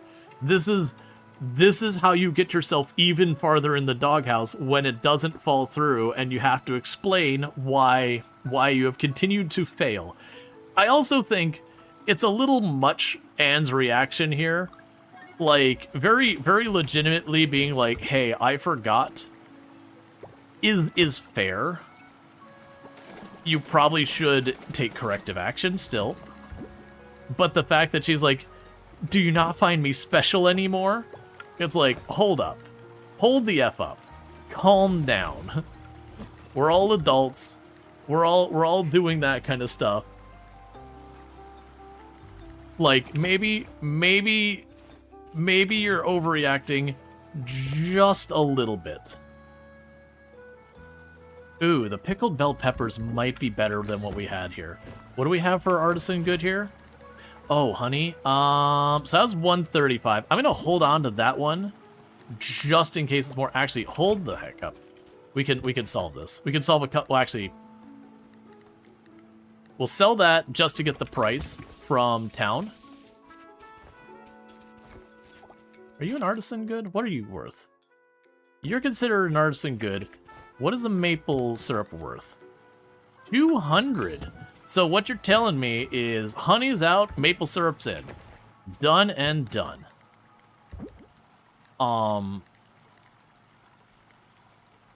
Those are spares. We can get rid of those. That's a spare. We can get rid of that. Drop you off. I've long since lost track of everything going on. Okay, we're good there. We can put these in the dehydrator. They're spares. Drop you in for this. Go to the monster good box. Drop you off. We have one geode to process.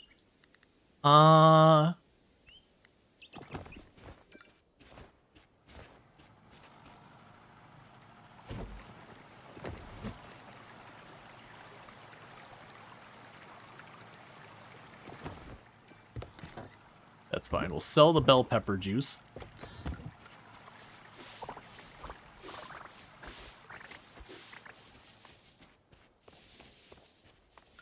And like I said, this is the only stuff I gotta water is right here. And right here, because we put those down last season and they're 2-season things.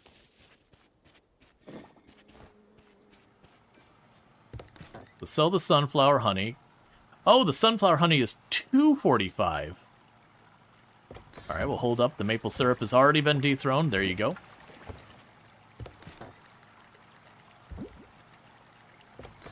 Oh, and sell the regular hot pepper.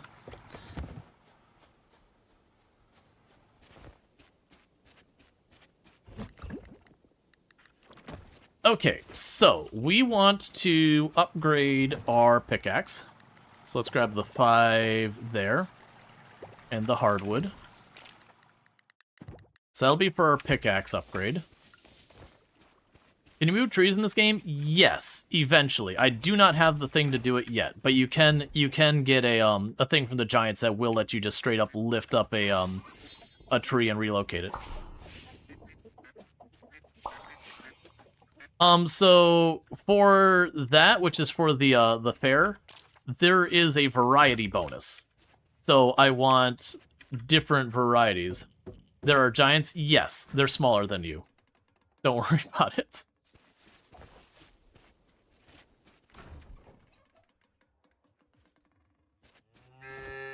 Giant in name, not in stature.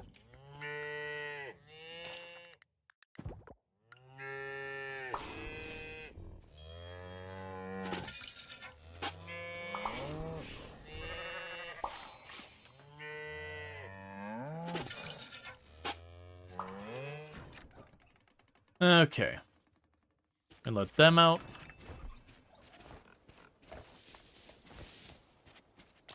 So, I have a bunch of eggs and milk and all that here.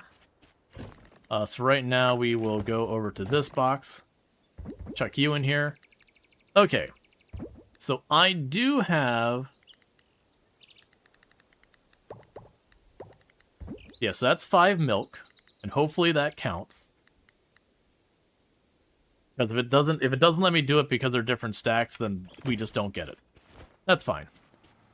You're imagining a huge hand up rooting the tree. Yeah, no, it's nah, it's like you get this bench, and it does cost the money in the game, but it's like very small amount. So Oliver's probably in class. So let's go to Oliver right now and see if Oliver will take the milk. I don't think he will. I think because it's a bunch of different stacks, it won't satisfy the quest. Just like UI limitation thing. It's not a big deal. It's just a little bit of, you know, friendship / money not being done.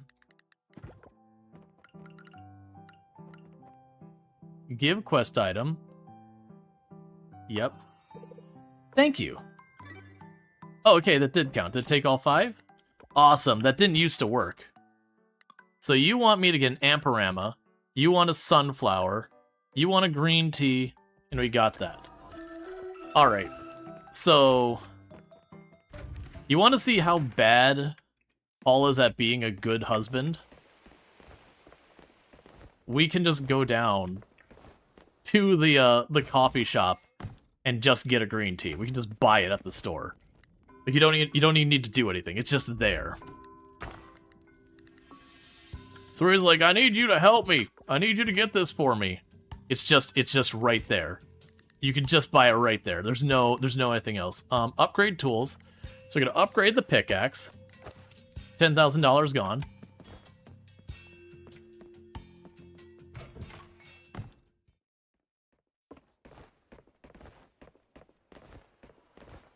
Give the tea to Anne on his behalf, say it's like, nah, I can't remember if you give it to Anne. Like, the quest will tell you. I can't remember if you're supposed to give it to Anne. Yeah, you give it to Paul. But if you give it to Anne directly, it's not one of those ones that, you know, it outs Paul. Just Anne will be like, oh, I love this. So let's get down here. And there's a green tea.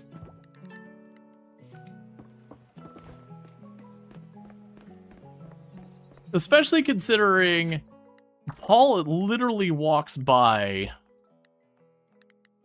We had to get gifts for the two of them. Paul literally walks by the place, going to the beach to play volleyball with the family and all that. So, like, Paul is amazingly bad at it.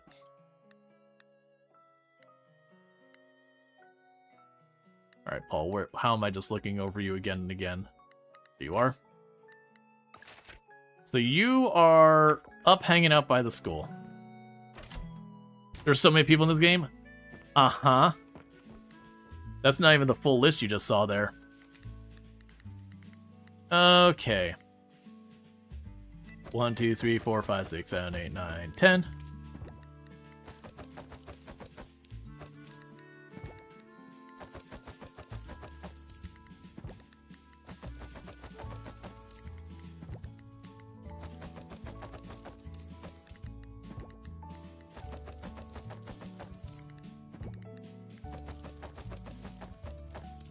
Nope, didn't mean to get that many, that's fine. And that's all my money.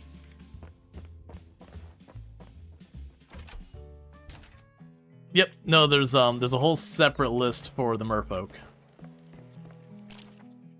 Okay, so let's hop back home real fast. And remember to actually use the blessing thing. Extra health. Nobody cares about that. Basically useless.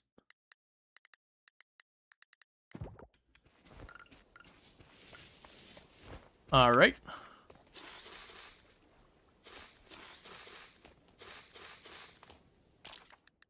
Get you planted, and we just go right on through all of this.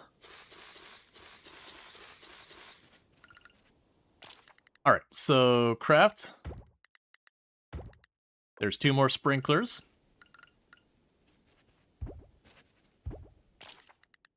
And get a scarecrow.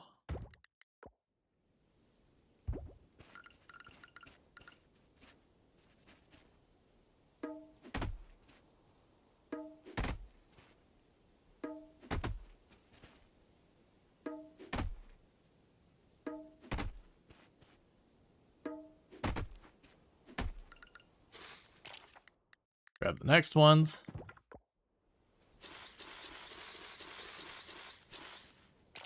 And eventually we'll get the things that automatically plant and harvest and fertilize and everything for us. They're just attachments you put on the sprinkler, so anything in range of the sprinkler gets it.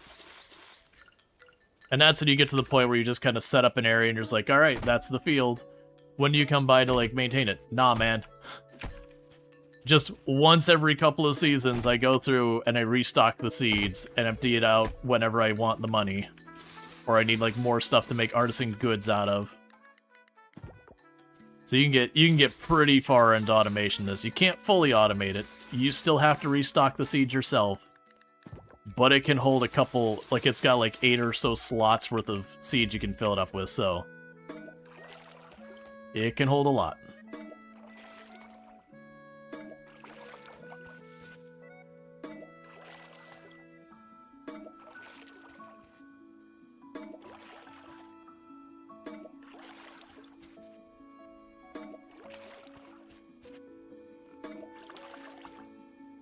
Okay.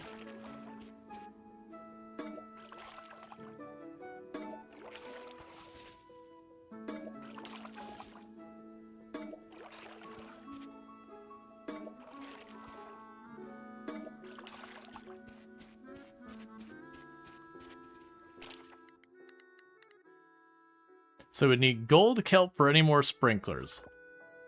Alright. So that we could set those aside for a minute. These are spare materials. That's spare materials. We can drop off the flour. And then they want the sunflower. Okay, so let's hop back up here. Get Valentina her sunflower. Get Paul the green tea.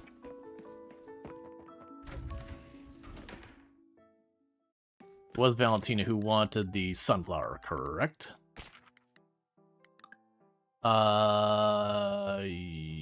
Yes.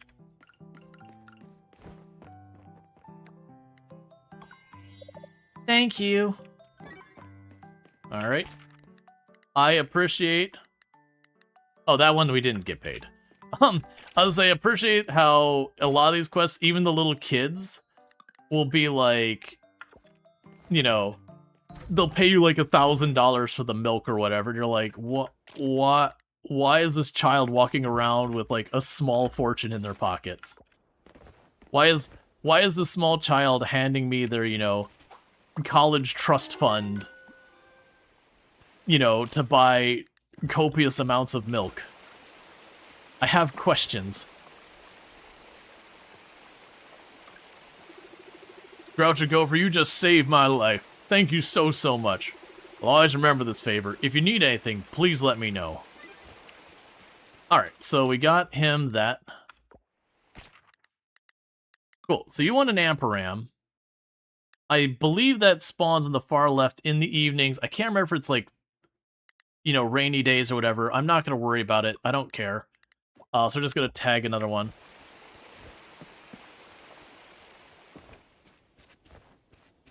Alright, so we're in pretty good shape with all that.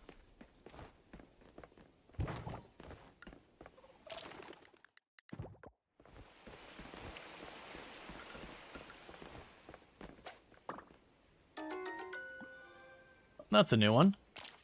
Cool, cool. Okay, so this time, we're going to go down and do a little bit of the ocean stuff, but we're going to go to where the gold stuff is, because I've run out of gold kelp. Alright, they gave me coal and trash. These tourists give such wonderful gifts. But yeah, so we're out of gold kelp, so let's go get some gold kelp.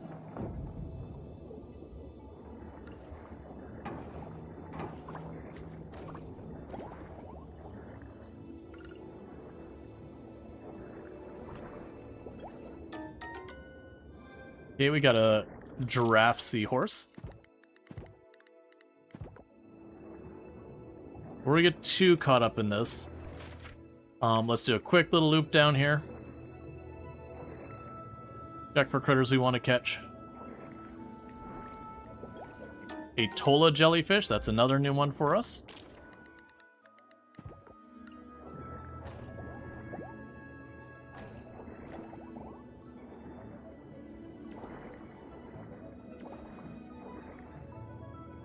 Alright. Sexy shrimp? Yep, that's an actual, like, real life, that's an actual type of shrimp. There is actually a type of shrimp called a sexy shrimp. That isn't something made up for the game or anything like that.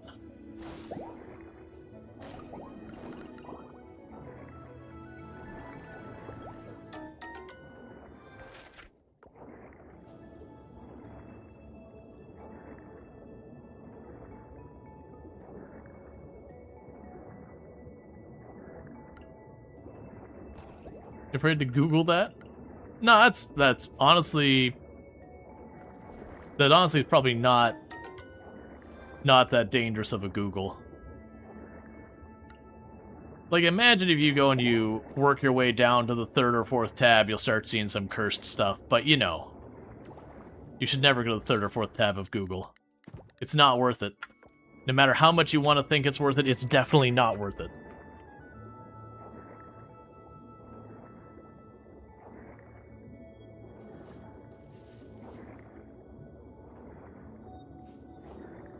Apparently they wiggle their butts and they got named for it. It is real. Or Avionesis? Sexy shrimp? Yeah, no, that's what I was saying. A sexy shrimp are 100% a real thing. Did Google, indeed, just pictures of shrimps. Yeah, I was gonna say, as long as you don't start getting way down into the search results, you're probably fine. Alright, and that gives me more giraffe shrimp. Inventory is super full.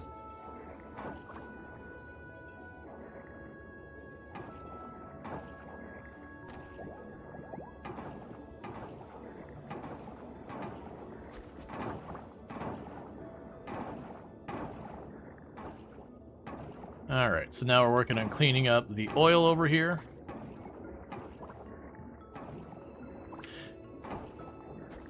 Alright, our inventory is full and we definitely want the fossil thing. We'll toss away the singular stone. And the 2 units of sap.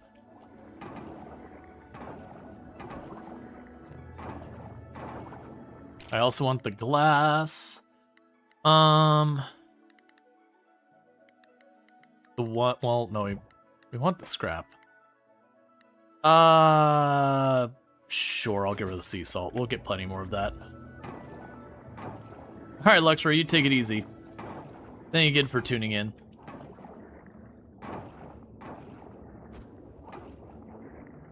Alright, well, I'm running out of places you can be.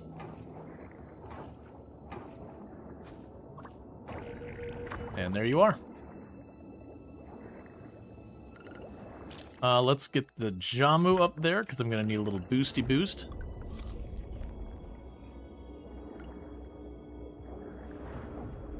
Alright, so that should take care of that one.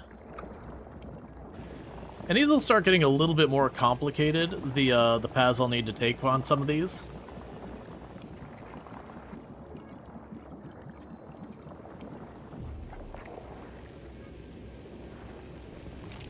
But yeah, it's already enough kelp that I could probably get 2, 3, 4 more areas done. Nice. I usually anticipate anything that's got any kind of name that could be even slightly misconstrued as, like, vaguely adultish once you start getting into the weeds of the search results.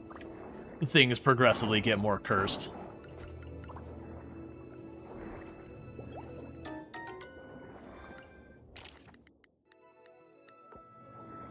Oh, that's just for the stone.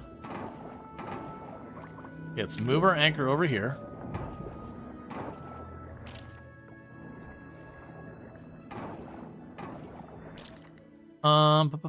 We need to get something else out of here. We got plenty of those.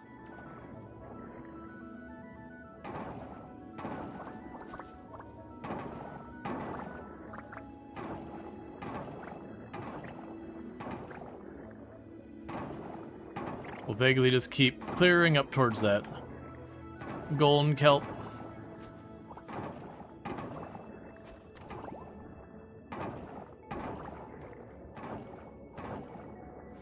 Okay, it's a piece of stone, don't care.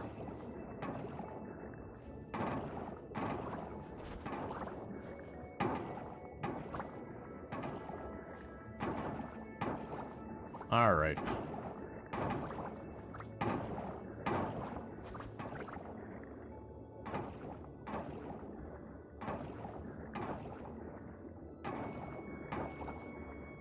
It says something that, like, between the merfolk and the people in the town and all that, like, you as the protagonist are the one who's down here, like, mucking in the trash all day, every day. You know, cleaning up the ocean floor inch by inch yourself and, like, just not getting any help with it.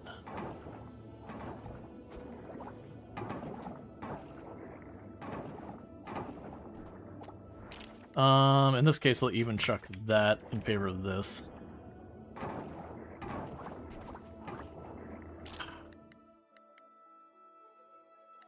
I really need to empty my inventory before I came down here. Get rid of the coal, I can make more of that.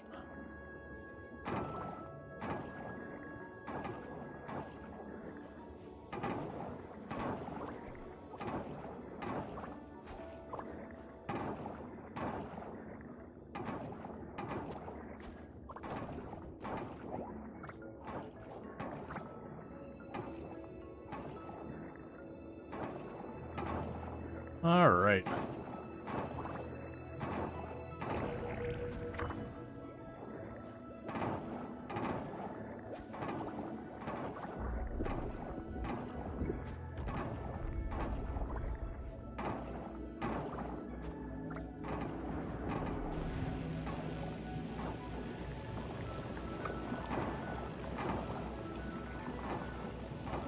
All right, it's time to go.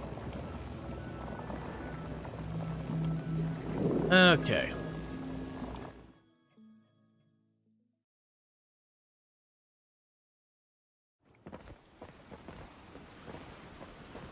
I'll drop off what we can.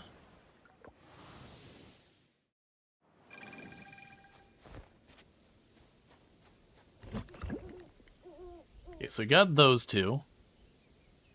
We have you. It's fine, we'll clear those out later. Drop you off. So none of these are ones that need to be offered still. Nope. We've got you are not a duplicate yet. You're not a duplicate yet.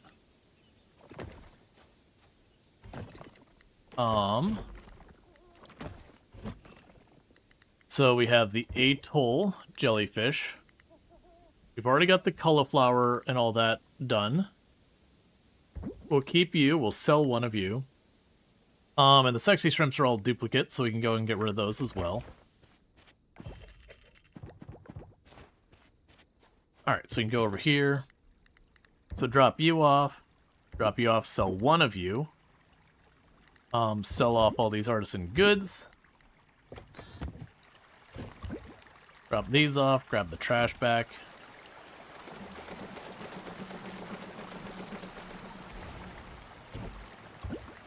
Drop all that off, drop you off. Okay, so we've got stuff we're dealing with tomorrow. We don't have enough time to make the sprinklers and do all that stuff today. Alright.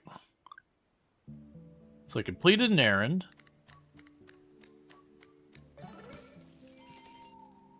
So we're at 1,000-something merit points. I think it's 2,000 merit points, the stamina fruit, which is the first one I'm going to actually grab. Because I'm going to grab the stamina fruit, and then I'm just going to start grabbing each and every one of the ones that give me an extra skill point, whatever.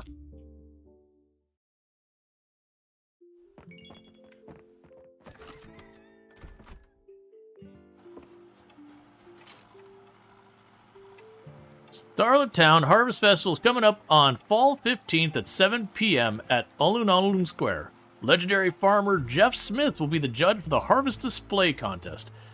To enter, bring your best products from each of the following 6 categories. Vegetables, fruits, flowers... okay. Okay, I need barn and coop products. Alright, I'm glad that they sent that because I was under the impression... I made that mistake the last time, is that I thought the, I thought it was like Stardew Valley and like the gems and all that were their own category, and they are not in this game. In this game, like, they're just not part of the whole thing, so you don't get any of the bonuses for it.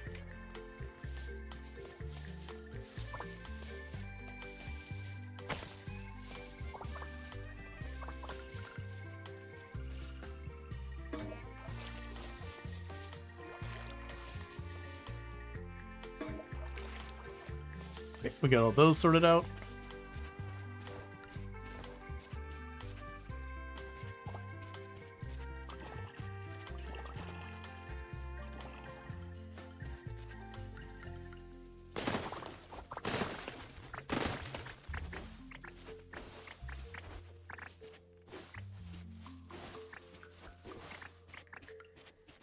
Okay, that way I can get around.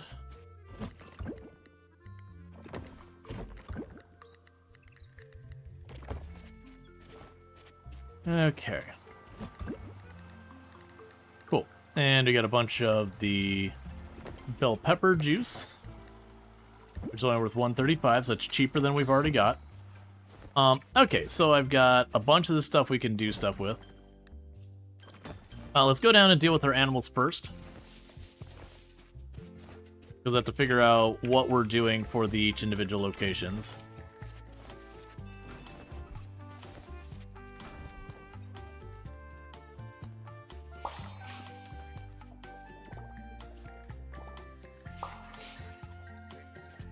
Yeah, so the...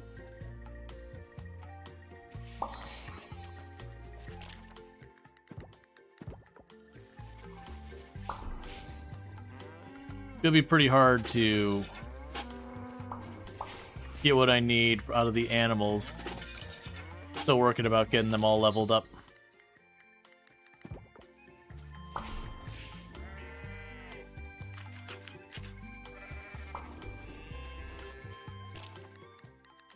Okay. So let's pop in here. Okay, so we've got the duck egg. Let's see if we can't get a decent container of milk next. We do have the large container of milk. We can drop all these ones off for the time being.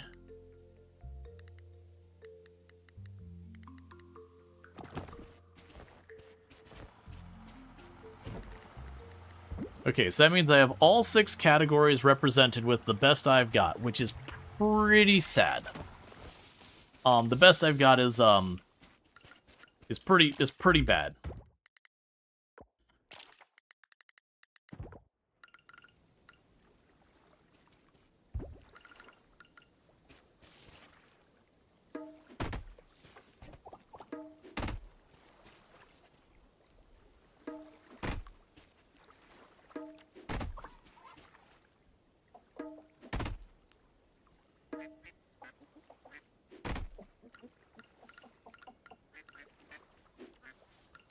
Can't get rid of it because I don't have my pickaxe. It's deeply upsetting.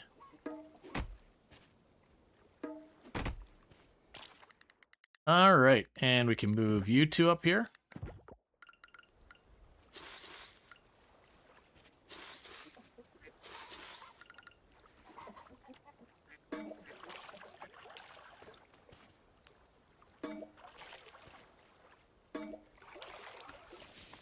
Okay, so we've got all that. We can drop off the spare stuff here. Grab more trash. Keep feeding into the machine. Okay. So we've got some coffers and all that to break. It is Friday. So let's drop off the... Let's drop off a little bit here. Oh, let's loop on down here as on our way so that... Ooh, that's one we don't have. Oh, that's one we needed.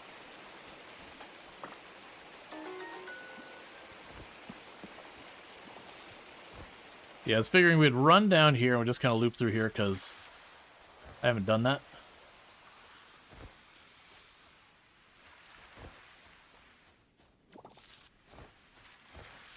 I believe we'll end up seeing Lotus grow down in this area somewhere. I want to say down here.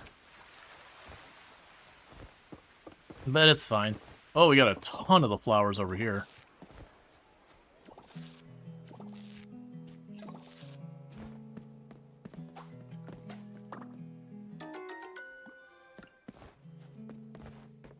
Okay, so we don't want to drop all of these off.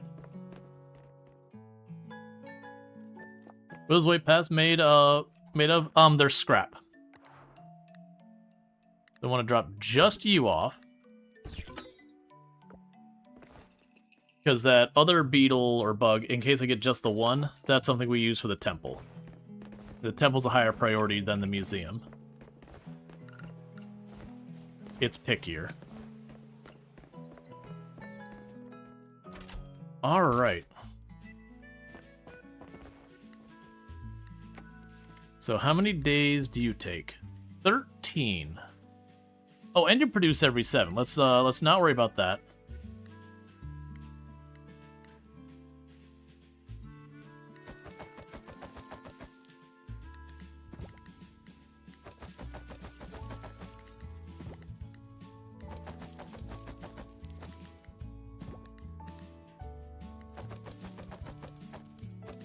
Pretty soon these ones will stop being worth it because they're ones that you plant and they keep producing again and again. And to get your full money's worth out of that, you need to plant them early enough that they get several rounds of production. There we go. I just realized I spent more than it's fine. I'll just say I should have saved enough money to be able to pop the coffers. It's fine. We're scaling up the farm. We're going to make some really solid money as this starts to all... Because we've only gotten one crop out of here so far.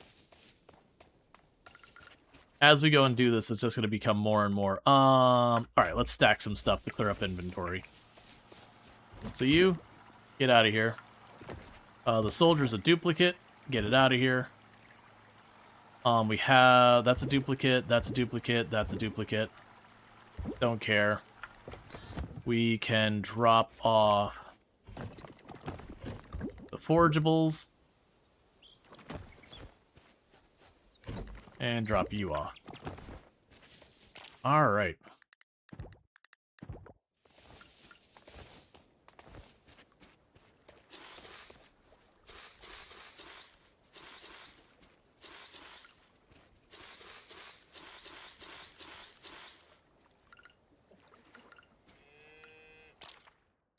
Okay, we can make another sprinkler.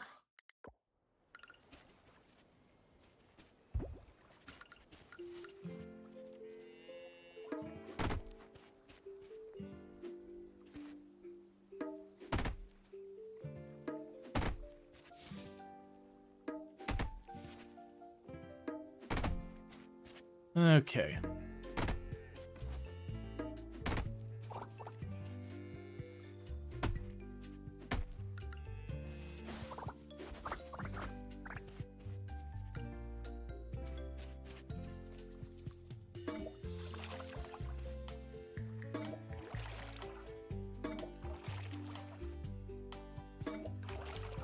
Okay, so even with me planting every day like we've been doing, we're still not losing nearly as much time a day to the farm as we were before. And that's with me, like, continuously just expanding and expanding and expanding.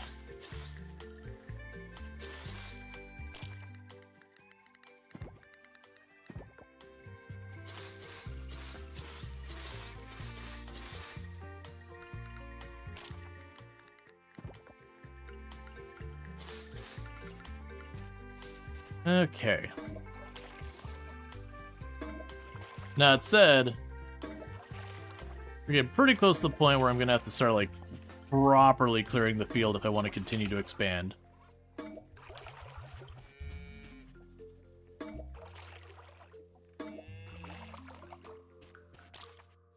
Why are you watering with a sprinkler there?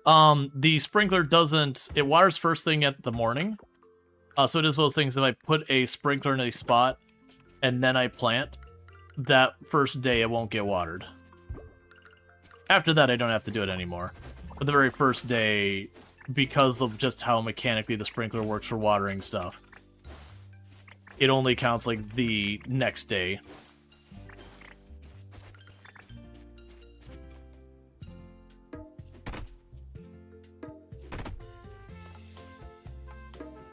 I could choose to not water it.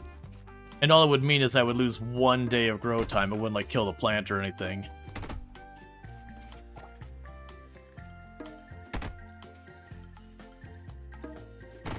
But, you know. If I'm taking the time to, like, clear all this up to begin with, might as well.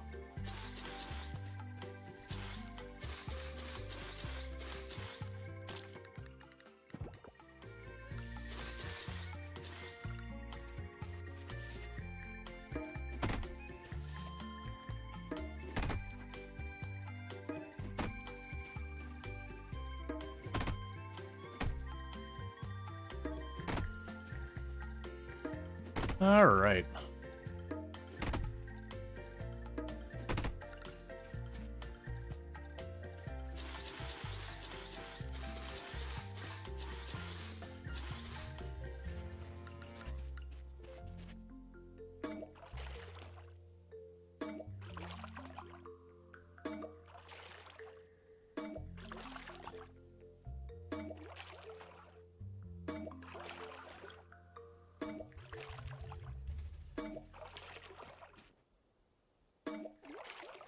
I'm about to run out of water.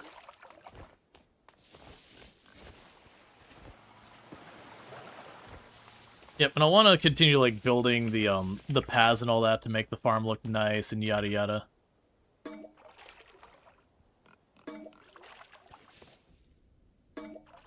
But that's fine.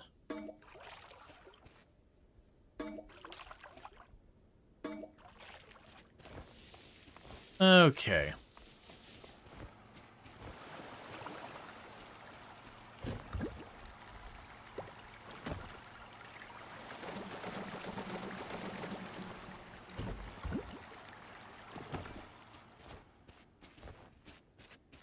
Right, so we need to get some stuff in here. Let's go ahead and grab the corn. That's the next one I've got lots of. So we're making corn juice.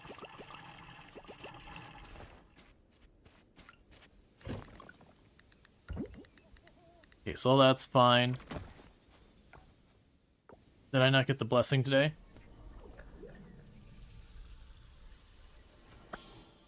It wasn't anyone's birthday today, was it? Because I lose track of that. Okay, no one's birthday today. I've probably missed a decent number of birthdays, but that's fine. Alright, and this time we're not going to backtrack just looking for the kelp. We're doing pretty good. We're just going to keep pushing forward.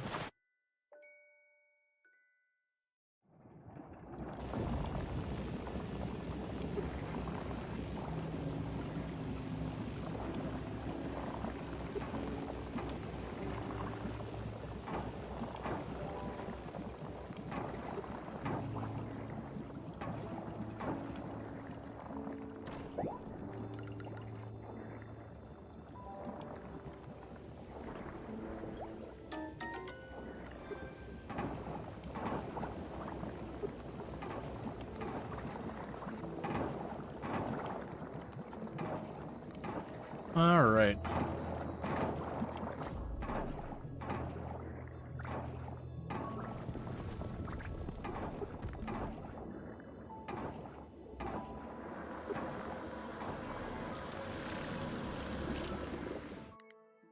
We'll start with those.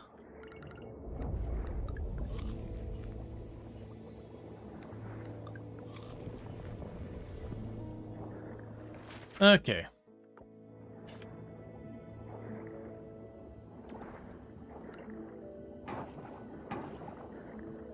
I still got another one of these here that we haven't revealed.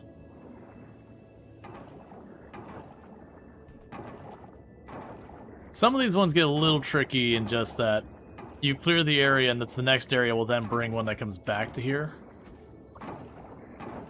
Let's just clear out this trash up in this corner. There it is, just in case.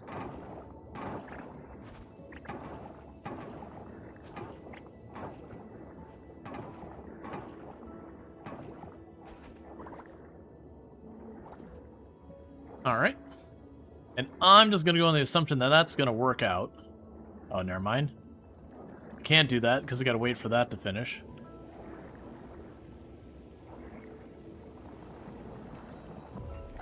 Okay, it did just work out. Cool.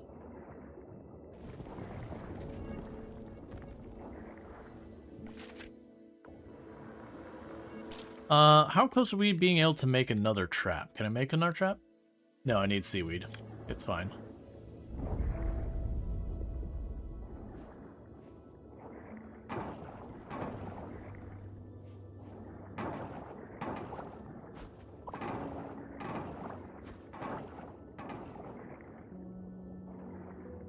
Okay, we can drop the anchor over here now.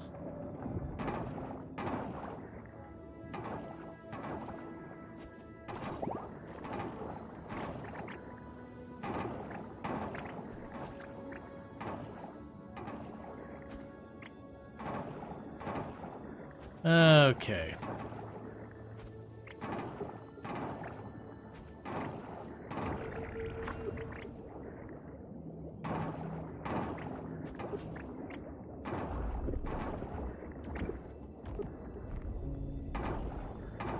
It's definitely too late in the day to be worth using a Jamu.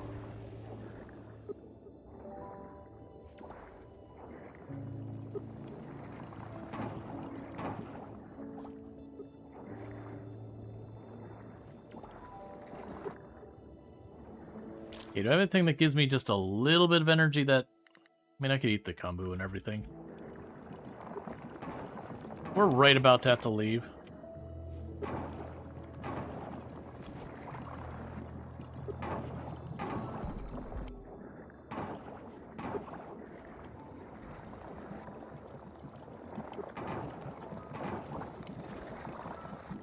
Alright, that's it. We got nothing left in the tank. If we go much more, we'll pass out. Okay. We're quickly clearing our way over to the osmium, which is like the highest level kelp.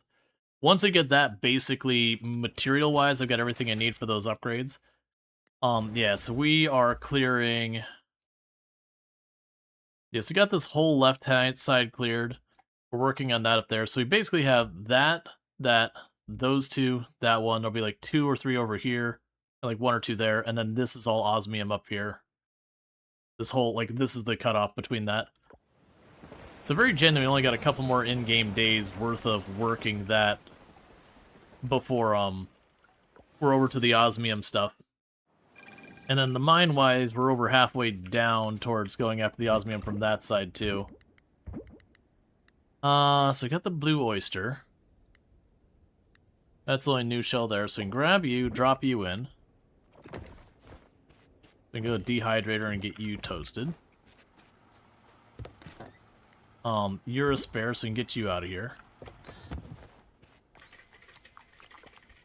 Tell me I didn't mess that up.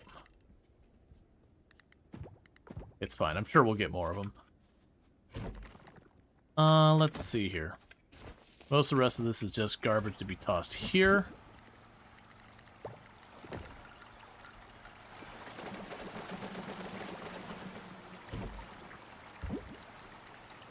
And let's see, so For right now, let's go ahead and get more of the bronze essence made. Have that operating. We got spares. That's all fine, that's all fine. The honey. Get you going again. Alright.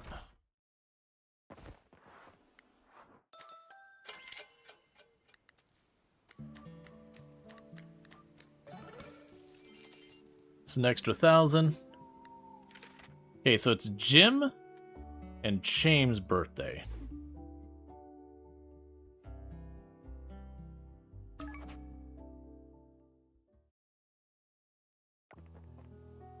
Okay, the golden pickaxe is ready.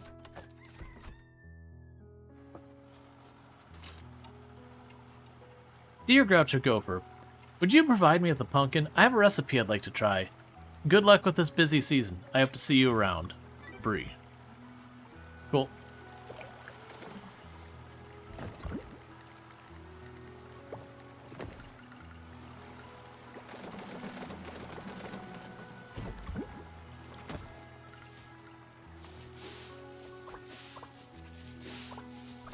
Here we're getting the first of the cranberries.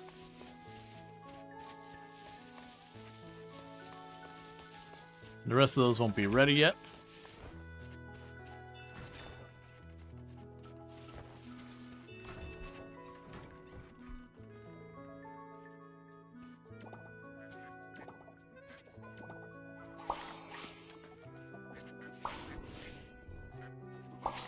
And if we're lucky, we'll get a big duck egg to bump that up a little. Because I do believe, regardless of whether you win or lose, you do get a reward in the competition based on how many points you make. So I don't think we're gonna end up winning just because I haven't prepped enough in advance. But I could get a decent award.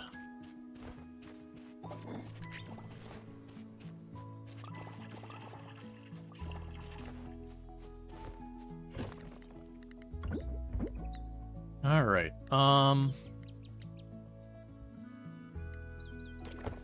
so I can go up to you, drop the cranberries in here,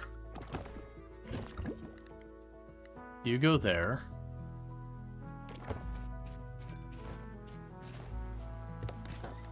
alright, yeah, that's the same oil we've been selling.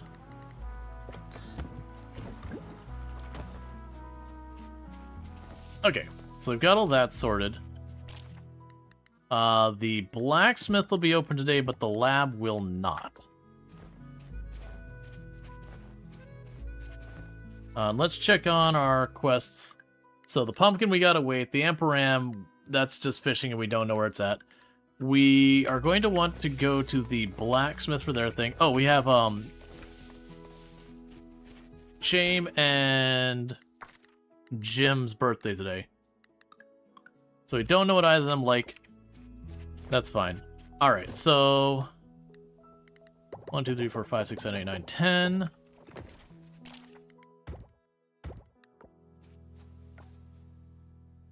Let's see where they're at. So you are on your way towards the museum. Let's get the blessing for today. And then we can jump to the museum, walk right up and get her thing. No blessing.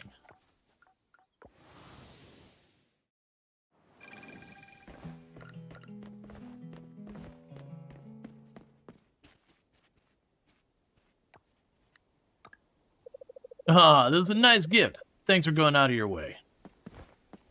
Alright. So there's her gift. And then meanwhile, you are straight to my right, on your way to work.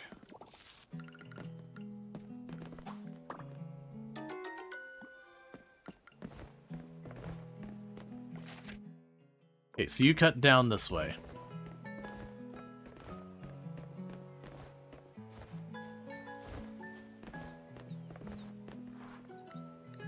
Errands.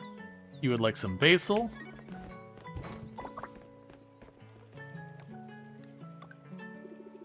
Thank you for this birthday present, Groucho Gopher. Alright, so we're good there. We got that stuff taken care of. I'm pretty sure that's a hard to get rare butterfly.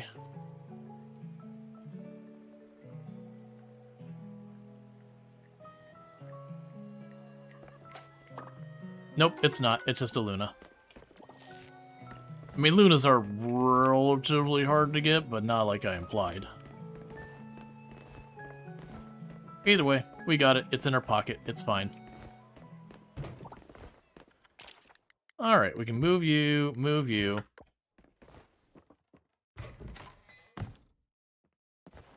Get her pickaxe.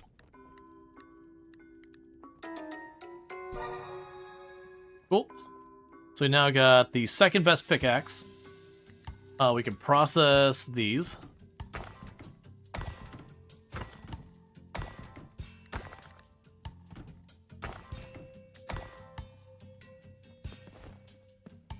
And I should be able to drop a couple more things off of the museum, which will be good. I should probably also check to see how we're doing on the town rank.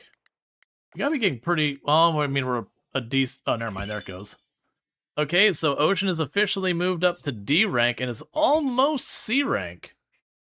And that's getting us pretty close to ranking up the town from E to D.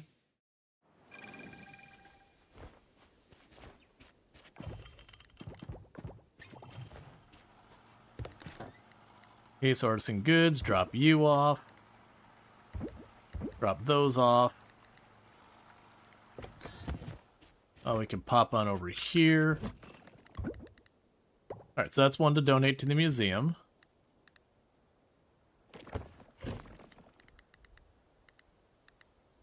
Yeah, and we've already got that, so that's one to sell. Okay, we can donate that and that. There's the crystal ball. And then the spear goes in there.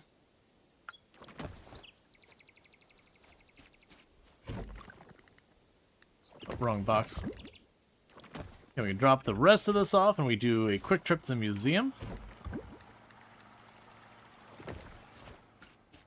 And that'll give me a bunch more stuff.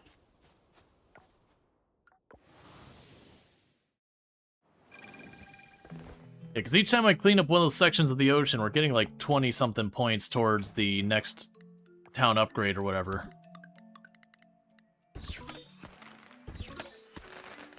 Alright, that's 4 more things in here.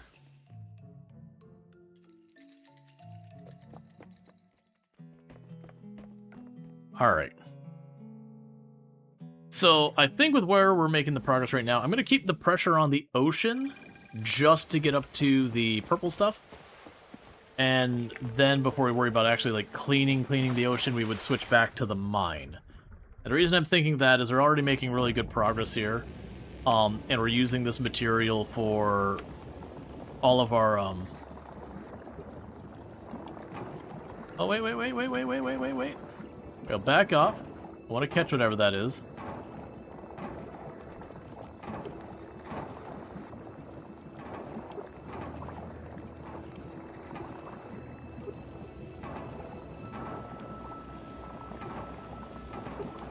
It's kind of one of those things when this one I'm getting lots of critters along the way.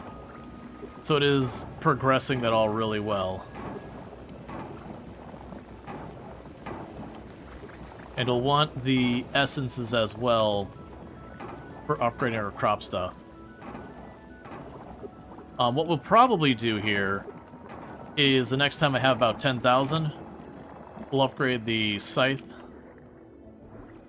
Alright, so we got the flatworm.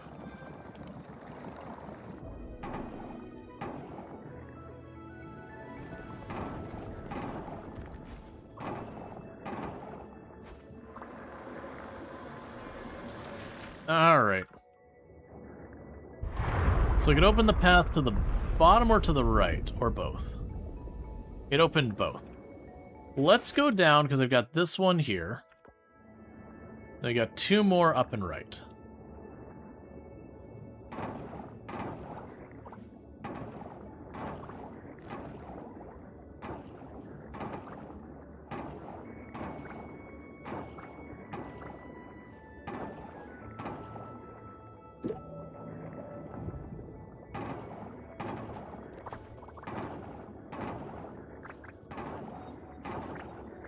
And just like before, just kind of moving between large clusters of trash.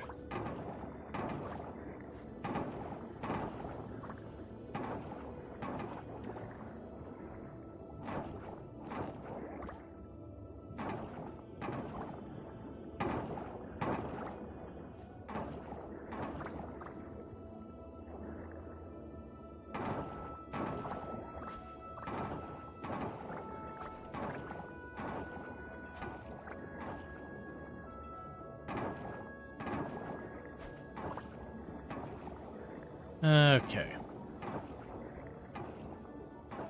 But yeah, it is a thing you can get yourself in trouble if you start going and focusing just on one. That's kind of one of the things I did the first time I played this game, is, you know, I liked the sea stuff, it was the new thing, and I didn't upgrade my scythe hardly at all because I was just completely and utterly neglecting the mine. And as you can see, I'm up to the point where it's taking me 2 hits to break the trash as opposed to 1 on most of it. That gets worse if we go up to the osmium area without upgrading it. I'll end up taking like 3-4 hits to clear the trash. So you're kind of like intended doing a little bit of back and forth. Right now, 2 is fine. And I fully expect when you get to the osmium that we're going to definitely want to put more time in the mine as well. Okay, well I'm running out of places that this could be.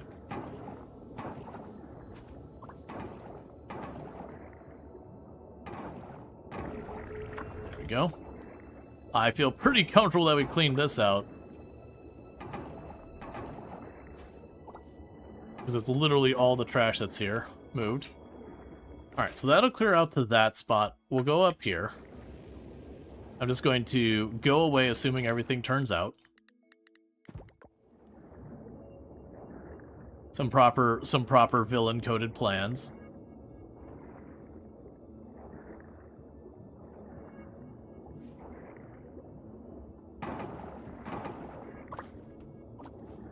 Alright, we got a seahorse of some kind. Okay, we've already got that one.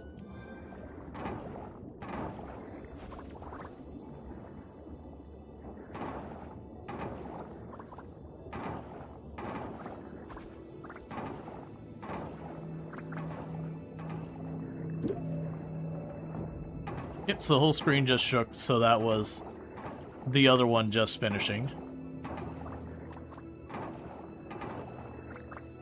And these solar fragments we're finding, those are... you later get like an underwater farm. And those have to do with all that stuff. Getting your upgrades to the underwater farm, all that kind of stuff.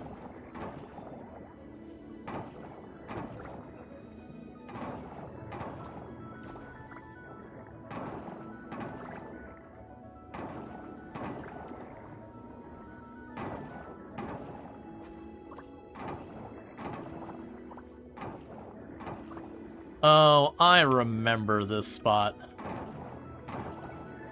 Where I mentioned sometimes it's not entirely clear. This is... this one here, they have, I think it's 2 of them that they go through like this little maze here.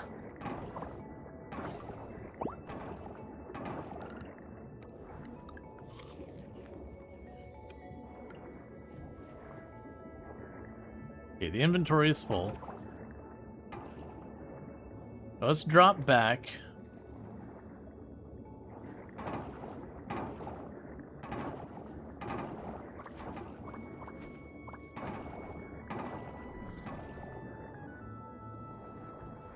And make sure that one clears up.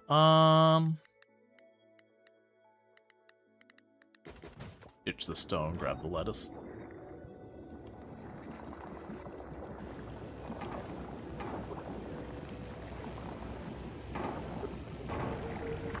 Oh, well, there's the second one.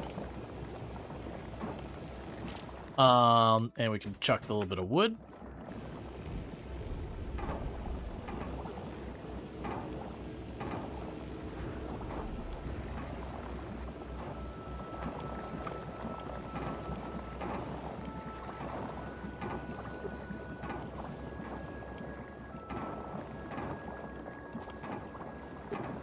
Now I just gotta clear all this junk around here.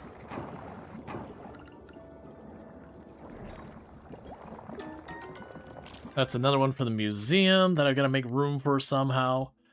Get out my inventory.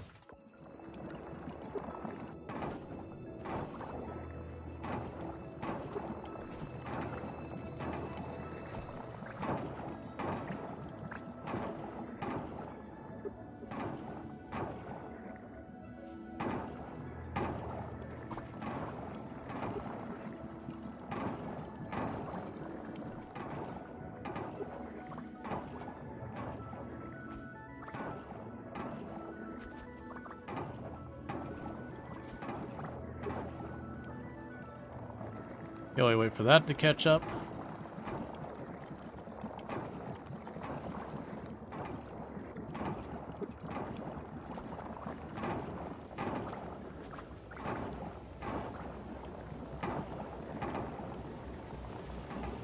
Okay, so I'll probably take care of that one.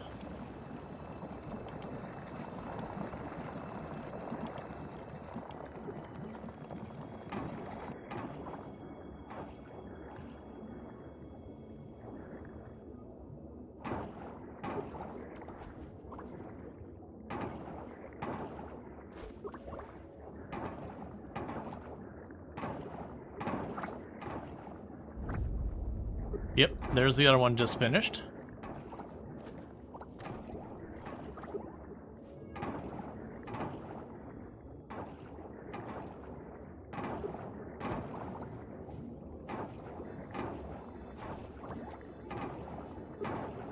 That's another giraffe, seahorse we can just leave.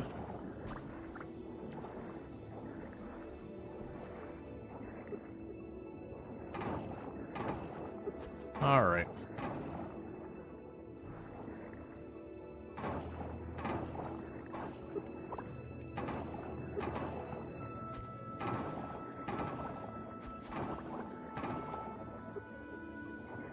Yeah, I remember this one ends up being this, like, whole chase around the whole area.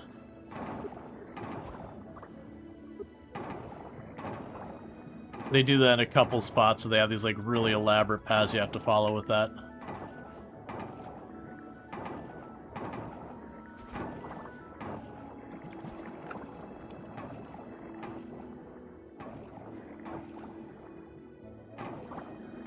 That's okay.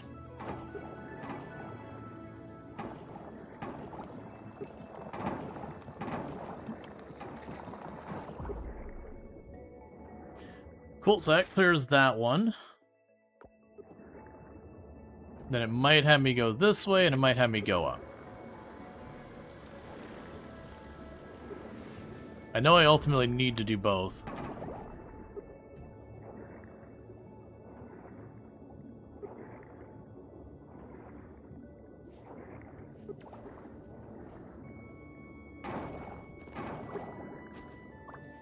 I'll need to leave soon. That was not the same kind as we saw before. It's fine.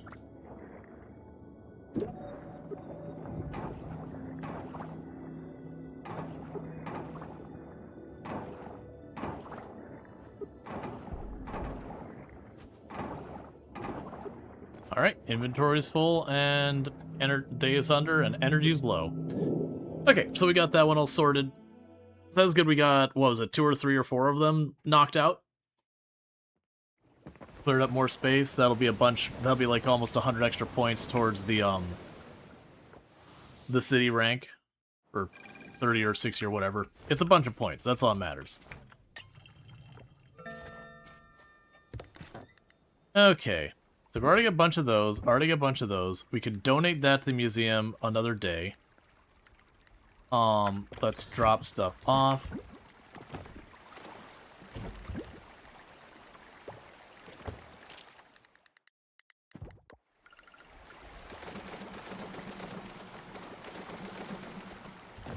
Scrap coming, we end up needing tons of it.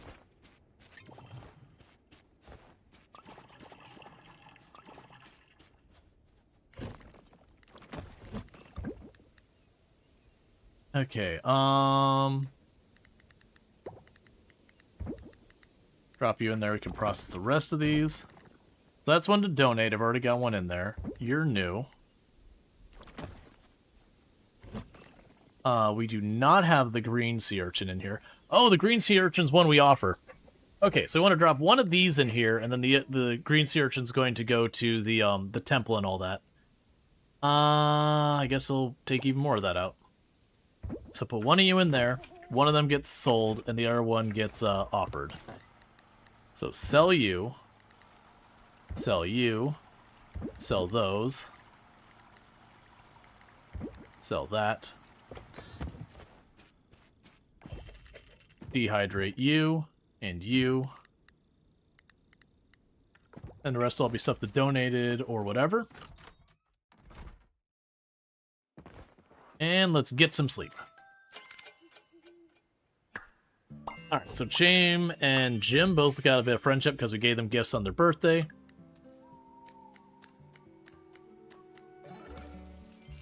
Cool. And made a bit more money.